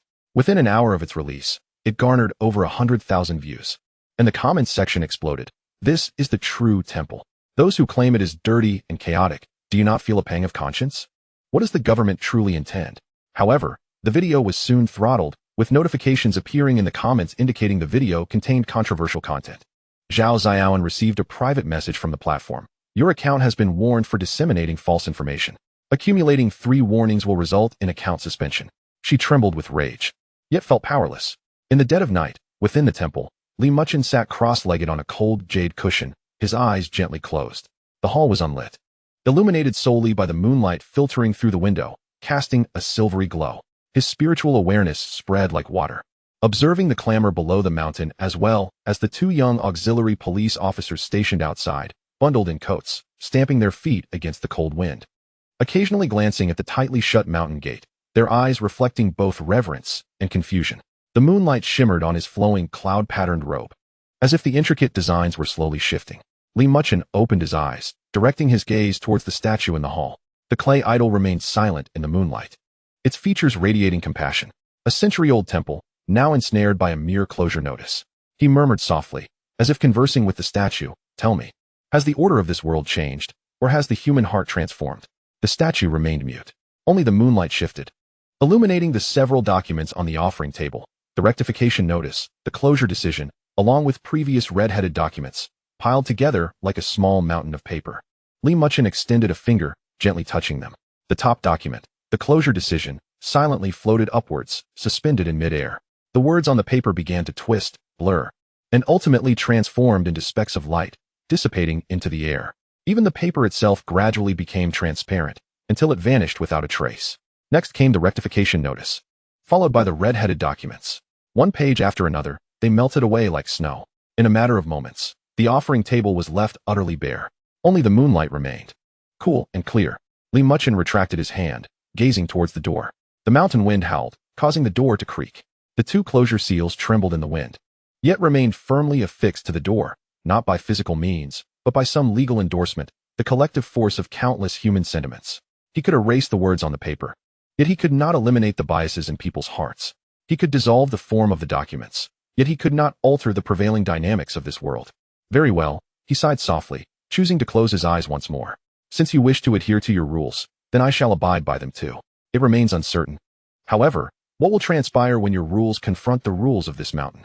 A faint smile graced his lips. Outside the hall, the wind grew more intense. In the distance, the ominous rumble of thunder echoed. A spring thunder was about to strike. On the 5th day following the issuance of the closure order, the morning in Xianxiaaudiobooks was unusually quiet. The checkpoint at the village entrance remained, but only a few scattered tourists were left in line. News of the temple's closure had spread, and many who had traveled from afar learned they could not ascend the mountain, departing in disappointment. Business at the agritourism establishments plummeted, and Zhao Lao CS Yuntai and hosted only a pair of university students seeking inspiration. The village committee's loudspeaker crackled to life in the morning mist. "Attention, villagers. At 10 o'clock this morning, a village representative meeting will be held in the village committee courtyard to discuss the compensation plan for the relocation of villagers due to the Yuntai mountain tourism development. Please ensure that representatives from each household attend punctually." The announcement reverberated through the empty valley, imbued with a chilling formality. The courtyard of the village committee was packed with people. Long benches were arranged closely together, with villagers either seated or standing, whispering to one another. The atmosphere tense and complicated. On the podium sat the deputy secretary of the town's party committee, Zhou Mingde, village secretary Zhao Jiangguo, and two unfamiliar faces rumored to be representatives of the development company. "Dear villagers, please quiet down." Zhao Jiangguo rapped the microphone. "The reason we have gathered today is to announce a significant matter." He stepped aside, allowing Zhou Ming to take the microphone. "Dear elders and fellow villagers, I am Zhou Ming from the county's United Front Work Department. You should all recognize me. I come bearing good news. After numerous discussions at the county level, the village relocation compensation plan for the Yuntai Mountain Tourism Development Project has finally been established." The audience erupted into a buzz of murmurs. A representative from the development company, a middle-aged man with gold-rimmed glasses named Zheng, stood up. He activated the projector, and a complex chart appeared on the screen. "Please take a look. This is our compensation plan." Zheng's voice, amplified through the microphone, was clear and precise, primarily divided into 3 parts. First, land compensation. Any land or forest within the development planning area of Yuntai Mountain will be compensated at a rate 20 above the current standards. He clicked to the next page. Second, employment placement. Once the scenic area is completed, local villagers will be prioritized for hiring, with an estimated 150 positions available in cleaning, security, guiding, and catering, with a monthly salary no less than 500 yuan. Turning to the next page. Third, equity dividends. We have innovatively proposed a model for collective investment by the village. In the name of the village collective, the compensation funds will be invested in the scenic area, allowing each household to enjoy annual profit sharing. Preliminary calculations indicate that each household can receive. He paused, raising 3 fingers, no less than 3,000 yuan. The crowd instantly erupted into excitement. 3,000. My heavens, will it truly be 3,000? How much for my 5 mu of land? Will there be job opportunities for the youth? Voices clamored, eyes bright with anticipation. Zhao Laozi was the first to stand. Mr. Zheng, will you keep your word? It's all in black and white. The contract will serve as proof. Zheng replied with a smile. If everyone agrees, we can sign the letter of intent today. I'll sign. Zhao Laozi thumped his chest. I'll give up my 3 mu of land. Count me in. Others chimed in. The atmosphere grew lively. Yet in a corner, Zhao Desheng squatted on the ground, silently smoking, not uttering a word. Zhou Mingde, observant, noticed him and gestured for Zhao Jiangwo to approach. Zhao Jiangwo walked over, squatting beside Zhao Desheng. Uncle Desheng. Everyone else seems to support this. What about you? I'm old. I don't understand these matters. Zhao Desheng interrupted, tapping his smoking pipe against the ground. I just want to ask one thing. What will happen to the temple? What will happen to Master Li? His voice was low, but amidst the raucous gathering, it pierced through like a needle, deflating the inflated atmosphere. The crowd gradually quieted down, all eyes turning toward the corner. Mr. Zheng adjusted his glasses. Rest assured, Elder. Qingfeng Temple, as a historical building, will be fully preserved, and we will allocate funds for its restoration. As for Master Li, if he is willing to cooperate, he can serve as a cultural consultant for the scenic area. If not, the Taoist Association will make proper arrangements. Proper arrangements?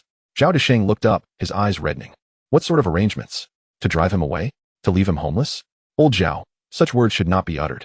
The vice secretary of the town party committee interjected, asserting that Master Li is a capable individual, capable of shining brightly and fervently wherever he goes. We must not allow the actions of a single person to jeopardize the futures of hundreds in our village. The weight of this statement hung heavily in the air, causing many to lower their heads in contemplation. Zhao Laozi could no longer restrain himself. Uncle Desheng, we understand your deep affection for the master. However, you must also consider the future of my child, who aspires to attend university, with tuition fees soaring to 20,000 a year. What shall we do if there is no income? Wang's daughter-in-law has been ill for 3 years, accumulating insurmountable debt. How shall we repay it without earnings? Indeed, the master may be a living bodhisattva, yet even a bodhisattva must ensure that we can eat. The master has certainly aided us over the years. But must we remain impoverished while clinging to the temple for our entire lives? The voices grew louder and more tumultuous.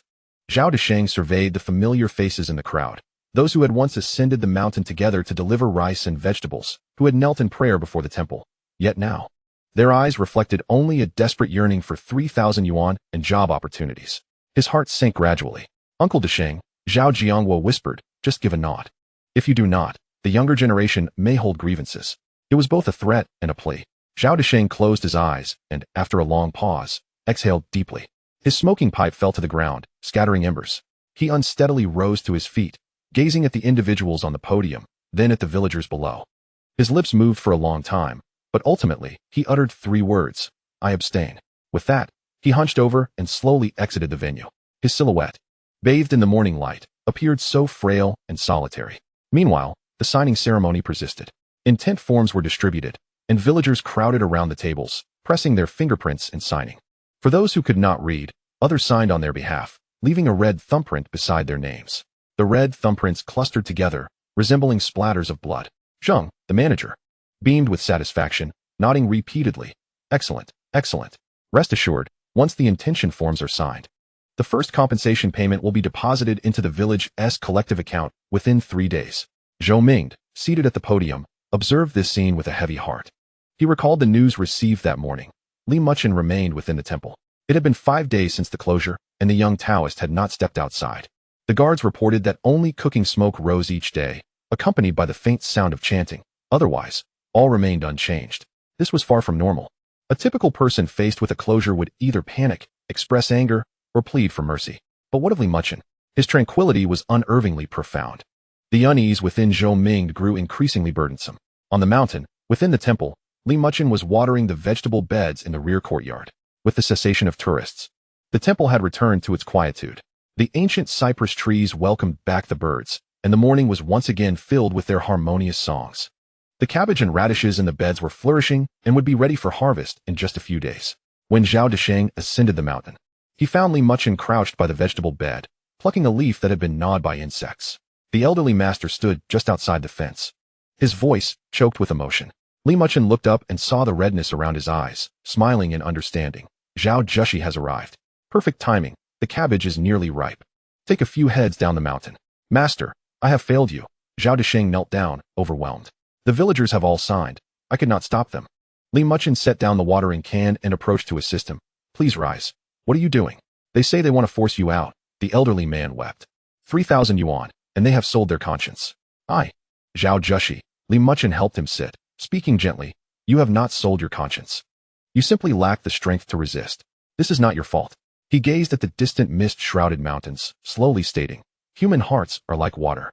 They know their own warmth and cold. They feel the chill, hence they seek money for warmth. You feel warmth, hence you do not seek money. Each has their own fate, and one cannot force another's path. But master, what will you do? Me? Li Muchen smiled. I practice here, thus I remain. If they wish to develop, so be it. Each follows their own way, each walks their own path. He paused, glancing towards the mountain gate. Yet some individuals always presume that their path is the only righteous one, deeming others' paths as misguided. They insist on altering others' courses, seeking to flatten their paths. And you? I will follow my own way, while they pursue theirs. Li Muchen rose, his dark blue robe fluttering in the wind. If they merely wish to build roads, I will not obstruct them, but if they seek to tread upon my path. He turned, looking towards the main hall. The hall doors stood wide open, the deities quietly seated in the dim light. Then let them come and try. His voice was calm, yet imbued with a steadfastness akin to a mountain. Zhao Desheng stared at him, suddenly feeling that the figure of this young master seemed so grand at this moment, as if he could merge with the entire mountain. Master, what would you have me do? Command me as you wish. The elderly man rose, wiping away his tears. This old frame of mine can still endure a while longer. Li Muchen shook his head. You need do nothing. Simply live well and observe. He gazed down the mountain, his eyes distant. Watch how human hearts ebb and flow. Witness how the world transforms, and see to whom this mountain ultimately belongs. As evening fell, the last batch of villagers who had signed the intention forms departed. In the village committee yard, Zheng was organizing documents while Zhou Ming stood by the window, gazing at the mountain peak. The sun dipped below the horizon, leaving the temple silhouetted against the afterglow. Director Zhou, 80% of the intention forms have been signed. We can proceed to the next step. Zheng approached, speaking softly. Once we obtain the villagers' consent, we can apply for the forcible demolition of those illegal constructions. The illegal structures he referenced included several rooms in the temple's rear courtyard, and potentially even the main hall, should it fail a safety assessment. Zhou Ming did not respond, merely continuing to gaze at the mountaintop. After a long while, he finally spoke slowly. Let us wait a bit longer. Wait for what? Wait for him to descend on his own.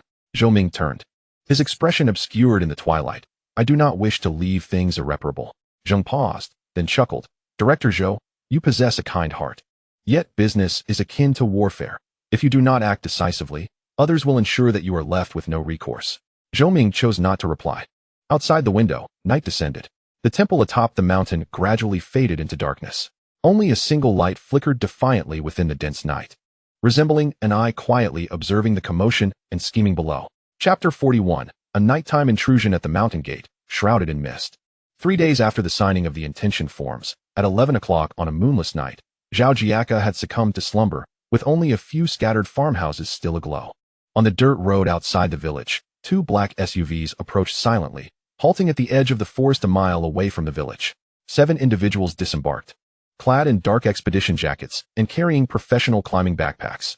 The leader, a sturdy man in his 30s nicknamed Pangolin, was a member of a professional team hired by Zheng from the provincial capital, ostensibly for geological exploration, but in truth, there to investigate Qingfeng Temple's secrets. The boss instructed us to focus on the well atop the mountain and the geological structure beneath the temple. The pangolin spoke in a hushed tone. Are all the necessary equipment ready? All set, a young team member replied, patting his backpack. We have the latest geological radar, thermal imaging cameras, and infrasound detectors. Remember, we are conducting a legal survey. With the county's approval, Pangolin pulled out a document bearing a red seal from his pocket. But if we encounter any resistance. He gestured, and the team members understood. Under the cover of night, the 7 moved stealthily up the mountain along an abandoned hunting trail. Their movements were professional and their steps light, clearly not their first time engaging in such activities. Within the temple, Li Muchen sat quietly in the side hall. Tonight, the moon was hidden, and the stars were sparse, while the mountain wind blew fiercely. He suddenly opened his eyes, his spiritual perception spreading like quicksilver, instantly enveloping an area of 50 paces. 7 figures, furtive and stealthy, crept up from the western ridge. Their breaths, heartbeats, and the faint electromagnetic waves emitted by their equipment were as clear as daylight within his awareness. Notably, the infrasonic detector was reminiscent of the device used by the Eagle Squad on their last mission. They had returned to probe him, he murmured to himself. With a flicker of thought, his true essence flowed.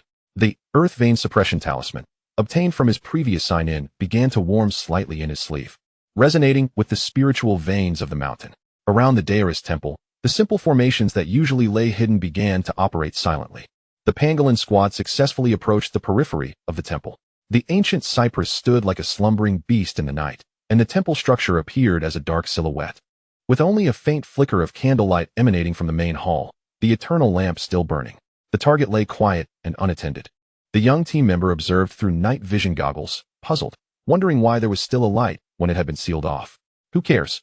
The pangolin signaled. Team 1. Head to the back mountain to investigate the well. Team 2. Follow me into the temple. 4 members advanced towards the western wall of the temple, while 3 turned towards the back mountain. Just as they were about to scale the wall, a thick fog unexpectedly surged forth. It was not the common night mist found in the mountains, but rather a dense, milky fog that permeated from the ground. The crevices of the walls, and every leaf, swiftly enveloping the entire temple. Visibility plummeted to less than a meter. What is happening? The pangolin barked. The weather report didn't mention fog. Boss, something's off, a young team member exclaimed, staring at the thermal imager. This fog is interfering with the instruments. The screen was filled with static, all thermal signals vanished. Even more bizarrely, all their electronic devices, walkie-talkies, positioning equipment, detectors, simultaneously emitted a piercing noise before the screens went black, rendering them inoperative. Electromagnetic interference? How could there be a strong electromagnetic field here? The pangolin's heart sank. Retreat. Everyone fall back. The 7 relied on memory to navigate back. But after walking for several minutes, the oppressive white fog remained impenetrable. The once familiar walls of the temple, the stone path, and the ancient cypress had all vanished, leaving only an endless expanse of white. We're caught in a phantom wall. One team member's voice trembled. Silence. The pangolin forced himself to remain composed, pulling out a compass whose needle spun wildly, unable to settle. At that moment, a voice emerged from the fog. It was not human, but rather the sound of chanting. Its presence was elusive, appearing both distant and near, as if it came from the heavens above, yet was also at their side. The voice was serene and clear, each word imbued with a peculiar rhythm that left listeners in a daze. The pure is the source of the turbid. The moving is the foundation of the still. The team exchanged glances, fear reflected in their eyes. It's that Taoist, the young member shouted. He is up to no good. No sooner had the words left his mouth than 2 points of eerie green light ignited in the fog. They resembled the eyes of a beast, yet were colder and more ancient. The lights hovered silently in the mist, slowly advancing as though scrutinizing them. What is that? The pangolin drew his dagger, cold sweat soaking his back. No one answered. The chanting grew increasingly distinct, the green light ever closer. Run! Someone shouted, and the 7 members utterly collapsed, scattering in all directions. However, no matter which way they ran, they always found themselves back where they started, those 2 green lights forever suspended at an unchanging distance ahead. Time stretched infinitely amidst their terror. Some began to scream, others knelt in supplication, and some collapsed onto the ground. Meanwhile, another group was faring no better. As the 3 approached the spiritual well, a faint blue glow suddenly emanated from its mouth. It was not the reflection of moonlight, but rather the well water itself emitting a strange, cold blue light, appearing particularly eerie amidst the thick fog. Boss, this well, one team member's voice quavered. Collect a sample. Quickly. The leader gritted his teeth. The young team member trembled as he retrieved a sampling bottle, extending his hand to scoop the well water. Just as the bottle's mouth touched the water's surface, a rumble erupted. Not an explosion, but a deep, resonant sound seemingly emanating from the depths of the earth. The ground trembled slightly, the well water surged as if boiling, and the blue light intensified. Even more alarmingly, the temperature around the well plummeted. Frost visibly creeping across the ground, climbing swiftly up to their shoe tops. It's so cold. The young team member's hand froze midair. The bottle and sampling tools clattering to the ground, shattering into pieces.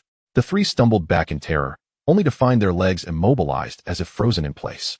Within the well's depths, a blurry reflection slowly emerged, not their own, but the ethereal image of a seated Taoist, with a benevolent gaze and a dignified presence. That spectral figure glanced at them. Just one look, and the 3 were struck as if by lightning, their minds blanking out, forgetting all about exploration, the mission, and the promised reward. All that remained was an infinite, soul-deep reverence. They found themselves kneeling involuntarily, foreheads touching the ground, trembling like leaves in the wind. The fog persisted throughout the night.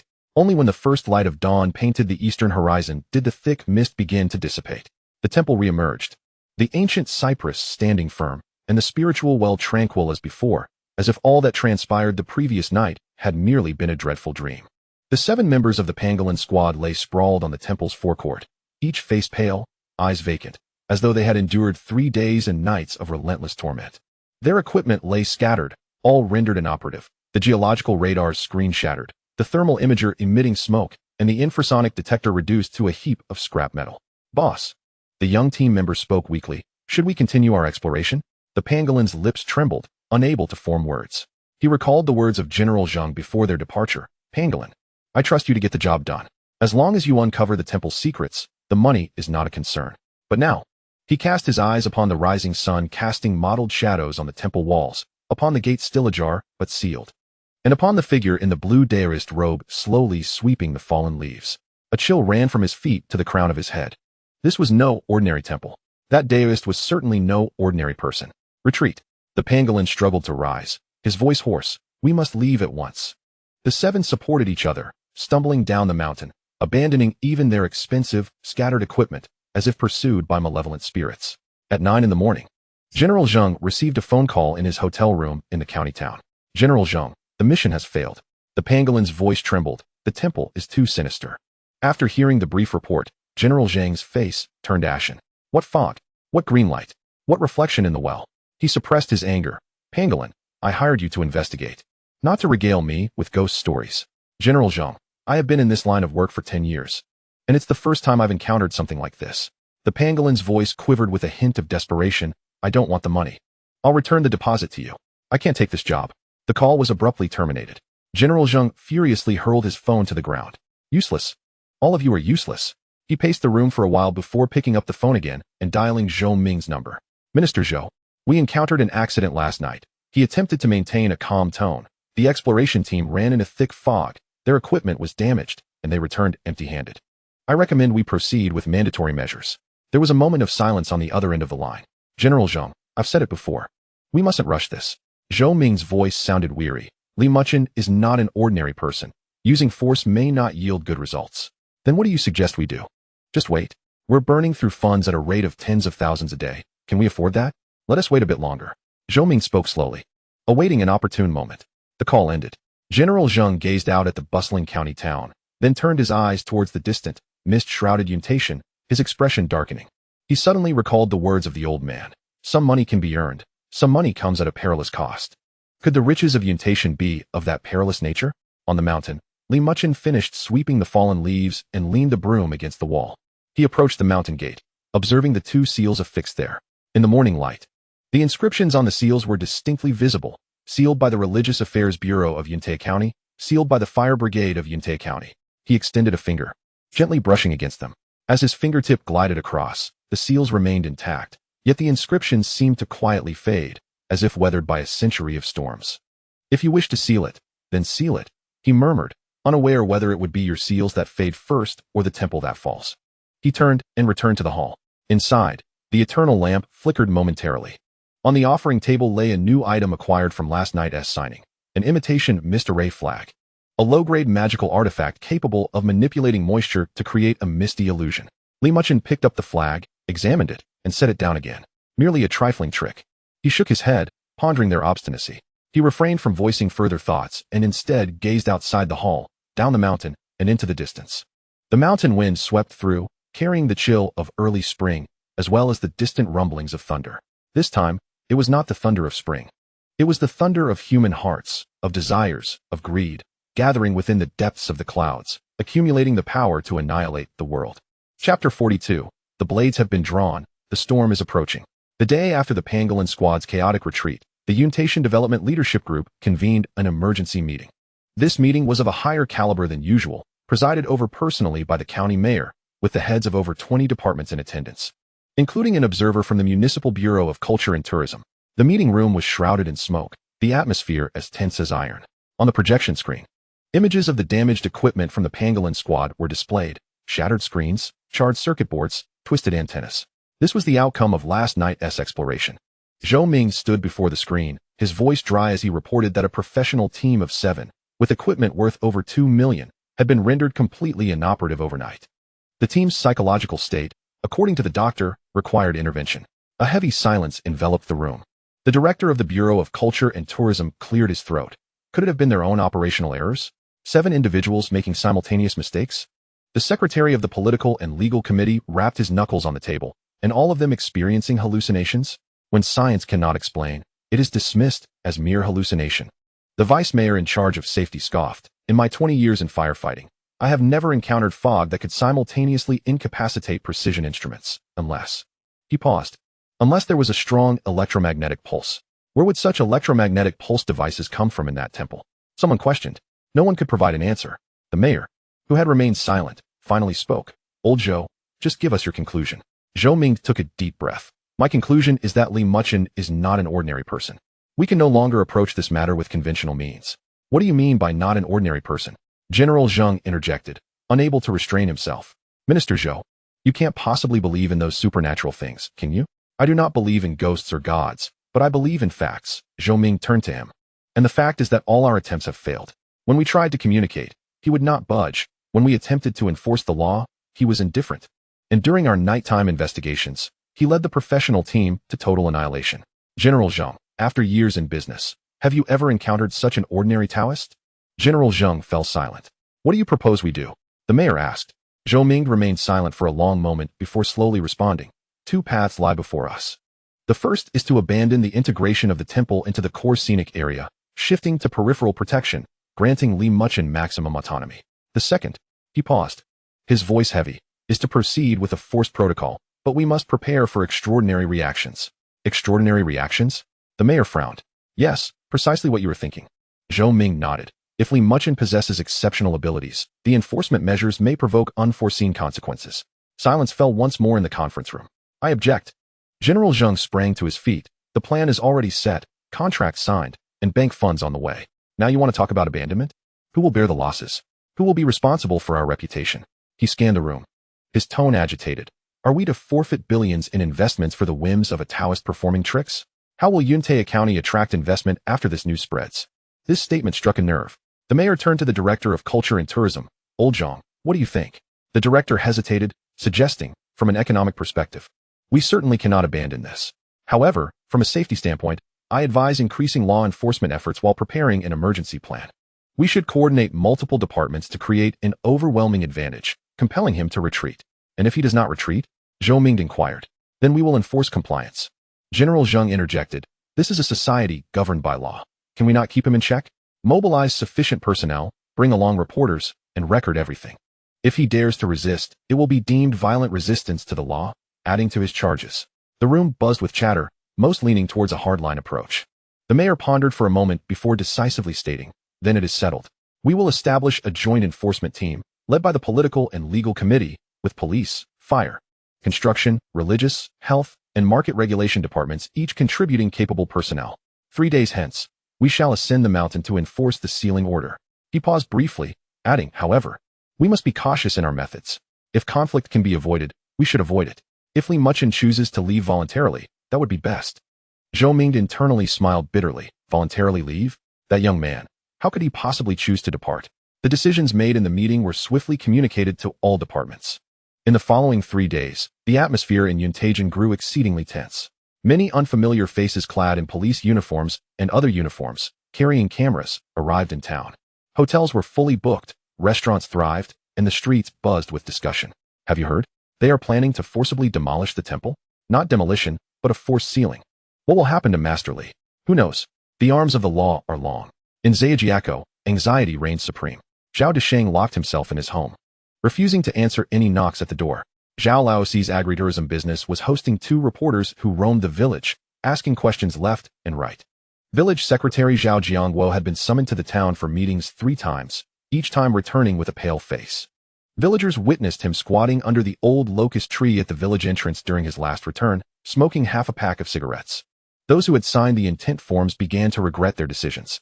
Would that 3,000 yuan truly materialize? If the temple were to be demolished, what might happen to Master Li? Oh, we are committing a grave sin. We are indeed committing a grave sin. Yet the money had already been taken. After signing the intent forms, the development company had provided each household with 1,000 yuan as a show of goodwill. With money in hand, words of dissent remained unspoken. Only Zhao Ziaoan continued to hold her ground. She spent the night composing a lengthy article, meticulously detailing the progression of events, from the viral short video to the government's intervention, from the coordination meetings to the forced sealing. The article concluded, "What exactly are we protecting, and what are we destroying? When a century-old temple is labeled as a safety hazard, when a healer is painted as an impediment to development, is this progress or regression?" The article was published on her personal public account, reaching over 100,000 views overnight, but was swiftly blocked. The platform issued a notice. Upon verification, this content involves false information and has been deleted. The account is suspended for 7 days. Zhao Ziaoan held her computer, weeping throughout the night. Meanwhile, the temple on the mountain remained eerily tranquil. 10 days have passed since the sealing, and Li Muchen's daily routine remains unchanged. He rises at dawn to recite scriptures, tidies up in the morning, engages in quiet meditation in the afternoon, and waters the ancient cypress in the evening. The only alteration is his attire. He no longer dons the moon-white Taoist robe, but has reverted to the simplest blue cloth Taoist garb, which even bears patches, resembling a true ascetic. On this particular afternoon, Zhao Desheng finally mustered the courage to ascend the mountain. He found Li Muchen skillfully repairing the leaking tiles of the side hall, his demeanor serene, as if the tumultuous winds and clouds below bore no relation to him. The elder of the temple spoke with a choked voice. Upon noticing him, Li Muchen turned, offering a gentle smile. "Ah, Zhao Layman has arrived. Just in time, please assist me with the ladder." Zhao Desheng hurriedly stepped forward to steady the bamboo ladder. Li Muchen climbed up, placing a new tile over the gap and smoothing it with mortar. Sunlight bathed him. The blue cloth robe washed to a pale hue, nearly translucent in the light. "Master, you must be aware of the situation?" Zhao Desheng finally voiced. "Aware of what?" Li Muchen inquired, looking down at him. They are coming in 3 days." The elder could not continue. Li Muchen nodded, descending from the ladder and brushing the dust from his hands. "I know. Then aren't you preparing?" "Preparing for what?" Li Muchen countered. "Their coming is their choice. My presence here is my duty. Each to their own responsibility." He spoke so lightly, as if discussing a matter entirely unrelated to himself. Zhao Desheng grew anxious. "Master, this time is different. I've heard that dozens will come, armed." "Avoid." Li Muchen met his gaze, his eyes clear. "Zhao Layman, this temple has stood for a century, enduring wars, famines, and turmoil. Has it ever sought to evade? But this time will be no different." Li Muchen interrupted. "When they arrive, I will greet them. When they leave, I will see them off. That is all." He approached the ancient cypress, gazing up at its verdant canopy, murmuring, "Zhao Layman, observe this tree. When the tempest approaches, does it seek refuge? No. It merely stands, its roots sinking deeper." Zhao Desheng followed his gaze. The cypress towered majestically, its branches robust, the bark cracked like dragon scales. 3 centuries of wind, frost, and rain were etched in those lines. Suddenly, he understood. Some individuals, some things, cannot retreat. To retreat is to vanish. "Master," he inhaled deeply, "what can I do? Please command me." Li Muchen pondered. "If they come in 3 days, please help me with one task." "What is it?" "Prevent the villagers from ascending the mountain." Li Muchen regarded him. "This storm is mine to weather. The innocent should not be entangled." Zhao Desheng was taken aback. "But what if they cannot harm me?" Li Muchen smiled faintly, an ineffable confidence radiating from him. "Only the heavens can harm me, and the heavens are on my side." He patted Zhao Desheng's shoulder. "Return now. Tell the villagers to live their lives peacefully, regardless of what transpires. As long as this temple stands, the mountain remains. As long as the mountain stands, home remains." The elder bowed deeply, turning to descend the mountain. Upon reaching the halfway point, he glanced back. Li Muchen had returned to the front of the side hall, continuing to repair the leaking tiles. Sunlight illuminated him, the blue cloth robe fluttering gently in the wind, his silhouette slender yet upright. The mountain breeze swept through, carrying distant thunder. This time, the thunder sounded close and heavy. Zhao Desheng suddenly recalled a line from a play he had heard in his youth. "The mountain rain is about to come. The wind fills the building. The dark clouds press down, ready to crush the city." He quickened his pace, nearly running down the mountain. Rain was imminent, a deluge the likes of which he had never witnessed. Chapter 43, Dark Clouds Over the City. The 3-day period swiftly approached. On the 4th day, before dawn, the dirt road of Xianxiaodiao echoed with the roar of engines. 6 police cars led the way, followed by 4 fire trucks, 2 ambulances, 3 construction vehicles, and several vans filled with personnel. The convoy moved in grand procession, stirring up clouds of dust, startling the village's chickens and dogs. Villagers clustered at their doorsteps, gazing in disbelief at this unprecedented display, their faces drained of color. Good heavens, are they preparing for war? It's over for Masterly. Keep your voice down. Don't let them hear. The convoy halted at the village entrance, and doors swung open in unison. The first to emerge were over 30 police officers, clad in uniforms, armed and stern-faced. Next came firefighters, urban management personnel, building regulatory officials, religious bureau staff, and a dozen reporters wielding cameras and microphones. The total exceeded 100. Leading them was the Deputy Secretary of the County Political and Legal Affairs Committee, surnamed Yin, around 50, with a square face that commanded authority without anger. He stood at the village entrance, receiving a loudspeaker from his secretary. Dear villagers, we are the joint enforcement team for the development of Yuntai Mountain. Today, we will conduct a safety inspection and remediation of Qingfeng Temple. For your safety, please do not ascend the mountain to observe, and do not obstruct our operations. The voice amplified through the loudspeaker echoed in the valley, offering no room for negotiation, only a cold proclamation. With a wave of his hand, Deputy Secretary Yin commanded, "Onward."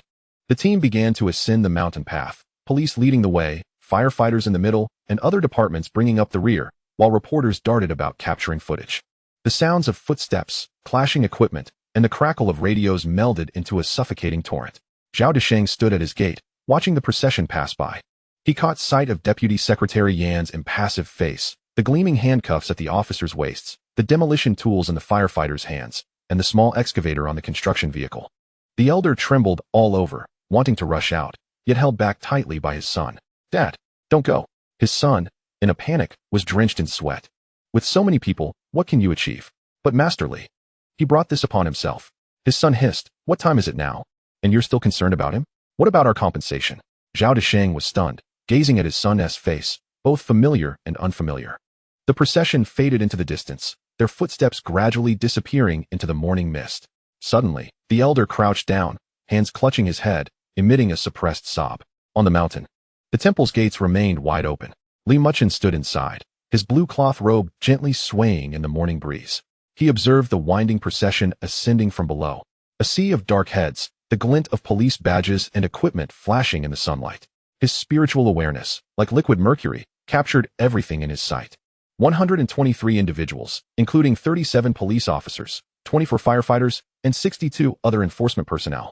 The tension, excitement, and unease within each heart, the thrill of spectatorship, all crystallized vividly in his perception. He slowly closed his eyes, taking a deep breath. Within his danshan, the golden essence of true energy began to circulate gently. In the purple palace, the core of spiritual awareness emitted a faint glow. The Earth Vein Town talisman, obtained from his previous endeavors, burned warmly in his sleeve, resonating with the spiritual veins of the mountain. Around the temple, the formations, usually concealed, began to illuminate inch by inch. Not an offensive measure, but a preparation. As the procession reached the halfway point of the mountain, they encountered their first obstacle, not a human-made barrier, but a section of the path that had suffered a minor landslide due to the spring rains, a 20-meter stretch of slope covered in loose stones and mud, barely allowing passage for a single person. "Clear the way," Deputy Secretary Yin commanded. The engineering team moved forward, shoveling with spades and carrying by hand. However, the soil was loose. As they cleared, it continued to collapse, hindering progress. Just then, someone exclaimed, "Look, what is that?" Everyone looked up. Above the summit of the mountain where the Taoist temple stands, a thick mass of clouds gathered, the origin of which was unknown. The clouds hung low, nearly pressing upon the temple's roof, their hue a foreboding blend of gray and black, swirling slowly to form a colossal vortex. With the sunlight obscured, the daylight faded abruptly. "Is it going to rain?" someone murmured. Deputy Secretary Yin glanced upward briefly, dismissing the concern. "Accelerate our pace." The procession continued onward. Yet a shadow of unease cloaked the hearts of all present. The clouds were undeniably ominous. At 9:40 a.m., the law enforcement team finally arrived at the mountain gate. Over 100 individuals dispersed, surrounding the modest temple, sealing it off from any escape. Police officers erected a cordon around the perimeter, while firefighters prepared their tools for breach. Journalists aimed their cameras at the mountain gate, capturing the figure clad in a blue Taoist robe within. Deputy Secretary Yin stepped forward, scrutinizing Li Muchen, then glancing at the two intact seals affixed to the door.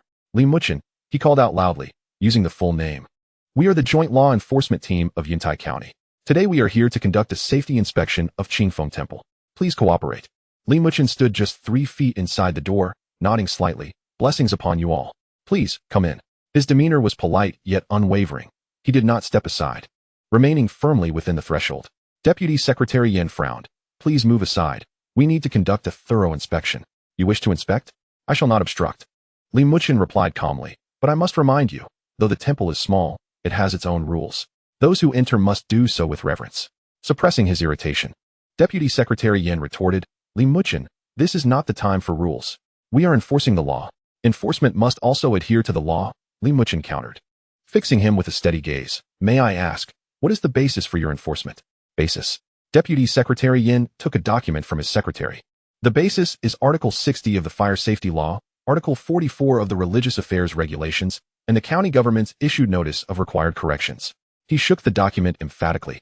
We have granted you 15 days. If you do not rectify the issues, we will have no choice but to enforce compliance.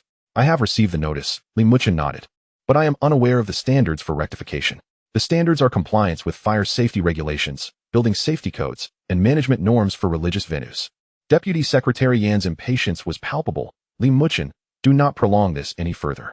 Today, you will either correct the issues yourself, or we shall assist you in doing so. As the words left his lips, firefighters stepped forward, wielding their tools for breach. The atmosphere turned tense. Yet, Li Muchen smiled, a faint smile imbued with an ineffable sorrow. Do you truly believe that dismantling this temple and altering its structure will ensure safety? He raised a hand toward the sky. Instinctively, everyone looked up. The swirling clouds above the temple began to spin with increasing velocity. Deep within the clouds, flickers of lightning danced, and the low rumble of thunder rolled ominously. This was not the gentle thunder of spring, it was a deep, oppressive sound, as if gathering strength. A torrential downpour is imminent, Li Muchen murmured. It would be prudent for you all to descend the mountain swiftly. Deputy Secretary Yan's face turned ashen. Do not feign this nonsense. We will accomplish our task, even if it means taking drastic measures. He ceased his idle chatter, raising his hand decisively. Firefighters, prepare to breach. Yes. Over 20 firefighters stepped forward, their tools humming ominously. The journalists' cameras followed closely, and all held their breath. Li Muchen, however, closed his eyes. His hands formed seals within his sleeves, his true essence flowing. And the talisman of the earth pulsed with brilliance. Around the temple, the intricate formations illuminated, erupting with a visible azure light. It was not an aggressive radiance but a gentle yet steadfast barrier, resembling an inverted bowl, enveloping the entire temple.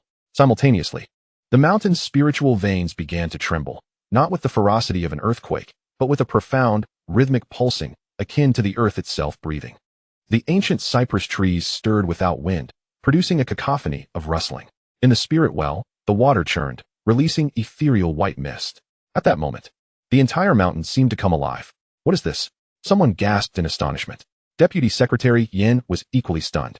He gazed at the azure barrier, the churning well, the wildly swaying cypress, and then at Li Muchen, who stood with his eyes closed in serene stillness.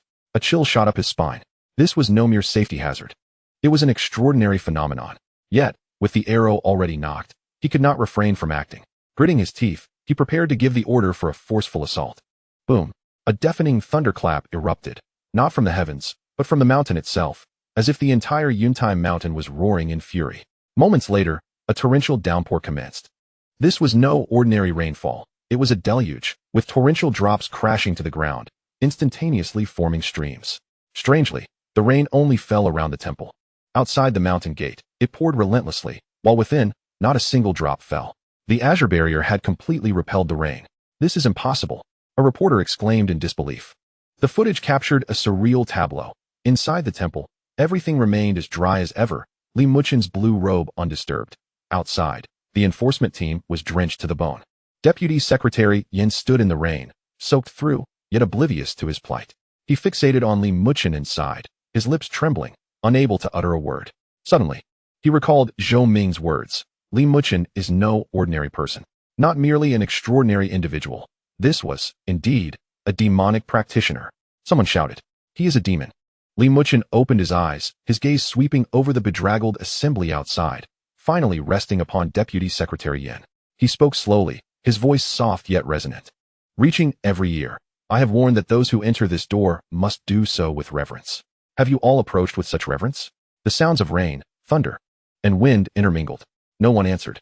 Only over 100 pairs of eyes stared at him, filled with terror, fixated on the young Taoist standing dry within the threshold, his blue robe undulating in a non-existent breeze. They gazed upon the centuries-old temple, steadfast amidst the storm, its azure light pulsating. They beheld the inversion of their understanding, the defiance of all reason. The mountain storm had arrived. The dark clouds loomed overhead. Yet this city, it seemed, could not be toppled. Chapter 44, Thunderous Measures. Celestial Might Unveiled. The torrential rain cascaded like the Milky Way descending, battering the bluestone slabs outside the temple, creating a mist of white spray. Yet the law enforcement team of over 100 stood in profound silence, all struck dumb by the spectacle before them. The sudden appearance of the azure barrier enveloping the temple, impervious to the torrential downpour. Inside and outside the barrier, the distinction was stark, as if two worlds existed apart. Deputy Secretary Yin stood in the rain, his police uniform clinging to him, water cascading from his hat's brim. He attempted to issue orders but found his throat dry, his voice caught, refusing to escape. "What is this?" a young officer stammered, his baton trembling in his grasp. "It must be an illusion. It has to be." Zhang, the representative from the development company, squeezed through the crowd, his complexion ashen. "Deputy Secretary, do not be deceived. This is high-tech projection. I have seen it abroad." These words instilled a flicker of resolve in Deputy Secretary Yin. Yes, it must be that, he thought. What Taoist, what sorcery, it's all a ruse. We live in a scientific age. There can be no supernatural forces. He wiped the rain from his face, his tone sharp. "Li Muchen, your nefarious deeds only serve to aggravate your sins. Fire brigade, break down the door." The firefighters exchanged glances, yet remained motionless. They gazed at the azure light barrier, at the Taoist standing serenely within, and at the torrential rain outside. This scene was too bizarre, exceeding the bounds of their comprehension. "What are you dawdling for?" Vice Secretary Yin bellowed. "Execute the order." The captain of the fire brigade gritted his teeth and waved his hand. "Demolition team, advance." For firefighters, wielding hydraulic demolition tools, stepped forward. The tools roared to life, emitting a piercing buzz. Approaching the light barrier, they raised their instruments. Buzz. As the drill tip made contact with the barrier, it produced a sharp screech, sending sparks flying. Yet, that seemingly thin layer of light remained utterly unmoved. Instead, the demolition tools began to vibrate violently, causing the firefighters' hands to go numb. "Increase the power," the captain shouted. The power was cranked to maximum, and the drill spun wildly. Still, the barrier stood firm. Not only did it remain unyielding, but it also began to push back. An invisible force coursed through the tools, causing all four firefighters to grunt in unison. Stumbling back 3 or 4 steps, the tools slipping from their grasp and crashing to the ground, disassembling upon impact. Silence enveloped the scene. Even the sound of rain seemed to diminish. Li Muchen slowly opened his eyes. He still stood 3 feet within the doorway, his azure Taoist robe pristine and untouched. He regarded the drenched crowd with a gaze as tranquil as an ancient well. "I have stated before that this is a place of ascetic practice, not a battleground." His voice, though not loud, resonated clearly through the rain, reaching every ear. "If you wish to enforce the law, I shall not impede you. However, should you resort to violence, it will be the destruction of this sacred ground." He paused, his hands forming seals within his sleeves. Suddenly, the swirling dark clouds above the temple descended, lightning flashing within the layers, with thunder rolling closer, as if 1,000 troops were galloping in the heavens. "Then, I implore you, first consult with this mountain, this cloud, and this thunder." The moment his words fell, crack, a blinding bolt of lightning cleaved the sky, striking the ground 10 meters in front of the enforcement team.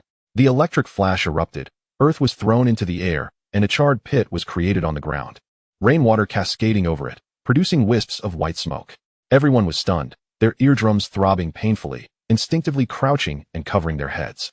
The cameras of reporters shook violently, the footage devolving into a blur.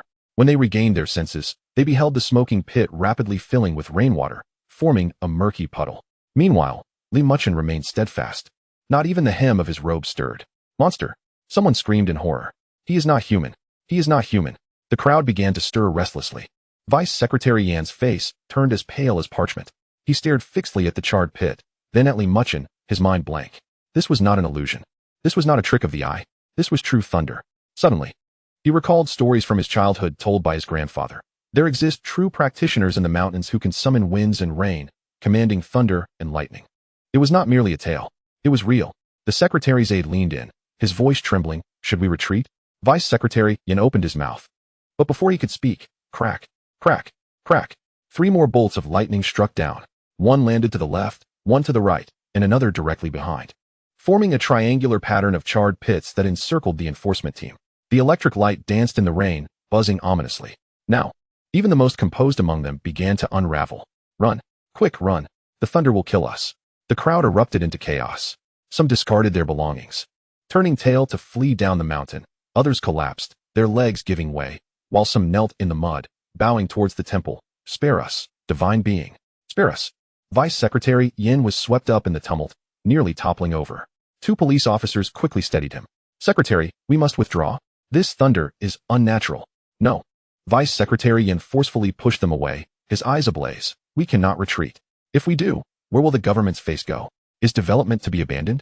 He took a deep breath, drawing his service pistol from his waist. Though it was against regulations to carry it, he had specifically requested it for this unusual circumstance. He aimed the gun at Li Muchen. Li Muchen, he shouted hoarsely, I care not what you are. This temple must be rectified today. If you dare to obstruct, it shall be deemed violent resistance against the law, and I have the right to take coercive measures. The scene fell into an immediate hush. Even the rain seemed to quiet. All eyes turned towards the gun, then to Li Muchen within the doorway. The reporters' cameras focused on the gun's muzzle, then on Li Muchen's stoic face, which remained unperturbed. Li Muchen regarded the gun and sighed softly. A firearm, he murmured, in the mundane world. It ultimately comes down to this. He raised his right hand, lightly gesturing, not towards Vice Secretary Yin, but to the sky. Since you wish to employ weapons, then I shall show you what true weaponry is.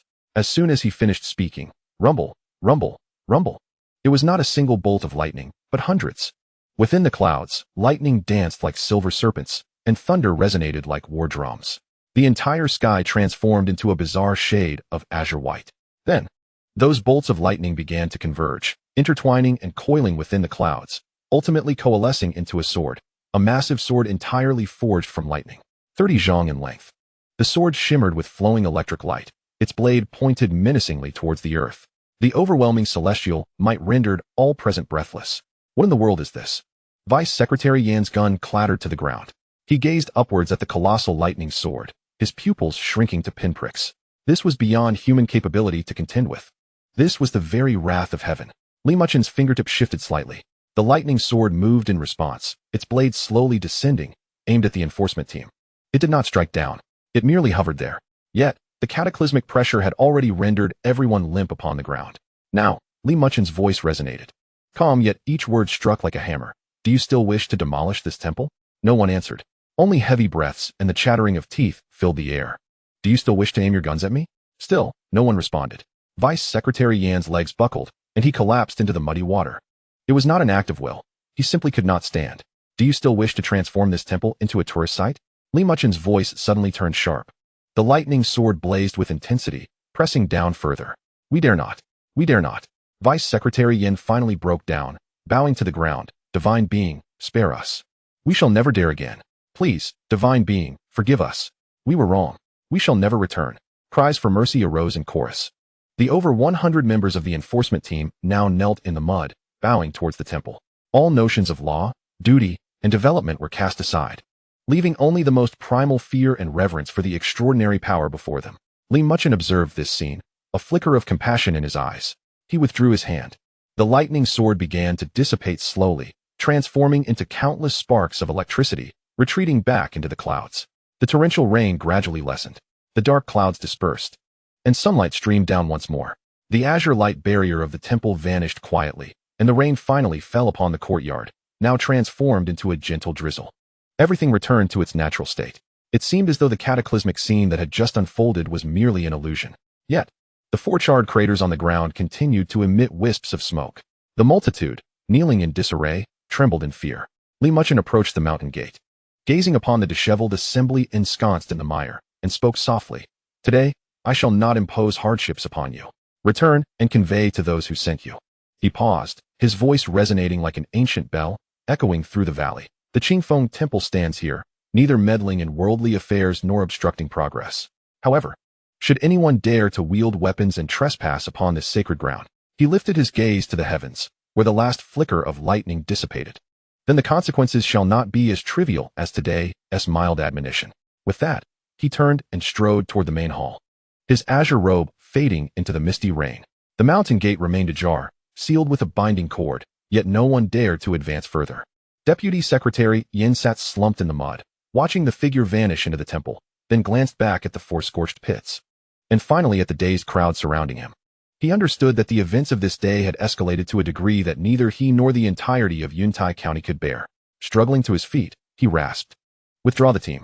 His voice was laden with terror and a profound sense of helplessness. The procession began to descend the mountain slowly, silence enveloping them. No one spoke. Only the sound of footsteps and raindrops filled the air, accompanied by the lingering dread of the thunderous might, the overwhelming celestial power. Indeed, there were deities in this world. Chapter 45. Unsettled Aftermath, Conspiracies in the Shadows. By the time the law enforcement team descended the mountain, the skies had cleared.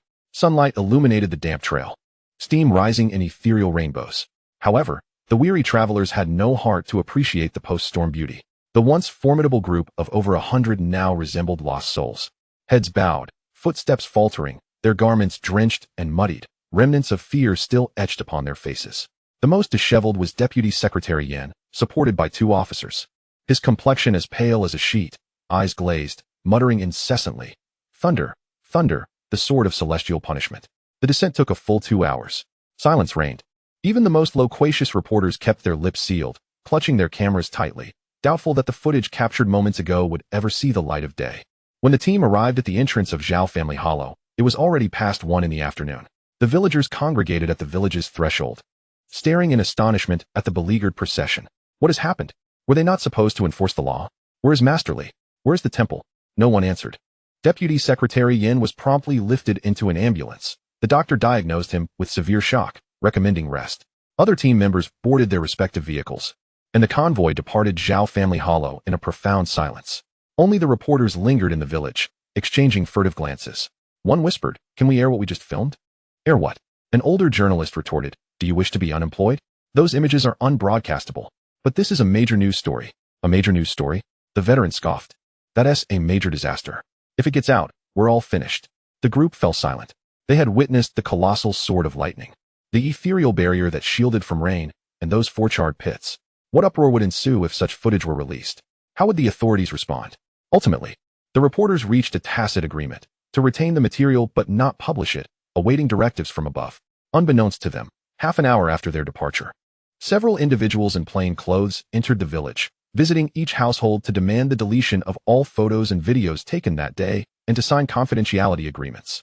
In the county hospital, Deputy Secretary Yin lay in a hospital bed, receiving and drip. Outside the ward stood 2 police officers, while within sat Zhou Ming and General Zhang. "Old Yin, what on earth transpired?" Zhou Ming inquired solemnly. Deputy Secretary Yan's gaze remained fixed on the ceiling, his lips trembling. "The thunderous sword is 30 zhang long, pointed directly at me." "What thunder sword?" General Zhang frowned. "Old Yin, are you hallucinating?" "It is no hallucination." Deputy Secretary Yin suddenly sat upright, grasping Zhou Ming's hand. "Old Zhou, believe me, it's real. That temple, that Taoist, he is no ordinary man. He can summon thunder. He can conjure swords." He spoke in a frenzy, recounting the events on the mountain. When he mentioned the thunderous sword, General Zhang interjected, "Calm down, Old Yin. We live in a scientific era. There is no such thing as summoning thunder and conjuring swords. It must be some kind of holographic projection or weather weapon." "Weather weapon?" Deputy Secretary Yin grimaced. "What weather weapon can induce mass hallucinations in over 100 people? What can disable precision instruments? What can carve 4 charred pits into the ground?" He threw aside the covers, rose from the bed, and drew back the curtains, pointing outside. "Look, the 4 pits are still there." The ambulance driver confirmed there were indeed 4 charred pits along the mountain path when he brought me. Zhou Ming and General Zhang approached the window. In the distance, Yuntai Mountain was shrouded in clouds and mist under the sunlight, obscured from clear view. Yet, Deputy Secretary Yan's words pierced their hearts like a dagger. "Old Zhou," General Zhang whispered, "do you think it could really be?" Silence. Zhou Ming sharply interrupted. "Such talk cannot be uttered carelessly." Yet, his own hands trembled slightly. He recalled Li Muchen's calm eyes, reminiscent of an ancient well, the unsettling tranquility within the temple, and the harrowing plight of the pangolin squad. What if it were all true? The ward fell into a profound silence. Meanwhile, in the county government's conference room, an urgent meeting was convened. The county chief, several deputy chiefs, and heads of various departments were all present. The atmosphere was so tense it could be wrung out. Deputy Secretary Yan's emotions remained unstable. Yet the fundamental facts had become clear. The secretary of the Political and Legal Committee reported that the law enforcement team had encountered abnormal weather and phenomena upon ascending the mountain, necessitating their withdrawal. Abnormal phenomena? What sort of phenomena? The county chief inquired. The secretary hesitated momentarily. According to the team members, a temple appeared with a barrier to shield from rain, and lightning coalesced into a sword, though these claims require further verification. Verification? 100 people experiencing simultaneous hallucinations? Is that even possible? Scoffed the deputy chief in charge of public security. That's why I said verification is necessary. The secretary of the political and legal committee pressed on. But one thing is certain. The enforcement action failed and inflicted a considerable psychological impact. The room fell silent. What about the Taoist? The county chief asked. What was his reaction? He appeared very calm. He did not engage physically, merely observed. Observed? The county chief frowned. He watched as over 100 of you were frightened away. The secretary of the political and legal committee lowered his head, speechless. A disgrace. The county chief slammed the table. A tremendous humiliation.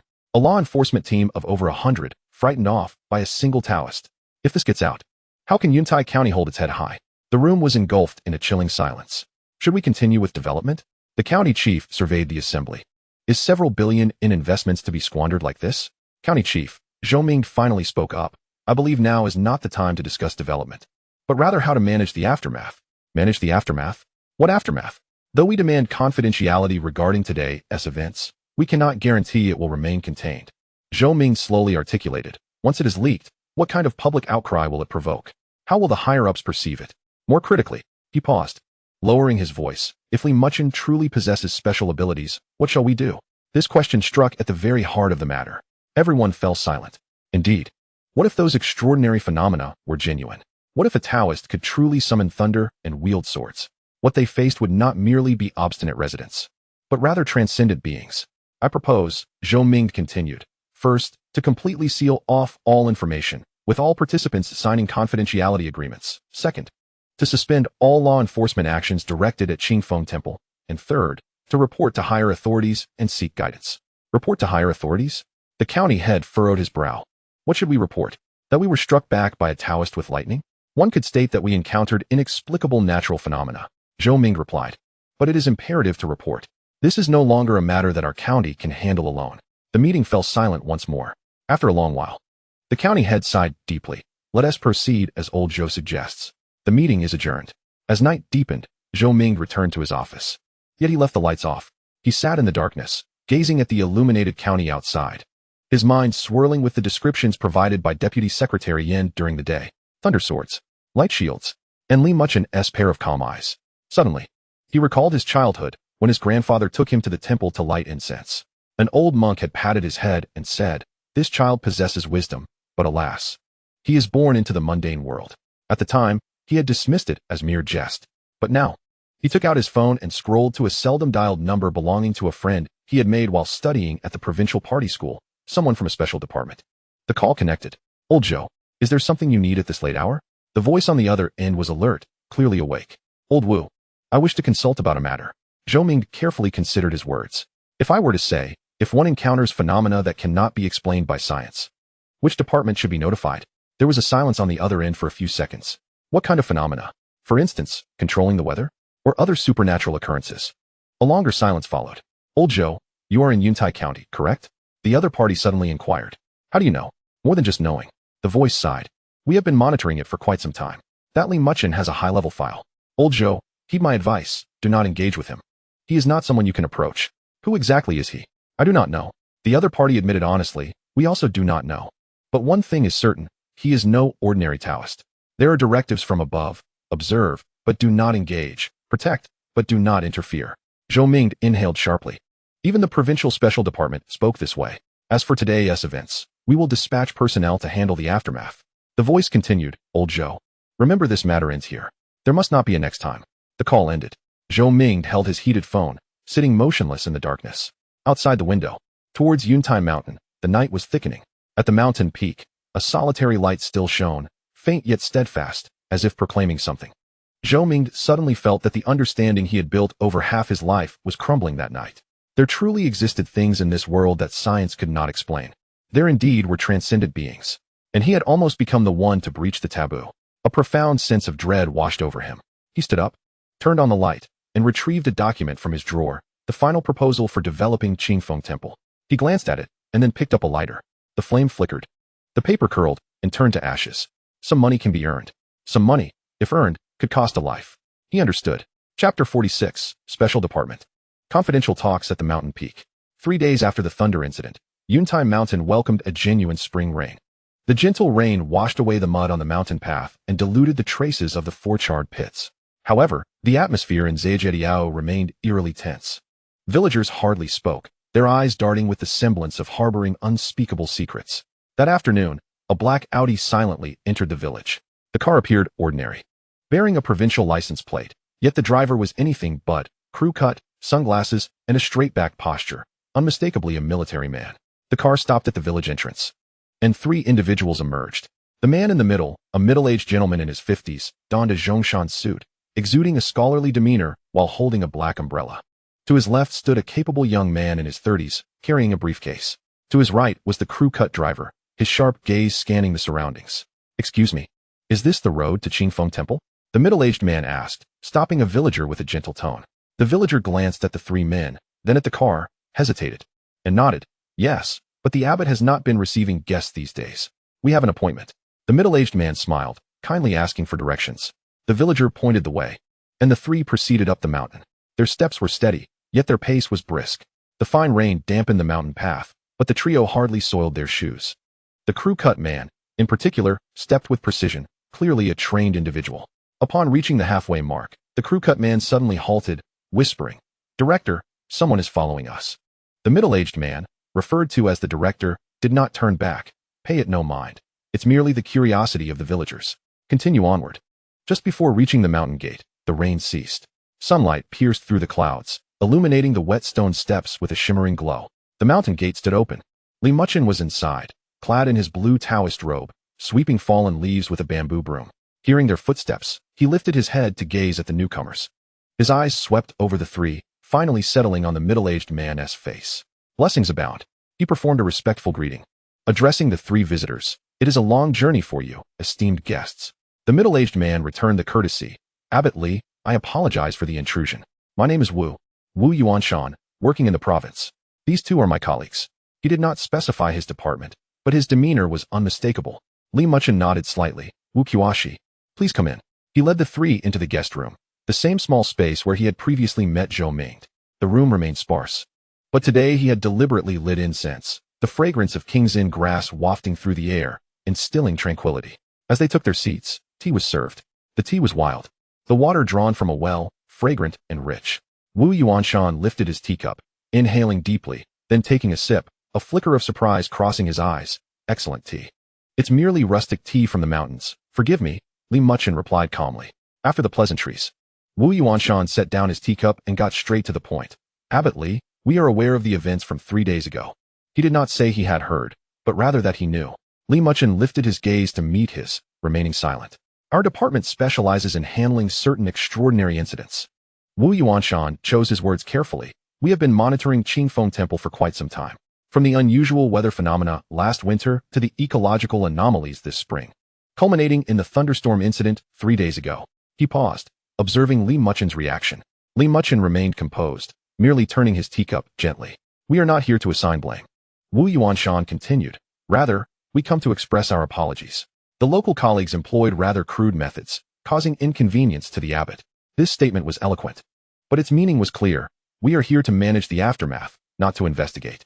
Muchen finally spoke. "Your words are too kind, Wu Qiaoshi. I am here in seclusion and wish not to stir up trouble.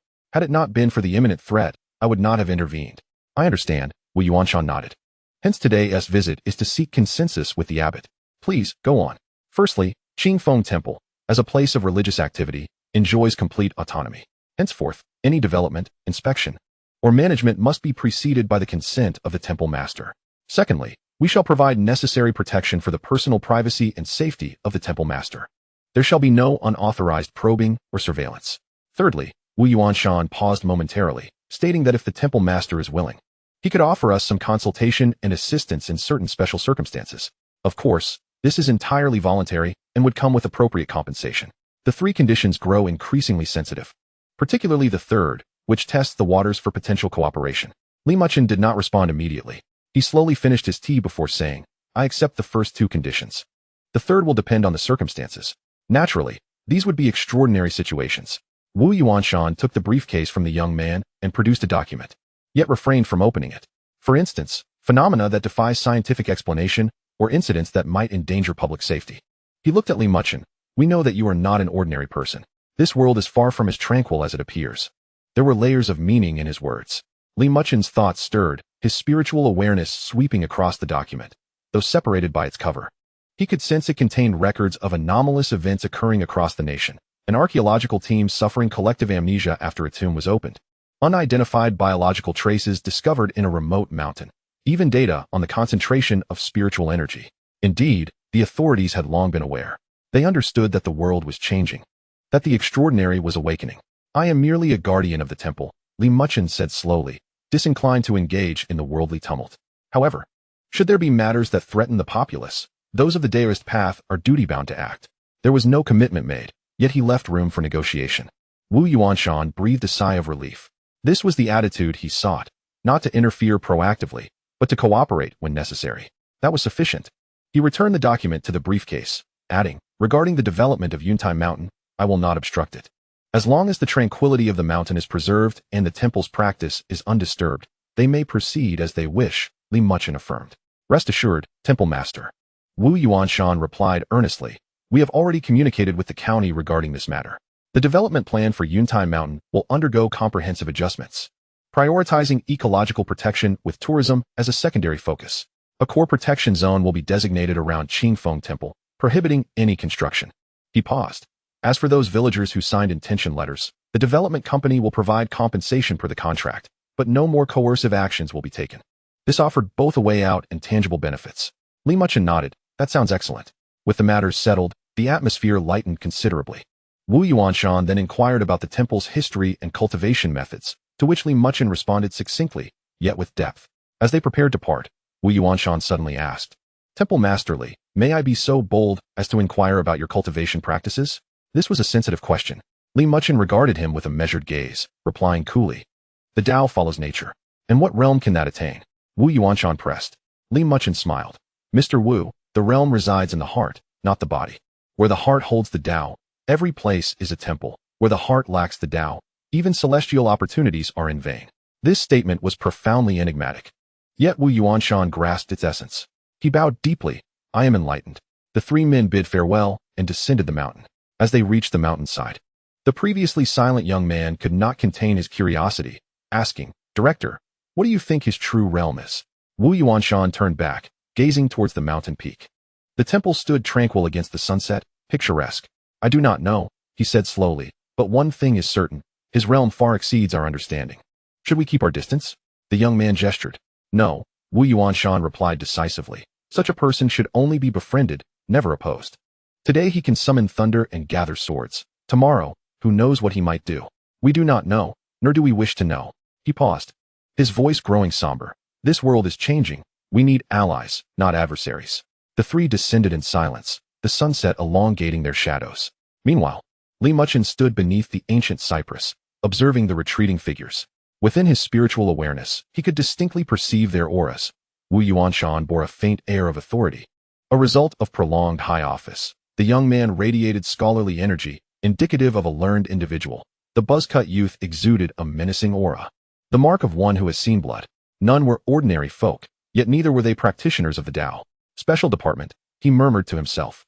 It appeared the authorities were not entirely oblivious to the resurgence of spiritual energy and the awakening of the extraordinary. Rather, they had chosen to handle matters discreetly, observing from the shadows. This was, perhaps, for the best. At least for now, he would be spared from vexatious disturbances. He turned back to the temple. The evening sun cast a warm glow upon the blue tiles, creating a comforting sheen. The branches of the ancient cypress swayed gently in the evening breeze, producing a soft rustling sound. At the mouth of the spiritual well, mist swirled, refracting into a colorful rainbow under the light. This century-old temple could finally return to its serene state. Yet, he knew this tranquility was but temporary. The gears of the world had begun to turn. Spiritual energy was reviving, and the extraordinary was awakening. Today's compromise and tomorrow's balance were merely the calm before the storm. Sooner or later, this mountain, this temple, and he himself would be swept into a greater torrent. But what of it? He returned to the main hall, seated upon the cold jade mat. Closing his eyes, he entered a meditative state. True essence flowed, and his heart of the Tao became clear. If the storm were to come, let it come. He remained steadfast. For the Tao exists. The Tao exists, the mountain exists. The mountain exists, the temple exists. The temple exists, he exists. Thus it is. Outside the hall, the sun fully sank beyond the western mountains. Nightfall descended quietly. A single light flickered to life atop the mountain temple. Weak, yet resolute. As if to declare to the world, I am here. I have always been here. Chapter 47. Spring Mountains, New Rain, Temple Reopens. The day after Wu Yuanshan descended the mountain, the red-headed document from the Yuntai County government was retracted. Not abolished, but rather postponed in execution. The document was quietly returned to the archives, as if it had never been issued. Simultaneously, news spread through the county. The development plan for Yuntai Mountain would be reevaluated, with a focus on ecological protection and cultural heritage. The villagers of Xianxiaco were the first to sense the change. The checkpoint at the village entrance was dismantled. The two staff members who had scrutinized appointments daily packed their belongings one morning and left without a word. Next, the law enforcement vehicles, police cars, and urban management vehicles that had patrolled the village intermittently vanished without a trace. The village returned to its former tranquility, filled only with the sounds of chirping birds and crowing roosters, devoid of engine roars. Most astonishing to the villagers was the demeanor of the development company. General Manager Zheng personally visited Xianxiaco and held a brief meeting at the village committee courtyard. He no longer spoke of coercive regulations. Instead, he wore a broad smile. Dear villagers, after careful consideration, we have decided to adjust the development plan. The original large-scale construction project has been cancelled, replaced by a light investment, heavy protection ecological tourism model.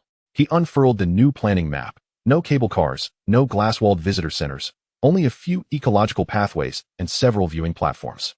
A red line marked the vicinity of Qingfeng Temple, designating the core protection area, prohibiting development. And what of our compensation? Elder Zhao could no longer contain his curiosity. Of course, compensation will be provided. General Manager Zheng replied readily. Contracts signed will remain effective. However, the number of positions may not be as many as previously stated. But each household will still receive an annual dividend of 3,000 yuan, without any reduction. The villagers exchanged glances, unable to believe their ears. Just days ago, they had been facing forcible closures of the mountain. Today, why were they so agreeable? After the meeting concluded, Zhao Desheng was left alone. General Zheng handed him an envelope. Old Zhao, this is a special subsidy for you. 5,000 yuan. From now on, you will serve as the liaison for the Taoist temple in the village, responsible for coordinating relations between the temple and the village. You will also receive a monthly stipend of 500 yuan. Zhao Desheng was taken aback and did not accept it. General Zheng, why is this? General Zheng patted his shoulder and lowered his voice. Old Zhao, you are familiar with Master Li. We have offended him in the past. Please convey our apologies to the master. From now on, we will not disturb you. With that, he departed, leaving Zhao Desheng standing alone in the courtyard, grasping the weighty envelope, unable to regain his composure for quite some time. The changes on the mountain became increasingly apparent. The glaring white seal quietly fell away one night. It was not torn off by someone, but rather aged and weathered, ultimately disintegrating into paper scraps scattered by the mountain breeze. The mountain gate reopened without any official announcement. Yet everyone knew that Qingfeng Temple had resumed operations. The first to ascend the mountain was Zhao Xiaoan. She carried a camera and walked nervously through the mountain gate. In the courtyard, Li Muchen was watering the vegetable beds. Upon hearing her footsteps, he turned to look at her. Blessings abound, he smiled. Zhao. It has been a long time. He was still clad in his blue Taoist robe, his tone calm and gentle, as if the tumult of the past month had never occurred. Zhao Xiaoan's nose tinged with emotion. Are you all right? I am well, Li Muchen replied, setting down the watering can. But you, dear disciple, have endured some hardships these days. He was aware of her support for him online, as well as the restrictions and warnings she had faced. Zhao Xiaoan shook her head. I am not wronged. Master, did you truly strike them with lightning? Li Muchen chuckled. The heavens strike with thunder. That is the domain of the Almighty. I possess no such power. His response was deft, neither affirming nor denying her inquiry. Zhao Xiaoan wished to ask more, but Li Muchen had already shifted the subject. May I take a look at your camera? She handed it over. Li Muchen perused the photographs she had taken over the past few months. The seasonal changes of the ancient cypress, the temple at dawn and dusk, the piety of the devotees, and the sea of clouds, rime, and rainbows in the mountains. Beautifully captured, he praised. You have a keen eye? I want to create a documentary. Zhao Xiaoan mustered her courage to authentically document Qingfeng Temple, the seasons here, and you. Li Muchen gazed at her, his eyes gentle. Whatever you wish to pursue, do so. Just remember, The truth is often not as simple as what the eyes perceive. He paused. Some images, even if captured, may not be broadcasted. Some truths, even if known, may not be spoken. His words were profound. Zhao Xiaoan seemed to grasp a portion of their meaning, yet nodded earnestly. I understand. With the disappearance of the seal, the devotees began to return in succession. However, their numbers were noticeably diminished, not due to a lack of visitors, but rather due to limitations. Zhao Desheng, commissioned by the village committee, established a simple registration desk at the foot of the mountain, limiting entry to 100 people per day, requiring prior reservations. Those who came no longer possessed the curious, check-in mentality of before. Most were genuinely seeking the Tao or had specific requests. They quietly offered incense, prayed in silence, and sat beneath the ancient cypress, listening to the wind. The temple regained its former tranquility. No, it was even more serene than before. After this tumultuous episode, everyone understood that this temple and its master were not to be disturbed lightly. During the morning prayers, the birds returned. Initially, only a few sparrows tentatively perched on the eaves, and seeing that no one chased them away, they boldly ventured into the courtyard. Soon, mountain sparrows, magpies, orioles, and even the long-tailed pheasant returned, resuming their roost on the remnant eaves of the side hall, their splendid feathers drooping, as if in meditation. While Muchen chanted, they listened in silence. Once he finished, they chirped softly, as if in reply. In the morning light, the Taoist and the 100 birds coexisted in harmony, creating a scene reminiscent of an ancient painting. The most significant change was in the spiritual energy of the mountain. Whether it was the upheaval stimulating the earth's veins or the advancement of Muchen's cultivation, the operation of the spirit-gathering formation became increasingly smooth. The mist above the spiritual well thickened, and in the early morning, a faint rainbow halo could be seen at the well's mouth. The vitality of the ancient cypress surged magnificently. The charred scars from lightning strikes on its trunk had sprouted new buds, vibrant and lush. The entire tree seemed to have regained 30 years of youth, its branches more vigorous and its crown more abundant. The vegetables in the garden thrived astonishingly. The cabbage leaves were as thick as jade, the radishes as robust as infant arms, and even the weeds had diminished significantly, not because they didn't grow, but because they could not compete with the vegetables nourished by the spiritual energy. Even more remarkably, some rare plants began to appear around the temple. At the base of the hall's wall, a cluster of purple-leaved ground orchids emerged, their leaves gleaming with a metallic luster in the sunlight. At the roots of the ancient cypress, several seven-leaf lotuses sprouted, their flowers like white jade, emitting a delightful fragrance, even in the cracks of the stones. A few stalks of rare dragon beard grass broke through, their slender leaves swaying in the wind. These were all spiritual herb seeds obtained when Muchen signed in. Casually scattered, and they had thrived. Although they were merely low-tier spiritual herbs, in this world where spiritual energy was just beginning to awaken, they were already a rare phenomenon. Muchen tended to them daily, watering them with the water from the spiritual well and nourishing them with his true essence. Watching them grow day by day filled him with a sense of inexplicable satisfaction. This temple was finally beginning to resemble a sacred ground. Spring deepened. The wildflowers in the mountains bloomed in succession. Rhododendrons, camellias, and wild roses adorned the landscape in a riot of colors. Qingfeng Temple nestled amidst this floral sea, its blue tiles and white walls appearing even more antiquated. One afternoon, Muchen sat beneath the ancient cypress, brewing a pot of wild tea. The tea was freshly picked spring tea, and the water was from the morning well, fragrant with a hint of sweetness. He sipped slowly, observing the shifting light and shadow in the courtyard, listening to the mountain breeze rustling through the treetops. In the distance, the sound of a bell echoed. It was not from the temple, but rather the school bell from Xiaojiaka Primary School at the foot of the mountain. The bell's chime was distant, resonating through the valley. Further away, the sounds of construction could be heard. It was the development company building an ecological trail. But it was far from the temple, and the noise that reached the mountain was faint. Everything had returned to its rightful course. Or perhaps, it had found a new equilibrium. The government obtained the stability and political achievements they desired. Although the development plan had been scaled back, it had nonetheless commenced without inciting conflict. The villagers received satisfactory compensation and could participate in tourism services, although it fell short of expectations. It was certainly an improvement over the past. The temple regained its serenity, undisturbed once more, and could devote itself to cultivation. Each entity found its rightful place. Yet, Muchen knew that this balance was fragile. Like the warm sun of spring, behind its brilliance lurked the possibility of a late spring chill. Wu Yuanshan's visit indicated that the authorities had classified him as a special entity. In the days to come, while the surface appeared tranquil, the underlying scrutiny would only intensify. Moreover, the items he had acquired during sign-in, foggy array flag, earth vein suppression talisman, moonlight flowing cloud robe, signified that the changes in this world were accelerating. Spiritual energy was reviving, and the extraordinary was awakening. His meager cultivation might not amount to much in the genuine realm of cultivation, but in this era, he was already an anomaly. An anomaly can either be assimilated, rejected, or venerated. He chose the third path, to prove the Tao with strength, to win hearts through virtue, to make this temple a sanctuary, to become a symbol of one who remains untouched by the mundane yet protects all sentient beings, who seeks neither fame nor fortune yet upholds righteousness. He finished the last sip of tea, rose, and returned to the main hall. Inside, the divine statues sat in tranquility, their expressions benevolent. The flame of the everlasting lamp flickered gently. Li Muchen settled onto the cold jade cushion, closing his eyes to enter a state of meditation. His true essence flowed, and his Tao heart remained serene. The mountain breeze wafted into the hall, carrying the fragrance of wildflowers along with the distant essence of the mundane world. He was present here. The Tao resided here, and thus, all was well. As for what tomorrow may bring, let it be addressed when the morrow arrives. Outside the hall, the sun dipped toward the horizon. The mountain peak's Daoist temple was bathed in a golden glow.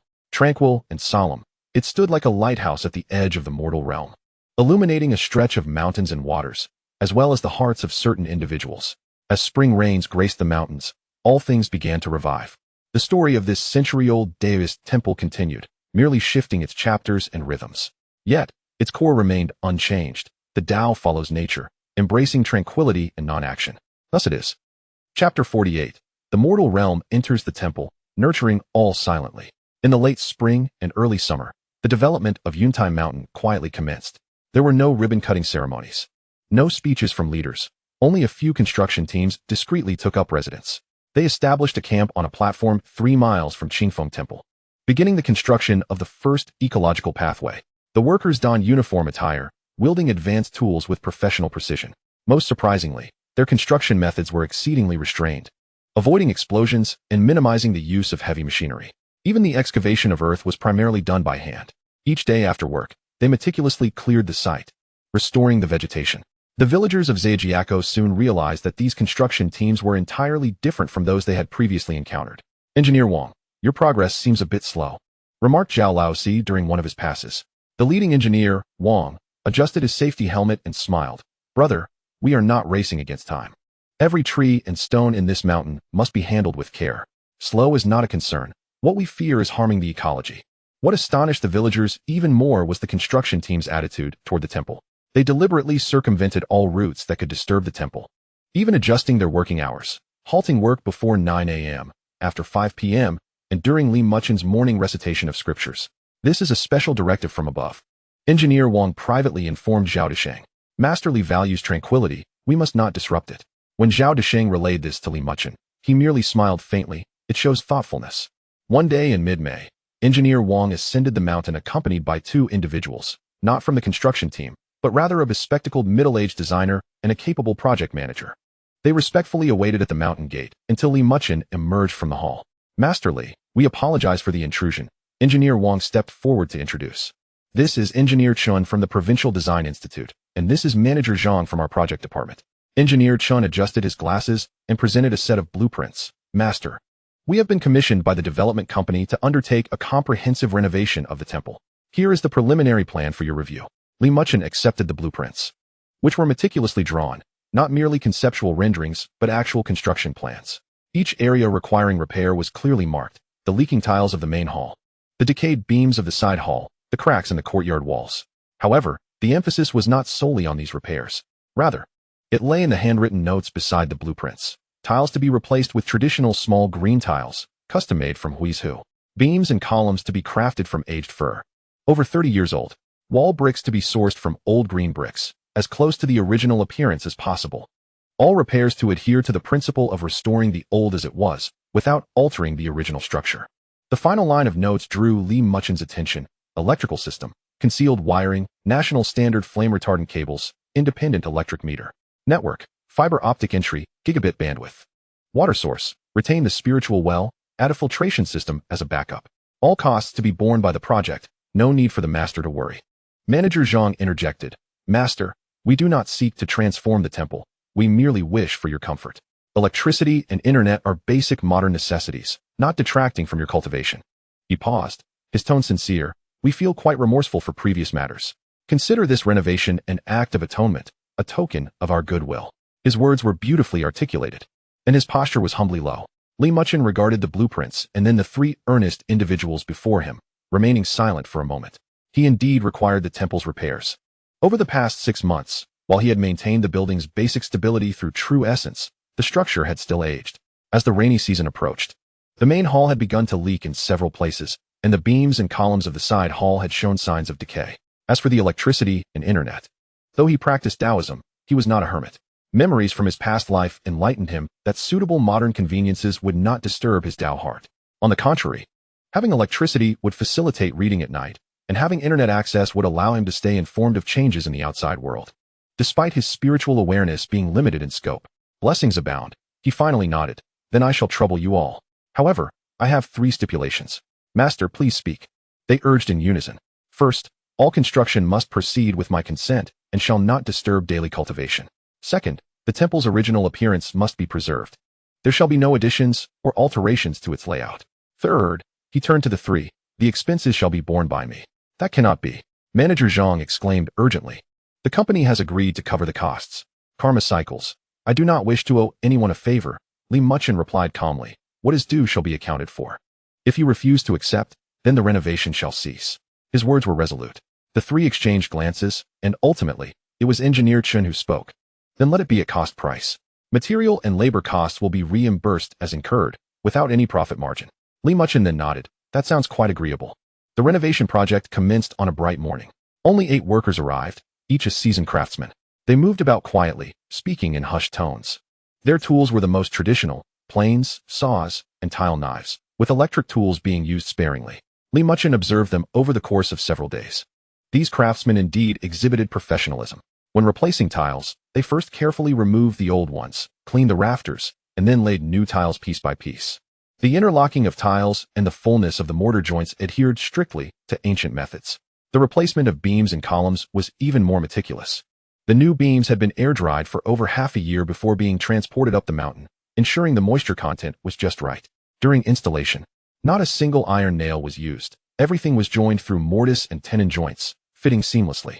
Master, this craftsmanship is rare to see nowadays, isn't it? Muchen casually inquired one day while delivering tea to the workers. The leading craftsman, surnamed Liu, in his 60s and with thick calluses on his hands, accepted the tea and smiled broadly. Master, to be honest, all of us here have inherited this craft. My grandfather repaired temples, my father built halls, and I nearly starved in my generation. How so? Muchen prompted. Nowadays, everyone seeks speed. Who still takes the time to carefully craft mortise and tenon joints? It's all reinforced concrete, hastily erected. Master Liu shook his head. This time, the company specifically instructed us to take our time and be meticulous. We are paid daily, and the rates are higher than market price. I just knew this temple was extraordinary. Muchen smiled, but did not respond. Master Liu lowered his voice. Master, I have spent my life repairing temples and have seen many, but yours is different. Upon entering, I felt a sense of tranquility. The work doesn't feel tiring at all. That is the tranquility of the master, Muchen replied. It is not my tranquility, but that of this place. Master Liu earnestly stated, it is indeed the serenity of this location, and the water from that well brings comfort to my entire being. My wife suffers from chronic leg pain. I bring her a jug every day, and she says it does wonders. Muchen nodded, saying no more. Some matters need not be explicitly stated. The installation of the electrical and network systems was even more discreet. All wiring was concealed within walls and underground. The switches and sockets are adorned with the simplest white panels, meticulously positioned to ensure ease of use without disrupting the ambience of the temple. An optical fiber line has been drawn from a base station 3 miles away, carefully buried underground and discreetly entering the living room in an unobtrusive corner. The router, a gigabit model, emits a signal that blankets the entire temple, yet its design resembles a quaint wooden box, harmonizing seamlessly with the surrounding environment. Thoughtfully, the construction team has also installed several solar courtyard lights beneath the ancient cypress and beside the vegetable beds. These are not the glaring LED lights, but rather warm yellow antique lanterns, casting a gentle glow that automatically illuminates at dusk and extinguishes at dawn. This arrangement facilitates the movement of the temple master at night. As Manager Zhang explains, ensuring it is not too bright to disturb the stargazing. Observing those lanterns, Muchen feels a stir in his heart. These individuals have indeed put forth genuine effort, not in a perfunctory manner or for show, but truly considering his perspective. During the renovation, life in the temple continued as usual. During morning prayers, the workers would instinctively pause their tasks, listening in silence. At times, Muchen would catch sight of them outside the hall, hands clasped together, standing quietly with closed eyes. On sunny afternoons, he would brew tea in the courtyard, always preparing a few cups for the workers. They would gather around the stone table, sipping tea and sharing casual conversations, not about spiritual practice, but about the everyday lives of Master Lu's grandson's studies, Manager Zhang's child's marriage, and the new house built in Chungong's hometown. The mundane essence of the world subtly seeped into the temple, not jarring or incongruous, but rather imbued with a unique warmth. A month later, the renovation was completed. On the final day, the workers neatly packed their tools and left the courtyard spotless. Manager Zhang, accompanied by the inspectors, meticulously examined every detail and only after confirming everything was in order, approached Muchen with a report. Master, everything is ready. Please take a look and let us know if any adjustments are needed. Muchen strolled around the temple. The main hall's tiles gleamed anew under the sunlight, exhibiting a gentle grayish hue. The beams and pillars of the side hall were replaced with new wood, yet treated to blend seamlessly with the original structure. The cracks in the courtyard walls were repaired, with the colors of the green bricks merging naturally, undetectable upon close inspection. The electricity was connected, and the living room featured a new antique-style chandelier, casting a soft light. A desk lamp now adorned the side hall's writing table, illuminating at the flip of a switch. The internet was also operational, testing the signal with the smartphone left by Master Lu. Muchen found it to be full strength and remarkably fast. He searched for Qingfeng Temple on Mount Yuntation, discovering numerous entries, most discussing the winter oasis. Though the recent interest had waned considerably, as dusk approached, the solar courtyard lights automatically flickered to life. The warm yellow glow spilled over the bluestone slabs, casting elongated shadows of the ancient cypress, imbuing the scene with a distinctive artistic flair. Very well, Muchen nodded, expressing his gratitude to all. Manager Zhang presented the invoice. Master, here are the detailed expenses for your review. Muchen accepted it. The breakdown was meticulous, with receipts corresponding to every item, material costs, labor fees, and transportation expenses, all totaling 86,400 yuan. He returned to his room to retrieve cash from the offerings received during these days, along with some prior savings, which amounted to just enough. The karmic balance was restored. He handed the money to Manager Zhang, who accepted it with a deep bow. Master, the company has one message for the future development of Mount Yuntation. Always regard the temple with utmost respect. Should you require anything, do not hesitate to ask. Muchen nodded. Blessings are boundless. Please also convey to General Zhang that moderation is key. Excess can be detrimental.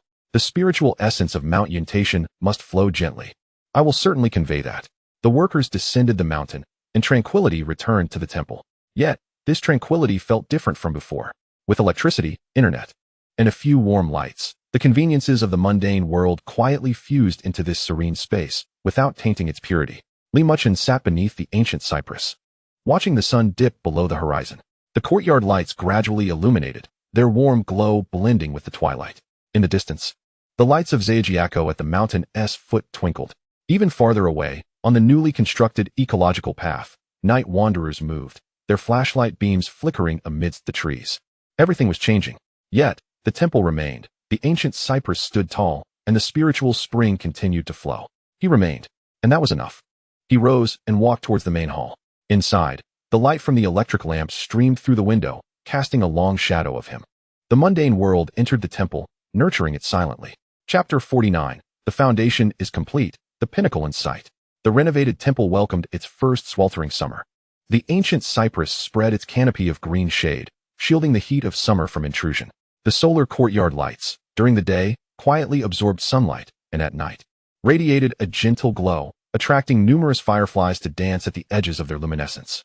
Muchen's routine life continued, albeit with subtle differences. With electricity, he could read at night, not scriptures, but an ancient text left behind by Master Lu, detailing the construction of ancient buildings and the artistry of gardens and landscapes. With the internet, he occasionally checked the news to stay informed about changes in the outside world, but most of the time, he simply perused quietly, refraining from commenting or engaging. He devoted more of his time to cultivation. During the temple's renovation, the spiritual energy within the mountains not only remained unaffected but, due to the construction team's restraint and the workers' sincere intentions, experienced a subtle increase. On this night, the moonlight was like water, Li Muchen sat cross-legged on the cold jade mat, his mind sinking into the purple mansion. His cultivation at the late stage of foundation establishment had become as solid as a rock. The drop of true essence golden liquid in his dantian had now grown to the size of a thumb, shimmering with golden light and flowing like mercury. As the golden liquid rotated, faint sounds of wind and thunder echoed within the dantian, signaling the peak of true essence abundance. His spiritual awareness within the purple mansion had also multiplied in strength. The sensing range of 50 zhang had long since been surpassed. Now, whatever came to mind could encompass the entirety of Qingfeng Temple, even extending to the edge of Zhejiako below. The precision of his perception had reached a new realm, allowing him to see the contraction of the muscles of earthworms wriggling in the soil and hear the soft sound of dew droplets sliding off leaves from 30 zhang away. Even more remarkably, his spiritual awareness had begun to possess tangible interference capabilities. Just the other day, a fledgling had fallen from its nest, with a mere thought. Li Muchen's spiritual awareness acted like an invisible hand, gently lifting it and returning it to its nest, though still weak and requiring significant mental focus each time. This was undoubtedly a qualitative leap. The peak of foundation establishment, he murmured to himself. Foundation establishment is divided into 4 realms: initial liquid condensation, mid-phase crystallization, late-stage gold formation, and peak completeness. He now stood at the threshold of completeness. True completeness signifies that the true essence golden liquid is perfect and leak-proof. The spiritual awareness of the purple mansion is harmonious and unobstructed, and the foundation is as solid as the pillars of heaven and earth, devoid of any flaws. Achieving this state allows one to begin probing the mysteries of refining qi into divinity, laying the most solid foundation for forming the golden elixir.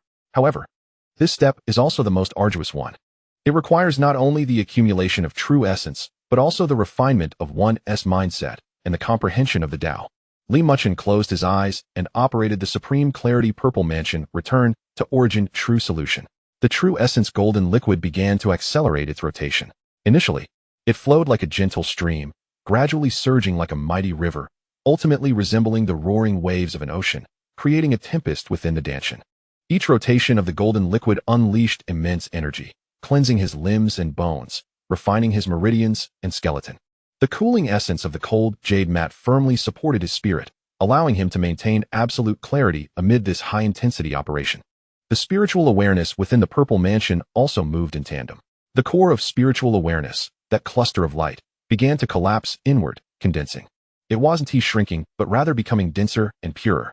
The originally misty and ethereal light cluster gradually transformed into a radiant seed of spiritual awareness, quietly suspended at the center of the purple mansion. Meanwhile, the ethereal energies of heaven and earth outside the temple began to converge upon the main hall.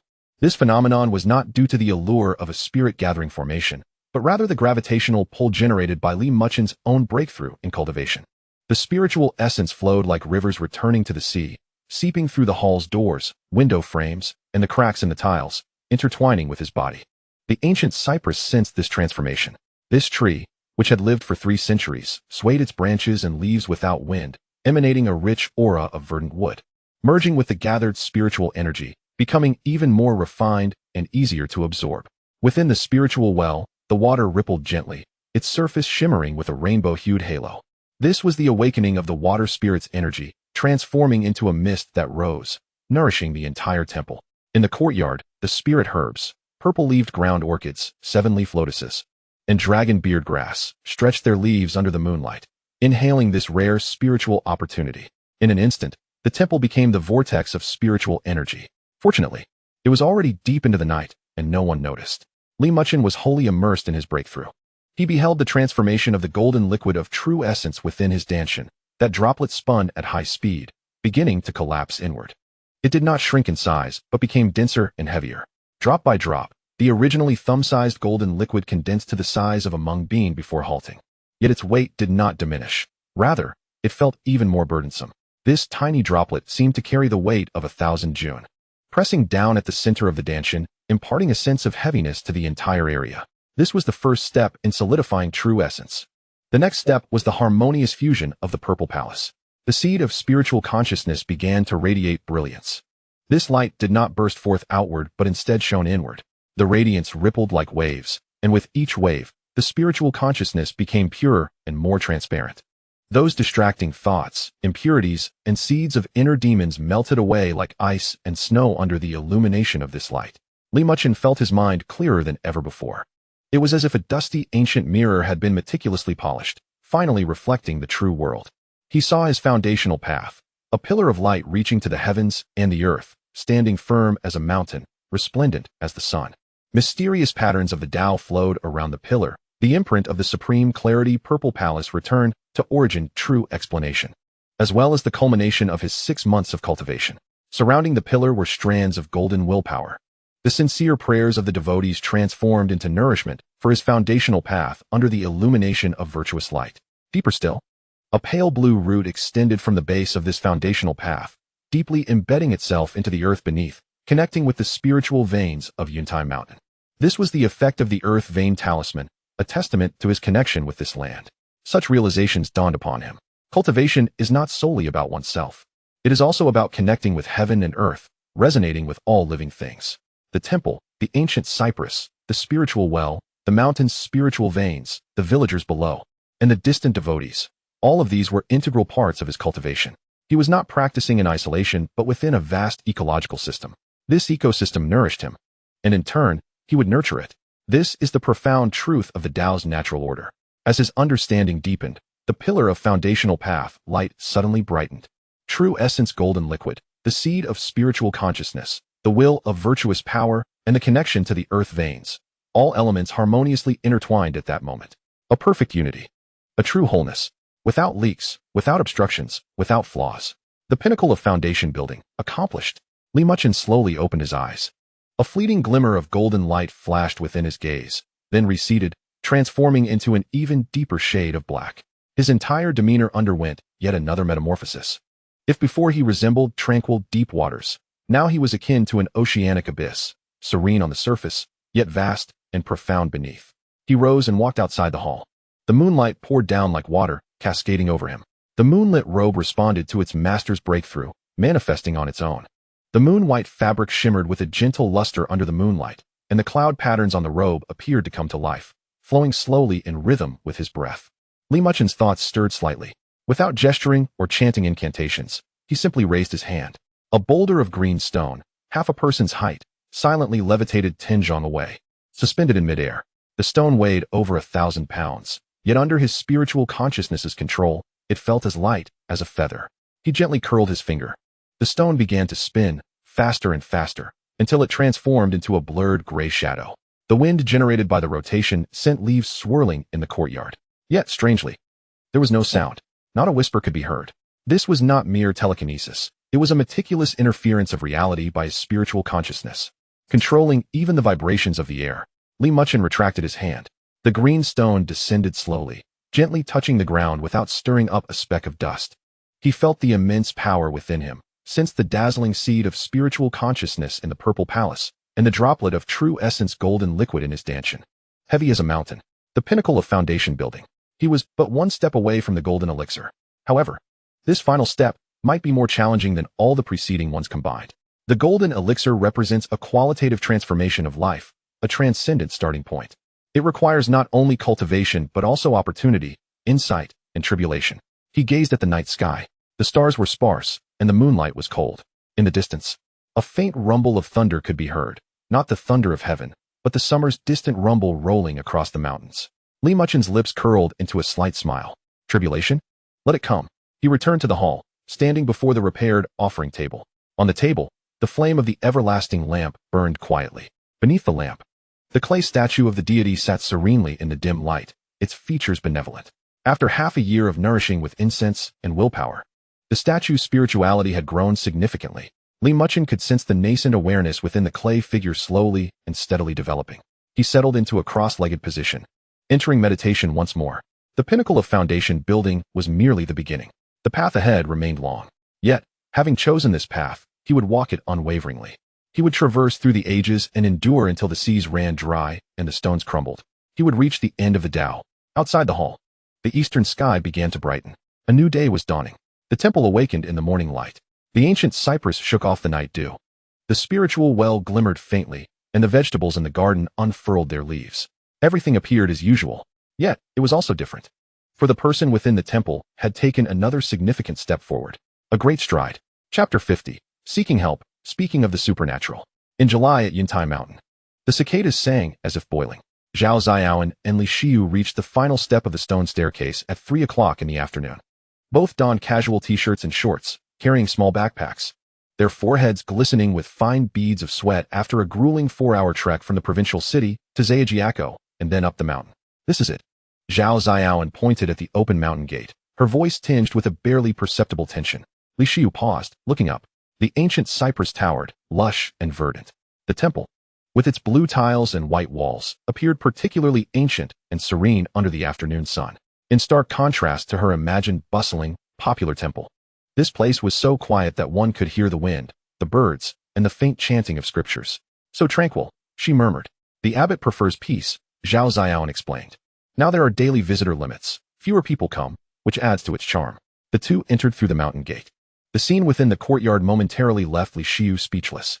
The bluestone path was so clean it could reflect their silhouettes, the shadows of the ancient cypress scattered dappled light. And the vegetables in the garden thrived, resplendent and green. The most peculiar sight was the well, its mouth shrouded in a delicate mist, refracting a faint spectrum of colors under the sun's rays. Beneath the ancient cypress, a young Taoist priest was sweeping fallen leaves, clad in a blue robe. His slender form moved with a serene grace. The bamboo broom glided over the bluestone, producing a gentle rustling sound that harmonized with the chirping of cicadas and the whisper of the wind, weaving a marvelous melody. Zhao Ziaoan took a deep breath and approached. Master. Li Muchen looked up, catching sight of the two, and nodded slightly. Blessings abound. Zhao Layman, it has been a while. His gaze settled on Li Xiu, calm and unruffled, yet it caused an inexplicable tightening in her chest. His eyes were so clear, as if they could pierce through the soul. This is my university classmate, Li Xiu, Zhao Ziaoan introduced. Xiu, this is Master Li. Greetings, Master. Li Xiu quickly offered a bow, her movement somewhat awkward. Li Muchen returned the gesture. Layman Li, your journey has been arduous. Please, have a seat in the guest hall. He set aside his broom and led them to the eastern side room. The guest hall remained unchanged, stark to the point of simplicity. An 8 immortals table, several old wooden chairs, and a corner piled with a few volumes of scriptures were all that adorned the space. The only alteration was the addition of a simple white switch on the wall, indicating the electricity was now connected. Li Muchen poured tea for the two. The tea was wild mountain brew, and the water drawn from the well, filling the small room with a refreshing aroma. How have you been, Layman Zhao? Li Muchen initiated the conversation, his tone gentle. Quite well, Zhao Ziaoan replied, cradling her teacup, though my internship has kept me busy, leaving little time to visit the mountain. It seems the temple has changed a bit. She noticed the roof of the guest hall had been retiled and the windows repaired, although still old wooden frames. They opened smoothly, and the glass was clean. We did some repairs recently, Li Muchen explained briefly, and the electricity has been connected for convenience. That is truly wonderful. Zhao Ziaoan said earnestly. Previously, you had to light candles to read at night. Now, you can use electric lights. Indeed, Li Muchen smiled. The conveniences of the mundane world silently nurture us. After exchanging a few pleasantries, the atmosphere gradually relaxed.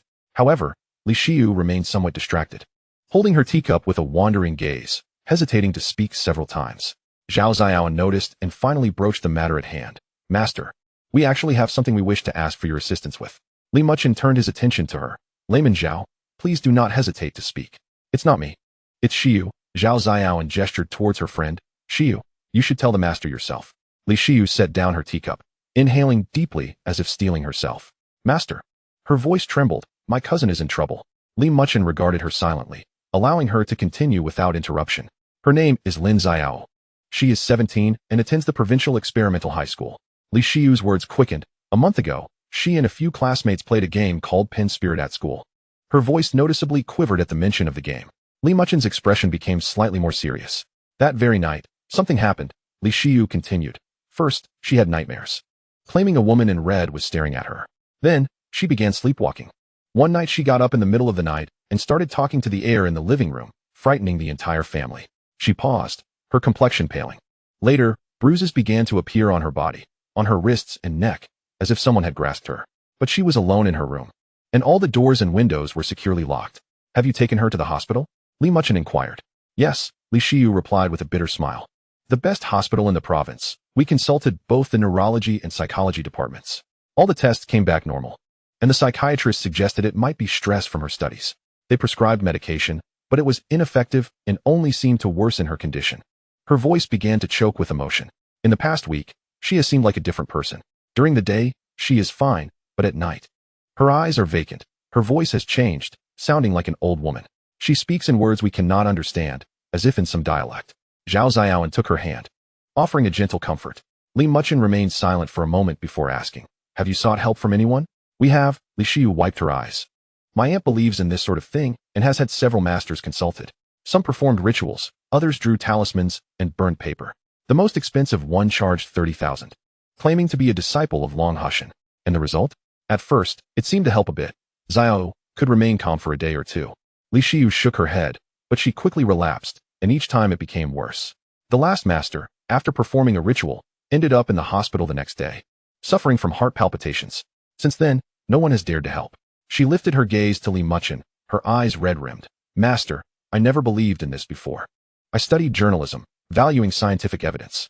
But this time, I truly feel helpless." Xiao is only 17. Her life has just begun. By the end, she was sobbing uncontrollably. Zhao Xiaoan embraced her shoulders, her own eyes glistening. In the guest hall, only the muffled sounds of suppressed sobs could be heard. Li Muchen listened quietly, his fingers gently tracing the edge of his teacup. A subtle awareness washed over him, quietly sweeping through Li Xiu. Indeed, she bore a faint trace of yin energy, weak yet stubborn, as if marked by something. This energy was steeped in resentment, yet carried an undercurrent of sorrow. It was not merely the vengeful spirit seeking retribution. "The Pen spirit," he murmured. "Do you realize what you have summoned?" Li Xiu shook her head in confusion.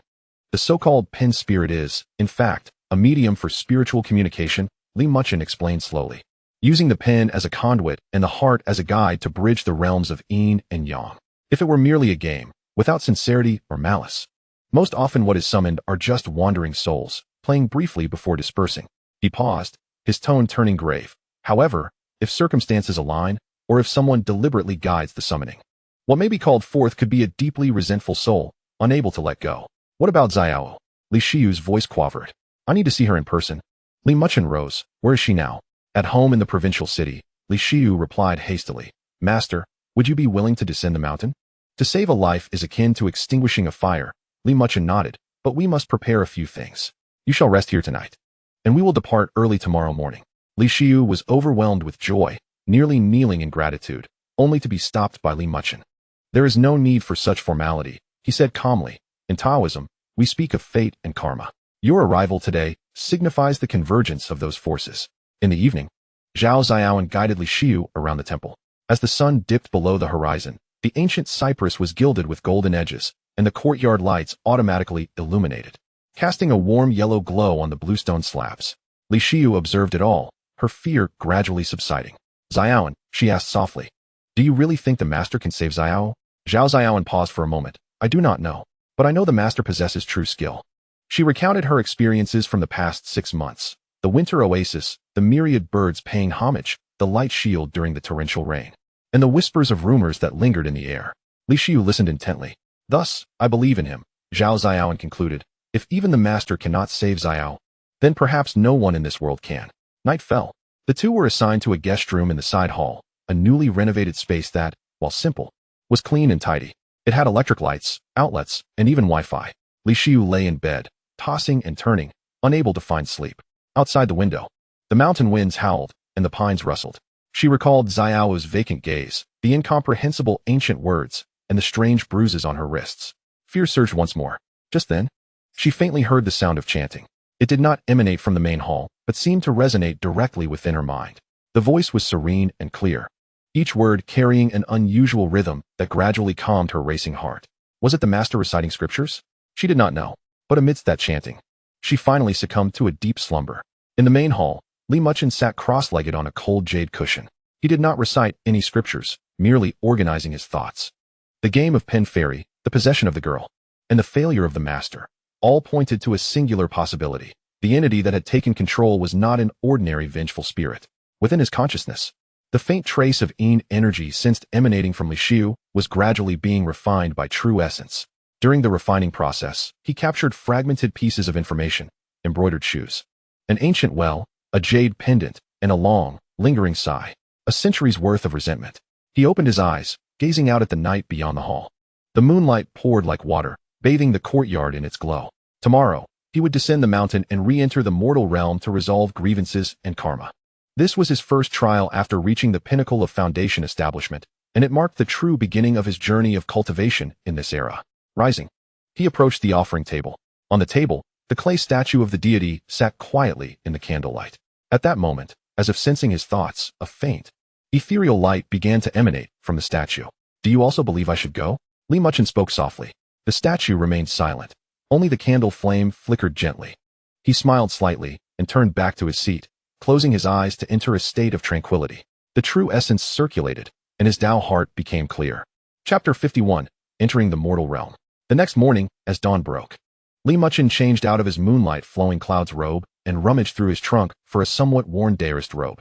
This was the standard robe issued upon his graduation from the Taoist University, a grayish-blue hue, ordinary fabric, faded from washing, with signs of wear at the cuffs. Zhao Ziaoan and Li Xiu were momentarily taken aback upon seeing it. "Master Yu." Zhao Ziaoan hesitated to finish her sentence. "To enter the mortal realm, one must don the attire of the mortal world," Muchen replied calmly. "That moonlight robe is too conspicuous." He was correct. The moonlight flowing clouds robe shimmered subtly, exuding an aura of Taoism that would undoubtedly attract countless glances on the bustling streets. In contrast, this old robe was plain enough to make him resemble an ordinary little Taoist, allowing him to blend into the crowd with ease. After a simple breakfast of congee, pickles, and steamed buns, the three descended the mountain. Zhao Desheng awaited them at the village entrance, driving his dilapidated van. "Master, I shall take you to the bus station." "Thank you, layman," Muchen replied. The van jostled along the bumpy mountain road, with the lush greenery of summer enveloping the landscape outside. Muchen sat in the passenger's seat, resting his eyes while his spiritual awareness spread like water, perceiving the familiar mountains and rivers receding in the distance. This was his first departure from Yuntai Mountain in 6 months. The atmosphere of the mortal realm greeted him with vigor. At the county bus station, the cacophony of voices filled the air. Li Xiu purchased 3 tickets to the provincial capital. In the waiting room, the mingling scents of smoke, sweat, and instant noodles created a chaotic symphony of noise. Muchen sat on a plastic chair, his gray-blue robe blending seamlessly into the crowd, drawing only a few curious glances from the elderly. "Master, did you often descend the mountain before?" Zhao Ziaoan inquired quietly. "Rarely," Muchen answered candidly. "The last time I came down was a year ago during my visit to Yuntai Mountain. When the bus arrived, it was a somewhat worn minibus with cramped seating and inconsistent air conditioning. Muchen took a window seat, watching the fields, villages, and towns blur by outside. The outlines of the modern metropolis gradually sharpened. Towering skyscrapers stood like a dense forest, their glass facades reflecting the blinding sunlight. Streams of traffic flowed like a river. Crowds surged, and dazzling smiles of celebrities adorned colossal billboards. Everything moved at a frenetic pace, loud and frenetic. Within his perception, the city's energy felt chaotic, polluted air from automobile exhaust, foul emissions from factories, the restless energy of the gathering masses, and the hidden, sinister aura lurking in the corners. Like a pot of boiling stew, it was starkly different from the tranquility of Yuntai Mountain.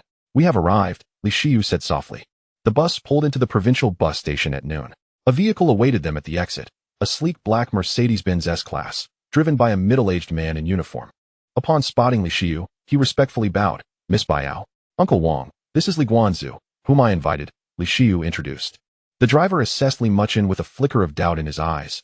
Too young, and the robe too worn. However, he quickly masked his expression, opening the car door. "Master, please." As the car drove into the city, passing through the bustling commercial district towards the villa area in the west, Muchen gazed out the window. This area was clearly affluent. The streets were wide and tidy, lined with tall sycamores, obscuring the elegant courtyards of individual villas. Each residence was meticulously designed, with deep courtyards.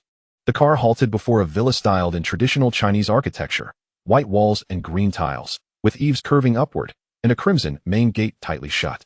Within the courtyard, an artificial mountain and flowing water could be glimpsed, shaded by verdant trees. A plaque hung above the entrance, inscribed with the words Jinyuan, the calligraphy bold and vigorous. "My uncle appreciates traditional culture," Li Xiu explained. "This house was specifically designed by someone he commissioned."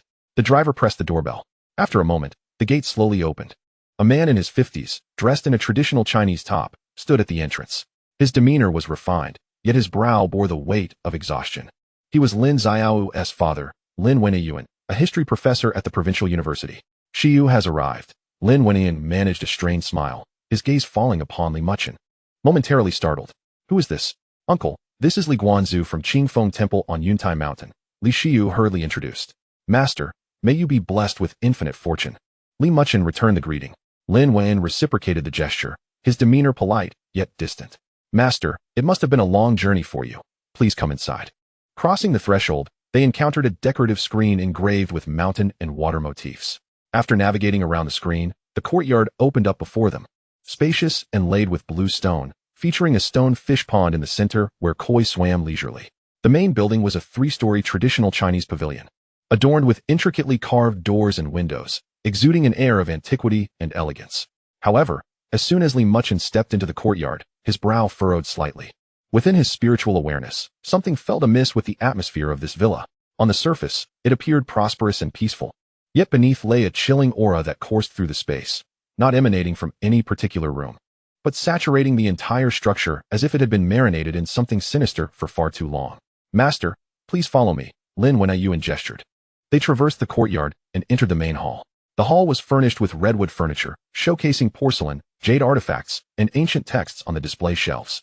Famous calligraphy and paintings adorned the walls, and sandalwood incense burned in a corner, its fragrance wafting gently. A middle-aged woman, clad in a silk kipao, rose from a grand chair. Though her makeup was exquisite, it could not conceal the weariness etched on her face. She was Lin Xiao's mother, Su Wanhua, a prominent businesswoman in the provincial capital, managing several high-end beauty salons. "Greetings, Master." Su Wanhua's voice was somewhat hoarse, her eyes heavy with dark circles, clearly a result of many sleepless nights. Despite her graceful demeanor, the aura of a powerful businesswoman was overshadowed by deep anxiety. After exchanging pleasantries, Lin Wen invited Li Muchen to sit in a redwood armchair. A servant brought out a complete set of purple clay tea utensils, filled with the finest Jin Junmei tea. Su Wanhua personally brewed the tea, her movements skillful and elegant, though her fingers trembled slightly. "Master," Lin Wenyuan began, his tone measured, "Xiu must have informed you of Xiao's situation. We are not superstitious people, but we have truly run out of options." Su Wanhua pushed the teacup toward Li Muchen, her eyes reddening as she added, "Xiao was once a particularly cheerful child, excelling in her studies, never causing us any worry. But since that incident, she has become a different person. Could you elaborate on that incident?" Li Muchen inquired. Lin Wenyuan sighed heavily. "A month ago, Xiao and 3 classmates were working on a project in the old library at school. Around 9 in the evening, the library was about to close, and the administrator urged them to leave. Somehow, these children decided to play the pin fairy game in the reading room." He paused momentarily, his voice hoarse. "I used an old fountain pen discovered while cleaning the basement of the library, a relic from the Republic of China era. The librarian mentioned that the pen was stored in a metal box, which bore a seal that read 'Do not touch.' The children, in their curiosity, prompted Su Wanhua to interject. Her voice choked with emotion, recounting how that night, when we returned home, Xiaoyu mentioned having nightmares. We dismissed it, attributing it to her academic fatigue. Little did we know what was to follow. Soon, she began to experience somnambulism." Lin Wenyuan forced a bitter smile, recalling a night when we heard noises in the hallway. "Upon investigation, we found Xiaoyu, clad in her pajamas, wandering in circles in the yard, murmuring incomprehensible words that resembled a dialect or perhaps an ancient language. Her body bore bruises." Su Wanhua's voice trembled as she rolled up her sleeves to reveal a deep, purple bruise around her wrist. When I attempted to pull her back, she glanced at me, her gaze entirely unrecognizable as Xiaoyu's. Then, she seized my hand with an alarming strength. Lowering her sleeves, she wiped the corners of her eyes. I took her to the hospital for a thorough examination, and everything appeared normal. The dermatologist remarked that these bruises did not seem to be the result of external force. A heavy silence enveloped the living room, punctuated only by the rhythmic ticking of the grandfather clock in the corner. Li Muchen listened intently, his spiritual senses quietly scanning the entire villa. Soon, he pinpointed a room on the 3rd floor, from which a dense, cold, and profoundly resentful aura emanated. Strangely, this malevolence seemed to be restrained within the confines of that room, unable to fully disperse. What concerned him further was a presence beneath the villa, something not merely sinister, but an ancient and obscure essence, akin to a slumbering beast, slowly inhaling in the darkness. "Lin, may I take a look at your daughter?" he inquired. Lin Wenyuan and Su Wanhua exchanged hesitant glances. "Master, it is not that we lack faith in you," Lin Wenyuan articulated cautiously. "But the previous masters insisted on seeing Xiaoyu upon arrival, conducting rituals that only seemed to exacerbate her condition. Now, Xiaoyu is very resistant to meeting strangers. I will not perform any rituals or set up altars, Li Muchen replied calmly. I merely wish to take a glance. If I find myself powerless, I shall take my leave. His straightforward words rendered it difficult for Lin Wenyuan to refuse. He glanced at his wife, who nodded gently. Then please, follow me. Ascending the staircase at the side of the main hall to the third floor, they traversed a corridor carpeted with thick fabric, adorned with old photographs of the Lin family, documenting their lineage from black and white to color. At the end stood a heavy solid wood door. Lin Wenyuan knocked. Xiaoyu, open the door. Daddy has brought a guest to see you. No response. He knocked again, his tone gentle. Xiaoyu, dear, just open the door a little, one to you? Still. Silence reigned. Li Muchen suddenly spoke. Lin, allow me to try. He approached the door, placing his palm gently against the wood without knocking. His spiritual senses seeped through the cracks. Inside, a young girl curled up on a chaise longue by the window, wrapped in a thick cashmere blanket. Despite the July heat, she trembled. Her long hair cascaded over half her face, revealing a countenance as pale as parchment, with deep-set eyes. Surrounding her was a faint wisp of black mist, an oppressive aura steadily eroding her vitality. More strikingly, a dark red mark graced her wrist. It was not a bruise, but a symbol, an incomplete, ancient rune imbued with a sense of curse. As he observed, the girl abruptly lifted her head, her gaze piercing through the door directly at him. Her eyes were hollow and frigid, carrying a wisdom far beyond her years. Then, she smiled, her lips curving into a peculiar arc simultaneously. An ancient female voice resonated within Li Muchen's consciousness. Can you see me? Li Muchen withdrew his hand, maintaining an impassive expression. Lin, he turned to the anxious couple. Your daughter's affliction is indeed not a mere ordinary ailment. What is it? Su Wanhua inquired urgently. Li Muchen refrained from providing a direct answer, instead posing a question. Where is that pen? The one from the Republic of China? Lin Wenyuan and Su Wanhua exchanged a glance, their expressions shifting. It is in the basement. Lin Wenyuan's voice was dry. The day after Xiaoyu's incident, the school returned the pen, claiming it was to be returned to its rightful owner. Feeling an ominous presence, we locked it in the safe in the basement. Li Muchen nodded. Take me to see it. Su Wanhua hesitated. Master, that pen is quite sinister. The first master we invited fell ill after merely viewing it. That is of no concern, Li Muchen replied calmly. Some things must be witnessed firsthand. His gaze swept across the opulent villa, where the ancient aura beneath seemed to awaken once more. Chapter 52. The antique pen from the Republic of China, Resentment as ink. The entrance to the Lin family basement was located at the rear of the kitchen, behind a heavy oak door secured with an old brass padlock. Lin Wenyuan produced a set of keys, cautiously unlocking the door under the dim light of the corridor. As the door creaked open, a wave of musty, cool air rushed out, not the chill of air conditioning, but the unique, earthy coolness of deep underground. Watch your step, he cautioned, leading the way down. Li Muchen followed closely behind. The concrete steps were flanked by whitewashed walls, now aged and mottled. After descending about 20 steps, the space opened up before them. The basement was more spacious than anticipated, approximately 50 to 60 square meters, with a ceiling nearly 3 meters high. The walls were exposed red brick, and the floor was laid with flagstones. Several tall bookshelves stood against the walls, neatly stocked with historical documents, local chronicles, and facsimiles of ancient texts. On the opposite side were display cases housing pottery, porcelain fragments, and remnants of bronze artifacts, clearly the fruits of Lin Wenyuan's collection. The air was infused with the distinct aroma of old paper, mingled with a hint of camphor from a few wooden chests piled in the corner. The centerpiece of the basement was a massive rosewood desk, scattered with unfinished manuscripts, magnifying glasses, and drafting tools. An old-fashioned green glass lamp with a brass base, elegantly designed, stood atop the desk. I usually organize my materials here, Lin Wenyuan explained. It's quiet, without disturbances.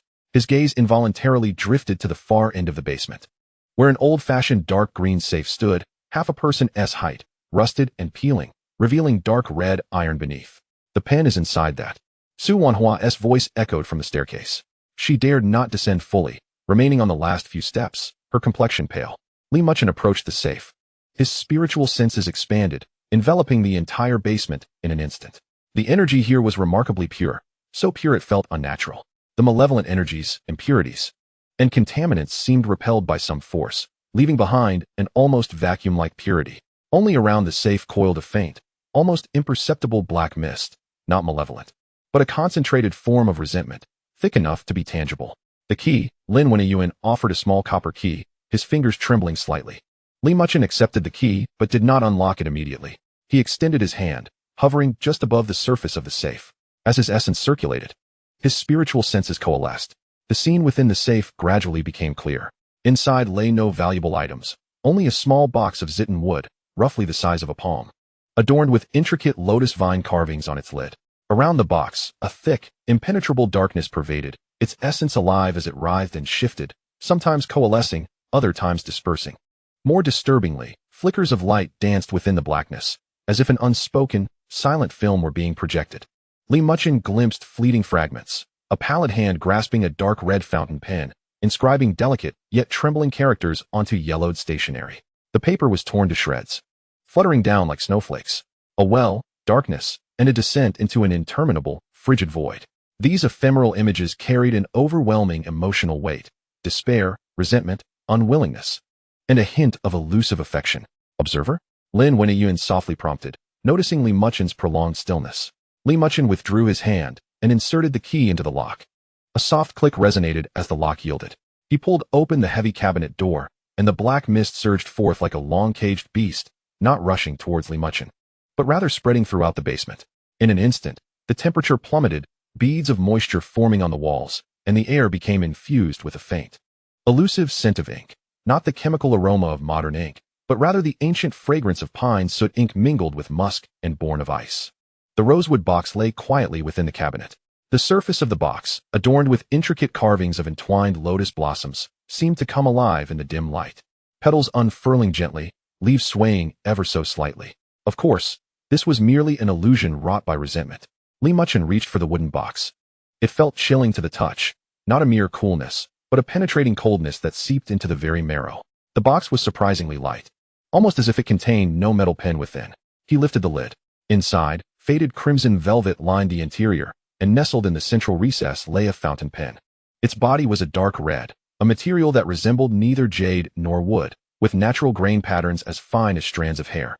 The cap was crafted from copper, now oxidized to a dark hue, with a small, dark red gemstone embedded at the top, not a ruby, but a deeper shade, reminiscent of congealed blood. The nib was golden, yet tainted with a shade of black, clearly of considerable age. The entire pen exuded an aura of slumber. Yet, Muchen understood that it had never truly slept. His spiritual consciousness swept over the pen's surface, magnifying the grain patterns within his perception. These were not mere natural markings, but exceedingly minute runes. Dense and layered, they formed a complex sealing array. However, with the passage of time, the array had become damaged, and resentment seeped through the fissures. It was indeed the very pen that Su Wanhuan had tremulously mentioned on the staircase, the one that Xiao had played with during the pen spirit game. Muchen refrained from touching the pen, opting instead to observe quietly. His spiritual awareness delved into the pen's interior. There, a lingering remnant was preserved, not merely one strand, but countless threads, like a tangled mass of yarn, chaotic and fragmented, yet all pointed to a singular core, the resentment of a woman. The core of this resentment was the most intense and awake. Muchen attempted to communicate with it. "Who are you?" he conveyed through his spiritual awareness. No answer came. Only an onslaught of resentment surged forth, enveloping him in fragmented images. A classroom with blue bricks and gray tiles, a female student with braided hair. A courtyard bathed in moonlight, a sheet of letter paper spread upon a stone table. Heart-wrenching cries mingling with the wails of an infant. Then, darkness, eternal darkness. Yet amidst these images, no clear visage emerged. Only the pen remained, perpetually gripped by that pallid hand. "Why are you here?" Muchen inquired once more. This time, an answer materialized, not in words, but as a fragment of memory. Autumn, 1937, in the basement of the provincial First Women's School Library. A female student clad in a dark blue kipeo knelt before a dim kerosene lamp, her hand trembling as she grasped the pen. She was writing a letter to a man. The letter remained unfinished, tears falling and blurring the ink upon the paper. Then, the door swung open. Shadows entered, dragging her away. The pen fell to the ground, rolling beneath the bookshelf. The cries of the female student faded into the distance. The scene abruptly ceased. Muchen withdrew his spiritual awareness, his brow furrowing slightly. The resentment associated with this pen was more intricate than he had anticipated. It was not merely a vessel of resentment, it seemed to be a witness. It bore witness to its owner's tragedy, sealing that despair within its body, enduring through the centuries without dissipating. "Observer, have you discerned anything?" Lin Wenyuan inquired cautiously. Muchen closed the box lid, and the inky scent and chilling aura diminished significantly. "This pen is indeed ominous," he stated slowly, "for it harbors the resentment of its original owner, and not just a singular type of resentment. Not just one. Su Wanhuan queried in confusion. The pen spirit game is essentially a means of communication with the ethereal, Li Muchen elucidated. Using the pen as a medium and the participants' mental energies as a guide, it connects the realms of the living and the dead. If the participants' intentions are pure and devoid of malice, they typically attract wandering souls, who merely frolic before dissipating. He gazed at the wooden box. However, this pen is different. It inherently possesses a strong magnetic field of resentment, akin to a beacon. Engaging in the pen spirit game effectively activates this beacon, drawing the resentment towards oneself. Lin Wenyuan's complexion paled. Then Xiao. She has become ensnared by the resentment, Li Muchen stated plainly, and this resentment is already eroding her spirit. If not resolved, she risks mental deterioration, or worse, her very life. Su Wanhuan faltered, nearly stumbling down the steps, only to be steadied by Li Xiu. Observer. I beseech you to save Xiao. We shall offer any amount. Monetary wealth is of no use. Li Muchen shook his head. To save your daughter. It is imperative to first resolve the resentment within this pen. To do so, we must ascertain the origin of this distress. He replaced the wooden box back into the safe, but left it unlocked. Lin, my dear, he turned to Lin Wenyuan, as a history professor. Are you aware of the origins of this pen? Or has there been any particular incident at this school during the Republic era? Lin Wenyuan furrowed his brow in thought. This pen was discovered while clearing the old library's basement. The administrator mentioned it was enclosed in an iron box, sealed with a label stating sealed in the 26th year of the Republic, do not move. He paused. As for notable events, the provincial first women's school was originally the Qingfeng Academy during the late Qing dynasty. It was repurposed into a girls' school during the Republic era and was temporarily relocated during the war. If we are to speak of particular events, suddenly, he seemed to recall something, swiftly striding towards the bookshelf and extracting a thick, ancient book from the top shelf. The book was old, its cover a deep blue, inscribed with Provincial City Education Chronicle, Republic Volume. He rapidly flipped through the yellowed pages before finally halting at a specific page, pointing to a few lines of text. Aha! In the autumn of the 26th year of the Republic, a student disappearance incident occurred at the Provincial First Women's School. A senior student named Chen Shuyi mysteriously vanished from the campus. The school reported it, and the police searched for months without result, ultimately leaving the case unresolved. Chen Shuyi. Li Muchen felt a stir within. This name resonated with the lingering remnant he had sensed within the pen. Is that all? He inquired. The records are quite sparse. Lin Wen replied, flipping through a few more pages. It merely states that she excelled in both academics and character, and there were no abnormalities prior to her disappearance. Oh, there is also a note stating that it was rumored she had an affair with a certain instructor, suspected of eloping, though this remains unverified. Eloping? Li Muchen recalled the memory within the pen. The female student writing a letter, tears staining the paper, only to be dragged away by shadows. It did not seem like an elopement. It felt more like persecution. Is there anything else? He pressed. Lin Wen shook his head after flipping through a few more pages. Nothing further. The documents from the Republic era are inherently incomplete, and retaining even this much is a challenge. Li Muchen lapsed into silence for a moment. The clues may be scant, yet a direction has emerged. Chen Shuyi, a female student from the 26th year of the Republic of China, has gone missing, leaving behind a pen steeped in resentment. These fragments do not yet coalesce into a complete truth. However, he at least knows where to commence his inquiries. Lin Zheshi, he turned. I wish to visit the old library at the school, as well as the basement where this pen was discovered. Lin Wenwen's expression darkened. The library is closed for the holidays, and that place is rather sinister. Even the staff are reluctant to go there. No matter. Li Muchen replied calmly, I have my means. He cast a glance at Su Wanhua, who stood pale upon the staircase, and added, until the truth is unveiled. This pen shall remain here, untouched. Do not lock the safe. The resentment needs to breathe. Sealing it may provoke an eruption. What about the little rain? Su Wanhua inquired anxiously. I will temporarily subdue the resentment within her with a talisman, buying us time. Li Muchen produced a sheet of yellow paper from his bosom. This was blank talisman paper he had prepared before descending the mountain for emergencies. He pricked his fingertip, swiftly sketching upon the paper with his blood. It was not a complex rune, but a simplified calming talisman. The blood spread across the paper, transforming into a faint golden light, which then vanished into the parchment. Place this talisman on the inner side of your daughter's door. He handed the talisman to Lin Wenyuan, assuring him of 3 days' safety. Within this time, I shall uncover the truth and dispel the resentment. Lin Wenyuan accepted the talisman with both hands, feeling its warmth. His heart somewhat eased. The benefaction of the observer shall not be forgotten by the Lin family. Li Muchen nodded slightly, choosing not to elaborate further. His gaze returned to the open safe, resting on the dark red vintage pen within. The resentment, like ink, has lingered for a century. What bygone events does this ink conceal? Only by venturing to that old library and the basement where the pen was found can the answers be uncovered. Chapter 53, A Night at Jinyuan, Morning Exploration of the Old Building. Upon returning from the basement to the living room, dusk had already settled. The remnants of the sunset filtered through the intricately carved window panes, casting mottled shadows upon the redwood floor. The servants had prepared a sumptuous dinner, an array of exquisite dishes filling the table, yet the Lin couple clearly lacked appetite. Observer, it is getting late. Lin Wenyuan glanced at the wall clock, suggesting, perhaps it would be best to stay at my humble abode for the night. I shall accompany you to the school first thing in the morning. The library is closed in the evening, rendering our visit futile. Li Muchen gazed out the window. The twilight was creeping over the skyline of the city, distant skyscrapers beginning to twinkle with lights. Indeed, visiting the school now would be rather inconvenient. Very well, he nodded, then I shall impose upon you. Lin Wenyuan sighed in relief, instructing the servants to prepare the guest room. During dinner, the atmosphere remained heavy. Su Wanhua scarcely touched her chopsticks. Frequently glancing towards the third floor, her eyes filled with worry. Lin Wenyuan forced himself to eat a little alongside Li Muchen, but the food was tasteless to him. Only Li Muchen maintained a demeanor of calm composure.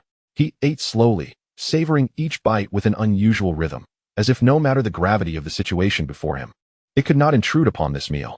The observer has quite the appetite, Lin Wenyuan remarked, struggling to initiate conversation. For practitioners, dining is also a form of cultivation.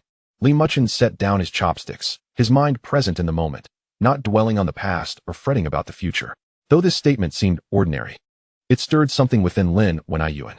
Indeed, what purpose does anxiety serve? It only serves to scatter one's focus. He took a deep breath, picked up his chopsticks, and earnestly finished a bowl of rice. After the meal, Li Xiu and Zhao Xiaoan were assigned to a guest room on the second floor, while Li Muchen was invited to a large bedroom converted from a study on the opposite side of Lin Zhou's room on the third floor. The room was spacious. One wall adorned with towering bookshelves, the opposite side featuring a full-length window overlooking the tranquil garden at night. The bed was a carved redwood frame draped with plain muslin curtains, covered with fresh bedding that bore the scent of sunlight. The conditions are humble. I hope the observer can make do. Lin Wenyuan expressed some remorse, noting that this was originally my study, temporarily repurposed. It is already quite satisfactory. Li Muchen surveyed the surroundings, pausing his gaze on the ancient texts lining the shelves. Lin Jushi's collection is quite substantial. These are merely professional books, not worth mentioning. Lin Wenyuan replied with a wry smile. Please rest early. Observer, I shall escort you to the school at 8 in the morning. He exited the room, gently closing the door behind him. Night deepened. Jinyuan succumbed to slumber. Only the solar-powered garden lights remained lit, casting a soft glow that attracted a few moths fluttering in the light. Li Muchen did not sleep. He sat cross-legged upon the bed, closing his eyes in meditation. His spiritual awareness spread like mercury, enveloping the entire Jinyuan. On the third floor, in Lin Xiao's room, the calming talisman affixed to the inner side of the door emitted a faint golden light, forming a delicate barrier that separated the room from the outside world. Inside, the girl curled up in bed, breathing steadily, yet a wisp of dark energy lingered at her brow, refusing to dissipate. On the second floor, in the rooms of Li Xiu and Zhao Xiaoan, both girls were asleep, but Li Xiu appeared restless, occasionally furrowing her brows, clearly concerned for her cousin. On the first floor, in the master bedroom, Lin Wenyuan and Su Wanhua were both awake, speaking softly, their voices laden with fatigue and anxiety. Meanwhile, in the basement, Li Muchen's spiritual awareness turned its focus there. The safe stood ajar, and a zitten wooden box lay quietly within. The dark red fountain pen inside emitted a faint, eerie glow in the darkness. This was not a physical light. It was an energy aura formed from the condensation of resentment. More concerning to Li Muchen was the thin, delicate black thread extending from the pen, piercing through the floorboards, traversing layer upon layer, ultimately connecting to Lin Zhou's room on the third floor. This was a connection of resentment. Like an umbilical cord, it incessantly delivered resentment to its host. Clearly, mere suppression would not suffice. Li Muchen mused to himself. He must swiftly uncover the source of this resentment and sever this connection. Otherwise, in 3 days, when the calming talisman loses its efficacy, the backlash of resentment will be even more ferocious. Just then, the pen stirred. It did not move physically, but rather, the wood grain upon its surface began to flow and reshape. The minuscule runes rearranged themselves in the darkness, forming a hazy image. Li Muchen focused intently. It was the silhouette of a woman, clad in a kipao, her hair styled in an elegant bun, her figure slender. She appeared to be seated at a desk. Pen in hand, inscribing something. Suddenly, she lifted her head, not directed at Li Muchen, but towards an unseen point in the void. Her lips moved, seemingly uttering words. Yet no sound emerged. Only a powerful emotion surged forth through the connection of resentment, unwillingness, a profound unwillingness, and a plea for help. Not resentment, not vengeance, but a cry for rescue. This revelation caused Li Muchen's brow to furrow. Typically, vengeful spirits are consumed by hatred and obsession. It is rare for them to express a desire for aid, unless she did not willingly become a vengeful spirit. Or rather, there are deeper circumstances behind her resentment. The vision persisted for approximately half a minute, gradually becoming indistinct and dissipating. The wood grain of the pen returned to its original state, and the eerie glow diminished. The basement fell silent once more. Li Muchen slowly opened his eyes. Moonlight streamed through the window, casting a silvery frost upon the floor. He rose and approached the floor-to-ceiling window. The garden of Jingyuan appeared particularly serene under the moonlight. The rockery, fish pond, bamboo grove, and stone pathway, all cloaked in silvery radiance, creating a beauty that felt almost unreal. Yet Li Muchen understood that this tranquility was but an illusion. Much like the opulent and serene facade of this mansion, beneath lies a chilling darkness concealed from the eyes of the world. In the 26th year of the Republic, Xianxia, a girl who vanished, and a pen imbued with deep-seated resentment. These fragments must be meticulously pieced together by tomorrow. He returned to the bedside and resumed his seat. This time, he did not enter a meditative state. Instead, he retrieved a small cloth pouch containing items he had prepared before descending the mountain. Several sheets of blank talisman paper, a small vial of cinnabar, a few ancient coins, and a small segment of thunderstruck wood. He placed the wood in the palm of his hand, allowing his true essence to flow gently into it. The wood shavings glimmered with a faint purple light, with electric sparks flickering intermittently. Tomorrow, you shall be put to use. The following morning, at 7:30, Li Muchen emerged from his room punctually. Lin Wen was already awaiting him in the living room, his eyes rimmed with dark circles. Clearly having had a restless night, Su Wanhua had also risen, her complexion even more haggard than the previous day. Master, breakfast is prepared, Lin Wen forced a smile. No rush, Li Muchen replied, glancing towards the third floor. I shall first check on your daughter. The three once again stood outside Lin Xiao's door. The calming talisman was still in place, its golden glow somewhat dimmer than the previous night, yet still functioning. Li Muchen placed his palm against the door, extending his spiritual awareness within. Inside the room, Lin Xiao remained asleep, though her countenance appeared more tranquil than the day before, the dark aura between her brows having lessened slightly. The connection of resentment persisted, yet the flow had evidently slowed. The situation was temporarily stable. Li Muchen withdrew his hand. The talisman could sustain its power for another 2 days. Su Wanhua exhaled, her eyes reddening once more. Thank you, master. Breakfast was lavish. Yet no one had the heart to savor it. After hastily finishing, Lin Wenyuan departed to drive. Li Xiu and Zhao Xiaoan had also risen, insisting on accompanying them.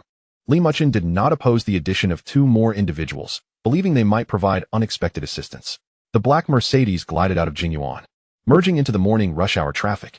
The Provincial Experimental High School was situated in the Old City, approximately a 30-minute drive from Jingyuan. Along the way, Lin Wenyin provided a brief introduction to the school. The Provincial Experimental is a century-old institution, originally known as the Provincial First Girls' School. The old campus is relatively well-preserved, particularly the library, which remains an antique structure from the Republic era, a 3-story brick and wood building, designated as a Provincial Cultural Heritage Site. He paused, however. The old library is no longer in frequent use. A new library has been constructed nearby, equipped with more advanced facilities. The old building now houses a collection of ancient texts and archives, seldom open to the public. And the basement where the pen was discovered? Li Muchen inquired. It's located on the lower level of the old library, Lin Wenyin recalled. It was previously a storage area, later converted into an archive room. However, due to dampness, many of the documents were damaged, prompting the school to relocate everything, leaving it vacant. How long has it been empty? At least a decade, I suppose. After a moment's reflection, Lin Wenyin added. The administrator mentioned that when the pen was found, the iron box was wedged beneath an abandoned bookshelf, covered in dust. If not for that thorough cleaning, it might have remained undiscovered forever. As they conversed, the vehicle entered the old city. The streets narrowed, flanked by flourishing French plane trees casting dense shadows. A row of vintage buildings adorned the thoroughfare, with red brick walls and green tile roofs, some still bearing the signage from the Republic era. The entrance to the Provincial Experimental High School was nestled within this historical district. The gate was modest, an old-fashioned iron gate, with a gilded nameplate hanging from its pillars. Through the gate, the verdant campus and its red brick edifices were visible. Due to the summer break, The campus was tranquil, with only a few workers trimming the lawns. The gatekeeper recognized Lin Wenyuan, for he was a university professor and his daughter was a student at the school, and promptly granted them entry.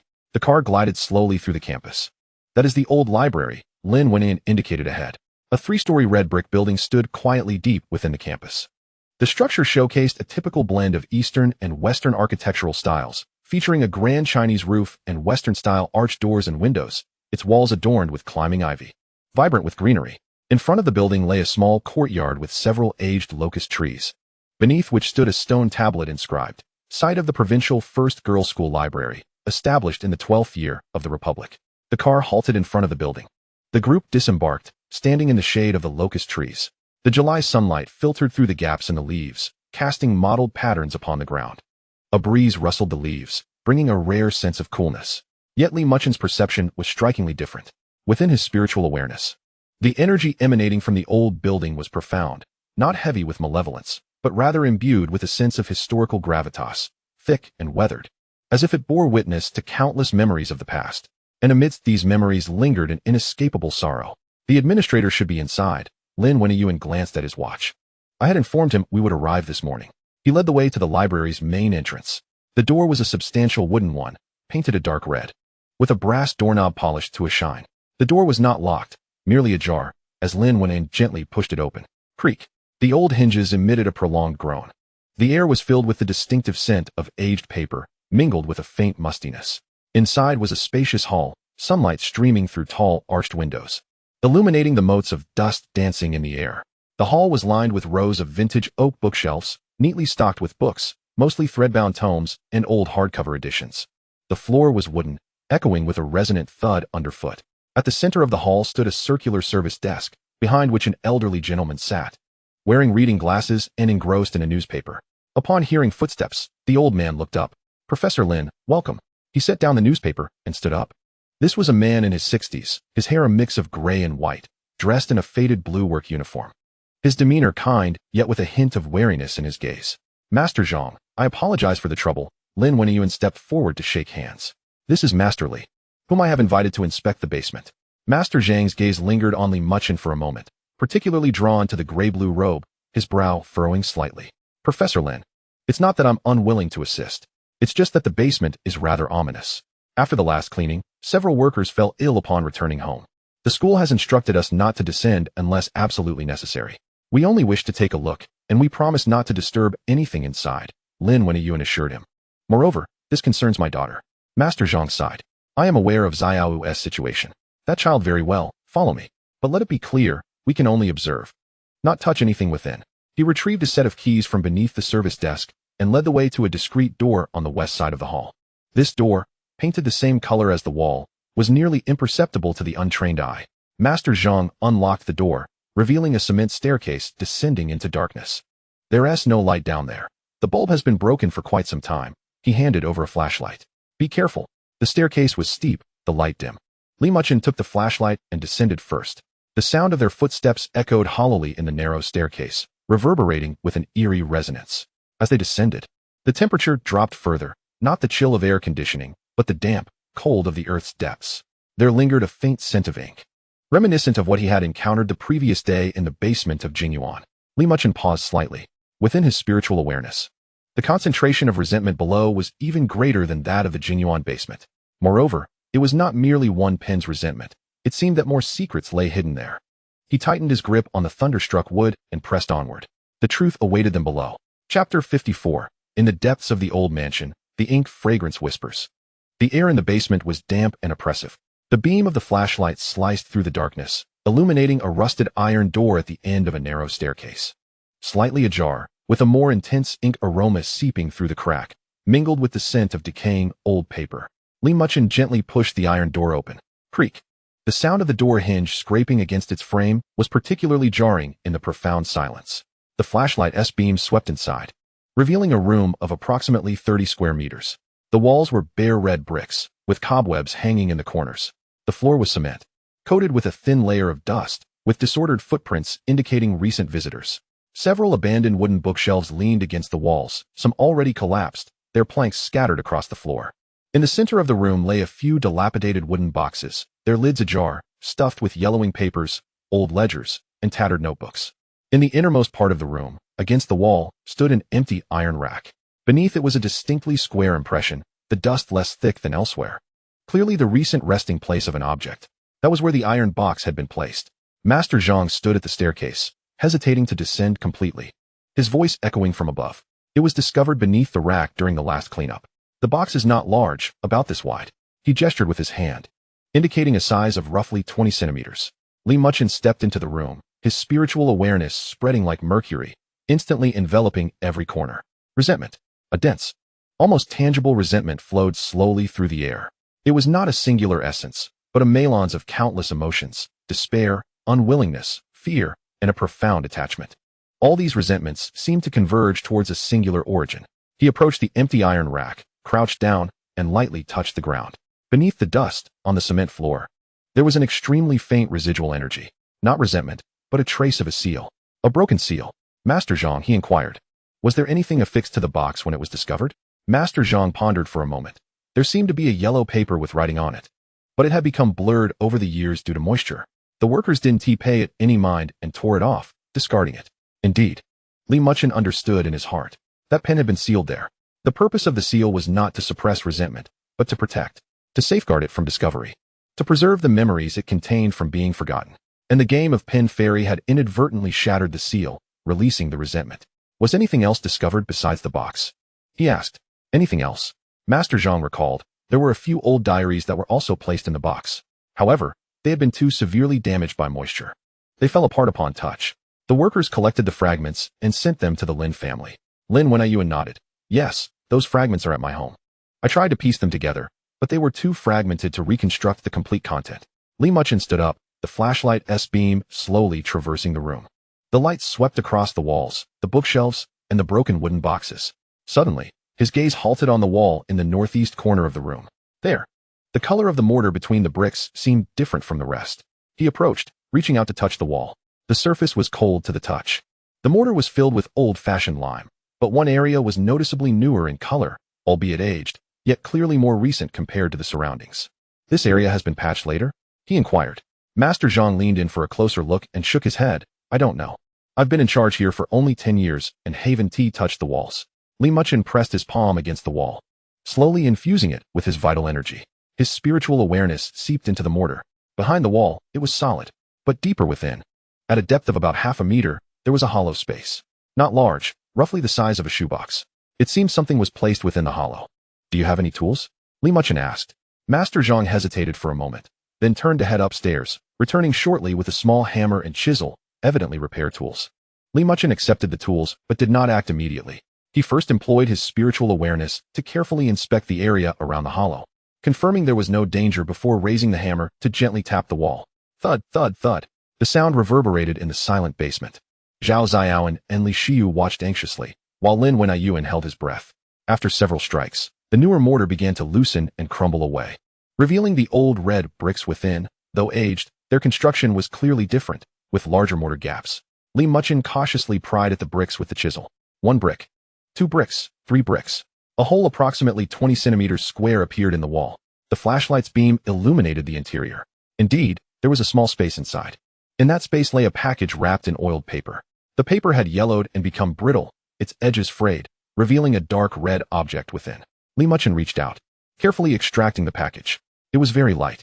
He walked to the empty space in the center of the room, placing the package atop an overturned wooden box, then slowly unwrapped the oiled paper. Inside the paper was a hardcover notebook. The cover was deep blue, having faded to a pale hue, and inscribed with 2 characters, diary. The handwriting was elegant, reminiscent of the residual writing memory of the pen. He turned to the first page. The paper had yellowed, with edges stained by water. The ink slightly blurred but still legible. The 25th year of the Republic, September 12th. Clear.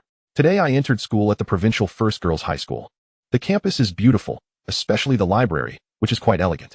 My classmates are all gentle and courteous, and the teachers are amiable. My father said that girls must be educated to gain wisdom. I shall be diligent. The second page, September 15th. Overcast. In the Chinese literature class, the new teacher, Mr. Chun, taught the book of songs. The calls of the ospreys, on the riverbank. His voice reciting poetry is delightful, like a clear spring in the mountains.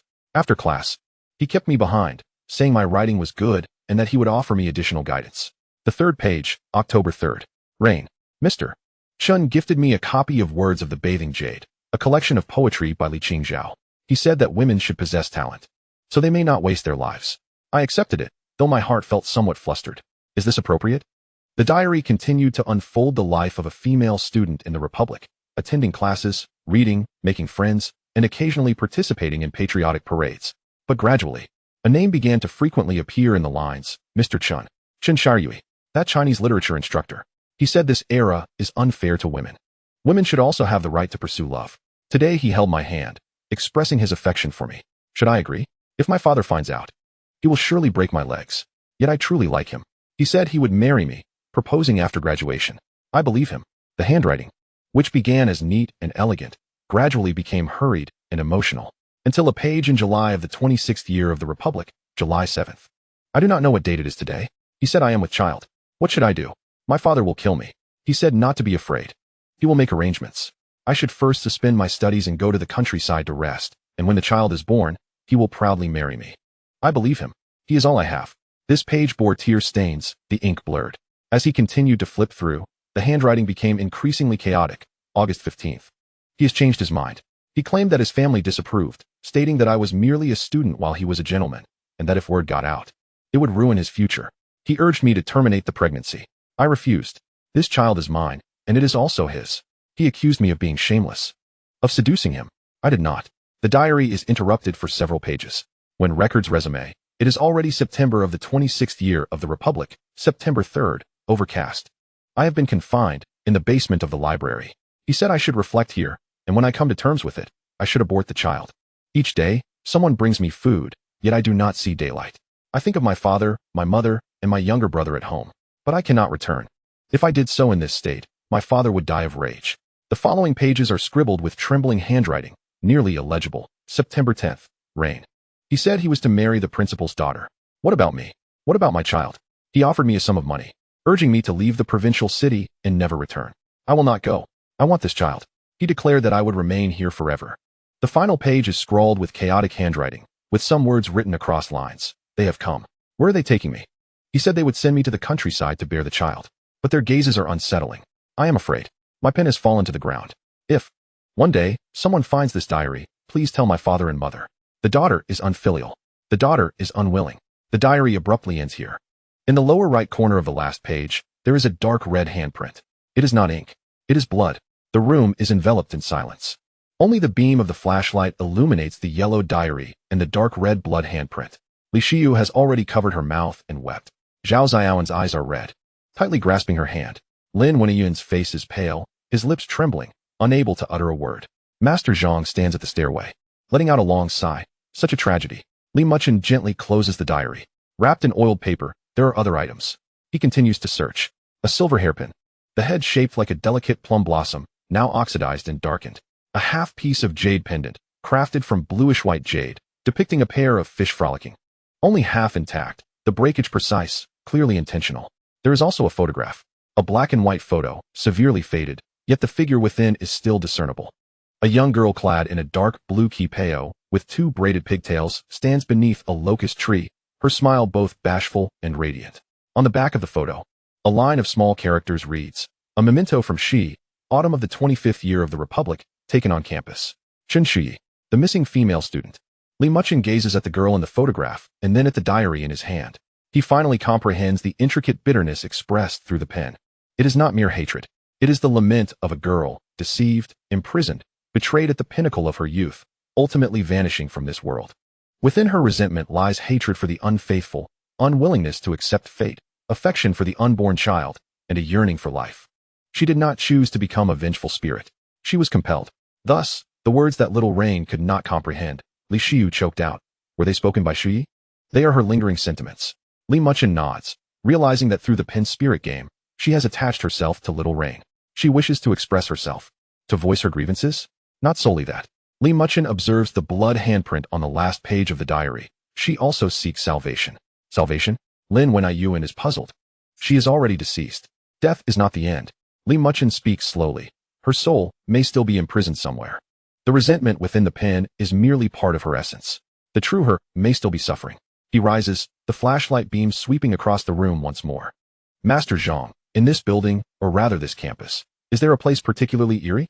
Or are there any tales of hauntings? Master Zhang's expression changes slightly, hesitating for a moment before quietly saying, there is indeed, but they are old tales, uncertain in truth.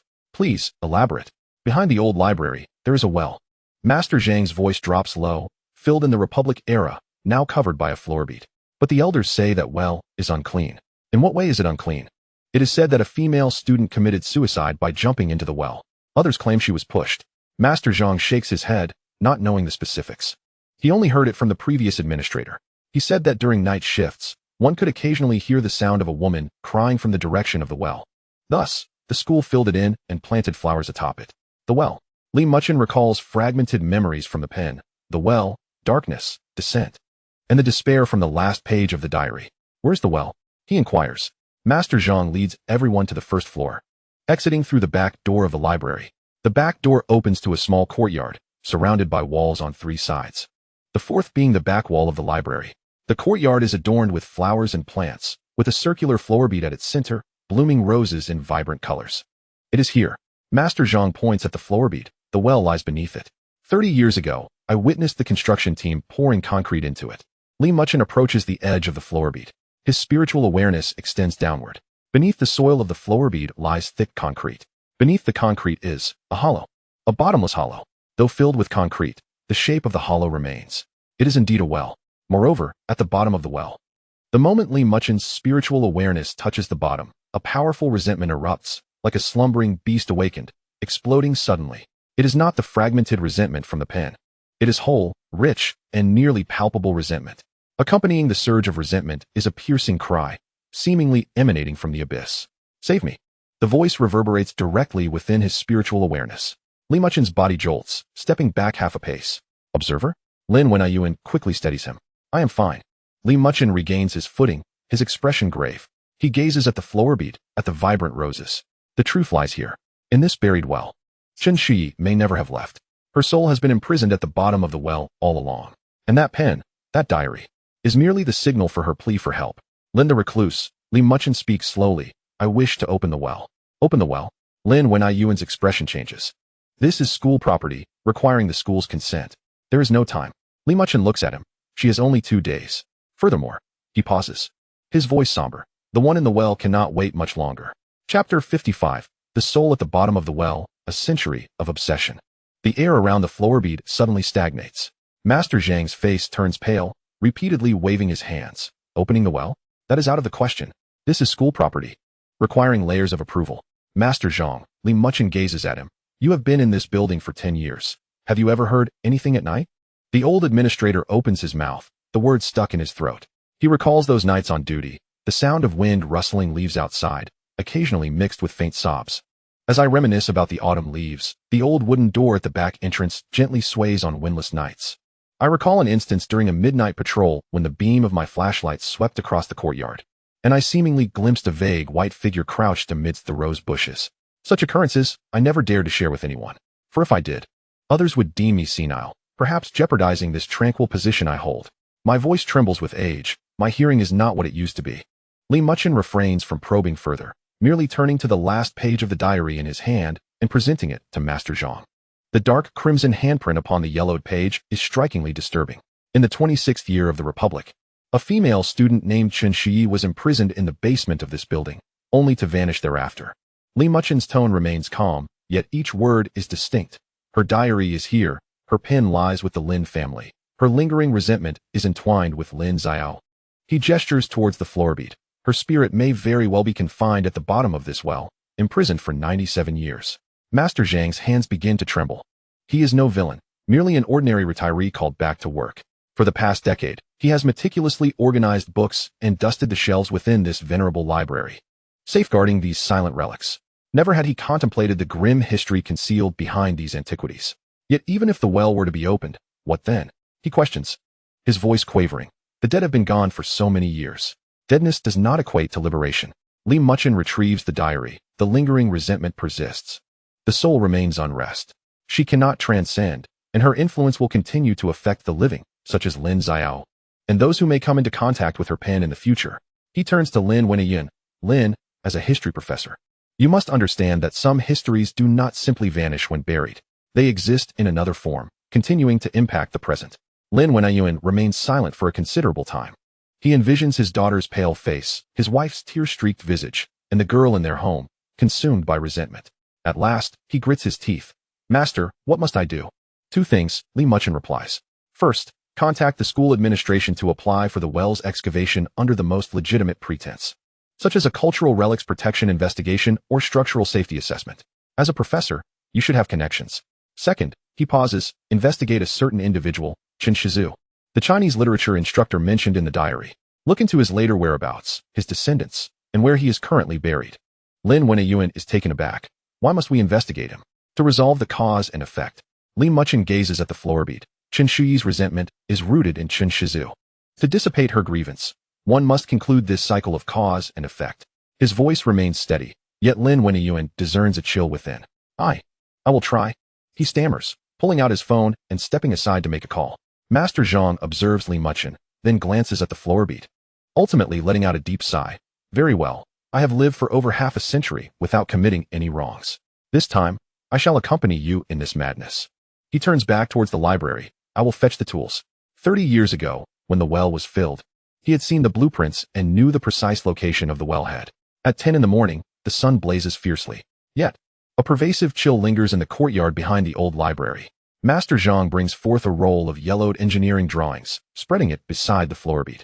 The sketches are hand-drawn. Their lines blurred, but the wellhead's position is discernible, directly at the center of the floor bead. When the well was filled, large stones were first thrown in, followed by concrete. Master Zhang points to the drawing, indicating the well is approximately 15 meters deep and 1.2 meters in diameter. The well walls are constructed of green bricks, a craftsmanship from the Republican era. Li Muchen scrutinizes the drawings, calculating within his mind. 15 meters deep, solidly packed with reinforced concrete.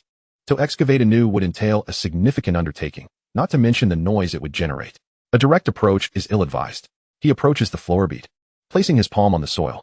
His spiritual awareness extends downwards once more. This time, he is not merely probing. He gently infuses his vital essence into the earth. The essence, like delicate threads, penetrates the soil, the concrete, extending all the way to the well's bottom. Then he sees it. At the bottom of the well, something indeed lies. Not skeletal remains, which would have decayed after over 90 years, but a mass of undissipated spiritual energy. Clad in a dark blue kipeo, her hair braided into two plaits, she curls up in the deepest recess of the well. Her form is semi-transparent, surrounded by a dense aura of darkness, a manifestation of her resentment. The spirit's eyes are open, yet devoid of life, as if still trapped in that desperate night over 90 years ago. In her arms, she cradles a small orb of light, the soul of an infant, stillborn and trapped here alongside her mother. Li Muchen's spiritual awareness gently brushes against the mass of spiritual energy. The spirit shudders violently, lifting her head. Her hollow gaze appears to focus in his direction. Then, a faint voice resonates within his awareness. Who is it? I have come to assist you, Li Muchen responds mentally. Assist me? The spirit seems bewildered, questioning why he would wish to help her. Because you have been trapped here for far too long. Trapped? She murmurs. For how long? I remember the darkness never lifting. Occasionally, a sliver of light seeps through from above, then it's back to darkness. Her memories have become muddled. Over 90 years of confinement have rendered her consciousness hazy, leaving only the core of her obsession, unwillingness, resentment, and sorrow for her child. Do you remember Chen Shizu? Li Muchen inquires. The spirit trembles violently. The darkness churns, and her resentment surges. Chen Shizu. Her voice sharpens. He deceived me. He said he would marry me. He said it would be fine if the child was aborted. He imprisoned me. Fragments of memory flood her mind. The dark basement, the silhouette of a man, his cold voice. Do not blame me. Your actions will ruin me. Then came the shadows, dragging her from the basement towards the courtyard. Struggling, screaming, with no one to respond. The wellhead, dark, a plunge into the abyss. The icy water, the boundless darkness, and the final movements of the child within her. The child, my child. The spirit clutches the orb of light tightly, her voice piercing. He was so small, he never saw this world.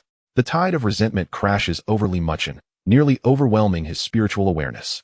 He steadies his mind, circulating his essence to form a protective barrier around his awareness. Chen Shuyi, he mentally commands, awaken. It has been over 90 years. The spirit jolts. 90 years. She murmurs.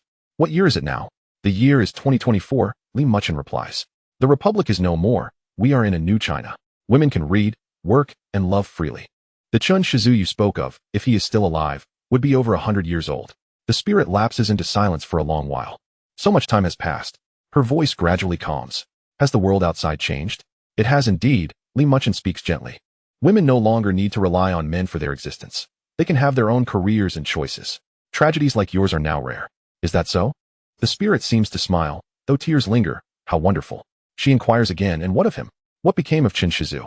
I do not know, Li Muchen admits. But I am investigating. When I find out, I will tell you. The spirit falls silent once more. After a long pause, she softly says, thank you. This is the first person to converse with her in over 90 years, the first to offer her assistance. I need to open this well to free you. Li Muchen states, but it is filled with concrete, and digging would create too much noise. Can you cooperate with me? How can I cooperate? Please describe the structure of the well. Where is it most vulnerable, and where can the smallest passage be opened? The soul contemplated for a moment, albeit her thoughts were already sluggish. In the southeast corner of the well wall, the 7th brick down is loose. She spoke slowly, recalling that during the construction of the well, that particular brick had not been set properly, leaving a gap. Later, as the water level rose, the gap widened. When they filled the well, some concrete leaked down through that opening, but it was not thoroughly filled. Li Muchen's spiritual consciousness immediately focused on the southeast corner.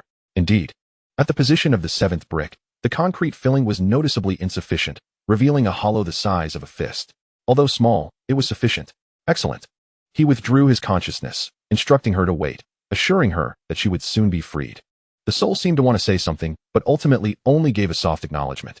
The glowing orb of the infant in her arms flickered slightly. Li Muchen opened his eyes. Lin Wenyuan had returned after finishing a phone call, his expression somewhat complex. The school authorities have agreed. But they require us to hire a professional construction team. We cannot dig recklessly ourselves, he murmured. And we must wait 3 days until the school leaders return before we can officially commence. 3 days? There is no time. The calming talisman can only last for 2 days, and with each passing day, Shunxi's soul endures further torment. We cannot wait. Li Muchen shook his head. I have a method that does not require such drastic measures. He turned to Master Zhang. Do you have a chisel and hammer? A smaller set, please. Master Zhang nodded and returned from the library with a set of finely crafted stonemason tools, the chisel no thicker than a finger. Li Muchen accepted the tools and approached the southeastern corner of the floor bead. He first cleared away the rose bushes to expose the underlying soil. Then, using his hand as a measure, he estimated the approximate location. From here, dig half a meter down, he instructed Lin Wenyuan. Although he was puzzled, Lin Wenyuan complied. The soil in the floor bead was quite loose, and soon a shallow pit was excavated. The bottom of the pit revealed a rough, grayish-white concrete surface, weathered over the years. Li Muchen crouched down, gently tapping his fingers against the concrete surface. Thud, thud, thud. The sound was hollow. This is the spot. He raised the hammer and chisel, but did not strike immediately. Instead, he bit his fingertip, drawing blood to inscribe a simple rune upon the concrete surface, not to suppress, but to permeate. As the rune was completed, a flash of bloodlight vanished into the concrete. Only then did he begin to chisel. The tip of the chisel pressed against the concrete, and the hammer fell. Clang. The sound was crisp, yet strangely. The concrete did not shatter. Instead, it softened as though melted by intense heat, gradually collapsing around the chisel's tip. In but a few minutes, a fist-sized hole appeared in the concrete layer. Beneath the hole lay a dark, hollow void. The well's opening had been granted a small passage. A dense, chilling aura, mingled with the mustiness of aged water and earthy scents, surged forth from the aperture. The temperature in the courtyard plummeted several degrees. Zhao Ziaoan and Li Xiu shivered, instinctively taking 2 steps back. Li Muchen, however, remained unfazed, extending his hand into the hole. True essence flowed, transforming into an invisible hand, reaching downward. It extended all the way to the bottom of the well, to the curled-up soul before him. Grasp my hand, he urged with his thoughts. The soul hesitated for a moment before extending her translucent hand to grasp the ethereal one. Then, Li Muchen began to gently pull upwards. The soul floated up, traversing the 15-meter-deep well shaft, passing through the concrete layer and through the soil. Finally, she emerged from the fist-sized hole. The midday sun in July poured down upon her. The soul trembled slightly, instinctively raising her hand to shield her eyes. After more than 90 years, she finally beheld the sunlight once more. Though as a soul, the sunlight seared her with a burning sensation, she nonetheless greedily embraced the warmth. My child, she glanced down at her embrace. The infant's orb flickered gently in the sunlight. Appearing quite pleased, Li Muchen withdrew his hand, observing the soul hovering above the floor bead. She appeared clearer than when she was at the bottom of the well. Her features now discernible. Indeed, she was the young girl with braided hair from the photograph, though her eyes now held the weight of over 90 years of hardship. Xianxia, he spoke softly, you are free. The soul slowly descended, though her feet did not truly touch the ground. She gazed at Li Muchen, then at the unfamiliar surroundings, finally resting her gaze on Lin Wenin, Master Zhang, and the two young girls. Thank you, she bowed deeply. Then she looked toward the direction of the old library, her expression complex. That building still stands, does it? Yes, it remains, Li Muchen nodded. It is now a cultural heritage site. How wonderful, Xianxia murmured. At least the traces of my existence still endure. She paused, turning her gaze to Li Muchen. You mentioned earlier that you were investigating the whereabouts of Xianxiaru? Indeed. Once located, can you take me to see him? Her voice was soft, yet carried an indescribable emotion, not one of vengeance, but a longing to inquire why he acted as he did all those years ago. She wished to ask if he had ever felt a twinge of regret over these past 90 years. Li Muchen remained silent for a moment before nodding. Very well. The karmic ties must be resolved. The obsessions must be laid to rest. And for that, a face-to-face reckoning is necessary, regardless of whether that person is alive or dead. Chapter 56. The soul returns to the tranquil garden, night conversations of the past. The soul appeared increasingly translucent in the sunlight. Xianxia, or rather the remnant of her soul, seemed unaccustomed to the long-awaited brightness. She instinctively sought to retreat into the shadows, yet could not resist the allure of the sun's warmth. We must leave this place, Li Muchen asserted. The yang energy here is too intense and detrimental to your soul. He turned to Lin Wenin. Lin, could you arrange for a tranquil room? Lin Wenin glanced at the ethereal figure hovering in midair, swallowed hard, and finally nodded with difficulty. Yes, we have a guest room in the tranquil garden that is usually unoccupied. It should be cooler, Li Muchen added. Preferably not facing the sun. That would be the room next to the basement, Lin Wenin considered. It was once a storage room, but converted into a guest room that has never been used. It faces north and is perpetually shrouded in shadow. Excellent. On the way back to the tranquil garden, the atmosphere was peculiar and silent.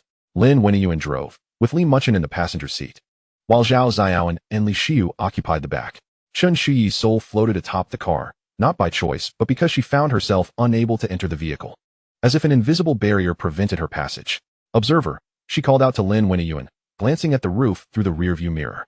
The soul cannot traverse large metallic structures. Li Muchen explained, the car's exterior is metal, forming a natural barrier. However, it is of no consequence. She can keep up. Indeed, Xianxia's soul remained aloft, maintaining pace with the vehicle. Occasionally, passers-by looked up, seeing only a vague shimmer, mistaking it for a trick of sunlight refracting. Half an hour later, the car arrived at the tranquil garden. Xianxia floated along with the others into the courtyard, gazing at the exquisite Chinese residence, her soul quivering slightly. It is beautiful here, she whispered. This is my uncle's home, Li Xiu explained softly. The girl you are attached to, Xiao, lives here. Upon hearing the word attached, Xianxia's soul dimmed a fraction. I am sorry, she lowered her head. It was unintentional. The pen contained my grievances. As the girl engaged in the game of pen spirit, my lingering resentment was roused and entwined itself around her. I am aware. Li Muchen nodded. Thus it is imperative to resolve this matter. He turned to Lin Wenin. Is the guest room ready? It is prepared. The guest room indeed possesses a chilling ambience. Measuring approximately 20 square meters, it faces north, with its windows shrouded by heavy curtains. The furnishings are quite simple: a single bed, a wardrobe, a desk, and a chair. In the corner of the room, a small nightlight flickers, casting a faint glow. Xianxia floated into the room, her spirit seeming to stabilize somewhat. It is quite comfortable here. She settled beside the desk, her posture suggesting she was seated, though she did not truly sit down. Li Muchen retrieved a thunderstrike wood from his bosom and placed it upon the floor in the center of the room. The wood shavings emitted a soft violet luminescence, forming an invisible barrier that enveloped the room. This was to safeguard Xianxia's spirit from the encroaching warmth of the living, as well as to contain her ominous energy, preventing it from affecting those within the household. You may rest here temporarily, Li Muchen stated. I will ascertain the whereabouts of Xianxiaru as swiftly as possible. Xianxia nodded, her gaze falling upon a modern book on the desk, which was Lin Wenin's usual reading, research on Ming and Qing novels. She reached out to touch it, yet her fingers passed through the pages. Her spirit trembled slightly. I can no longer touch anything. She forced a smile. Over time, the spirit weakens. Li Muchen reassured her. Once the resentment dissipates and you attain rebirth, all will be well again. Xianxia fell silent. The notion of rebirth felt exceedingly distant to her. For over 90 years, she had been trapped at the bottom of a well, believing it to be eternal. She had never imagined that she might one day leave.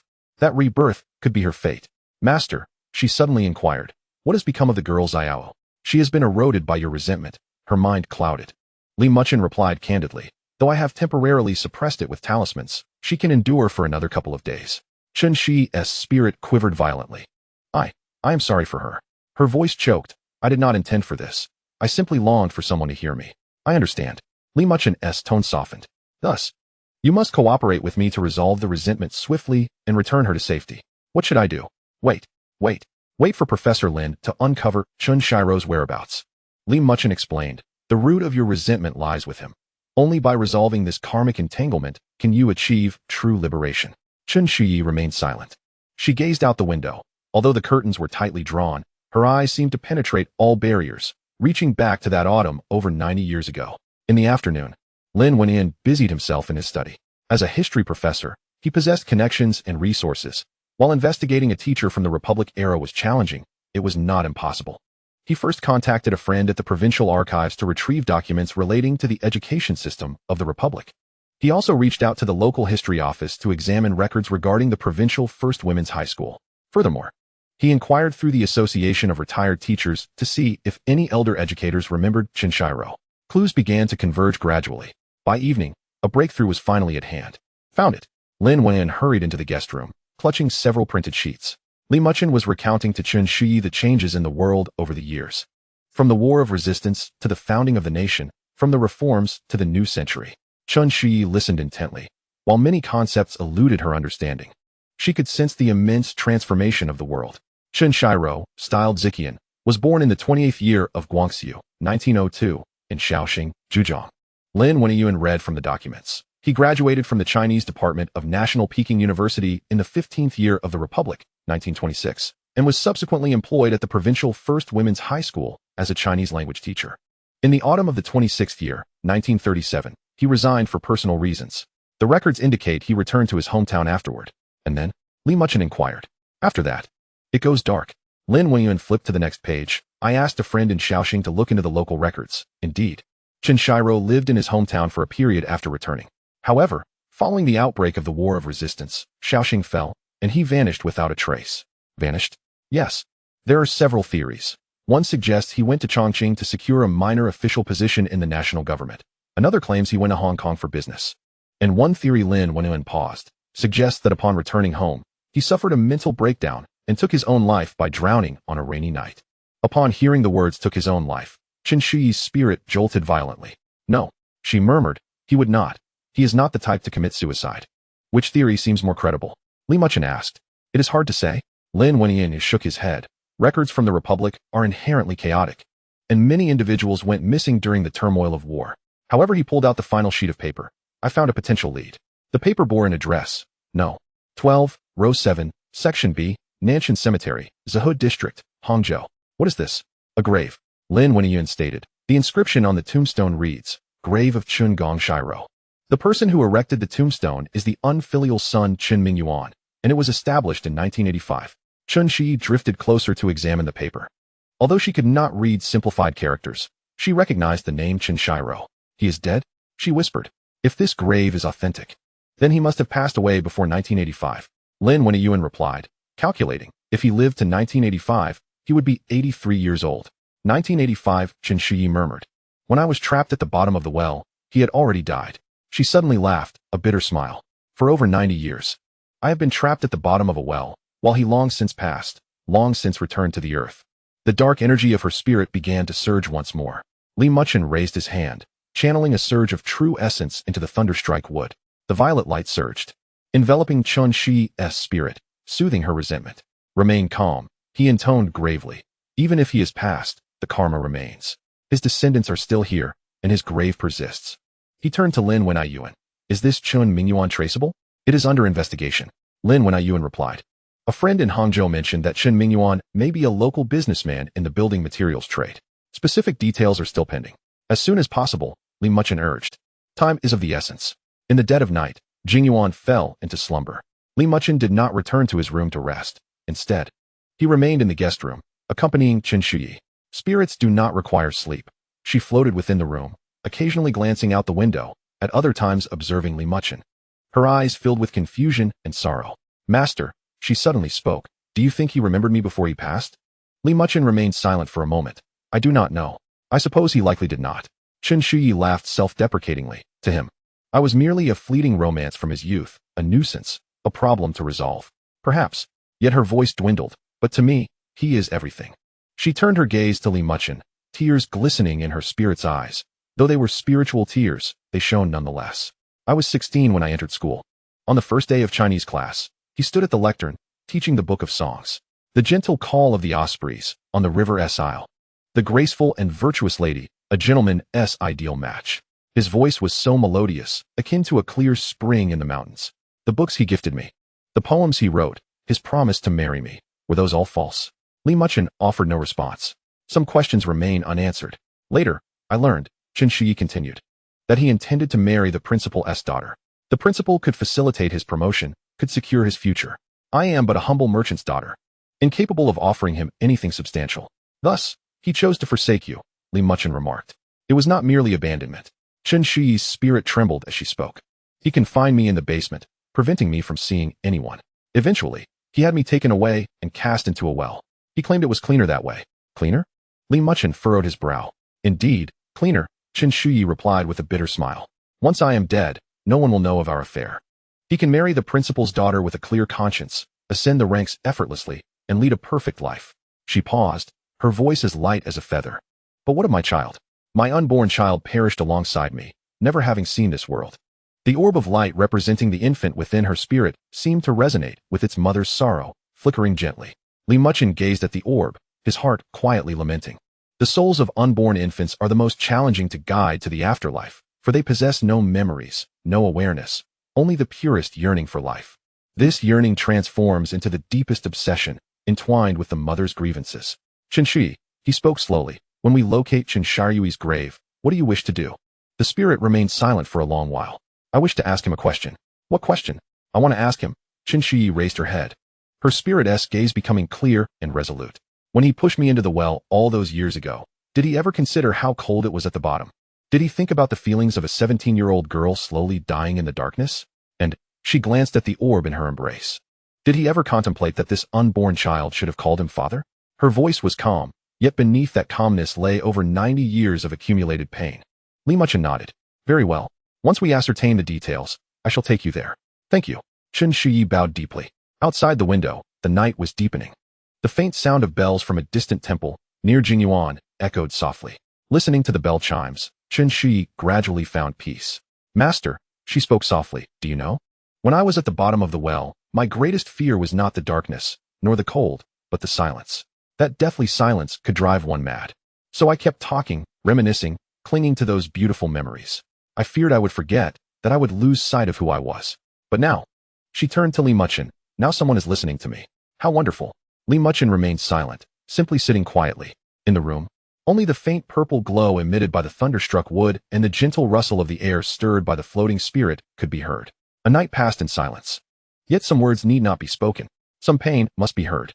Some grievances require vindication. And this, indeed, was the reason for Li Muchen's presence. Chapter 57, Journey to Hangzhou, Enigmas of the Cemetery. The following morning at 8 o'clock, Lin Wenyuan brought forth concrete news. We've located it.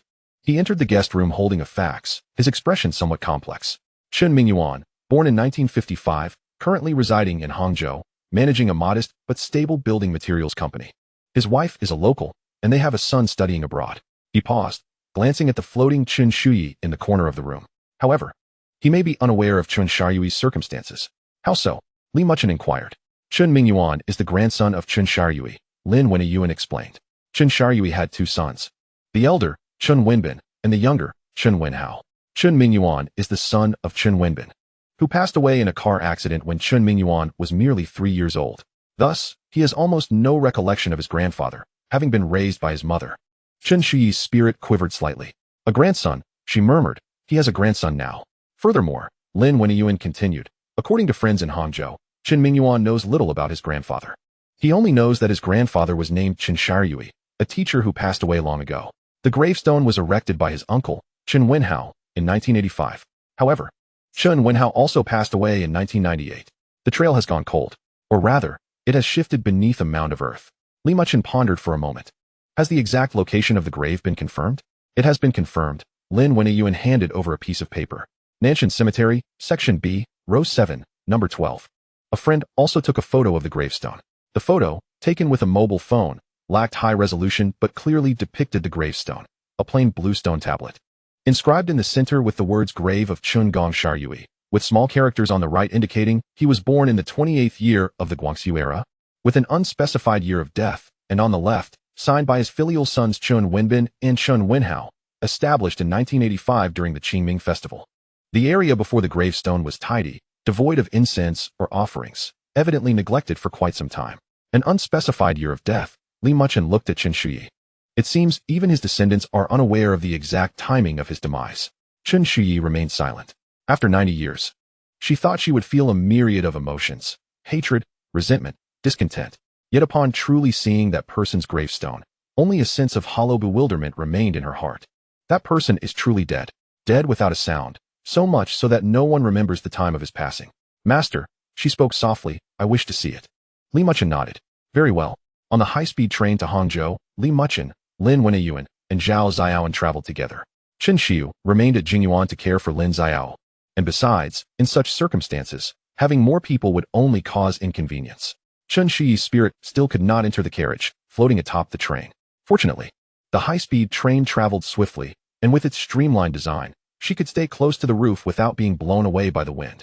2.5 hours later, they arrived at Hangzhou East Station. July in Hangzhou is hot and humid. As they exited the station, a wave of heat struck them, and the air was filled with a mixture of the fragrance of phoenix trees and exhaust fumes. Lin Wenyuan's friend was already waiting at the exit, a man in his 40s. Wearing glasses, named Wang, a local researcher of the regional chronicles.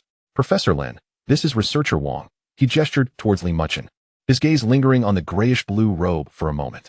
This is Master Li, the abbot of Qingfeng Temple on Yuntai Mountain, Lin Wenyuan introduced. This matter is somewhat special, requiring the Master's assistance. Researcher Wang seemingly recognized the reputation of Qingfeng Temple. His demeanor shifted slightly, but he did not inquire further, merely nodding. The car is outside. I will take you to Nanshan Cemetery. The vehicle was a plain black sedan, which drove out of the station and merged into the bustling traffic of Hangzhou. Along the way, Researcher Wang briefly outlined the situation. Nanshan Cemetery is an old burial ground, established during the Republic era. Many of the older residents of Hangzhou are interred there. Chun Sharyui's grave is located in Section B, which is part of the older area, and the gravestones are relatively aged. What of his descendants? Has Chun Mingyuan visited recently? Lin Wenyuan inquired. I inquired. And it seems Chun Mingyuan visits about once every 2 or 3 years. Researcher Wang shook his head.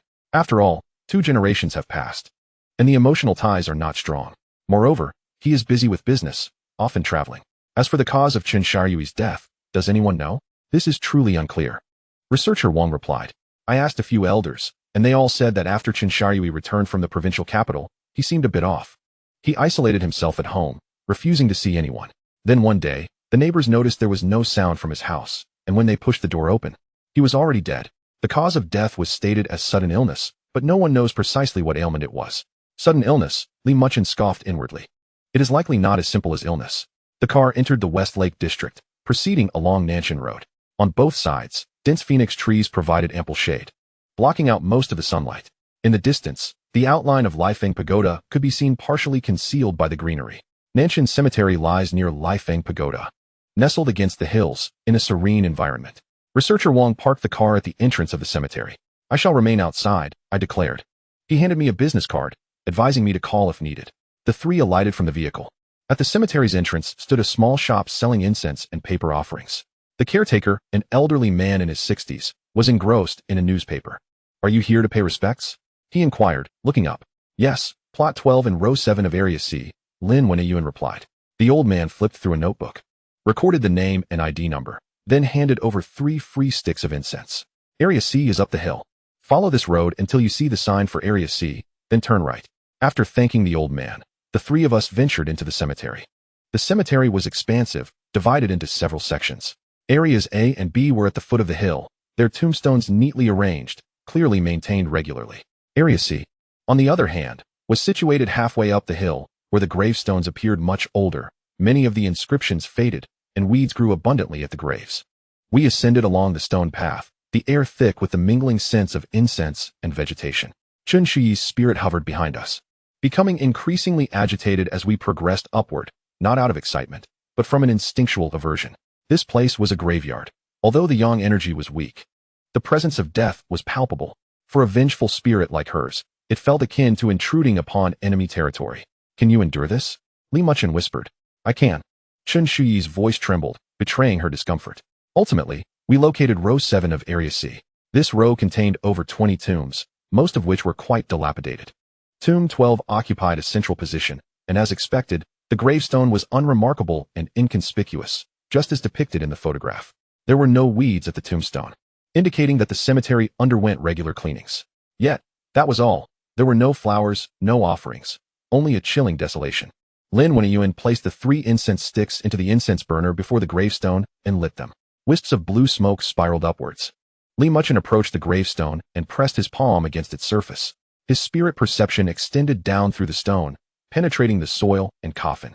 Inside lay indeed a skeleton, a male, approximately 1.7 meters tall, who had died around the age of 80. The bones were well preserved, showing no signs of injury.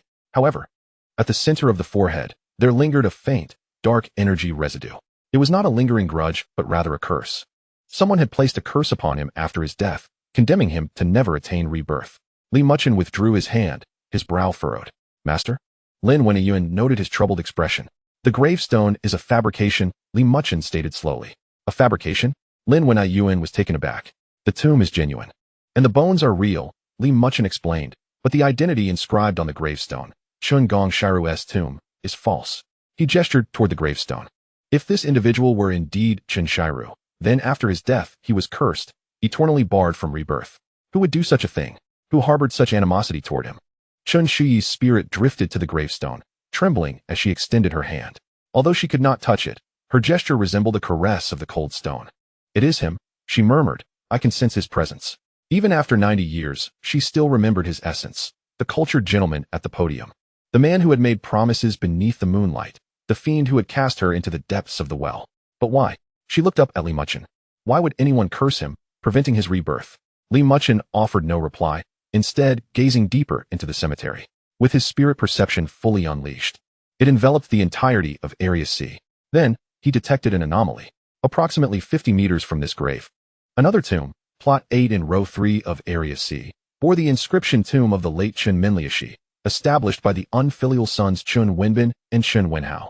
With the gravestone erected in the same year, 1985, 2 graves, by the same individual, established in the same year. Moreover, the tomb of Lu Shi emanated a clean aura, free from curses, only tinged with a subtle, melancholic fondness. Lin, over there, Li Muchen pointed. Have you examined that tomb? Lin Wenyuan followed his gaze and shook his head. No, the records only mention Chen Shiru's tomb. Let us investigate. The 3 proceeded to plot 8 in row 3 of Area C. The gravestone appeared newer and cleaner than that of Chen Shiru, even boasting a bouquet of withered flowers, indicating recent visits.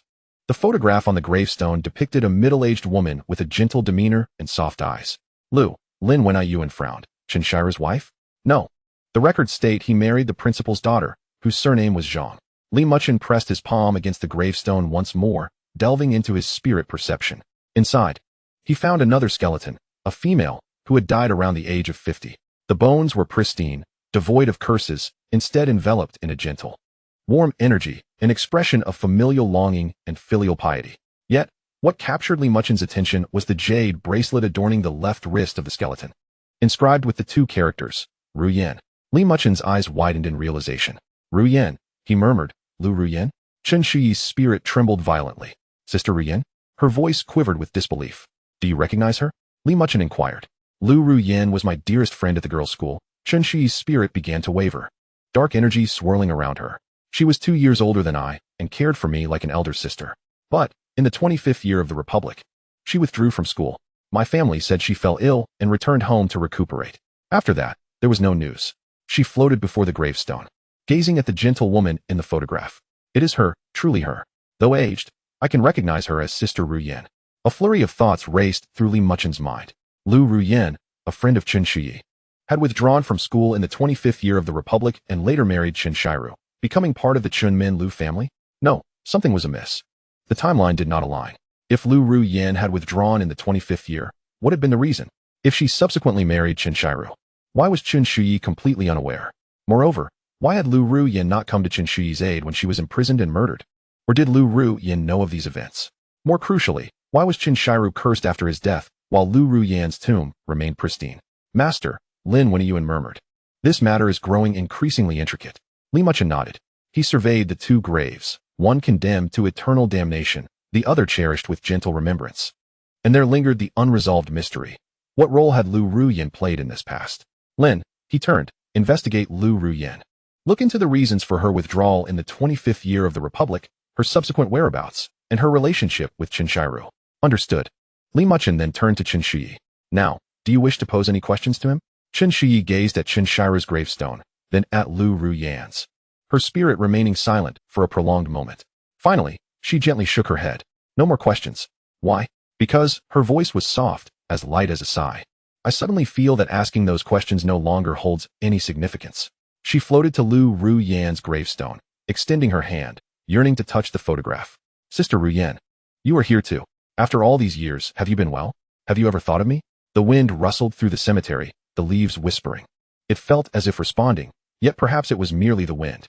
Chapter 58, Old Memories of Ruyan, the Twin Souls. As evening descended, the trio returned to the hotel Lin Wenyuan had booked in Hangzhou. The room is situated on a high floor, and beyond the floor-to-ceiling windows lies the enchanting night view of West Lake, with the Lifeng Pagoda illuminated and the lake's surface reflecting the city's neon lights. Yet, this breathtaking scenery goes unappreciated, as the atmosphere within the room is as heavy as lead. Lin Wenyuan is on the phone, leveraging all his connections to investigate leads regarding Lu Ruyan. Zhao Xiaoan is sorting through the photographs taken today, tombstones, graveyards, and those blurred archival records. Li Muchen stands before the window, gazing towards the direction of Nanshan's cemetery, shrouded in night. The spirit of Chen Shuyi drifts silently beside him. Master, she suddenly speaks. Why do you think Sister Ruyan chose to marry him? Li Muchen does not turn around. Once we uncover the clues, we will understand. But I cannot fathom it. Chen Shuyi's voice carries a note of confusion. Sister Ruyan is more intelligent than I, more discerning. She once said that a woman should be independent and not rely on a man for survival. How could she marry Xianxiaru? People change, he replies. But not to such an extent. Chen Shuyi shakes her head. In the 25th year of the Republic, when she withdrew from school, she secretly wrote me a letter. In that letter, she mentioned she was going to do something very important and asked me to wait for her return. However, I have not received any further correspondence since. Li Muchen's heart stirs. What about the letter? I don't know. Chen Shuyi offers a bitter smile. When I left the girls' school, I took nothing with me. That letter must still be in the dormitory. After 90 years, it has likely turned to dust. At that moment, Lin Wenyuan hangs up the phone and approaches with an unusual expression. I found something. He takes a deep breath. Lu Ruyan is indeed Xianxiaru's wife. But their marriage was far from conventional. What do you mean? I had a friend at the archives look into marriage registration records from the Republic era. Although many are incomplete, the registration record for Lu Ruyan and Xianxiaru still exists. Lin Wenyuan produces a photograph from his phone, revealing a yellowed page from the archives. Registration date, December 3rd, 1936. Registrant, Xianxiaru, male, 34. Lu Ruyan, female, 19. Remarks, special marriage, to bring good fortune. Bring good fortune? Zhao Xiaoan exclaims. What does that mean?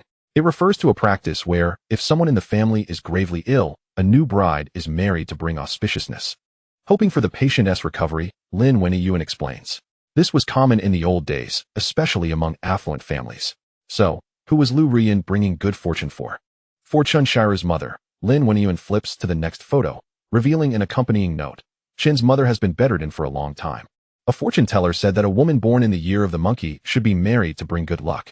Lu Ruyan was born in that year, and she was a distant relative of the Chen family, coming from a poor background, with her father deceased and her mother seriously ill. The Chen family promised that if she agreed to marry for good fortune, they would pay for her mother's medical treatment.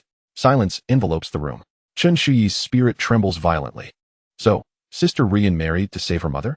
Her voice chokes with emotion. She never told me that. She only mentioned doing something important. There is something even more astonishing. Lin Wenyuan continues. My friend also discovered that in the 26th year of the Republic, the very autumn when Chen Shuyi went missing, Lu Ruyan returned once to the provincial first girls' school.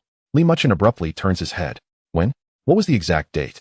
The records indicate September 20th, 1937.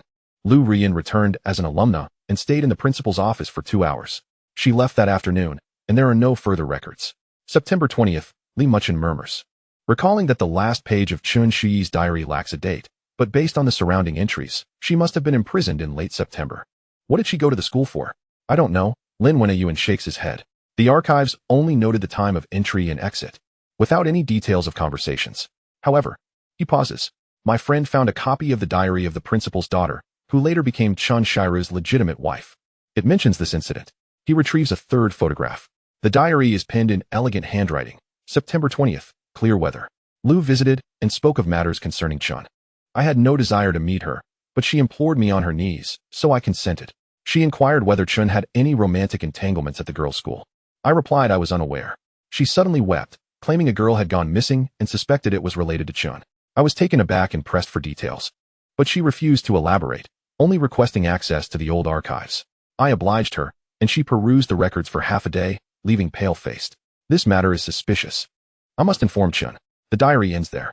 After reading it, Li Muchen has begun to sketch a rough picture of the events. Lu Rian, upon marrying into the Chen family, likely sensed something amiss. She returned to the girls' school to investigate, discovering the mystery of Chun Shi's disappearance and suspecting Chen Shiru's involvement. Yet, without evidence, or perhaps out of fear, she could not pursue it further. After all, she had entered the Chen family through a marriage of convenience, holding a lowly status. While Chen Shiru was destined to marry the principal's daughter, a union that promised him a bright future. She had to remain silent. So Sister Rian knew. Chen Shi's voice is barely audible. She knew I had gone missing, and that Chen Shiru might be responsible. Yet she did nothing. The dark energy surrounding her spirit begins to swirl, her resentment rising once more.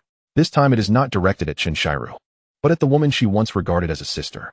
Li Muchen raises his hand, channeling his essence into the thunderstrike wood, enveloping Chun Shi's spirit in a purple glow. Calm yourself, he intones solemnly. Lu Rian may not have deliberately concealed the truth. She might have had her own burdens. Burden?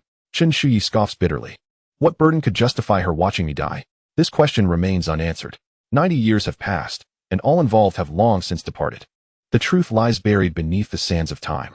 Yet Li Muchen is aware that there is still one place that may hold the answers. Lu Rian's grave. Or rather, the essence of Lu Rian. If her spirit still lingers, if she possesses any awareness.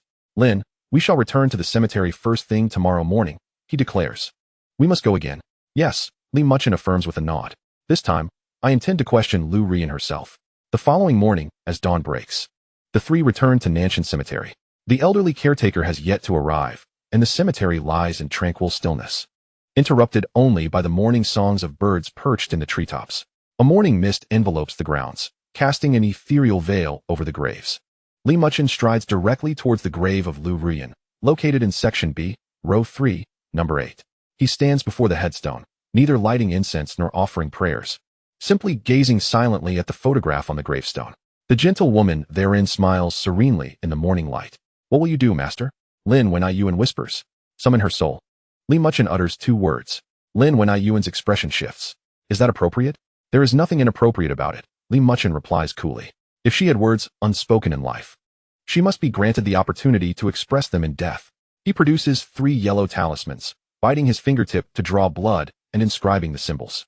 These are not suppression talismans, nor are they calming talismans, but rather soul-calling talismans. Once inscribed, the blood glows with a radiant light.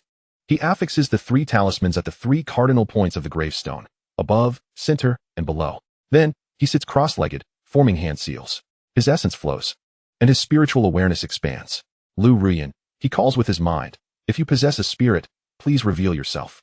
In the cemetery, the wind ceases. The birds fall silent. All sounds vanish, leaving only a haunting, heart-pounding stillness. The gravestone begins to tremble faintly. It is not an earthquake, but rather some energy coalescing. Gradually, a soft white light emerges on the surface of the gravestone. Within this light, a vague silhouette slowly takes form. Dressed in a delicate floral kipeo from the Republic of China era, her hair styled in a simple bun, her countenance gentle, yet her eyes filled with sorrow. She was indeed the Lu Rian captured in the photograph. Yet, her ethereal form appeared far more insubstantial than that of Chen Shu, nearly transparent, as if she could dissipate at any moment. Who is calling me? She slowly opened her eyes, her voice frail. It is I, Li Muchen replied. I have come at the behest of Chen Shu to inquire about certain matters. Upon hearing the name Chen Shu, Lu Rian's spirit shuddered violently. Shu, is she still alive? Her voice trembled with disbelief. She is dead, Li Muchen stated plainly, in the 26th year of the Republic. She perished in the well behind the girls' school. Lu Ruyan's spirit fluctuated intensely, the white light around her flickering ominously.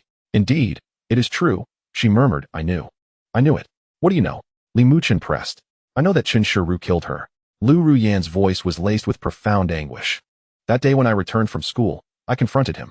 At first, he denied it, but when I pressed him, he eventually confessed that Shu Yi was pregnant and that he had confined her. And then, Lu Ruyan closed her eyes. Then he said that Shu Yi was foolish for wanting to keep the child. He claimed it would ruin his future and his engagement to the Zhang family's daughter. He said he had already dealt with it. How did you know Shu Yi was dead? I eavesdropped. Lu Ruyan offered a bitter smile. That night, he was speaking with the steward in the study. I hid outside the door and heard the steward say the well had been filled, that no one would discover it. In that moment, I understood. She opened her eyes, silent tears streaming from her spectral form. Although soul tears lacked substance, that sorrow was undeniably real. I wanted to report it, but my mother was still ill under Chen's care. Chen Shiru threatened me. If I spoke out, he would cease my mother's medication. I could not bear to. The spirit of Chen Shu Yi drifted closer. She gazed at Lu Ruyan, her once trusted sister, with a complex expression. Sister Ruyan, she spoke softly, did you do nothing at all? Lu Ruyan abruptly lifted her head. Though she could not perceive the spirit of Chen Shu Yi directly, the familiar, heart-wrenching aura enveloped her. Shu Yi, is that you? She asked, her voice trembling. It is I. Chen Shu Yi floated to the gravestone. Sister Ruyan, it has been 90 years. I have spent 90 years at the bottom of the well, pondering why you did not come to rescue me, why you did not utter a single word on my behalf. I am so sorry, so sorry. Lu Ruyan's spirit nearly dissolved. I truly regret it, but I had no choice. My mother, what became of your mother? Li Muchen interjected suddenly. Lu Ruyan fell silent for a moment. She passed away 3 months after I married into the Chen family, she said softly. The wedding to bring good fortune was in vain. Chen Shiru's mother also died half a year later. I became a superfluous presence in the Chen household. And then Chen Shiru married the Zhang family's daughter, and I was banished to the side courtyard, Lu Ruyan recounted. He forbade me from going out or seeing anyone. Thus, I remained in the Chen household for over a decade, until the outbreak of the War of Resistance. She paused. Chen Shiru went to Chongqing, where he reportedly secured a government position. He took the Zhang family's daughter with him, leaving me alone in the old residence, surviving on a meager savings. And thereafter? After the founding of the nation, I heard that Chen Shiru returned, but he soon succumbed to illness. Lu Ruyan's voice calmed. His 2 sons, Wen Bin and Wen Hao, took me to Hangzhou to live out my days. They treated me kindly, honoring me as if I were their mother. In 1985, I passed away, and they erected a tombstone for me. She gazed at the gravestone. Even in her current spectral state, she could still see her own grave. These 2 children are good people. They know nothing of what their father has done. They only know I am a pitiable, abandoned woman. Chen Shu Yi fell silent. She looked at Lu Ruyan, at this aged and frail spirit, and the resentment in her heart gradually gave way to a complex array of emotions. Do you hate her? I do, Lu Ruyan admitted. Yet, did she truly err? She married into the Chen family to save her mother. Upon discovering the truth, she was threatened over her mother's medication and dared not speak out.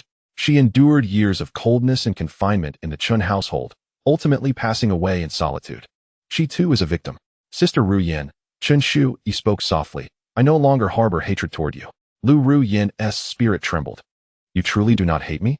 Indeed, Chen Shu Yi nodded. We were both mistaken. Mistaken in this era, mistaken in adhering to those cannibalistic customs. Mistaken in the men who regard women as mere playthings or tools. She paused. But, Sister Ruyan, there is one thing that perplexes me. Why was Chen Shiru cursed to never attain rebirth after his death? Who cast such a curse upon him? Lu Ruyan fell silent. After a long while, she finally spoke. It was I. Chen Shu Yi was taken aback. Li Muchen raised an eyebrow. You? Yes. Lu Ruyan's voice was calm. So calm it sent a chill. Before he died, I clandestinely visited him. He lay on his sickbed, his mind already clouded. I asked him if he remembered Chen Shu Yi. And what did he say? He said he did remember. Lu Ruyan laughed. A cold, cutting laugh. He spoke of that ungrateful female student who bore his child and yet dared to compel him to marry her. He claimed he was justified in his actions. That such a woman ought to be dealt with. She stared into the void, seemingly recalling that moment. I asked him if he regretted it. He said he did not. He asserted that had he not dealt with Chen Shu Yi, he would not have been able to marry the Zhang family's daughter and would have lost his future. He stated that Shu Yi deserved her fate. Chen Shu Yi's spirit quivered violently. And then, Muchen pressed. Then, Lu Ru Yin raised her hand. And though her spectral hand was transparent, her motions appeared ceremonial. I spent 3 years mastering a secret incantation. After his death, I secretly inscribed a curse upon his coffin. I wanted him to never attain rebirth, to suffer eternally in darkness, to forever atone for his sins. Her voice was soft, yet each word struck like a blade. This was my form of retribution. It was all I could do. In the cemetery, the morning mist gradually dispersed. Sunlight bathed the gravestone, illuminating the two spirits. One clad in a kipeo, gentle and sorrowful, the other in a student uniform, youthful yet weathered. Separated by 90 years, they finally met again. There were no embraces, no tears of anguish, only a sigh, and a belated, "I am sorry. It is all right." The wind stirred once more, rustling the leaves in the cemetery, whispering as if to say, "All is past. All has passed." Chapter 59. The cycle concludes, souls return to dust. As the morning mist lifted and the dawn broke, the light in the cemetery gradually brightened, yet before the adjacent graves in Section B, the atmosphere grew increasingly somber. After delivering her words, Lu Ru Yin's spirit became even more translucent, on the verge of merging with the morning light. "My time is short," she murmured. "Having lingered too long in this realm without an attachment to sustain me, I shall soon fade away." Chen Shu floated before her. Observing her aged and gentle visage, "Sister Ru Yin, do you have any unfulfilled wishes?" Lu Ru Yin smiled faintly. "None remain. To see you once more. To articulate the truth of those years, I have no regrets." She paused, turning to Li Muchen. "Dearest, thank you. Without your presence, these secrets, these grievances would likely have remained forever undisclosed." Li Muchen gave a slight nod, acknowledging the effort required was minimal. Lu Riyin's gaze shifted towards the gravestone of Chen Shiro. Her expression a tapestry of complexity. The curse was the final act of kindness I could bestow upon him, ensuring he would never transcend to the afterlife, eternally atoning in darkness. Yet, was this truly right? This question remained unanswered by Li Muchen. The dichotomy of right and wrong often pales in significance. What truly matters is that causality must reach its resolution. As Lu Riyin's soul began to dissipate, specks of white light floated from her form, akin to fireflies in the dawn. "Shui," she uttered softly, "forget him. Forget all of this, and go to where you belong. And you? As for me," Lu Riyin's smile radiated warmth, "I wish to reunite with my mother. For so many years, I have longed to say I am sorry, for my existence led her to marry into the Qin family. Because of me, she departed this world too soon." Before she could finish her thought, her soul completely disintegrated into countless luminous particles, ascending to the heavens, vanishing within the morning light. Before the gravestone, only a faint, warm energy lingered, a testament to her final affection for her kin. Chen Shui gazed at the vanishing lights, rendered speechless for a prolonged moment. Eventually, she turned to Chen Shiro's gravestone. This time, her eyes were devoid of confusion or sorrow, replaced instead with a resolute calm. "Guanzu," she whispered, "I wish to see him." Li Muchen nodded affirmatively. He approached Chen Shiro's gravestone, forming a seal with his right hand and placing his left upon the stone's surface. "In my name, I summon your soul." His voice resonated through the cemetery, imbued with an ancient cadence. "Chen Shiro, if your spirit exists, manifest." True essence surged into the gravestone like a tidal wave, coursing downwards, penetrating the earth, the coffin, and reaching the accursed remains beneath. The dark energy at the center of the brow reacted violently to the influx of true essence. The curse had been stirred. The temperature in the cemetery plummeted abruptly. Despite it being the height of summer in July, a thin layer of frost formed around. The sunlight dimmed considerably, casting the entire B district into a shroud of foreboding shadows. A mournful wind howled, reminiscent of anguished cries. The gravestone began to crack, fissures radiating from where Li Muchen's hand pressed against it. From the crevices oozed a viscous, black liquid, emitting a putrid stench. Lin Wenyuan and Zhao Xiaoan instinctively recoiled, their faces paling.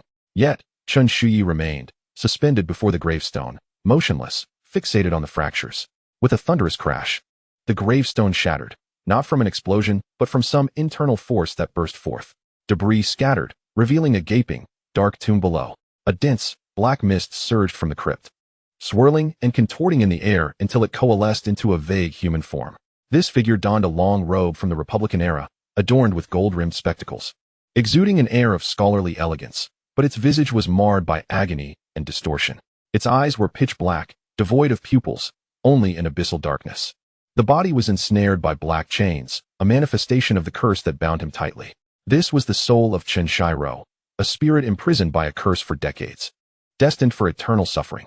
He slowly opened his eyes, if they could indeed be called such. Who calls for me? His voice was hoarse and grating, akin to a worn-out bellows. It is I. Chen Shuyi floated before him. Xianxiaro's soul quivered violently. He recognized that voice. After more than 90 years, this voice, this face, had never faded from his memory, or perhaps he wished to forget, yet could not. Shuyi? His tone trembled with disbelief. I still exist, Chen Shuyi replied coldly. Thanks to you, I have languished at the bottom of a well for 90 years. Xianxiaro's soul began to tremble, the black chains clattering ominously. No, it is impossible. You are dead. Indeed, I am dead, Chen Shuyi retorted, her tone frigid. You killed me, pushed me down the well, along with my child. As her words hung in the air, Xianxiaro attempted to justify himself.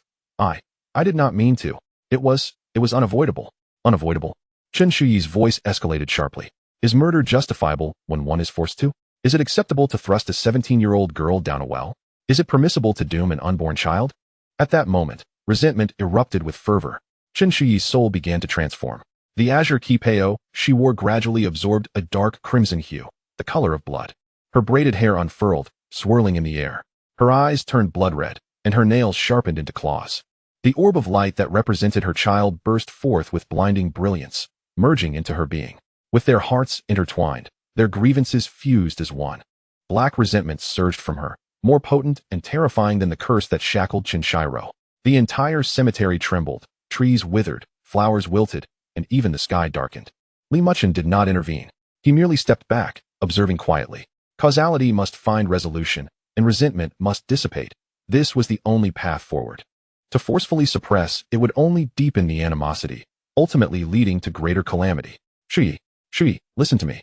Xianxiaro's soul was nearly overwhelmed by the resentful energy. Back then, I had no choice. I couldn't ruin the future of the Zhang family's young lady. So you chose to ruin me?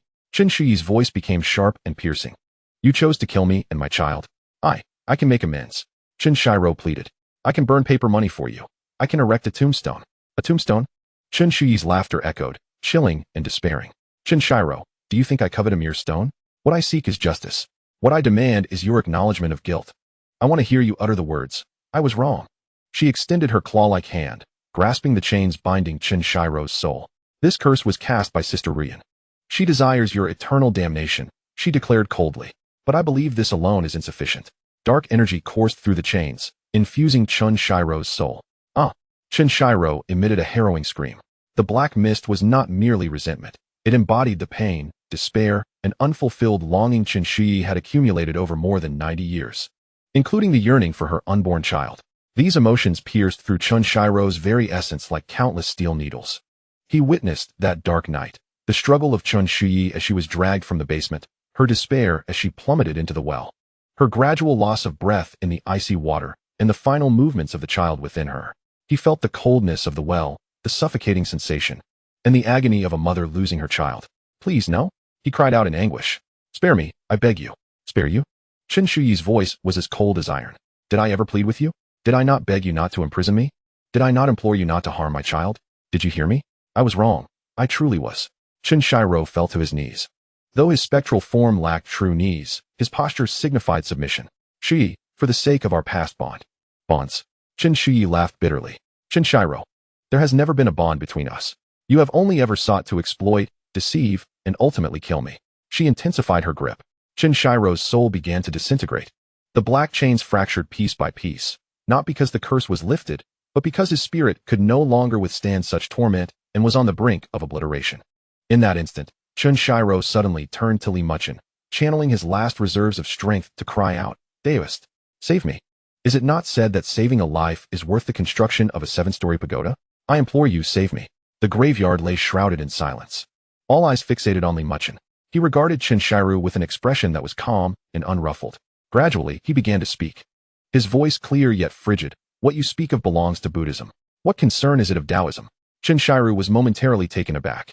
Our Taoism espouses the principle of cause and effect, Muchen continued, each word piercing through Xianxiaro's final vestiges of hope like an icicle. You reap what you sow. Since you have committed evil, you must face the consequences. But I am already dead. Xianxiaro lamented. I have already been punished. Not enough. Muchen shook his head. Your punishment has only just begun. With that, he turned his attention away from Xianxiaro and addressed Chen Shuyi. Do what you must. Chen Shuyi nodded. She cast a final glance at Chen Shiru, her eyes devoid of hatred or resentment, but rather imbued with a profound indifference. Chen Shiru, farewell. The dark energy erupted violently, wholly engulfing Chen Shiru's soul. No. A piercing scream echoed through the graveyard, gradually waning until it vanished entirely. As the dark energy dissipated, Chen Shiru's soul was nowhere to be found. It was neither rebirth nor reincarnation, but a complete dissolution, his soul scattered, never to exist again. There was not even a chance for reincarnation. The resentment that had enveloped Chen Shi also began to fade away. The dark crimson hues receded, and her kipao returned to its original azure. Her wild, flowing hair fell softly, rebraided into two neat plaits. Her blood-red eyes transformed back to a clear black.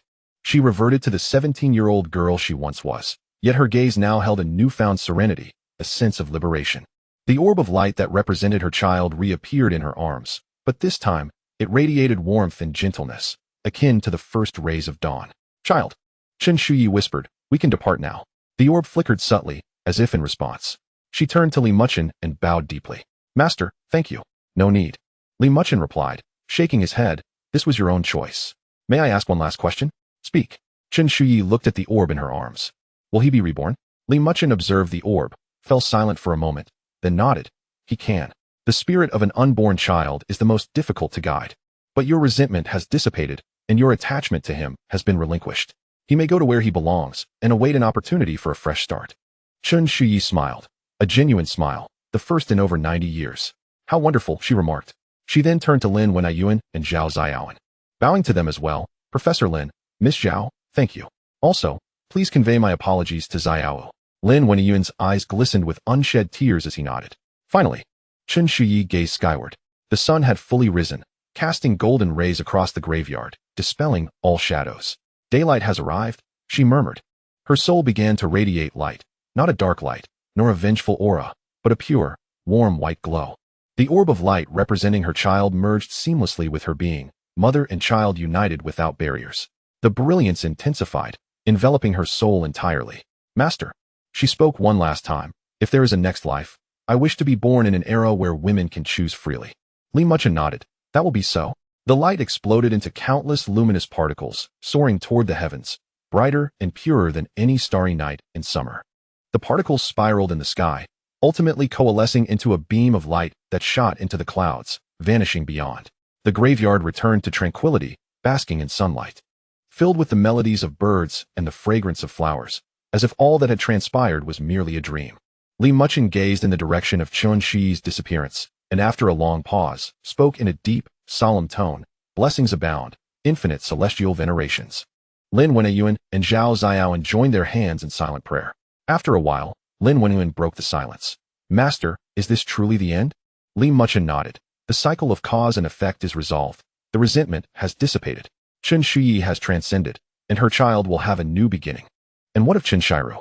His soul has scattered, to never exist again. Li Muchen replied coolly, it is what he deserves. Zhao Xiaoan asked softly, Master, you mentioned that Taoism does not believe in saving a life as worth the construction of a 7-story pagoda. What then does Taoism believe? Li Muchen regarded her thoughtfully. Taoism believes in the heavenly way, in nature, in cause and effect. Good deeds yield good returns, and evil deeds bring forth evil consequences. It is not that retribution does not occur. Rather, the time has not yet come. Chen Shiru sowed seeds of malevolence and reaped the bitter fruit. This is the natural law, the cycle of the cosmos. If I were to intervene, it would be to defy the heavenly way. He paused. Those who practice cultivation are not mere do-gooders. They must save when salvation is warranted and administer punishment when necessary. This is the righteous path. Zhao Xiao nodded, her understanding tentative. Lin Wen gazed at the shattered gravestone of Chen Shiru with a heavy sigh. The grievances of 90 years have finally come to a close. Indeed, Li Muchen affirmed, yet there are countless Chen Shuyis and Chen Shiruis in this world. The entanglements of love and hatred are ceaseless. He turned and began to walk out of the graveyard. Master, where do we go next? Lin Wenyuan inquired, following closely. Back to Jingyuan, Li Muchen replied. Chen Xiao's resentment has dissipated, but her body remains weak. She requires recuperation. And what of this pen? Zhao Xiaoan produced the pen from the Republic of China. Li Muchen took the pen, sensing its essence. The lingering resentment had vanished entirely, leaving only a faint, sorrowful attachment, Chen Shuyi's final memory of this world. Let it return to its rightful owner, he declared, handing the pin back to Lin Wenyin, find a suitable place to bury it. As a means of providing closure to this chapter, Lin Wenyin solemnly accepted the pin. I will. The three exited the graveyard. The elderly caretaker was still engrossed in his newspaper, looking up as they emerged. All done? He inquired. Yes, Lin Wenyin affirmed. Oh, the old man replied. Returning to his reading, next time then. Next time? Lin Wenyin chuckled softly. He hoped there would never be a next time. They climbed into the car and drove away from Nanshan Cemetery. In the rearview mirror, the graveyard receded into the distance, eventually disappearing among the greenery. Inside the vehicle, silence reigned. Each person lost in contemplation of the events that had just unfolded, the fates of the two women and the buried tale that had lingered for 90 years. After a long while, Zhao Ziaoan finally broke the silence. Master, will Qin Shuyi and Lu Rian reincarnate? Yes, Li Muchen replied, gazing out at the fleeting scenery. Lu Rian's attachment has dissipated, she can depart in peace. Qin Shuyi's resentment has also faded, and she will have a new beginning. Will they remember the events of this life? Perhaps they will recall fragments, but they will no longer be burdened by those memories, Li Muchen explained. That is the essence of transcending, to let go of the past and embrace a fresh start. Zhao Ziaoan fell silent for a moment before asking, will they find happiness? This time, Li Muchen did not respond immediately. He gazed outside at the bustling city, at the hurried passers-by. Each person carried their own story, their own joys and sorrows. Happiness is never bestowed by others. It must be earned through one's own efforts. They will, he eventually said, as long as they learn to let go and look forward. They will undoubtedly find happiness. As the vehicle glides into the city, it merges seamlessly with the bustling traffic. Sunlight streams through the windows, casting a warm and radiant glow upon each individual. It feels as though it whispers, the darkness has dissipated, and light will inevitably prevail.